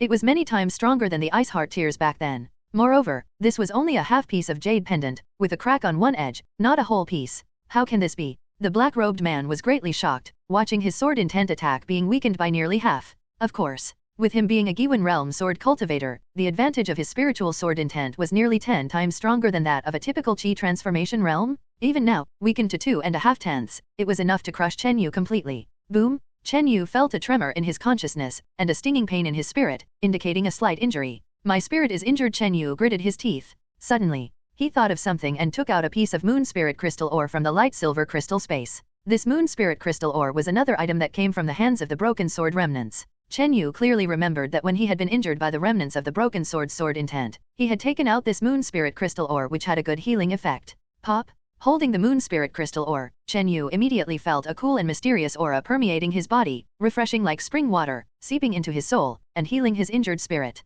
Indeed effective. Chen Yu's spirits lifted as he firmly grasped the moon spirit crystal ore. At this moment, he had the half-piece jade pendant, weakening nearly half of the sword intent attack, and the moon spirit crystal ore aiding the repair of his spirit injuries. Basically, Chen Yu was unafraid of the black-robed man. Direct attacks by spiritual sword intent drained the soul greatly and should not be used lightly, especially since the opponent's spirit had been severely damaged by the heavenly K sword. Repairing the soul wounds? That crystal-shaped moon spirit ore. The black-robed man's face changed. Suddenly, his eyes fixed intently on the moon spirit crystal ore in Chen Yu's hand, shock giving way to a mix of jealousy and madness. Moon spirit or mother? Two voices almost simultaneously exclaimed. Even Ye Lufeng standing by was shocked. The reactions on their faces were no less than when they first saw the heavenly K sword, perhaps even more so. A treasure capable of healing soul wounds was extremely rare and precious, especially this uncarved natural mineral. Moon spirit or mother? Chen Yu was slightly taken aback. He had only heard of moon spirit holy stone and was not familiar with this term. That rumor is indeed true. Heavenly K sword and moon spirit or mother once fell into the hands of a powerful being. The black-robed man's face beamed with ecstasy. At that moment, his eyes were fervent, nearly glowing with green greed. Heavenly K sword, moon spirit or mother, plus this high-grade moon spirit or wall, could make me a sword king of this generation. The black-robed man's heart roared with joy. Just one step, and he could succeed, fulfilling his ambitions and revenge. However, the next reality shattered the black-robed man's aspirations. Click! Ye Lufeng embedded the fourth-grade essence stone into the dragon's gaping mouth.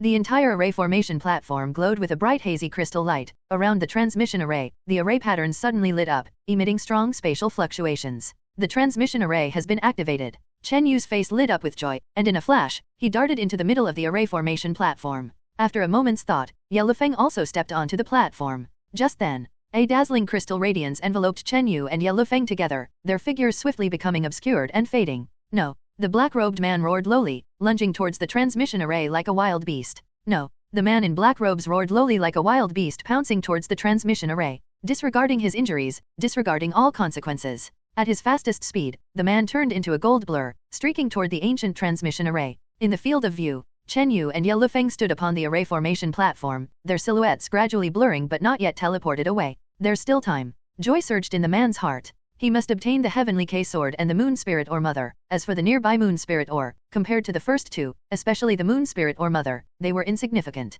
At this moment, Elder Chai's goal was not to kill the two at the transmission array, as that would not be easy to achieve. His intention was to teleport with them.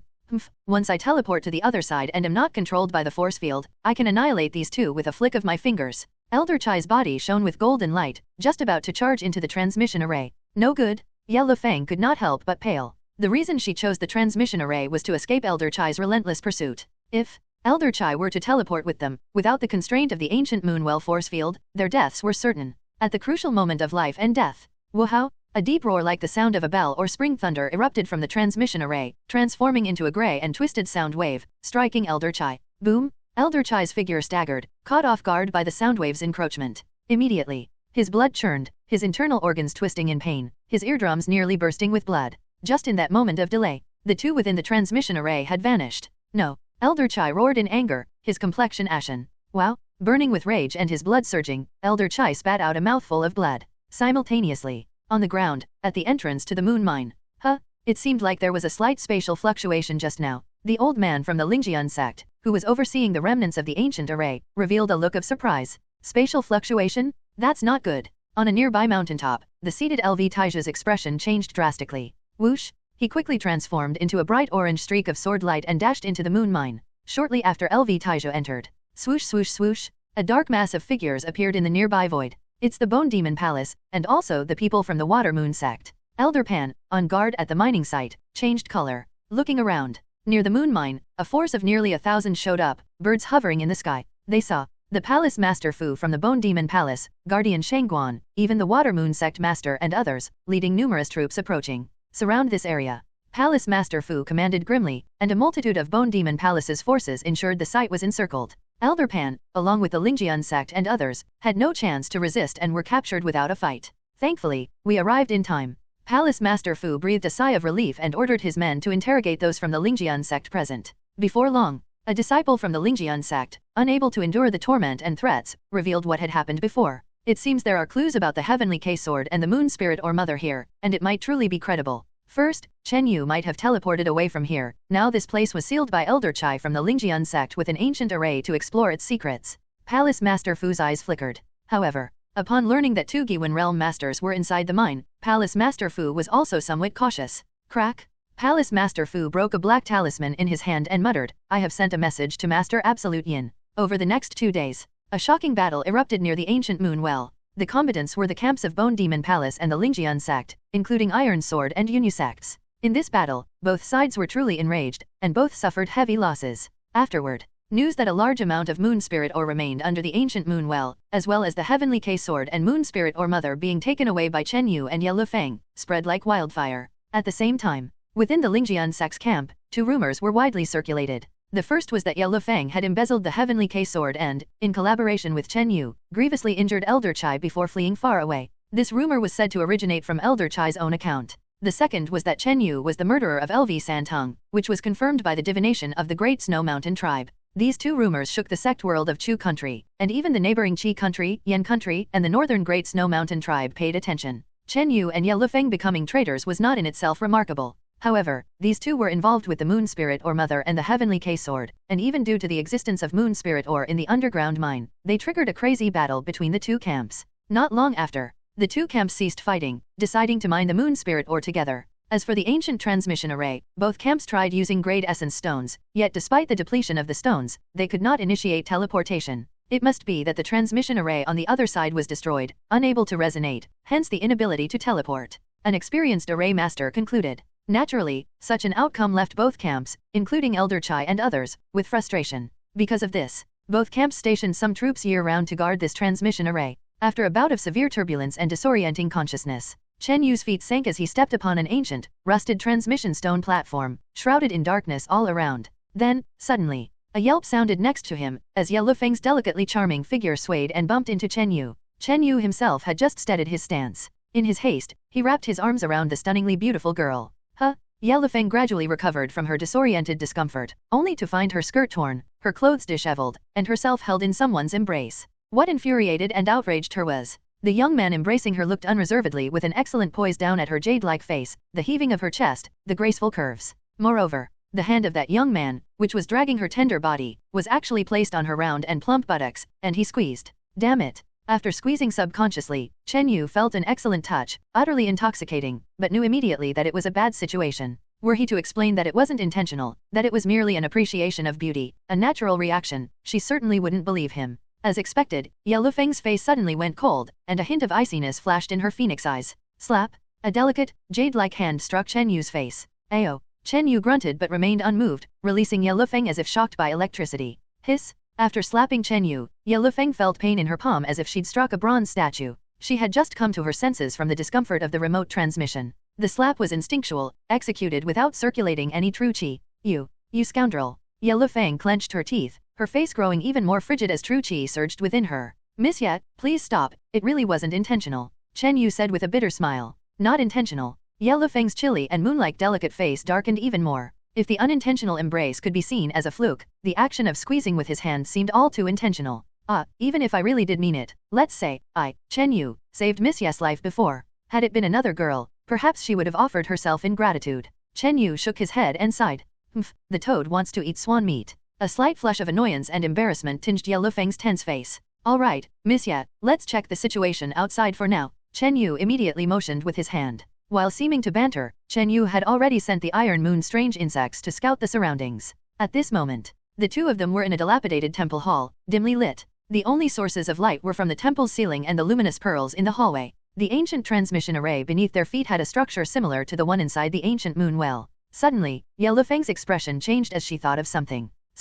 She wielded the heavenly K-fragmented sword and struck the transmission array beneath her feet, creating a crack a meter long. Miss Ye, do you know where exactly we are? Chen Yu asked. The Iron Moon strange insects he had sent out had conducted a brief search nearby and found this ruined temple hall deeply embedded within a concealed mountain. As Elder Chai revealed, the other side of the transmission array is the land of an ancient kingdom, a place with a splendid cultivation civilization. Ye Lufeng said with a cold face, distancing herself from Chen Yu. An ancient kingdom? A hint of excitement appeared on Chen Yu's face. He had read about ancient kingdoms in old texts. It was rumored that the land of ancient kingdoms was vast and rich in resources. Its cultivation civilization was several times more developed than remote, smaller countries like Chu country. Indeed, the heaven and earth primordial chi here is much denser than in Biwen. Ye Lufeng slightly sensed it and showed a hint of joy. She was wholeheartedly dedicated to the sword-A and looked forward to the long-standing heritage of such an ancient land. The two of them searched the dilapidated temple hall for a long time without finding any clues. However, the Iron Moon strange insects found a few scattered pieces of moon spirit ore in a corner of the Great Hall. Chen Yu collected the pieces of moon spirit ore, his face deep in thought. It seemed the rumors of the ancient sword sect defector might indeed be credible. The vast amounts of moon spirit ore mined from the moon cave were transported to this ancient land through the transmission array. According to legend, the descendants of that sword sect defector had flourished on this land and still existed to this day. Following the dilapidated temple hall's corridor, the two moved carefully and cautiously outward. The Iron Moon strange insect scouted ahead, with no incidents occurring along the way. By the way, Miss Ye, what exactly is this moon spirit or mother you mentioned before? Chen Yu broke the stagnant silence. Moon spirit or mother? I must admit, you're incredibly fortunate. Not only did you soar to the heavens in the blood burial garden, but you also came across this legendary holy Oregon. Ye Lufeng said with a hint of emotion. You were lucky to obtain the heavenly K-fragmented sword as well. Chen Yu rolled his eyes. While you may not know what moon spirit or mother is, you must have heard of the rumors about the moon spirit holy stone, right? Ye Lufeng said. I have. Legend says it's a holy stone that can reverse the quality of one's spiritual body. Chen Yu nodded eagerly. That moon spirit or mother is the original embryo of the moon spirit holy stone. Ye Lufeng said with a light smile. At her words, Chen Yu was greatly shaken. He could never have imagined that the moon spirit crystals were the embryonic form of the moon spirit holy stone. You've experienced it before. The moon spirit or mother can purify the soul, heal mental wounds, and additionally, it refines the spirit and sword intent, providing great benefits to cultivators. Ye Lufeng revealed a hint of envy. Chen Yu nodded. Just the ability to heal mental damage and aid in condensing spiritual power made it an unparalleled treasure. However, that's not the greatest value of the moon spirit or mother. Ye Lufeng's voice paused. It's not. Chen Yu exclaimed. The strategic value of the moon spirit or mother even surpasses that of the heavenly K-sword. In the presence of the Or Mother, even a mundane mountain range can, over time, accumulate moon spirit essence and give birth to new moon spirit ore, even forming a new moon spirit ore vein. This is an ability that will be lost once it becomes a moon spirit holy stone. After hearing about the value and usefulness of the moon spirit or mother, Chen Yu's mouth hung wide open, unable to close for a long while. The Or Mother, whether in personal efficacy or strategic value, was extremely high. For personal use, it could cleanse the soul, repair mental damage, and even be used to condense spiritual power, including refining sword intent.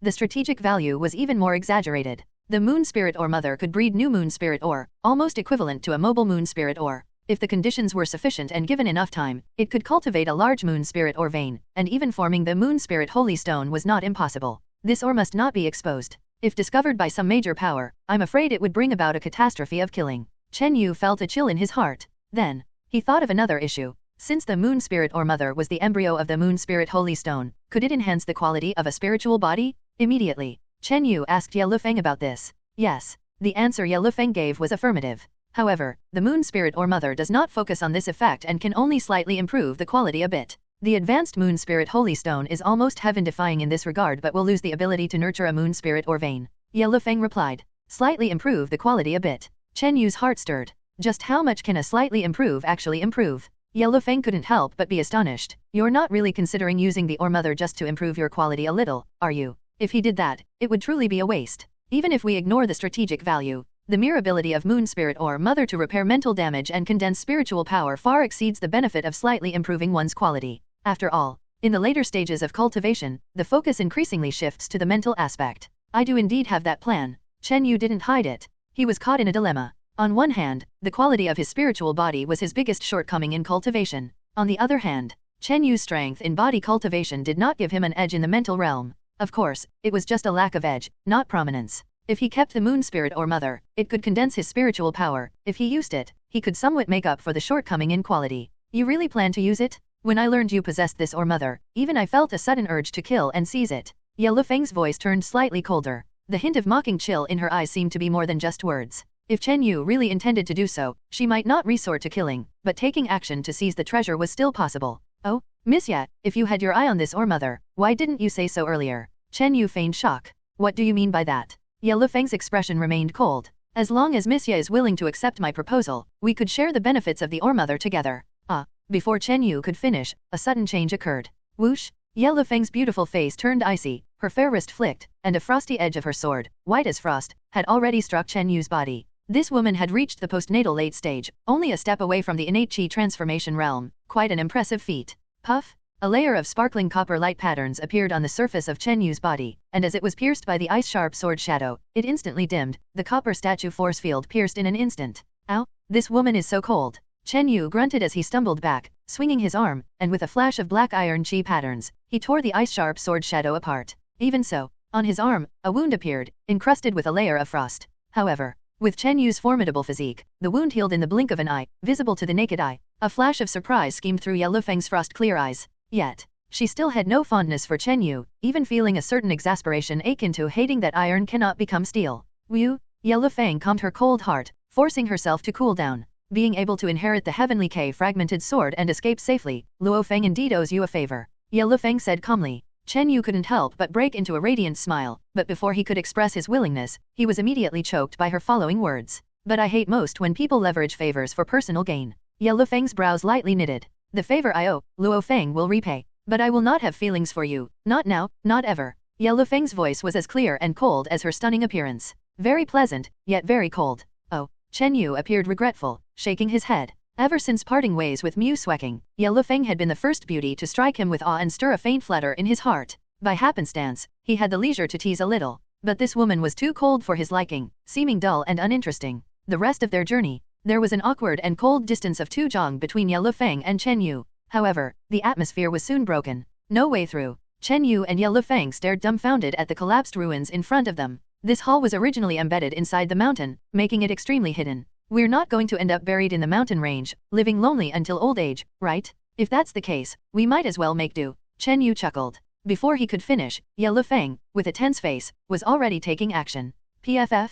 Ye Lufeng drew out the heavenly K-fragmented sword and cleaved forward. Judging by her determination, she was ready to forcefully carve out a path through the mountain, displaying an old man moves mountain spirit, rather than settling with someone. Wait. Chen Yu moved swiftly, quickly blocking Ye Lufeng. What are you doing? If you want to stay here, do it alone. I want to return to Biwen as soon as possible. Ye Lufeng's face darkened. Swoosh. At that moment, a silver spot iron worm flashed out from the collapsing ruins of the mountainside. Miss Ye, please don't misunderstand. My insect has already found a pathway that was originally here, but it has been buried by the collapse. Chen Yu explained. So what? Ye Lufeng sneered coldly. Now, if we excavate along the collapsed pathway, it will be much easier. If Miss Ye digs haphazardly, we may cause an even more severe collapse. By then you might have to spend your life here with me. Chen Yu waved his hand dismissively. After listening to the explanation, Ye Lufeng's face turned slightly red, realizing she had almost made a mistake. Go. Chen Yu threw a small metal sphere. Instantly, a sword and shield puppet about 10 feet tall appeared out of a white fog.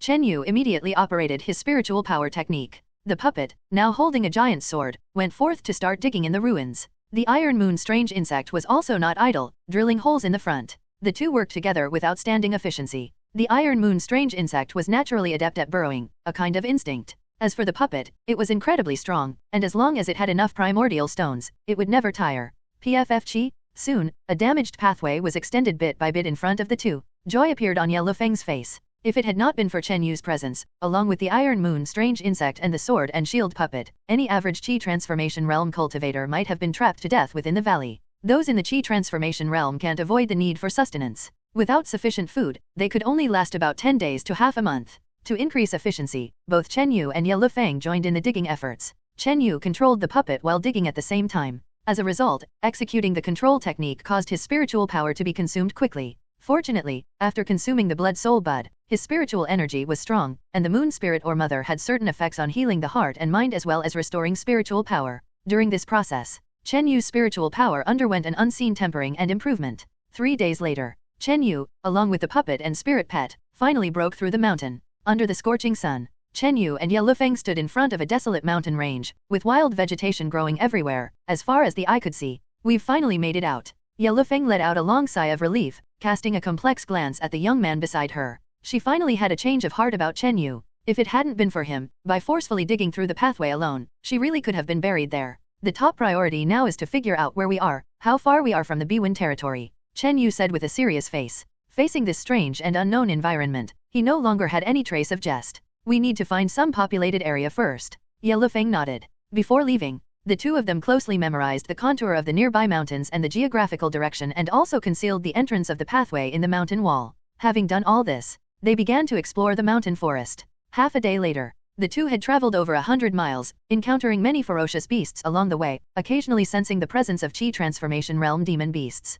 Chen Yu guessed that this place must be a danger zone similar to the Yunyuan mountain range. For the demon beasts with powerful aura, the two of them naturally avoided them as much as possible. Roar! From up ahead came 1 or 2 hair-raising beast roars, faintly emitting Qi transformation realm demonic aura and oppressive power. There are 2 Qi transformation realm demon beasts, we should take a detour, Ye Lufeng suggested. No, Chen Yu shook his head. The Iron Moon strange insect he sent out for scouting had discovered something unusual. Just as Ye Lufeng was puzzled. Everyone, quick, retreat. How come there are 2 cloud pattern leopard kings, and they're a male and female pair? A flurry of panicked figures were rushing in Chen Yu and Ye Lufeng's direction. On closer look, the escaping figures turned out to be some young men and women, around the same age as Chen Yu and Ye Lufeng. Judging from their attire, these people belonged to the same faction. Among these youths, there were a dozen or so, with the weakest being at the organ refining stage, currently being chased by 2 gray-white patterned demon leopards. The 2 demon leopards, over 2 zhang in length, weren't particularly large compared to some of the larger ferocious beasts. However,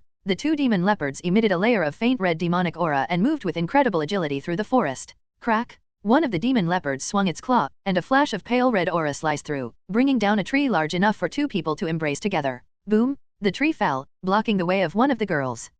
The girl was around 16 or 17, with a pretty face, now pale with fear. Yanar, the boy in the lead, who seemed to be slightly older, changed his expression. Whoosh! The older boy, clad in black armor, came rushing over, holding a black iron heavy spear, and cast out a booming black aura, like a hanging crescent moon. Bang! The black iron heavy spear, with its formidable power, blocked the demon leopard's pounce aimed at the girl Yanar. Huh? Ye Lufeng and Chen Yu showed a trace of surprise. This boy clad in black armor looked 18 or 19 but had achieved postnatal Qi transformation, his strength comparable to Mei Changxing. Of course, among the crowd, only the boy in black armor had the cultivation of the postnatal early stage, at most barely able to fend off 1 cloud pattern demon leopard, facing 2 would risk annihilation. Be careful, a young voice called from behind. Whoosh! The other cloud pattern leopard suddenly swerved and pounced toward the girl Yanar, who had just narrowly escaped one disaster. Yanar. The young boys and girls fleeing in panic let out a cry, revealing an expression of unbearable distress. At this moment, another cloud pattern leopard, with a cunning and bloodthirsty glint in its eyes, suddenly turned to attack Yanar. The only young man in black armor in the crowd, at the Qi transformation realm, barely managed to hold off the first cloud pattern leopard and was completely unable to come to the rescue. It appeared that this beautiful and charming young girl was about to meet her demise under the fierce pounce of the second cloud pattern leopard. Beast! Ye Lufeng's expression turned cold as she transformed into a white streak of shadow, darting between the trees in an attempt to save her. However, she was still a dozen feet away from Yanar and hopelessly out of reach. Huff! The cloud pattern leopard raised its sharp claw, emitting a faint red aura that screamed as it brought forth a fierce cold gust of wind, which reached the girl first, shattering her protective inner energy layer with its mere remnants. It's too late. As Ye Lufeng floated among the branches and leaves, she drew a white jade-like sword, still dozens of feet away. Just then, a sharp whistling sound of air being pierced rushed by her ear. Whoosh! A dark curved spear shadow, dragging a thunderous sound of tearing through the air, covered a distance of 20 feet in the blink of an eye. How fast? Ye Lufeng's eyebrows tightened as she sensed the astonishing power of the javelin, and the residual force of the Qi swept past, causing her dress to rustle loudly.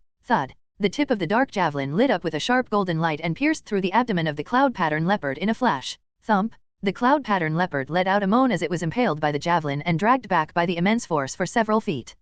I'm not dead. The young girl Yennefer, with a pale face, stared dumbstruck at the blood spraying from the abdomen of the cloud pattern leopard as it crashed into two large trees with a loud boom, kicking up dust everywhere. Her mouth hung open in shock, and she looked towards the tall young man in the distance who had intervened. He was a young man wearing beast hide armor with a somewhat rustic air. Naturally, that young man was Chen Yu. For him, killing a common postnatal chi transformation demon beast was not a difficult task, especially using his proficient javelin. Chen Yu walked unhurriedly towards the impaled cloud pattern leopard. Before he arrived, the huge gash in the cloud pattern leopard's abdomen had bled too much, its organs were shattered, and it was already dead. The young boys and girls at the scene stood dumbfounded, unable to snap out of their daze. Thank goodness, thanks to this brother's righteous help, said the young man in black armor, his face full of gratitude. Yennefer, the young girl, came out of her shock and bowed in thanks to Chen Yu. Chen Yu nodded slightly, walked over to the corpse of the cloud pattern leopard, and methodically retrieved his javelin. What are you all still dazed for? With the remaining cloud pattern leopard, if we work together, we can definitely capture it,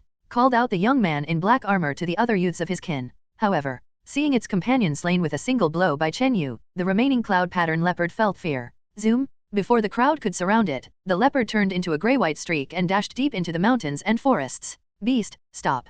A cold and stern shout came from the treetops overhead. In the next instant, a vision of a snow-white and ethereal beauty, like a translucent dragonfly, whooshed past directly above the cloud pattern leopard's head. The cloud pattern leopard stiffened, shuddering as if struck by cold, and its eyes filled with terror. So beautiful! The young man in black armor stared dumbfounded at that fleeting exquisite beauty. Shik! A 3-foot-long gleaming ice sword light, biting cold to the bone, sliced across the neck of the cloud pattern leopard, leaving a trail of bloody frost on the ground. Thud! The cloud pattern leopard stood rigid for a moment or two, finally falling over, its head severed from its body. What a powerful sword! The young man in black armor's admiration intensified, mixed with a strong sense of shock. The surrounding youths stood gaping, their eyes fixed on the icy and jade-like beauty, unable to move, feeling a sense of awe and amazement akin to looking up at a heavenly immortal. At this time, Chen Yu retrieved his javelin, wiped off the blood, and walked over. These fools, was my spear not as impressive as that ice-cold little lady? Seeing the petrified youths, Chen Yu snorted disdainfully. Ye Lufeng, expressionless, seemed to throw a challenging glance at Chen Yu, a sign of rivalry.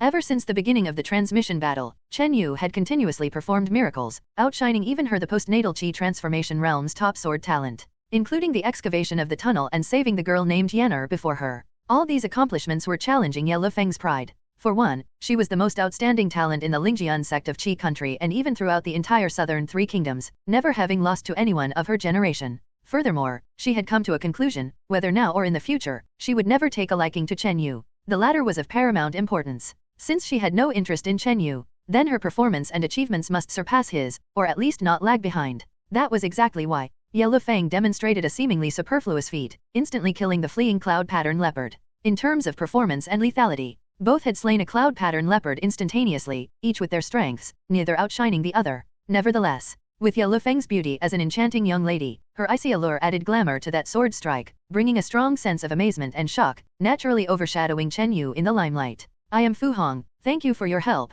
miss, the young man in black armor said, coming over with a face full of gratitude and eagerness in his eyes. In Chen Yu's eyes, there was a bit of a fawning taste. May I ask the noble lady's surname and given name, and which prefecture's genius you are? It seems our Yunlei prefecture does not have a genius as stunning as Miss. The young man in black armor spoke enthusiastically. Throughout the conversation, his attention was fixed on Ye Lufeng, almost completely overlooking Chen Yu. Most of the other young men did the same. Chen Yu sighed to himself. It was no wonder they say when there's the opposite sex, there's no humanity. These young men had completely forgotten who it was that stepped in to save the life of one of their companions just moments ago. The young lady's name is Ye Lufeng. I have been cultivating in the mountains with my teacher. This is my first journey outside with my junior brother, and I know nothing about the outside world. Ye Lufeng said, her icy gaze swept lightly over the young men. Confronted by her look, the young men felt a chill piercing through their souls and shifted their gazes away in shame. Witnessing Ye Lufeng's imposing aura and the mysterious origins she casually concocted, there was an involuntary twitch at the corner of Chen Yu's mouth. Upon reflection, the origins Ye Lufeng conjured up were well suited for their ignorance about this place. However, Chen Yu was somewhat dissatisfied with Ye Lufeng's mention of bringing her junior brother out from the mountains. Oh, no wonder Miss Ye and this brother have such formidable strength. It must be from the lineage of some hidden master. The group of young men believed her story almost entirely. In this wild forest and seeing a clear and beautiful woman who seemed unworldly, alongside a somewhat rustic but honest-looking young man, indeed fit the narrative of their origin. This is my junior brother Chen Yu, and it is his first time coming down the mountain. I hope you will all take good care of him and offer guidance. Ye Lufeng said, her cool gaze slyly shifting toward Chen Yu. By presenting herself as his senior sister, she seemed to be deliberately putting Chen Yu a step below her. "Ah, brother. Brother Chen Yu, you're very lucky to have such a heavenly fairy-like senior sister." The young men finally reacted, greeting him one after another. Then the young men, including the youth in black armor, introduced themselves. The young man in black iron armor was named Fu Hong, while the girl who nearly died under the claws of the cloud pattern leopard was named Fu Yanzi. Most of the other young men also bore the surname Fu. It turned out, Fu Hong, Fu Yanzi, and the other young men came from a prominent family in the region of Yunlei Prefecture. Our Fu family is not only one of the three major families of Yunlei Prefecture but also shares a slight connection with one of the four super noble families of Yunzhou country, Fu family. When speaking of their lineage, Fu Hong and the other young men had an unmistakable look of pride. These young men all come from one family, and it seems they even have the appearance of some sort of branch family. Chen Yu was quite surprised. The youths ranged in age from about 14 or 15 to 20 years old, and all of their cultivations were uniformly at the organ refining stage. That Fu Hong, barely older than Mei Changqing, possessed a cultivation of the Qi transformation realm. This single fact suggested that the strength and foundation of this Yunlei Prefecture Fu family far exceeded that of Yunyu sect and might even be on par with the Bone Demon Palace in terms of power. A family from one place, this powerful. Chen Yu found it hard to believe that the Yunzhou country he had arrived in was such an enormous existence. Ye Lufeng also seemed to realize this fact. She then inquired, "Aren't there any sect forces here? I have read in ancient texts that most cultivational resources outside are in the hands of sects." Sects. The group of young men and women showed a strange look. "It seems that the two of you have indeed been isolated from the outside world, not even knowing the basic common sense of Yunzhou country." The youth in black armor, Fu Hong, said with a slightly odd expression. As if suddenly, everyone no longer harbored any suspicion about the two's concocted identities and origins. Sects? Hehe. In our Yunzhou country, ever since the founding Yunzhou Saint Emperor, they have been classified as illegal organizations. Fu Hong chuckled strangely. Sects equals illegal organizations? Chen Yu and Ye Lufeng exchanged glances, their hearts shocked, finding it unbelievable. In the Biwen Three Kingdoms, the world of sects held sway over the entire world, especially regarding numerous cultivational resources. The sects were the true rulers. Here, sects had become illegal organizations? Our Yunzhou country is one of the three great ancient countries of Kunyun continent, with a history of over 10,000 years. 10,000 years ago, the first holy emperor, Yunyang Lai, swept through the 8 desolates, blood-washed the sects, integrated the resources of heaven and earth, forged the supreme divine throne, ruled with noble bloodline majestically over the world, and enfeoffed 36 prefectures, one prince for each.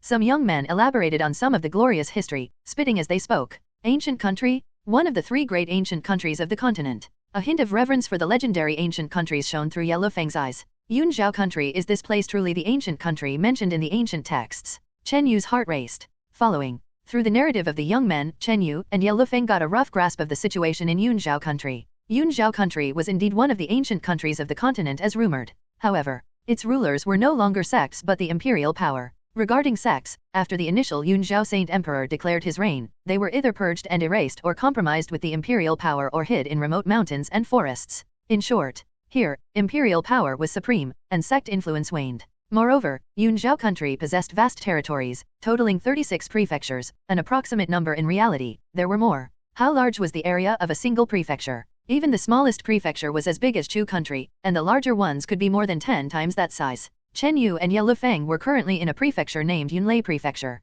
The Fu family was one of the three major families of Yunlei Prefecture. Such family powers dominated locally, but in the vast expanse of Yunzhou country, they were at most considered third-rate forces. Wishing everyone a happy new year. Due to many social engagements, I was completely unable to write during the spring festival, so there is only one update today. I might be busier in the coming week and might have to take some time off to plan. For details, please see the leave notice. Amidst the chatter of the Fu family's youths, Chen Yu and Ye Lufeng realized their current predicament. Through the transmission array beneath the ancient moon well, the two indeed arrived at the land of the legendary and splendid ancient country Yunzhou country. At this moment, the Yunlei prefecture where the pair stood was one of the 36 prefectures of the ancient Yunzhou country, its territory even vaster than that of Chu country. Upon arriving in the ancient country, beyond their excitement and anticipation, there was also a sense of unfamiliarity and caution. This ancient land was no longer the world they were familiar with, once dominated by sects. As long as 10,000 years ago, the sects had declined and had even been deemed illegal organizations. In this vast and ancient nation,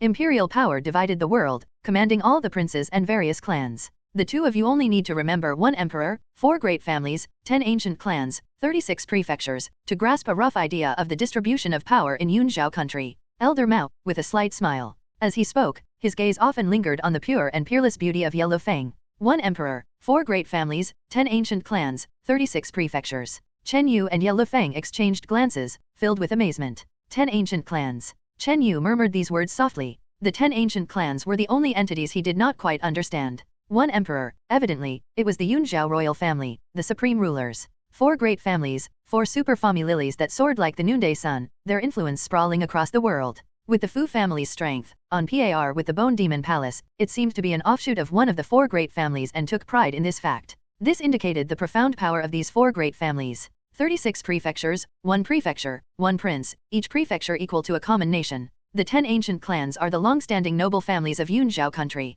The descendants of these families possess noble bloodlines, they are born aristocrats. Yes, even the Yunzhao royal family is one of the 10 ancient clans. As the group of youths discussed the 10 ancient clans, a hint of reverence shone in their eyes. Noble bloodlines? Born aristocrats? Chen Yu became somewhat intrigued by the 10 ancient clans. Could the Black Emperor bloodline he had stripped from Lu Zhou be considered a kind of noble bloodline? In the killing fields of the Blood Burial Garden, that Lu Zhou had an inexplicable sense of superiority, viewing the genius disciples of the Bone Demon Palace and the 2 sects as country bumpkins.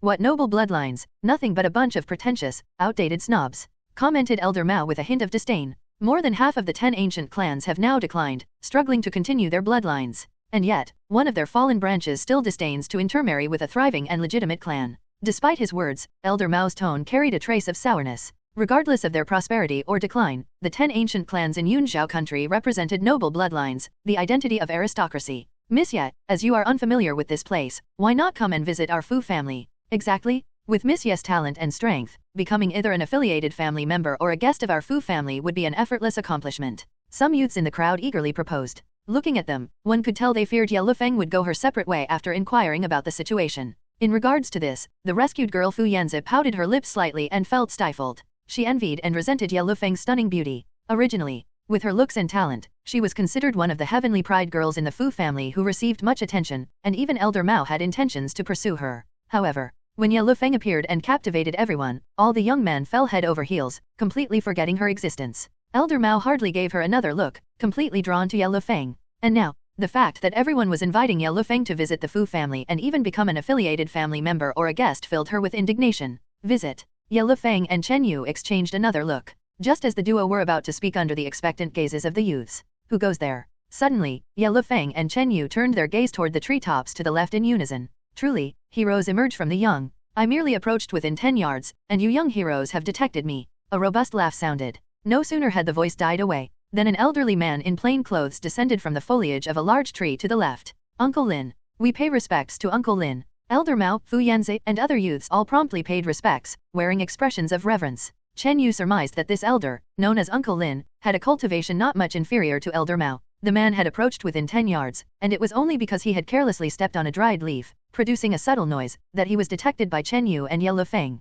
Afterward, with Elder Mao's introduction, Chen Yu and Ye Lufeng became acquainted with the elder. I am Fu Lin, ranked 2nd in the clan. You may simply call me Uncle Lin. Uncle Lin said, wearing an approving smile. He had observed Chen Yu and Ye Lufeng in action from the dark. Their skills, although not earth-shattering for the Qi transformation in 8th stage, were commendable. What was truly valuable was their youth, Ye Lufeng especially, at least at the postnatal late stage of cultivation, not far from Qi transformation in 8. Fu Hong? In this practical assessment, since you all failed to jointly repel or contend with 2 cloud pattern leopards, you're graded C, declared Uncle Lin in a stern tone, his sharp gaze sweeping over Fu Hong and the others. The group of youths all shamefully hung their heads low, not daring to meet Uncle Lin's gaze. Practical combat assessment. Chen Yu was slightly startled and then quickly understood what was going on. Clearly, the group of young warriors, including Fu Hong, Fu Yanzi, and others, had engaged in a bloody battle with ferocious beasts and demon beasts in the forest, and it was a practical combat assessment. Its purpose seemed to be for the clan to hone the real combat abilities of the new generation.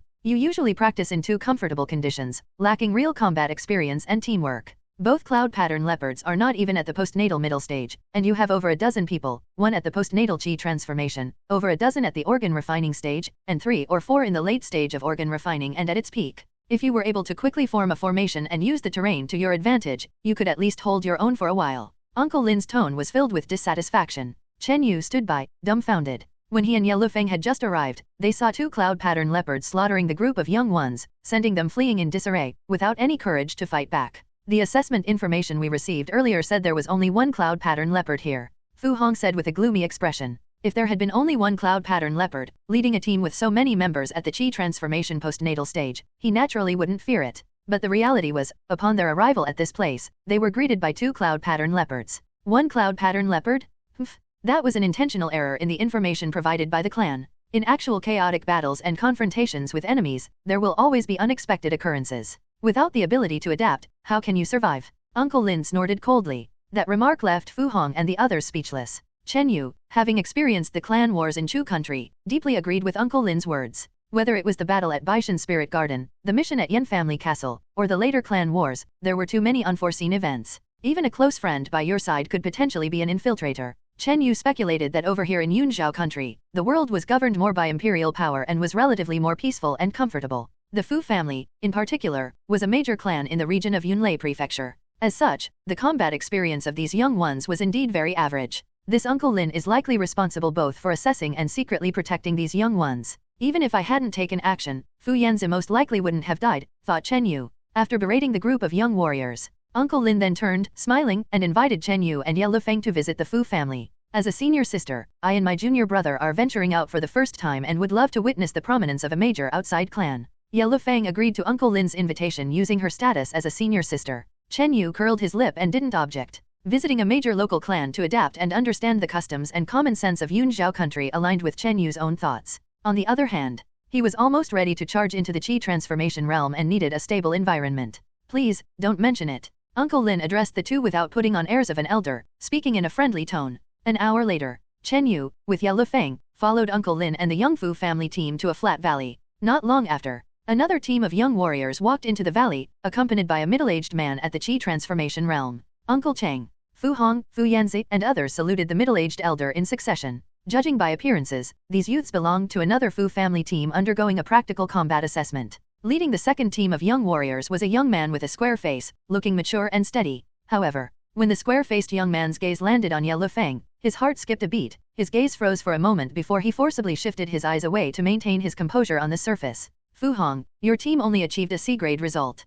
When the square-faced young man, Fu Jing, learned of Fu Hong's assessment results, he couldn't help but smirk. Because his team had achieved a B-grade result, fighting undefeated against a group of ferocious beasts led by a postnatal middle-stage demon beast for half an hour. Fu Jing, don't be so smug, we were up against 2 postnatal stage demon beasts. Fu Hong clenched his fists, his face flushed, as he sneakily glanced at Ye Lufeng. Whether it's 2 or 1, the difficulty of the assessments our teams faced was roughly the same. Square-faced young man Fu Jing said indifferently. Seeing the dispute between the two, the rest of the members from both teams appeared somewhat surprised. In normal times, although the relationship between Fu Hong and Fu Jing was not great, they rarely openly confronted each other. Especially Fu Jing, who was always more composed. Uncle Lin, the plain-clothed man, and Uncle Cheng first looked surprised, then their gazes schemed over Ye Lufeng, reflecting a thoughtful expression. Chen Yu couldn't help but sigh. Indeed, a beautiful woman could bring disaster. It looked like he would have to maintain a certain distance from Ye Lufeng in the future. Later, the two learned that Fu Hong and Fu Jing were 2 of the greatest talents of the Fu family in Yunlei Prefecture, both possessing postnatal Qi transformation cultivation.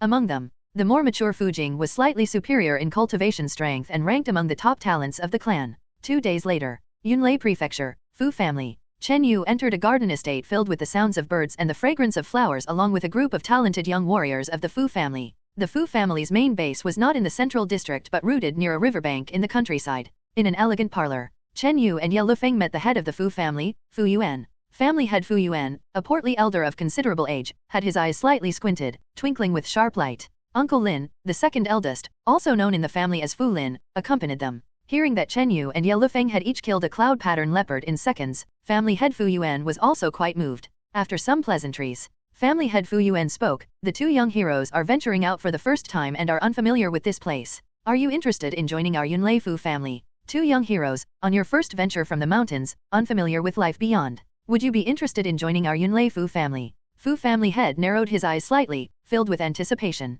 Such young talents as Chen Yu and Ye Lufeng were extremely rare, even within the entire Yunlei Prefecture. Especially Ye Lufeng, who far surpassed all the prodigious youths of her generation in the Fu family. Here it comes. Chen Yu and Ye Lufeng exchanged a glance. They indeed planned to visit the Fu family for a while, but as to whether or not to join, they still hesitated a great deal. At least, compared to the vast ancient countries, the Fu family was not a top force. Joining them so quickly also felt somewhat begrudging. There's no compulsion in this matter. The 2 young heroes may take some time to consider. Moreover, there are several ways to join the Fu family. One could be a guest officer, or an adopted child with a different surname, or even further, by changing your surname to Fu and fully becoming a member of the Fu family. Uncle Lin spoke with a smile. Hearing this, Chen Yu breathed a slight sigh of relief. Yellow Feng's delicate eyebrows furrowed as she pondered for a moment. 3 approaches: guest officer, adopted child with a different surname, or becoming a Fu by changing one's surname. The first, as a guest officer, was the least binding. One would hold a nominal position in the Fu family, exert some effort occasionally, and receive certain benefits in return.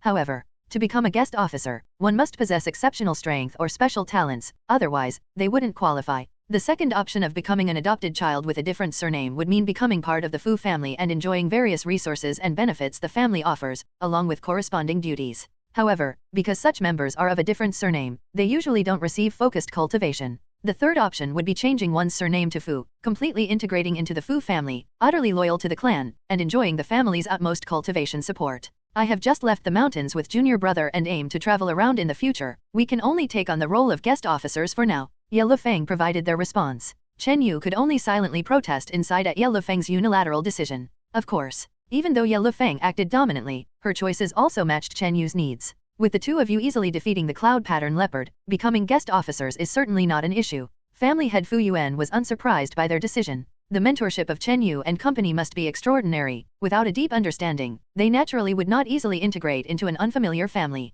After confirming their status as guest officers, family head Fu Yuan immediately dispatched people to arrange lodgings for Chen Yu and Yellow Feng. It's no problem for the two of you to become guest officers, but to confirm the level of guest officer, we need to consult with the family elders. Uncle Lin Fu Lin rose to see them off. Levels of guest officers? Chen Yu thought inwardly. A major clan known throughout the region indeed had a comprehensive system for recruiting talent. As Fu Yuan, family head, and Uncle Lin watched Chen Yu and the other leave, they stood shoulder to shoulder, conversing in low voices. Second brother, these two were discovered by you. Do you have any thoughts? Family head Fu Yuan asked. Their strength, I've witnessed it with my own eyes, surpasses our Fu family's peers of the same generation without any exaggeration. That is one point. Uncle Lin paused. Second, from their conversation at the time, they seem to know nothing of the common knowledge within Yunzhao country. I surmise that even if there is some concealment in the background they provided, it is at least not related to the various powers within Yunzhao country. At this, Uncle Lin showed a smile. So much the better. This second point pleased family head Fu Yuan greatly.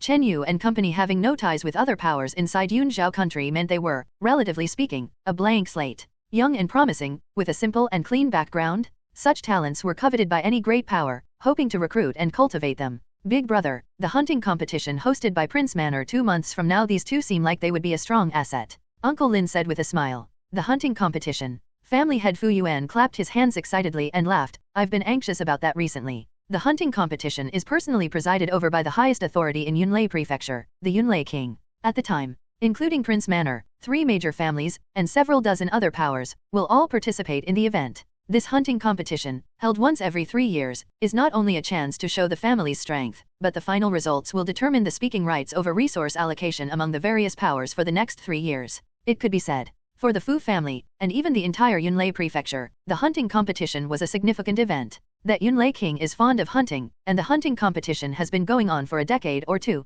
The rules in recent years have become more perfect. Each participating power can send 10 contestants, not older than 20 years, but the number of guest aides cannot exceed 3. Uncle Lin added. Haha, these two really came at the right time. It happens that in this generation my Fu family doesn't have any prominent geniuses, not to mention competing with Prince Manor, but also there is a certain gap between the top geniuses of the 2 other major families. Family head Fu Yuan chuckled and clapped his hands. That afternoon, in the guest rooms of the Fu family, Chen Yu and Yellow Feng each received a guest token and were granted the corresponding level of guest officers. Second level guest officer. Chen Yu rubbed a token between his fingers. He had listened to Uncle Lin explain the Fu family's grading of guest officers when the tokens were granted. A second level guest officer is usually a master of postnatal qi transformation. Above that is the first level guest officer, generally a strong practitioner of qi transformation innate. Of course, above the first level guest officer, there is an even higher title of guest elder. The status of a guest elder is revered and exceptionally free, not only enjoying the treatment of family elders but also very autonomous.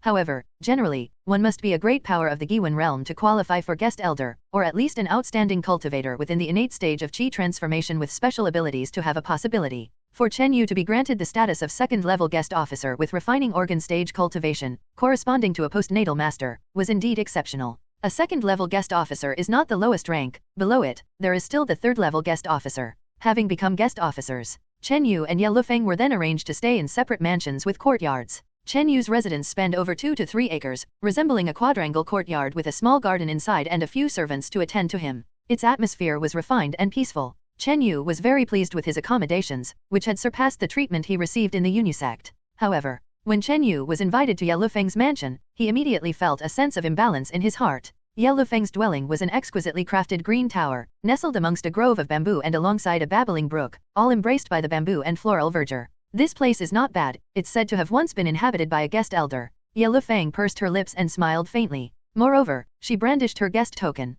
First-level guest officer. Chen Yu's mouth twitched. A first-level guest officer in the Fu family was already considered part of the upper echelons, typically corresponding to a master of the Qi transformation innate level. Spit it out, senior sister yet, you wouldn't have invited me over simply to show off your superior living conditions, right? Chen Yu said irritably. He stressed the word senior sister Ye quite heavily. Junior brother Chen, please, have a seat. Ye Lufeng seriously played along, gesturing Chen Yu into the pavilion. She dismissed the servants. In the entire pavilion, only the 2 of them were left. Chen Yu, we have been transported together to the Yunzhao ancient country. What are your plans moving forward? Ye Lufeng said. What plans could I possibly have? Chen Yu rolled his eyes. If I were to be sent back now, it would surely be the end of me. Neither LV Taizhou nor your sect's elder Chai would let me off. Chen Yu twisted his neck. He had made thorough preparations for this transportation and had accepted the risks of life and death. All of this was for survival and for the time to grow. In the end, he succeeded, and was also lucky, as he was transported to a civilized and brilliant ancient country. With that being the case, he naturally intended to seize the time and opportunities to strive for a breakthrough into the Giwen realm within the next 10 years.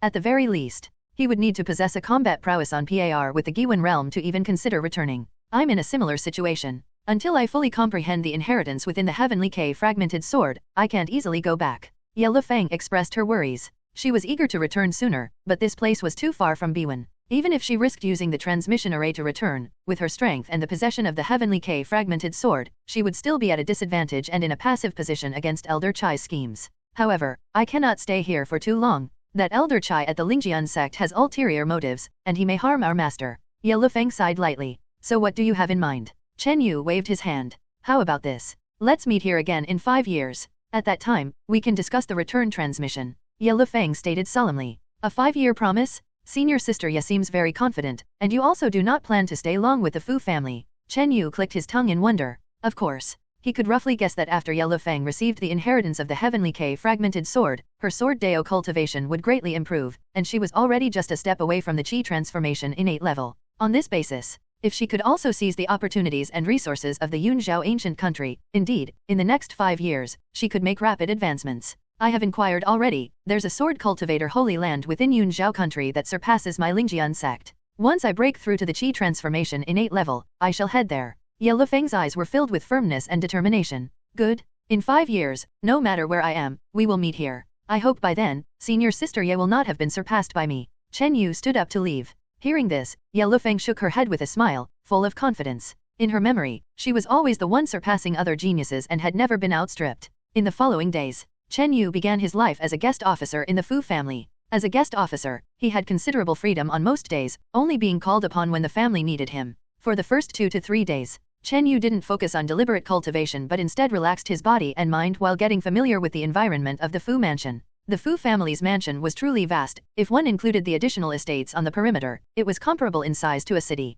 That day, Chen Yu passed by the Fu family's medicinal garden area and saw some figures receiving or exchanging medicinal materials in front of the storeroom. Guest Chen. A crisp voice of a young girl rang out. Chen Yu glanced sideways and spotted a charming and beautiful young woman. It was Fu Yanzi, who he had once saved, the young girl Yanar. At this moment, Fu Yanzi was in front of the medicine storeroom, exchanging for some rare medicinal herbs and woods. He saw Fu Yanzi obtaining several precious medicines from the storeroom, including 200-year-old blood spirit ginseng and 200-year-old pearl fruit. Miss Fu, can one purchase 200 to 300-year-old precious materials in this place? Chen Yu asked in surprise. Back at the Yunyu sect, if such a divine treasure appeared, it would have been taken away by the elders in the Qi transformation realm in advance. Generally, as long as it's not too rare, they can be purchased. With guest Chen's status, you even get a 10% discount on ordinary purchases. Fu Yanzi smiled sweetly. Chen Yu was elated and went to inquire at the storeroom. Excuse me, can I exchange for a 200-year-old ice snow lotus? Chen Yu asked. Back in Chu country, he had wanted to get a 200-year-old ice snow lotus and had been unsuccessful, ultimately settling for 2 150-year-old ones combined.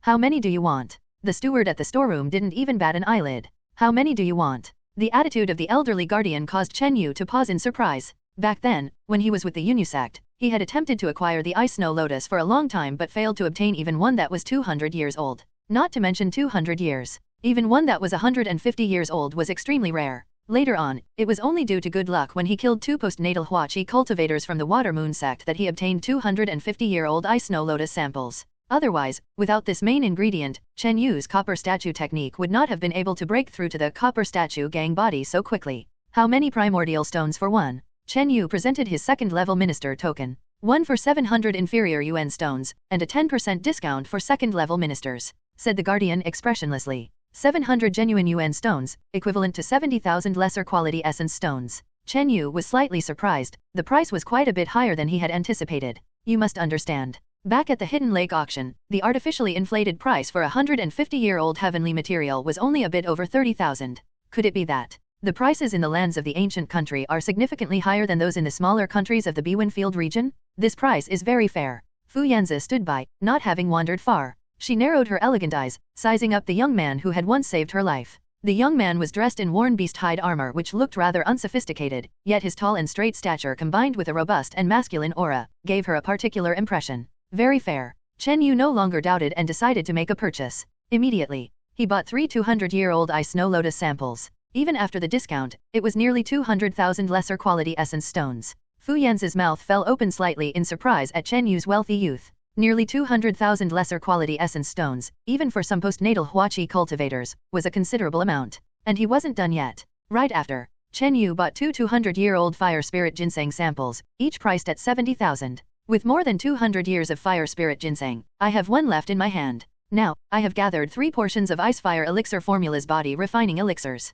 Chen Yu felt satisfied within. The 4th body refining elixir formula, with 3 main ingredients, fire spirit ginseng, ice snow lotus, and moon spirit ore. Of these, what he had in the greatest abundance was moon spirit ore. Now, in the resource-rich ancient country, acquiring the other 2 main ingredients was not difficult, just the prices were higher. After this transaction, Chen Yu had spent over 300,000 lesser quality essence stones, and he didn't have many left over. This was after the Sect had compensated him with 200,000 lesser quality essence stones following the incident in the blood burial garden. Of course, Chen Yu still had some precious materials and treasures on hand. Although they were extremely valuable, most were useful to him, or he couldn't easily exchange them. Leaving the storeroom, Chen Yu returned to his residence, ending a few days of wandering. In the following days, Chen Yu devoted himself to preparing to advance to the Qi transformation realm. His talent was in the realm of body techniques, and in terms of martial arts cultivation, his aptitude was considered poor. Although he had refined postnatal true Qi, facing the high peak of the Qi transformation realm, a barrier many cultivators found insurmountable, he still had to proceed carefully. When striking for the Qi transformation realm, it would be best to succeed in one go. Otherwise, leaving behind a psychological shadow would lower the success rate with each subsequent attempt. Chen Yu didn't rush the attempt. Firstly, he wanted to fully elevate and stabilize his cultivation at the limit of the organ refining stage. For him, this was effortless. Ever since advancing to the late stage of organ refining, the refinement of Cloud Evil True Qi had almost naturally brought him close to the peak of refining. Next, it was the adjustment of his mental and physical states, especially on a spiritual level. Lastly, he needed to prepare 1 or 2 precious elixirs that could slightly increase his chances of a successful breakthrough. In the blink of an eye, 2 or 3 days had passed. Chen Yu cultivated wholeheartedly, effortlessly stabilizing his cultivation at the peak of the organ refining stage. The late stage and peak of refining were essentially the same realm, but the peak represented the very pinnacle of that realm, slightly stronger than the general late stage. However, stabilizing at the peak so quickly still exceeded Chen Yu's expectations. Although I refined the Cloud Evil True Qi ahead of schedule, it shouldn't have happened this quickly, especially since I have the qualifications of a half-spirit body. Chen Yu felt something was amiss and fell into contemplation. At this, he suddenly remembered the moon spirit liquid he had taken before, which was prepared using powdered moon spirit ore. Ever since that time, his internal Qi cultivation had slightly improved. Once the cultivation goal was reached. Next, Chen Yu started the second step, adjusting his body and mind. During this period, to consolidate his foundation, Chen Yu even ingested a dose of the Ice Fire Elixir formula's body refining elixir, further stabilizing his copper statue gang body. The strength of his life constitution would provide a slight enhancement to his cultivation and advancement. In fact, Chen Yu also took out the rare moon spirit or mother to purify his soul and calm his mind, which helped adjust and improve his spiritual state. If Ye Lufeng knew Chen Yu was using the moon spirit or mother in such a crude and simple way, she would probably lament the waste of such a treasure. However, Chen Yu himself had not practiced any spiritual techniques other than those used for controlling puppets. Previously, his Cloud Evil Fist could amplify spiritual might, but it wasn't a technique focused solely on spiritual cultivation. Fortunately, Chen Yu's spiritual power was already strong enough to tower over his peers and far exceed average postnatal chi transformation cultivators. One day, Chen Yu's physical and mental state, including his essence, energy, and spirit, had all reached their peak. His cultivation and condition met the requirements. Preparation work. Only the third and final step remained. To break through to the postnatal chi transformation, it would be best to prepare 1 or 2 precious elixirs or spiritual medicines. Chen Yu sat cross-legged with his eyes open, a clear light in his pupils. In fact, Chen Yu now had considerable confidence in advancing to the chi transformation realm, even without precious elixirs or spiritual medicines. His only concern was the issue of his half-spirit body talent, which required the preparation of precious elixirs or spiritual medicines as a backup and for additional support. So, nearly 10 days after entering seclusion, Chen Yu left his courtyard residence. 15 minutes later, Chen Yu arrived at the Fu Residence's alchemy room. This place was always manned by alchemists who manufactured and sold various precious elixirs and spiritual medicines at prices slightly lower than the market rate, considered a kind of benefit for family members. Unexpectedly, Chen Yu found that the various precious elixirs and spiritual medicines sold in the alchemy room were priced similarly to those in Biwen. Some ordinary elixirs were even slightly cheaper. Having spent some time in the Fu Residence, Chen Yu had a fair understanding of prices. Some heaven and earth treasures and various precious raw materials were priced higher than in Biwen, while some finished products, such as elixirs, weapons, and armor, were at most on par with Biwen, or even slightly lower. By inference, the alchemists and artifact refiners of Yunzhou country likely surpassed those in the Biwen region in skill and success rate. I'll take a chi storage pill. Chen Yu spoke. Here, a chi storage pill was priced at 30,000 inferior grade essence stones. With a 10% discount, it only cost 27,000. Back then, he had auctioned off a chi storage pill for a high price of 40,000 at the Hidden Lake auction. The high auction price of that chi storage pill, and the large amount of resources he exchanged for it, had elevated his copper statue technique to a certain extent and also changed Chen Yu's destiny. After all, at that time, the chi storage pill didn't mean much to Chen Yu. And now, Chen Yu was able to purchase a chi storage pill much more affordably and with greater composure. With the chi storage pill, plus the mysterious water moth lotus, external aids are entirely sufficient. Chen Yu was full of confidence. The chi storage pill and dark water lotus petals could both increase the success rate for breaking through to the chi transformation realm by a bit, providing a crucial boost at the key moment. With everything ready, Chen Yu could finally attempt to break through to the chi transformation realm, realizing a dream that had once seemed out of reach. Just as he returned to his residence, a petite and charming young girl stood in front of the courtyard. It was Fu Yanzi. Seeing Chen Yu's arrival, Fu Yanzi's beautiful eyes lit up slightly, and she hurriedly approached. "Miss Fu, are you looking for me for something?" Chen Yu asked, curious. "The family head has matters to discuss and asked us to go over." Yanner just happened to be passing by to deliver the message. Fu Yanzi stuck out her tongue slightly, her face playful and lively. "Thank you, Miss Fu, for leading the way." Chen Yu nodded. His gaze swept over Fu Yanzi, noting that she had reached the peak of refining in the few days he hadn't seen her, showing amazing progress. Before long, Chen Yu, following Yanner, arrived at a large hall used for discussions. Inside the hall, family head Fu Yuan and Uncle Lin, along with several other family elders, were present. Moreover, in the hall stood a row of young men and women, all under the age of 20. Chen Yu noticed that Ye Lufeng was unexpectedly among them. Besides, the two geniuses of the Fu family, Fu Hong and the square-faced Fu Jing, were also present. The two young prodigies' gazes often lingered on Ye Lufeng's face, unable to conceal the admiration and astonishment on their faces. To this, Fu Yanzi seemed somewhat annoyed but lacked the courage to confront Ye Lufeng. Just the right number, 10 people, all present. Family head Fu Yuan, with a smile, scanned the 10 people in attendance. The young men and women below all wore a fighting spirit, ready to flex their muscles. Ye Lufeng's eyes flashed with understanding. Only Chen Yu was a little confused. After all, for the past 10 days, he had focused solely on preparing for advancing to the chi transformation realm and had not paid attention to external affairs. As you all might know, 1.5 months from now, the hunting competition that takes place once every 3 years in Yunlei County will begin.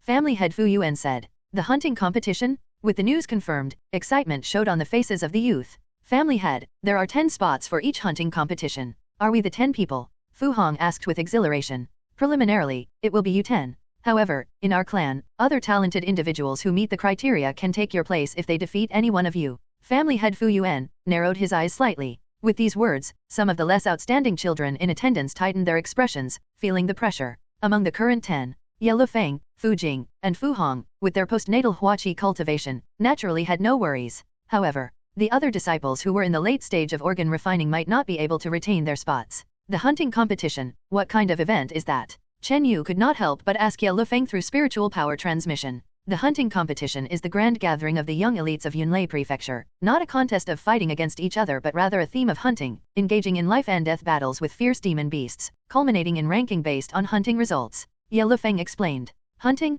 Sounds like outdoor activity for young noblemen, isn't it a bit dull? Chen Yu was surprised. It reminded him of the first time he encountered members of the Fu family. The content of the actual combat assessments for their two elite teams was fighting against beasts and demon beasts. The hunting competition is hosted by Yunlei King. It's not as simple as you imagine. Each competition is a cruel rivalry, full of variety, and not without serious injuries or deaths. Ye Lufeng said earnestly. Besides, the winner of the hunting competition not only receives generous rewards but also reaps profound significance. When the time comes, you had best not hide your abilities. If you perform exceptionally and dazzlingly, you might receive unexpected benefits. At that time, you better not hide your talents. If you perform exceptionally and brilliantly, there might be unexpected benefits. Ye Lufeng seemed to have done some research on the hunting tournament. This woman actually took the initiative to advise Chen Yu to make an effort to stand out at the tournament, and it would be best not to conceal his skill. Chen Yu was slightly startled but somewhat skeptical at heart. His focus was currently all on advancing to the Qi transformation realm. He had little interest in other matters.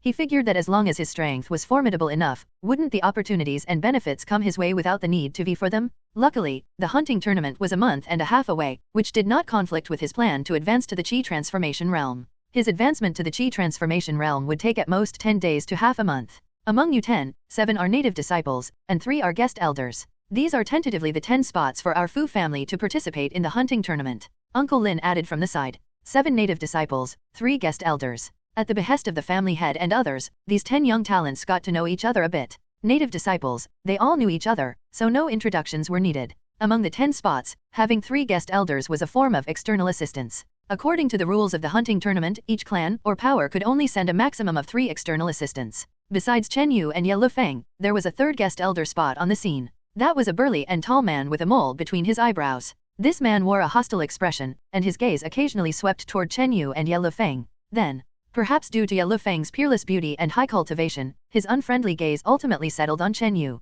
Chen Yu, be careful of He Dabao. Fu Yanzi warned him through a secret transmission. This person is a second-level minister of our Fu family. He's not yet 20 years old, yet possesses the cultivation of the middle stage of postnatal, and was heavily recruited by the family head specifically for the hunting tournament. He Dabao? Chen Yu looked at the man with the mole between his eyebrows, giving him an extra glance or two. He wondered what this had to do with himself. Soon, Fu Yanzi resolved the doubts in his mind. He Dabao also has a younger brother named He Xiaobao, who is half a step into postnatal Qi transformation. Originally, they were both definite choices for the 3 guest elder spots. Fu Yanzi explained. Upon hearing this, Chen Yu had a sudden realization. Not only did the hunting tournament carry rich rewards, but it also seemed to be a great opportunity that the younger generation yearned to partake in. However, the appearance of Chen Yu and Ye Lufeng had taken up 2 of those spots. With a total of 3 guest elder spots, including He Dabao, the quota was filled, and his younger brother He Xiaobao lost the chance to participate this time. After confirming their spots and getting acquainted with each other, the group of young people dispersed.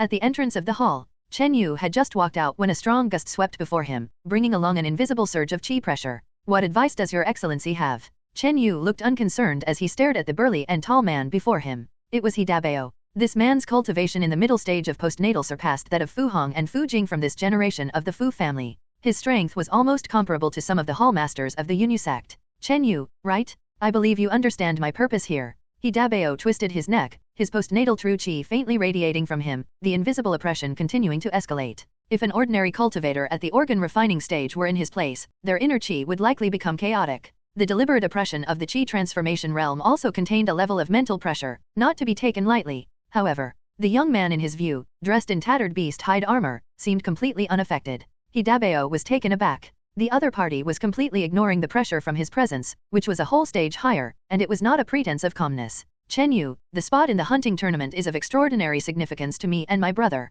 He Dabao's voice then softened. His tone became much more gentle, as if implying a negotiation on equal terms. Is that so? The hunting tournament is a grand event encompassing the territory of an entire manor. It seems to be a rare opportunity for any talented youth. Chen Yu said with a half smile. He had previously been indifferent about the hunting tournament. Now, someone was actually coming forward to dispute a spot, and coupled with Ye Lufeng's reminder, he suddenly became interested. If He Dabao knew what he was thinking, he might feel the urge to cough up blood. 100,000 lesser grade essence stones. He Dabao produced a bargaining chip. As long as Chen Yu was willing to give up his spot to his disciple, 100,000 lesser-grade essence stones would be his gift. Chen Yu was slightly moved but did not agree. Plus, a mid-grade treasure and a 300-year-old blood ginseng. He Dabao clenched his teeth slightly. Understand that with your organ refining stage cultivation, it will be difficult for you to gain fame at the hunting tournament and attract the attention of those major figures. He Dabao spoke earnestly. Sorry, I've decided to participate in this hunting tournament. Chen Yu shook his head. Without giving He Dabao any further attention, Chen Yu walked away directly. He Dabao watched as Chen Yu departed, his expression shifting unpredictably. The hunting tournament, held only once every 3 years, is an opportunity for a carp to transform into a dragon. My brother absolutely cannot miss out on it. He Dabao took a deep breath as if he had made up his mind. Moments later, at the Fu residence, atop a pavilion on the water, a Fu family's disciple stood before He Dabao, with a servile demeanor. That's everything I know about the origins of these two. The Fu family's disciple finished speaking. Learning about the deeds of Chen Yu and Ye Lufeng, He Dabao's frown deepened.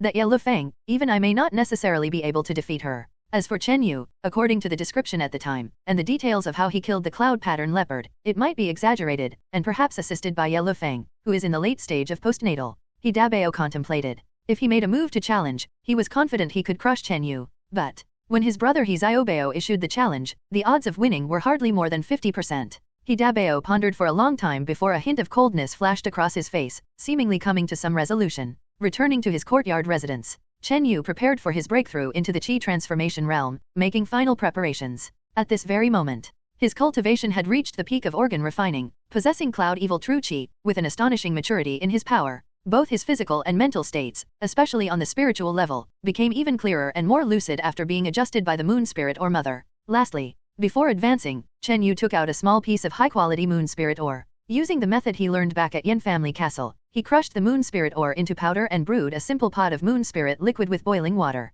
That pot of boiling water transformed instantly into a mysterious silver liquid, emanating a faint glow reminiscent of moonlight. Chen Yu remembered clearly that at Yin family castle, his rapid progress, which exceeded expectations, was the result of the effects of the moon spirit liquid. Afterward, he concluded that the moon spirit liquid's enhancement of one's intrinsic quality and physique was mainly due to its first-time use. The effect of subsequent consumption was minimal. But this time, he was using high-grade moon spirit ore, excavated near the ancient transmission array's moon spirit ore wall. Glug! Chen Yu tipped back his head and downed a pot of high-quality moon spirit liquid, completing his final preparations for the assault on the Qi transformation realm. In an instant, a long mist cool and moist sensation began permeating and moisturizing Chen Yu's body bit by bit. His flesh, bones, and organs were undergoing a mysterious cleansing and purification under the influence of the moon spirit liquid. Not only that, but even Chen Yu's spiritual consciousness was bathed and moistened, feeling ethereal. In the depths of his being, Chen Yu felt his body and physique crossing a certain threshold, accompanied by an indescribable sensation.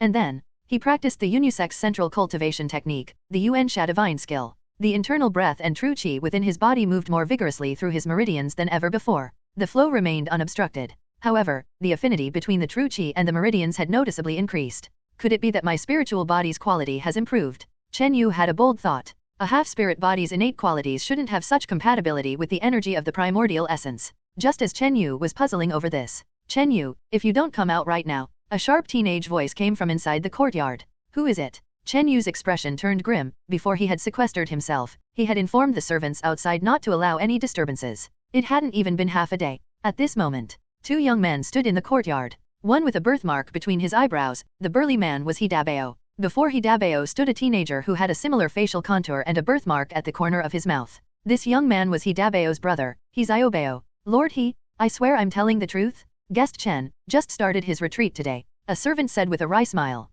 Humph, this Chen Yu is really cunning. Worried about being challenged for his spot, he has resorted to such tricks. He Dabao said, his face betraying his anger. Following the breakout from the council hall, he had sent someone to monitor Chen Yu. It turns out, the first thing Chen Yu did upon returning was to close his doors to visitors, and He Dabao finally lost his patience. Xiaobao, that Chen Yu has just begun his retreat, he's bound to come out. He Dabao whispered. When it's your turn, execute the plan as discussed, use that secret technique, and with the small dose of the bursting chi pill you took in advance, your strength will be guaranteed to double. Don't worry, big brother. I'll guarantee to defeat him in an instant to a point where he won't be able to leave his bed for a month or 2, and the spot will naturally be mine. He Xiaobao's birthmarked corner of the mouth curled into a hint of a smile. Creak. At that moment, the door opened and a young man clad in a beast-hide armor emerged. Seeing Chen Yu come out, both He Dabao and He Xiaobao's eyes brightened, revealing a smug look of triumph. Chen Yu's face, however, didn't look too good. After all, he was prepared to break through to the Qi transformation realm, and all was in readiness.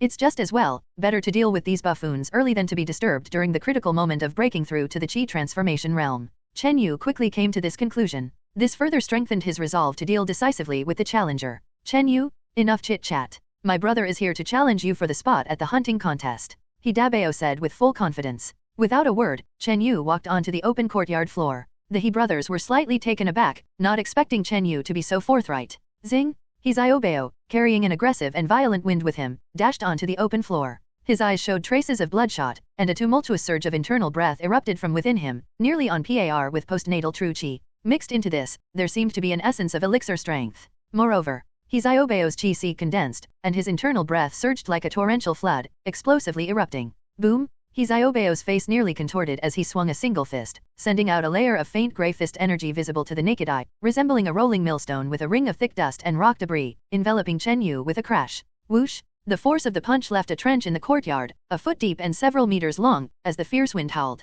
Comparable to a strike from the postnatal qi transformation stage, slightly better than the postnatal early stage. He Dabao, observing from the side, had a trace of joy flit across his face. Under the enhancement of the bursting qi pill and secret technique, He Xiaobao's punch was comparable to a hit from someone in the postnatal qi transformation realm. Boom! The spinning millstone-like punch energy streak cut a trench, with rolling stone debris and dust, thunderously enveloping Chen Yu. The mighty power of this strike was enough to instantly kill any mediocre disciple in the organ refining stage. Clashing now. How can He Xiaobao be so strong? Near Chen Yu's courtyard, some Fu family's disciples were secretly paying attention to this battle.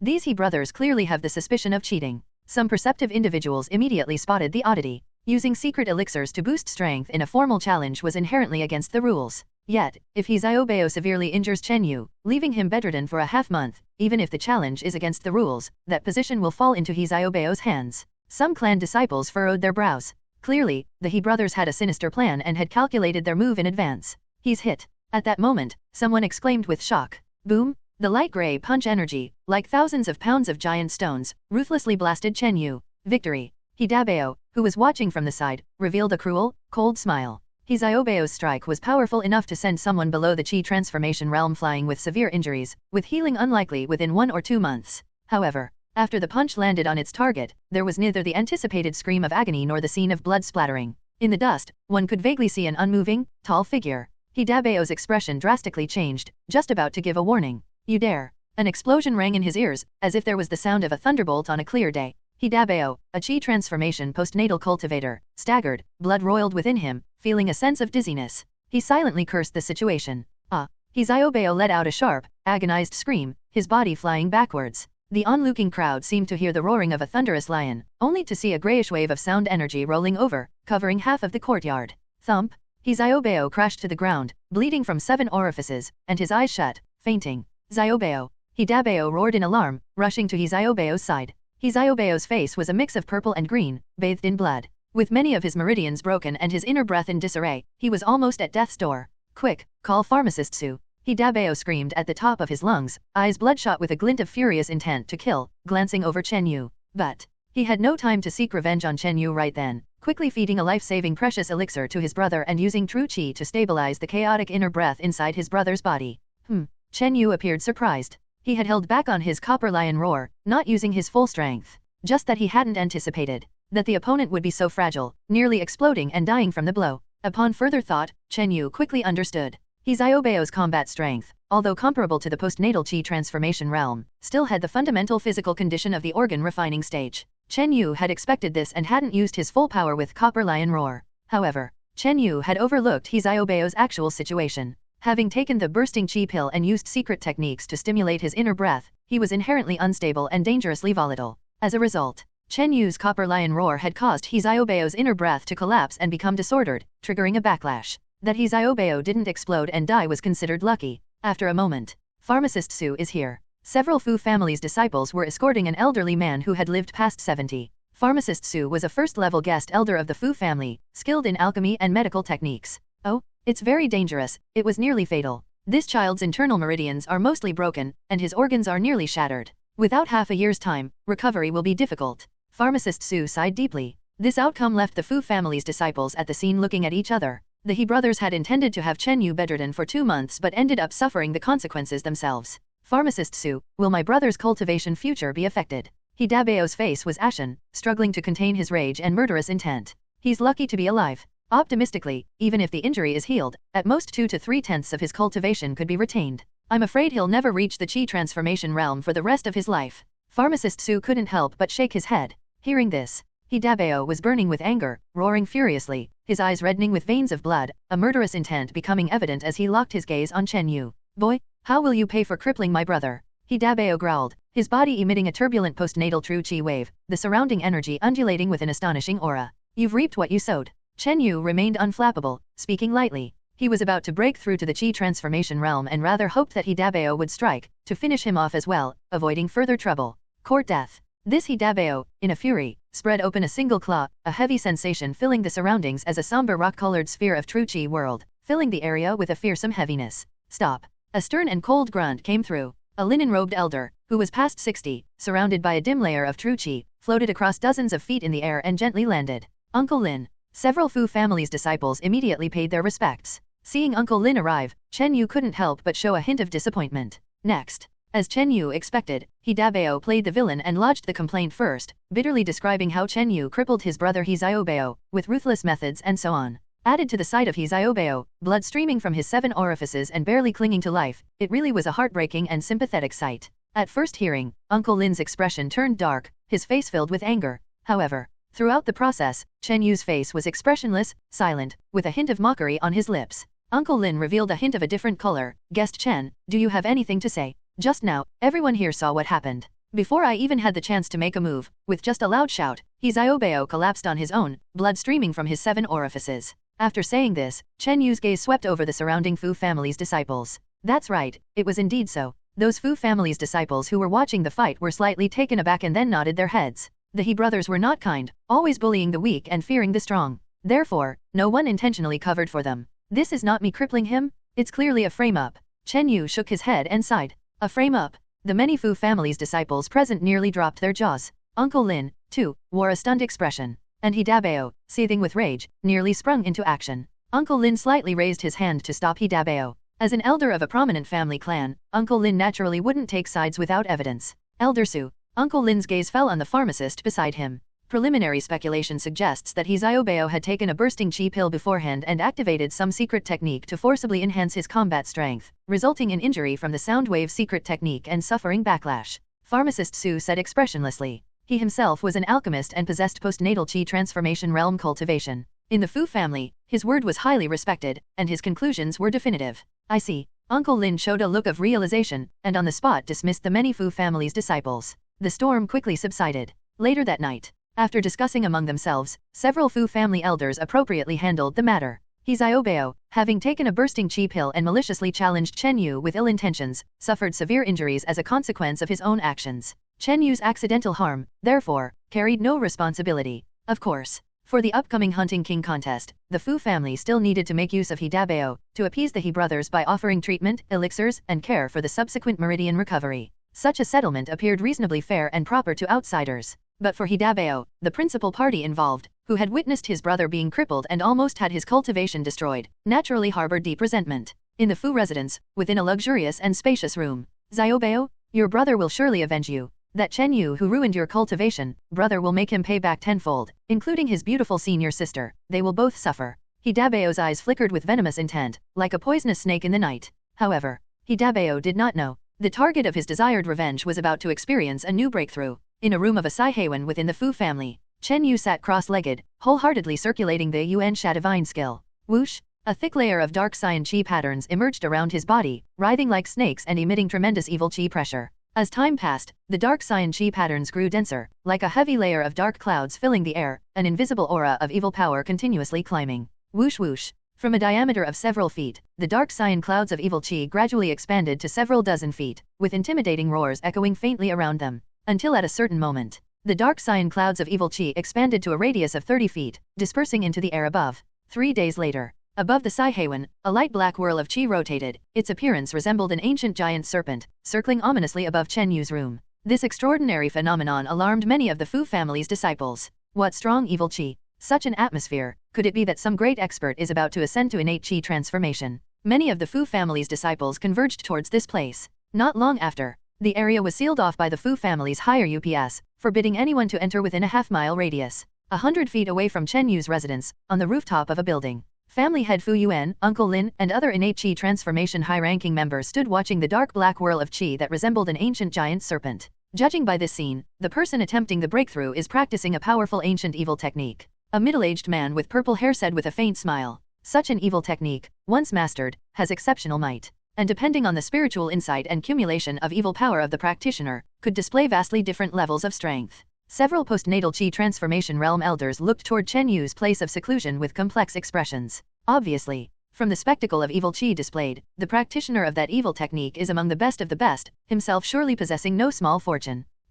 Once Chen Yu steps into the realm of Qi transformation, along with his senior sister Ye Lufeng, this hunting king contest, our Fu family might stand a chance to fight for the crown, said family head Fu Yuan and Uncle Lin, looking at each other and smiling. That may not be so certain. Such astonishing evil power is generally not something a postnatal peak can handle, let alone a youngster who just attempted a Qi transformation breakthrough. A white-browed old man spoke doubtfully. His words caused a hush among the gathered clan elders. Indeed, the spirit of evil power looming above Chen Yu's place of seclusion was formidable. That spirit of evil power, nearing innate Qi transformation, along with the underlying true Qi fluctuations, far surpassed the ordinary postnatal Qi transformation. But at that moment, the huge serpent-like whirl of evil Qi began to condense. The light black whirl of Qi, as it compacted, distilled, and pulsed like a heart, its surface shining with a dark halo, intermingling with the dawn's early light. This kind of spectacle, family head Fu Yuan and the other clan elders were shocked, their expressions incredulous. Underscore underscore underscore underscore underscore underscore underscore underscore underscore underscore underscore underscore underscore underscore underscore underscore.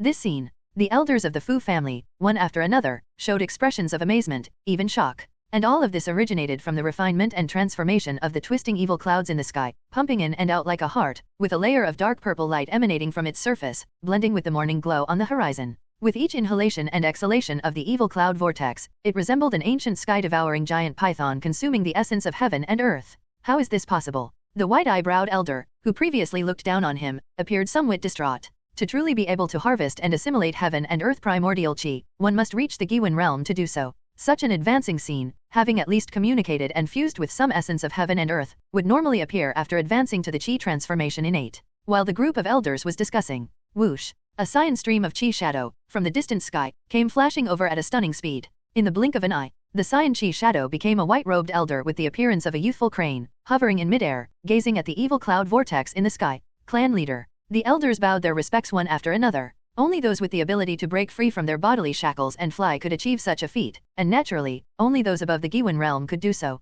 Is this just a junior who has advanced to postnatal? The white-robed clan leader floated down from the air, revealing a trace of surprise. Apologies for disturbing the clan leader. It's a guest elder who is attempting to break through into the Qi transformation realm. His phenomenon is comparable to that of Qi transformation innate, and there are even faint signs of devouring the essence of heaven and earth. Family head Fu Yuan and others respectfully informed him. At this moment, hovering in midair, the evil cloud vortex, with dark purple light swirling, tightened further, bit by bit merging into the interior of the room. At the same time, inside the room, Chen Yu sat cross-legged, enveloped in a layer of profound black Qi vortex, with dark purple light pulsing on the surface. Indistinctly, the evil Qi radiating from him became increasingly pure and majestic, evil but not maligned, fierce but not brutal. Thump, thump, thump. The mysterious heart thudded powerfully, as if hammering against the pulse of heaven and earth. What is happening? I've already broken through the Ren and Du meridians, entering the phase of refining essence into Qi. The internal breath and blood continue to congeal into postnatal true Qi. Why isn't it over? Chen Yu's forehead beads with large drops of sweat.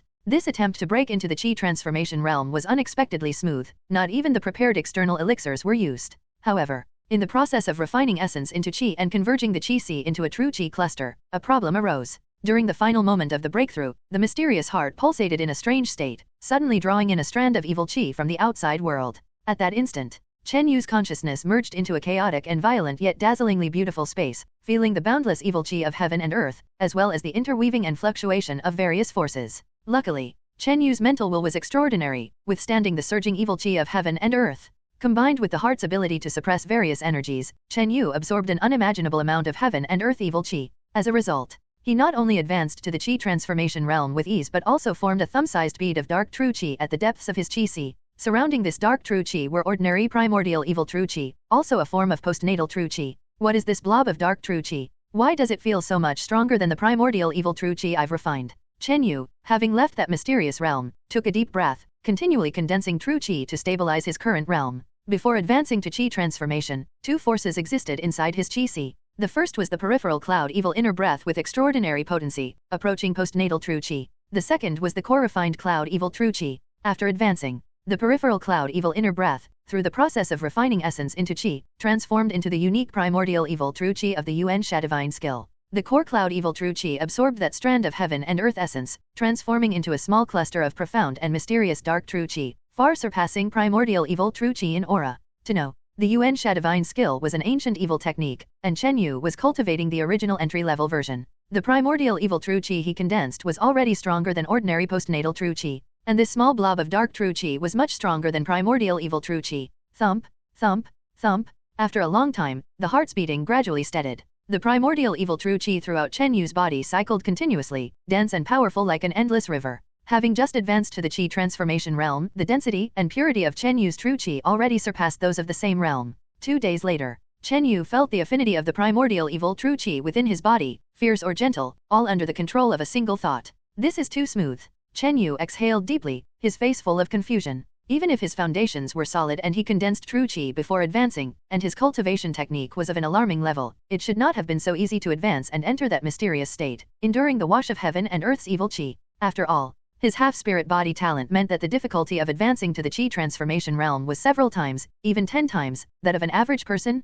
Congratulations Brother Chen on advancing to the qi transformation realm. When Chen Yu walked out of the room, there were many visitors in the courtyard. Since that day when Chen Yu successfully advanced and the phenomenon in the sky disappeared, the family had lifted the lockdown. At this moment, many descendants of the Fu family came to meet this newly advanced qi transformation realm talent. Brother Chen must be under 18 years old, right? Advancing to the qi transformation realm so young, reaching the Giwen realm in the future will surely be within reach. Some young qi transformation realm cultivators came to offer their congratulations, with faces full of envy. Generally speaking, being able to advance to the qi transformation realm before the age of 30 is considered good fortune. If one can advance to the qi transformation realm before 20 years of age, then there is hope for ascending to the Giwen realm in the future. And Chen Yu, being so young, was probably not even 18 years old yet. 18 years old? I'm about 16 now, Chen Yu murmured to himself. The age of 16, advancing to the qi transformation realm, if this were to be known, it might very well shake a region. Of course, all of this related to Chen Yu's strenuous battles and his pursuit of numerous opportunities, particularly the significant one in the blood burial garden.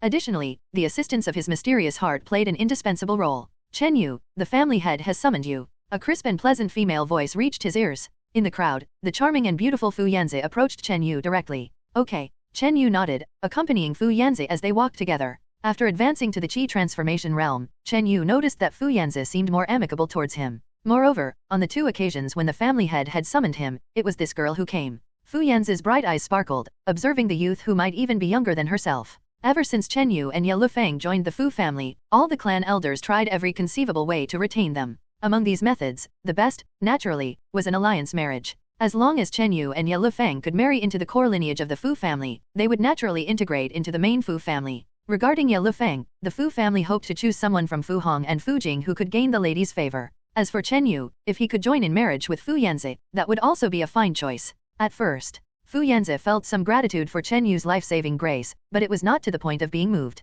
Now, however, Chen Yu had advanced to the qi transformation realm at such a young age, and he elicited impressive phenomena, clearly a genius with great fortune. Upon meeting again, Fu Yanzi's heart fluttered, feeling no aversion towards this lad who emanated a rural air. In fact, she was even somewhat inclined. Before long, Chen Yu met family head Fu Yuan in a side hall. Also summoned was Ye Lufeng. Congratulations to guest Chen, for advancing to the qi transformation realm at such a young age. Family head Fu Yuan spoke with narrowed eyes and a smile. In Ye Lufeng's beautiful eyes, there was also a flash of something unusual. On the day Chen Yu advanced to the qi transformation realm, she sensed part of the phenomenon not far away. This gave Ye Lufeng considerable pressure. She thought Chen Yu could never catch up to her pace, but unexpectedly, the phenomenon of his advancement to the qi transformation realm was no less impressive than her past self. Family head overpraises me. I was able to advance to the qi transformation realm so quickly thanks to several opportunities in the past. Chen Yu spoke modestly and firmly. After the pleasantries, family head Fu Yuan got to the point. A few days ago, the He brothers left our Fu family and joined Wu family, another rival clan in Yunlei Prefecture. Family head Fu Yuan stated flatly. The He brothers defected to a rival clan? Chen Yu was slightly moved, and with a little thought, he understood this must be related to him. The He brothers had an irreconcilable conflict with Chen Yu, and they already bore complaints about their previous treatment. Now that Chen Yu had advanced to the Qi transformation realm, with extraordinary phenomena, the He brothers' importance within the Fu family had drastically diminished, and they naturally found it difficult to stay. Today, I hope the two of you can pledge to do your utmost to help our Fu family win the Hunting King's honor at the hunting competition, Fu Yuan said earnestly. Because of their status as guest elders, which came with certain freedoms, the Fu family was concerned that Chen Yu and Ye Lufeng might, like the He brothers, become unpredictable. Chen Yu and Ye Lufeng exchanged a glance, just about to respond. Suddenly, a vast and ancient voice rose behind them. As long as you succeed, I promise, in addition to the rewards of the hunting competition itself, our Fu family will also fulfill one request of yours within our ability. Chen Yu and Ye Lufeng both tensed up, realizing that behind them stood a white-robed elder with the appearance of being both old and young. This is our Fu family's clan leader Fu Yangzi, one of the great powers at the Giwan realm in our clan. Family head Fu Yuan introduced with a smile. Greetings to the clan leader. Chen Yu and Ye Lufeng each paid their respects to the white-robed clan leader. Chen Yu's mysterious heart faintly sensed that the cultivation level of clan leader Fu Yangzi was unfathomably deep, surpassing that of Supreme Elder Gongyang Mountain from the Yunyu sect. At this moment, the arrival of clan leader Fu Yangzi showed just how much the Fu family regarded both Chen Yu and Ye Lufeng. And for a great power at the Giwan realm to promise to fulfill a request on behalf of the entire clan certainly carried significant weight. Clan leader, family head, rest assured. My junior brother and I will definitely win the title of Hunting King at this hunting competition, Ye Lufeng promised with a smile. Chen Yu's mouth twitched slightly. This woman's confidence was indeed remarkable, not even bothering to assess the strength of her opponents before making such a guarantee. Leaving the side hall, Chen Yu just stepped outside when he saw Fu Yanzi waiting. Brother Chen Yu.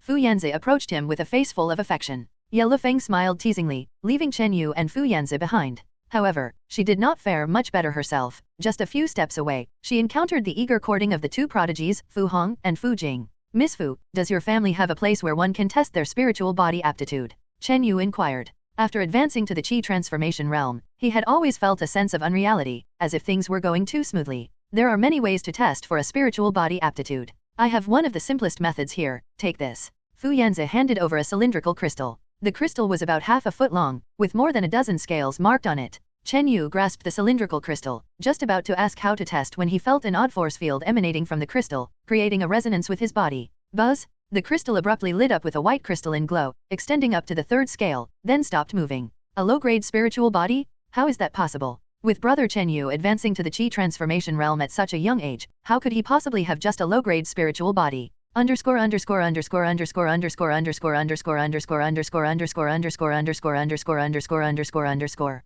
A low-grade spiritual body? How is that possible? With such a young age advancing to the Qi transformation realm, how could Chen Yu only have a low-grade spiritual body? Fu Yanzi covered her mouth with her hand, her face full of disbelief. For most lower-tier cultivators, a low-grade spiritual body is considered qualifying talent. However, given Chen Yu's age of 16 and the extraordinary phenomenon of his advancement into the Qi transformation realm, the qualification of a low-grade spiritual body seemed incredible. You see, in this generation of the Fu family, the two leading new talents, Fu Jing and Fu Hong, were both 2 to 3 years older when they advanced to the Qi transformation realm, yet they are of high-grade spiritual body quality. Even Fu Yanzi herself possessed the talent of a mid-grade spiritual body. Unlike Fu Yanzi's shock and slight disappointment, Chen Yu's heart was filled with ecstasy. Spiritual body talent?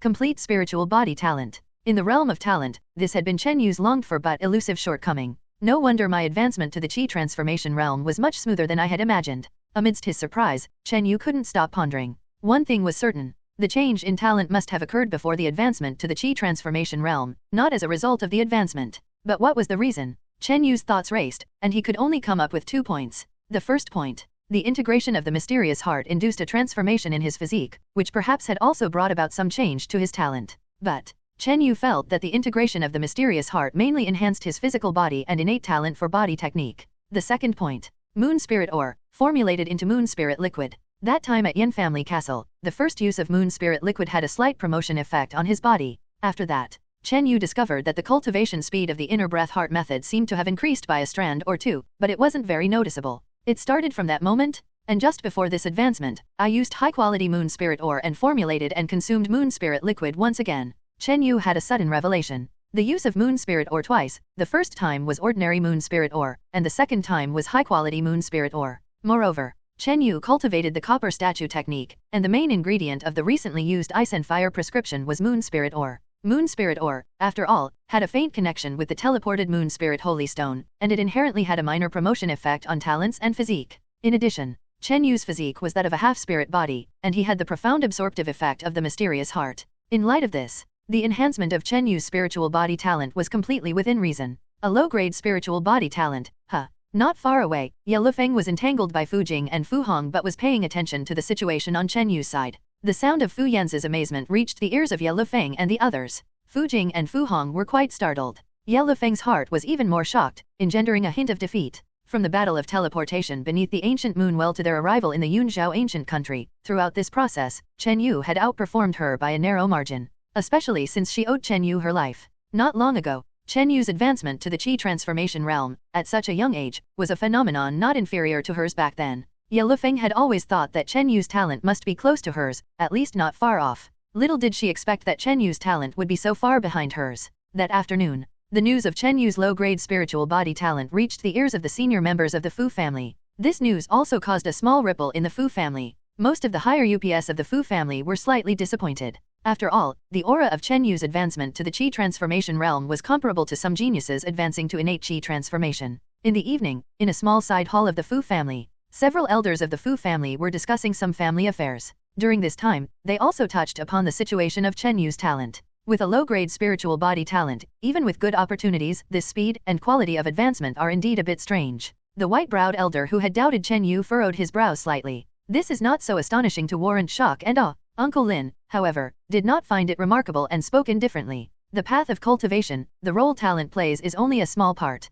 Chen Yu may possess some special physique, or his spirit and understanding are highly compatible with evil technique. Of course, the situation of Chen Yu's talent was not the main point of the conversation and was quickly passed over. There's no need to delve too deeply into this matter. Family head Fu Yuan spoke up. Based on the aura of his advancement, this Chen Yu's combat power will definitely exceed those of the same rank, which will only be beneficial to our Fu family in the coming hunting tournament. Regardless of the outside world's discussions and views, Chen Yu, the person in question, returned to his residence and continued to quietly consolidate his cultivation. Several days later, Chen Yu's cultivation, as well as the Yuan Sha divine skill, became further solidified and more refined. At this point, he began practicing the secret technique moves within Yuan Sha divine skill. As an ancient evil technique of Giwen realm caliber, Yuan Sha divine skill was not just a martial cultivation technique, but a system. This skill included mental methods, moves, combat techniques, secret techniques, movement techniques, and more. Having acquired a low-grade spiritual body, Chen Yu felt that the mental methods operation was much smoother than before.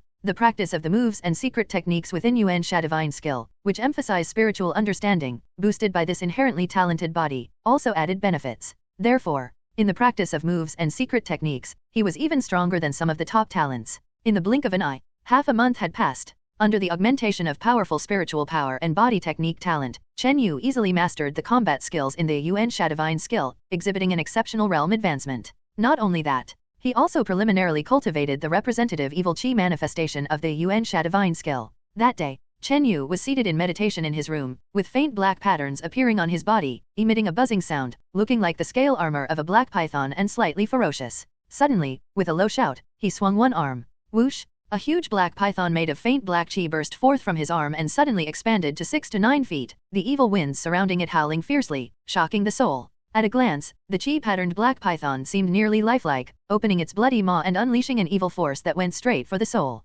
Just that aura alone was enough to make an ordinary postnatal chi transformation cultivator's spirit tremble, unable to exert their full strength. The power of this evil chi manifestation truly has a qualitative difference compared to the previous shadowy evil punches, said Chen Yu, satisfied. Evil Qi manifestation was the combination of true Qi and evil intent, truly materializing the power of evil Qi. The previous shadowy evil punches were but vague shadows, so indistinct they were hardly visible to the naked eye. However, this evil Qi manifestation sculpted clear and complete contours. Simply put, it went from shadow to form. The difference in power between the two was indeed as vast as the heavens and the earth. Chen Yu was confident that if he activated evil Qi manifestation now, an average postnatal Qi transformation cultivator would likely be unable to withstand it. While practicing the Yuan Sha divine skill, Chen Yu also observed the mass of dark true Qi deep within his Qi Si. This mass of dark true Qi was much more powerful than ordinary primordial evil true Qi. Whether it was ordinary techniques or evil Qi manifestation, the resulting power was qualitatively different. However, there was only a small amount of this dark true Qi, so Chen Yu temporarily treated it as a trump card,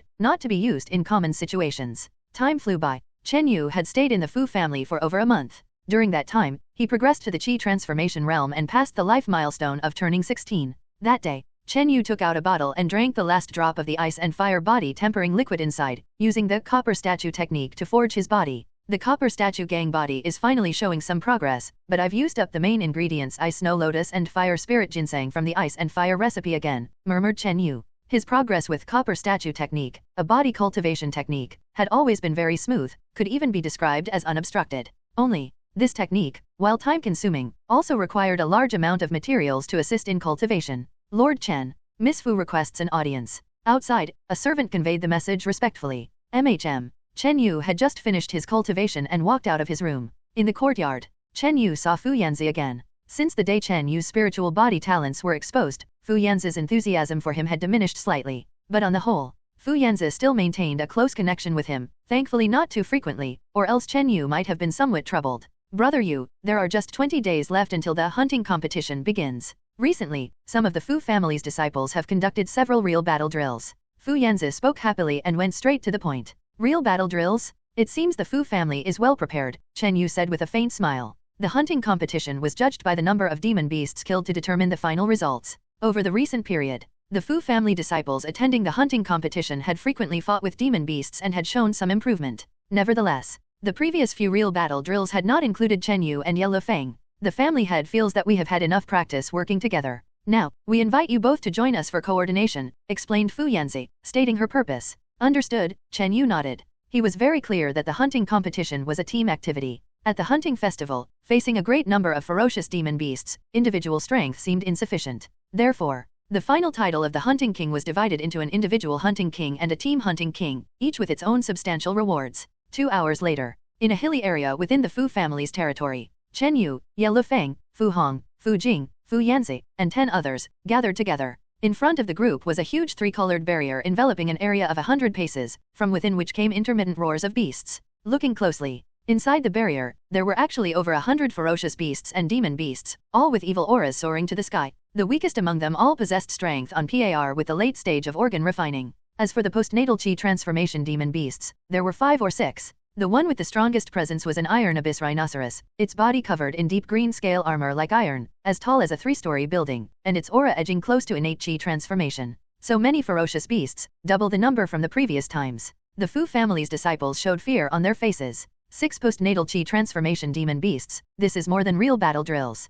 That iron abyss rhinoceros, possessing a diluted ancient beast bloodline, could probably contend with someone at the innate Qi transformation level. Even the geniuses Fu Hong and Fu Jing had difficulty hiding their discomfort. 10 talented youngsters challenging over 100 demon beasts and ferocious beasts? Normally, just that iron abyss rhinoceros, which could compete with an innate Qi transformation opponent, would be more than enough to completely overwhelm talented disciples like Fu Hong and Fu Jing. Among the crowd, only Chen Yu and Ye Lufeng had relatively calm expressions. Still, the immense lineup of ferocious beasts could slightly move them. Not far away, family head Fu Yuan, Uncle Lin, and others looked towards the group of youngsters. According to the information we have received, the forces participating in the hunting competition have dispatched exceptionally strong lineups, said Uncle Lin solemnly. In this barrier, the over 100 ferocious beasts and demon beasts, if you can overcome them, then you would just have a slight chance of contending for the glory of being the hunting king. Underscore underscore underscore underscore underscore underscore underscore underscore underscore underscore underscore underscore underscore underscore underscore underscore. The Fu family's youngsters looked at the more than 100 beasts inside the barrier, each feeling a sense of dread in their hearts. Not to mention defeating the horde, just surviving their onslaught for a moment would be a tremendous challenge. In this barrier, there are over 100 fierce and demon beasts. If you manage to defeat them, only then might you have a chance at vying for the glory of the hunting king. Uncle Lin's words sank everyone's hearts even further. The Fu family youths were alarmed, hardly believing their ears. Uncle Lin, are the teams from the other competing families really that strong? Fu Jing, with a square face, couldn't help but gasp in shock. More terrifying than you can imagine. If you can't overcome these hundreds of beasts, then you have no hope whatsoever. Several elders spoke with gravity in their expressions. Amidst the crowd, the Fu family's disciples fell into a brief silence. Family head Fu Yuan and several elders' gazes then landed on Chen Yu and Ye Lufeng. Previously, Fu Jing, Fu Hong, and the others had undergone several combat training exercises. Their skills were well known. The team led by Fu Jing and another stood no chance of defeating the horde within the barrier, not even likely to defend themselves. This year's hunting tournament not only has exceptionally rich rewards but also competition that is fiercer than ever. The Prince Manor has even invited a top genius of ancient bloodline. Descendants of the ancient clans have always disdained to lower themselves to attend such manor-level events. The Chu family, too, is not inferior, having invited the famously talented sword.A genius from the Sky Sword Academy. Several elders exchanged low sighs of communication. Originally, with Chen Yu and Ye Lufeng joining the Fu family unexpectedly, they were determined to win the throne of Hunting King. But recently, as the news of these powerful competitors reached them, the confidence of the Fu family's leadership was nearly shattered. Today's combat simulation was mainly for the higher UPS to gauge the abilities of Chen Yu and Ye Lufeng, to see if there was still hope. Let's begin. Family head Fu Yuan signaled to the young men and women. All my dear nephews and nieces, pay attention, you must cooperate with guest elders Ye Lufeng and Chen Yu. The rules of this practice are that anyone who is forced out of the barrier or saved by the elders will be eliminated from the fight. Uncle Lin added on the side. Fu Hong, Fu Jing, and the other youngsters nodded in acknowledgement. 8 youths fixed their gazes on Ye Lufeng and Chen Yu. Listen to my commands later on. Ye Lufeng's icy gaze swept over the attendees. Chen Yu shrugged his shoulders, not particularly keen on the command. Go. Ye Lufeng took the lead, transforming into a transparent veil of light and gracefully entering the tricolor radiant barrier. This barrier was rather special. It only restricted the fierce and demon beasts, but not humans. Swoosh, swoosh, swoosh. Following Ye Lufeng, all the youngsters entered the barrier. Woo hoo hoo hoo. As soon as they appeared, the beasts inside the barrier unleashed a deafening roar, charging towards them to attack. The formidable malevolence exuded by the beasts was enough to make those below the Qi transformation realm tremble helplessly. Fortunately, these youths had been through numerous trials and were not scared into losing their combat effectiveness by the horde. Everyone, form a defensive position right here. Ye Lufeng barked an order. Before her command was fully issued, the Fu family youths had already arranged themselves into an unusual defensive formation. 8 youths wielded a variety of weapons, swords and sabers, bows, chains, and iron nets, and one with a great axe. All of their weapons were at least of low-grade or medium-grade treasure quality. Woo-woo, some of the weaker beasts were shot dead by the treasured bows before they even got close. 2 youths laid out chains and webs with barbs to hinder the charge of the beasts. The majority used swords and sabers for close-quarters defense. Within the next 10 breaths, the assault of 20-some beasts had failed to disturb the formation of the group. Instead, the beasts themselves were slain or injured one by one. Chen Yu and Ye Lufeng exchanged a look, revealing a hint of surprise, having underestimated the Fu family's talents. Until a moment later, 3 postnatal demon beasts approached, including a postnatal middle-stage demon wolf. This caused a moment of disarray and crisis in the youth's formation. Fu Jing and Fu Hong each engaged a postnatal early-stage demon beast. As for the remaining, more powerful postnatal middle-stage demon wolf, it was harder to contain. I'll leave this to you, there are stronger ones coming up. Ye Lufeng's beautiful eyes flashed, and without making a move, she seemed to be testing Chen Yu's strength. All right. Chen Yu nodded in agreement. From the corner of his eye, Chen Yu saw the most formidable iron abyss rhinoceros leading 2 mid and postnatal beasts charging in their direction. It looked like Ye Lufeng intended to take on the most formidable iron abyss rhinoceros, and Chen Yu had no intention to compete with her for it. At that moment, the postnatal middle-stage demon wolf broke into the formation, causing Fu Yanzi and several others to cry out and retreat in panic. Damn beast, scram. A massive, water tank-sized pale black fist radiance barreled down, pressing directly towards that postnatal middle-stage demon wolf. Where the pale black punch passed, a fierce, howling evil wind was stirred. Bam, bam. A few nearby organ refining stage beasts were instantly shattered into pieces and killed. Even the residual waves effortlessly slain the organ refining beasts. That tempestuous fist radiance, with its pale black Qi patterns swirling, struck the postnatal middle-stage demon wolf. The postnatal demon wolf, showing fear, reacted with remarkable quickness, flipping backwards in midair. At the same time, it unleashed its claws, sending out a dark purple cyclone, gleaming sharply, with a radius of several meters. Boom! When the two forces collided, the dark purple cyclone was immediately shattered, sending the postnatal middle-stage demon wolf reeling back several meters. This beast is quite cunning, junior brother Chen said with a faint smile. He had repelled the demon wolf with a punch that effortlessly killed 2 or 3 more, in just a light and breezy manner. Yet this spectacle left the nearby youths such as Fu Jing and Fu Hong utterly shocked. The demon wolf that Chen Yu had been dealing with was of the postnatal middle stage, renowned for its speed, and even a human of the same stage would likely be at a disadvantage. However, Chen Yu merely threw a casual punch and repelled this demon wolf. This lad had an evil chi phenomenon during his advancement, and indeed, the might of his punch made the postnatal demon beast give way, not daring to directly clash, said Uncle Lin with a smile as he stroked his beard. It's unknown how much strength he used in that punch. Several elder members of the clan could tell that Chen Yu's punch hadn't been at full strength. Indeed, in that moment, Chen Yu hadn't even used the Yuan Sha divine skill's signature battle technique Yuan Sha transformation. Otherwise, that demon wolf wouldn't have escaped unscathed. Woo. After its defeat, the demon wolf cunningly circled around, neither attacking nor retreating. Roar. Meanwhile, wave after wave of ferocious beasts pounced, throwing the Fu family's squad formation into even greater disarray. Swoosh, Under the cover of the pack, the demon wolf, with a glint of cold light flashing in its eyes, lunged at Fu Yanzi and the other young talents at the peak of refining from the side. This beast actually knows to avoid the strong and prey on the weak. If I had taken action just now, it wouldn't have had this chance, Ye Lufeng commented indifferently. Implicitly, she showed slight disdain and dissatisfaction with Chen Yu's strike moments earlier. Indeed, given Ye Lufeng's postnatal peak cultivation and her astonishing talent in the sword-A, she might have been able to slay the demon wolf in a single stroke. After all, sword cultivators are known amongst the various cultivation paths for their striking power.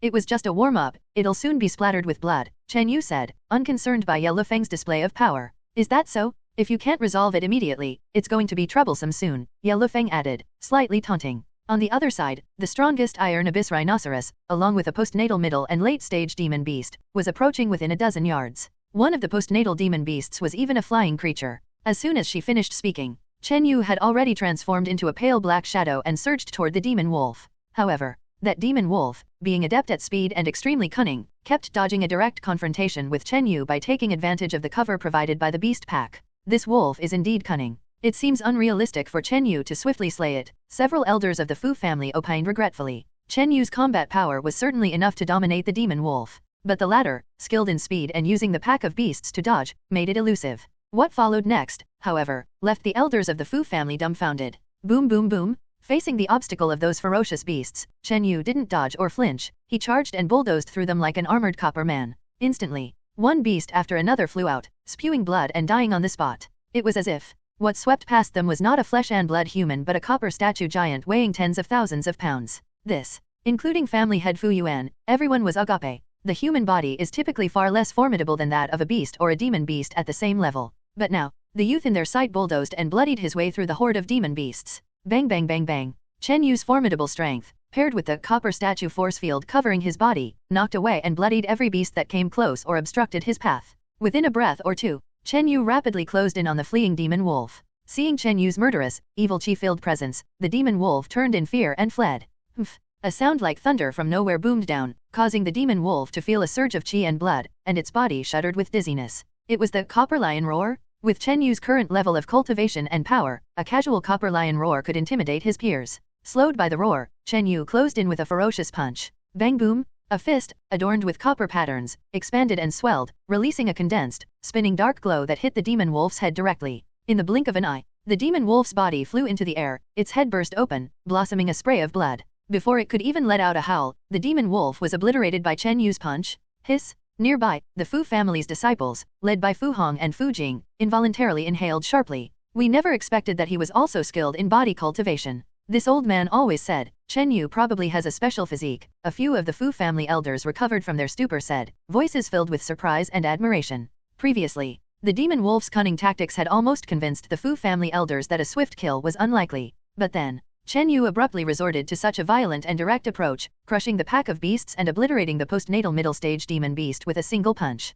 Beside them, Ye Lufeng showed a trace of shock, her expression slightly unnatural. Oh? Just at that moment, escorted by dozens of beasts, the strongest iron abyss rhinoceros and two postnatal middle and late-stage demon beasts rushed forward together. Especially the iron abyss rhinoceros, which caused the ground to tremble lightly as it ran. This bull's charge could potentially demolish the original talented team of Fu Hong, Fu Jing, and others. The demon wolf that Chen Yu had just killed was trivial when compared to the iron abyss rhinoceros. Junior brother Chen, the next three demon beasts are no trifling matter. How about we make a wager? Ye Lufeng's eyes shifted slightly, revealing a hint of competitive spirit. Underscore underscore underscore underscore underscore underscore underscore underscore underscore underscore underscore underscore underscore underscore underscore underscore. Place a bet. Chen Yu glanced at Ye Lufeng in astonishment. At that moment, with the threat of a formidable enemy ahead, the iron abyss rhinoceros was leading a postnatal middle stage and late stage demon beast, charging forward surrounded by numerous ferocious beasts. The slightest mishap could put the Fu family's team at the risk of being annihilated. Before Ye Lufeng could answer bet on what, the postnatal late-stage flying creature swooped down from the sky.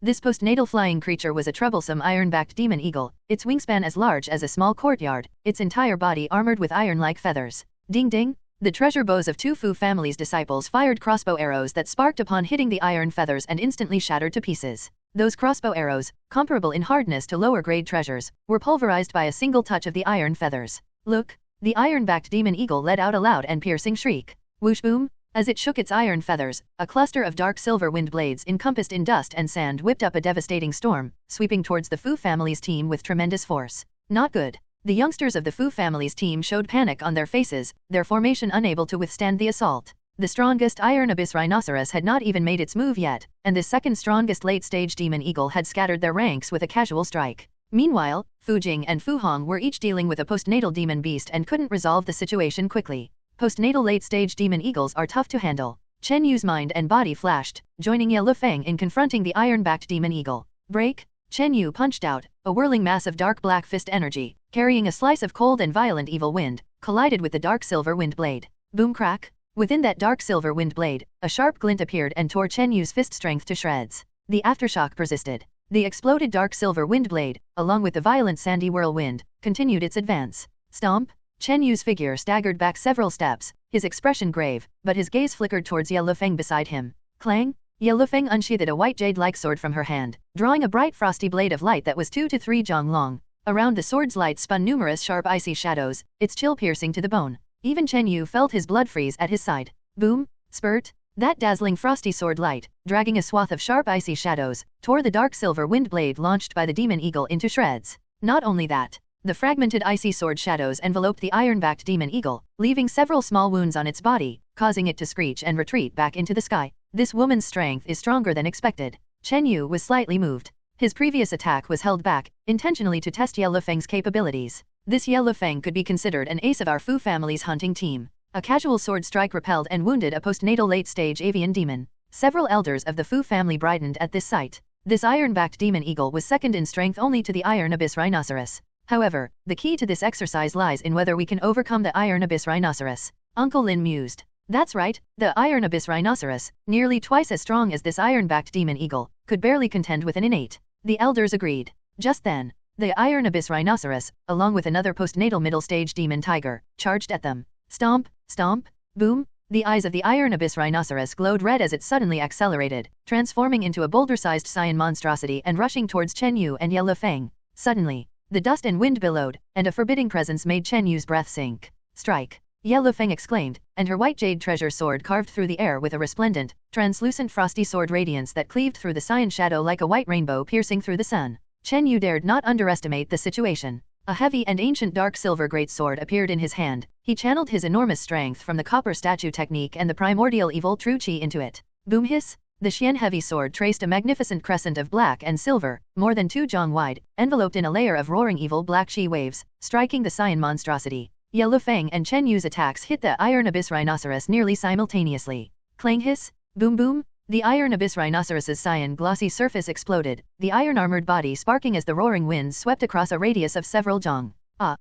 Nearby disciples from the Fu family were toppled like paper figures. Some of the fierce beasts were even killed on the spot. Thud! Chen Yu was knocked back several zhang by the massive force and the cyan wind blast. Ye Lufeng's lithe body sailed into the air, 7 to 8 zhang high, like a pristine white feather, gracefully spiraling amidst the tempest, briefly achieving an enigmatic hovering effect, creating an ethereal beauty. Just then, her surprising swallow sword broke through the defenses of the Iron Abyss Rhinoceros but failed to cause a noticeable injury. This Iron Abyss Rhinoceros truly carries the strength of chi transformation innate and possesses enormous power. Its hide is tougher than iron armor. Chen Yu no longer held any trace of underestimation. At this moment, Ye Lufeng spiraled in the mid-air storm without landing, her moves elegant and beautiful. Her movement technique seemingly rivaled that of chi transformation innate. The ice-like beauty of the young girl, with a faint smile, said, "Let's bet on taking down these 3 demon beasts." Place a bet again? The youths of the Fu family were slightly at a loss for words. They were struggling to survive, yet Ye Lufeng continued to speak of betting with Chen Yu. "How shall we bet?" asked Chen Yu, unfazed.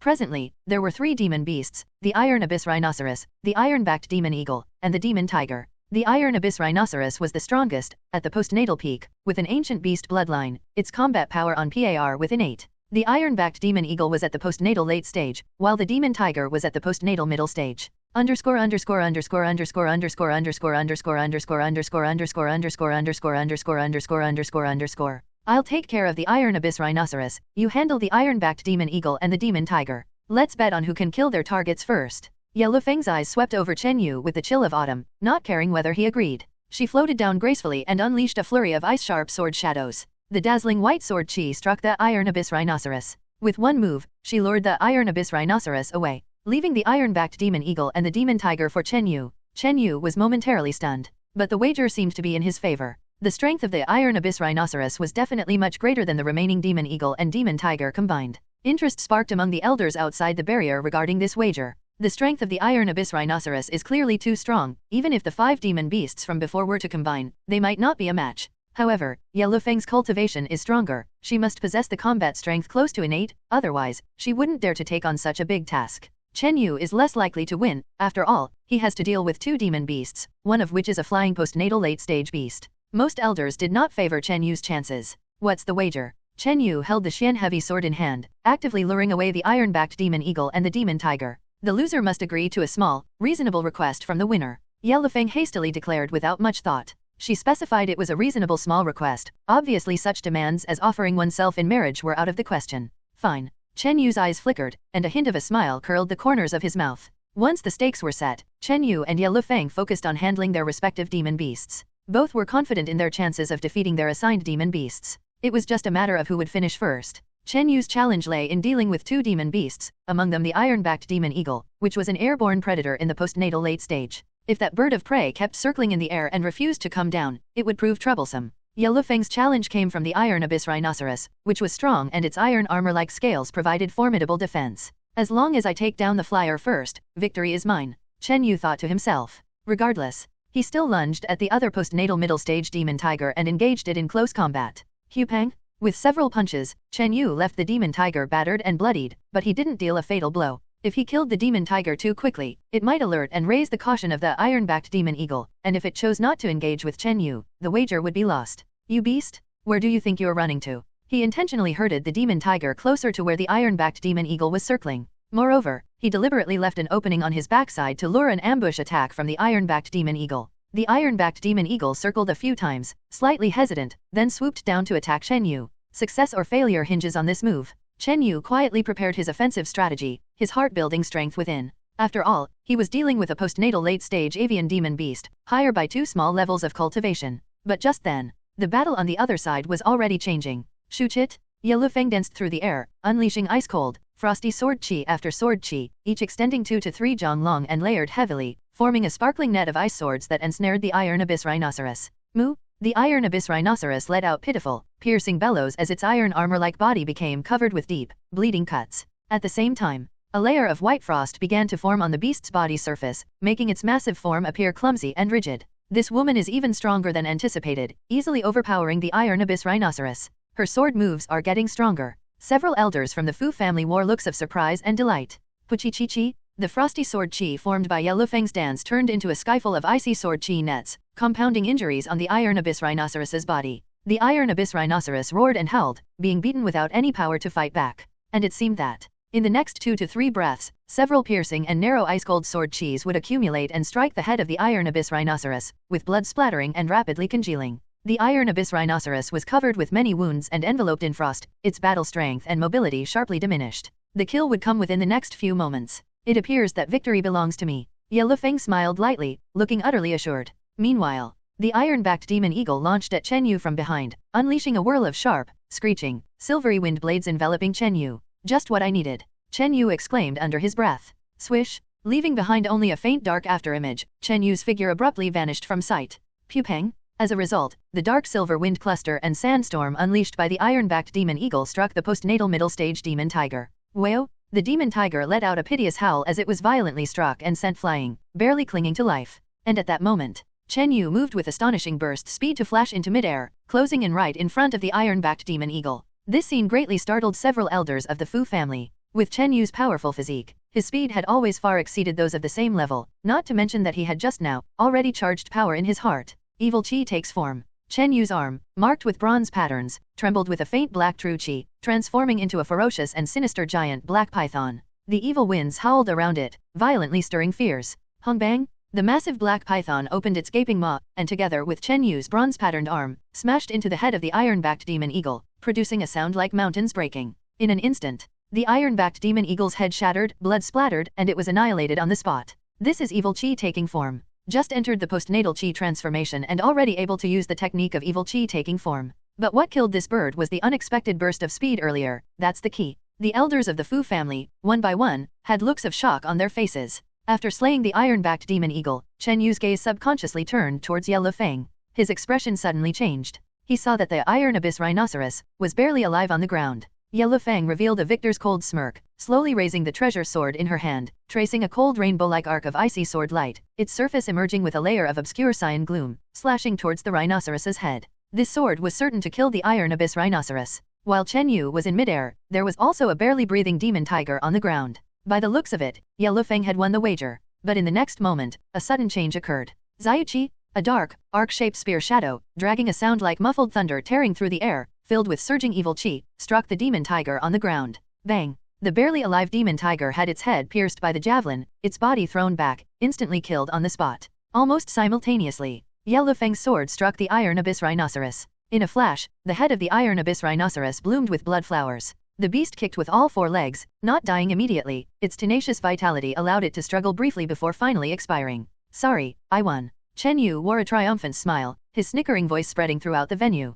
Yellow Fang stood in front of the corpse of the Iron Abyss rhinoceros, stunned for a moment. Her stunningly beautiful face flushed with a rush of red and green, breathing grew hurried, and her fine, snow-white curves subtly heaved, betraying the irritation and resentment within her heart. Inside the barrier, members of the Fu family's disciple, with Fu Jing and Fu Hong at the forefront, looked dispirited, with a blow to their pride. They struggled desperately to withstand the onslaught of the creatures, while Chen Yu and another had the leisure to wager with the strongest of the demon beasts. Outside the barrier, the elders of the Fu family were stunned. In that moment just now, they had subconsciously thought that Yellow Fang would win. After all, Yellow Fang's sword was about to kill the Iron Abyss rhinoceros, while Chen Yu was still in midair, yet to deal with the severely injured postnatal middle-stage demon tiger. They had not expected Chen Yu's javelin, with a thunderous strike, and Yellow Fang's sword hit their targets almost simultaneously. Only, the demon tiger killed by Chen Yu was already barely breathing, critically wounded, and died with one blow. Whereas the Iron Abyss rhinoceros slain by Yellow Fang had a trace of ancient beast's bloodline, its physique, its vitality were strong, delaying death for a mere couple of seconds. Which meant, Chen Yu killed more quickly. It was this slight difference in detail that led to Yellow Fang's defeat in the wager. I lost. Yellow Fang's clear, slightly cold eyes fiercely glared at Chen Yu, voicing her reluctant admission. Despite her unwillingness to acknowledge defeat, she had no ground to object. Indeed, in the face of the Iron Abyss rhinoceros, her strength was greater. However, Chen Yu also faced no small difficulty, especially having to deal with two demon beasts, one of which was a postnatal late-stage demon bird. What's more important is, Chen Yu's cultivation level was much lower than hers, having only broken through to postnatal chi transformation not long ago. Senior sister yet, the one who loses a wager has to agree to a small request, you know. Chen Yu revealed a smug smile. His unrestrained gaze roved over the girl's flawless, stunningly beautiful face. What do you want? Yellow Fang's face grew taut, a foreboding feeling in her heart. Would a kiss be too much to ask? Underscore underscore underscore underscore underscore underscore underscore underscore underscore underscore underscore underscore underscore underscore underscore underscore. A mere kiss, is that too much? Chen Yu's smile broadened as he twisted his neck and with one punch, flung aside two fierce beasts that closed in, proposing what he believed to be a not too excessive request. Once he spoke, nearby, young fighters such as Fu Hong and Fu Jing were taken aback. To all the young men, Yellow Fang had always epitomized the high and cold goddess with her icy beauty and transcendent purity, someone they dared not even look at directly, let alone defile. But now, Chen Yu shamelessly made such a request. For a moment, the youth's gaze slightly glazed over, their expressions a bit tense. In case, just if, the icy beauty they revered, in keeping with her promise, agreed to this request, how heartbreaking and infuriating it would be. You, shameless. Yellow Fang's teeth gently clamped down as a trace of chill permeated her icy eyes. The young girl's voice trembled slightly, a touch of angry blush appeared on her flawless, serene face, like the morning sun shining upon a snow-white ice lotus. Shameless? I see through you. Senior sister Ye indeed isn't one to keep her word. Chen Yu shook his head and sighed. Yellow Fang's face flushed red then paled, remaining silent for a moment. On the contrary, she had always been one to keep her promises, even the minor ones made in bets. When the bet had taken place, Yellow Fang had reserved the right for the loser to comply with a small request, provided it wasn't excessive. However, what Chen Yu requested indeed wasn't viewed as too excessive, at least to Chen Yu. Upon acknowledging the bet, one must accept the loss. At this moment, Yellow Fang prepared to act. Can we change the request? Yellow Fang's face tensed up as she fiercely swung her sword, severing two fierce beasts. But still, her tone revealed a hint of concession. No, I only want a kiss. Chen Yu shrugged his shoulders, a hint of mockery crept onto his lips. Since their transport to Yunzhou country, Yellow Fang had always been aggressively competitive, constantly striving to outdo him. This time, having found the perfect opportunity, Chen Yu would not let it slip away. You. Yellow Fang's face alternated between red and white, torn in her heart. She was vexed. Must she really give her first kiss to this utterly shameless man? In the following moments, Yellow Fang fell silent, no longer entertaining Chen Yu's words. Together, they quickly dispatched the postnatal demon beasts that Fu Hong and Fu Jing were dealing with. Inside the barrier, the remaining fierce beasts were hardly worth mentioning, quickly annihilated under the ferocious assault of Chen Yu and Ye Feng. Very good, the strength of you two guest elders exceeds expectations by a fair margin.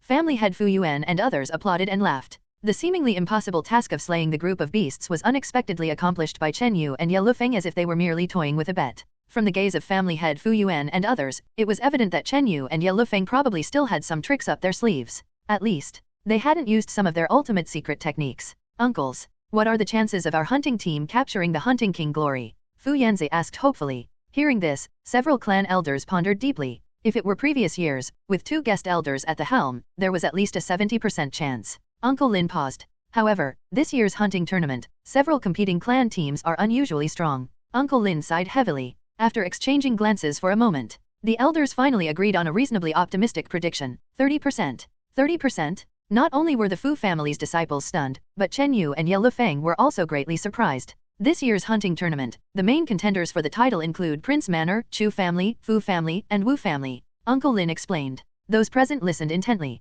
In Yunlei Prefecture, the strongest factions were just those few. Leading them was the Yunlei Prince Manor, the most powerful. Following closely were the three major families, Chu family, Fu family, and Wu family. These were common knowledge that even Chen Yu, having stayed with the Fu family for a while, was somewhat familiar with. According to his knowledge, the strength of these three families was close to that of the Bone Demon Palace of Chu country, certainly far surpassing Yunyu sect and other sects. Because each of the three major families had more than one Giwen realm, and even more in the Qi transformation realm. Speaking of Prince Manor, in past hunting tournaments, they won 70% of the time. The clan elders spoke of Prince Manor with a hint of apprehension. After all, Prince Manor, as a fiefdom of a prince, ruled over a region larger than Chu country. This year, Prince Manor remains our biggest adversary, having recruited the descendant of the ancient clan Luo Hokan, who is listed among the top talents of Yunzhao country on the Earth ranking.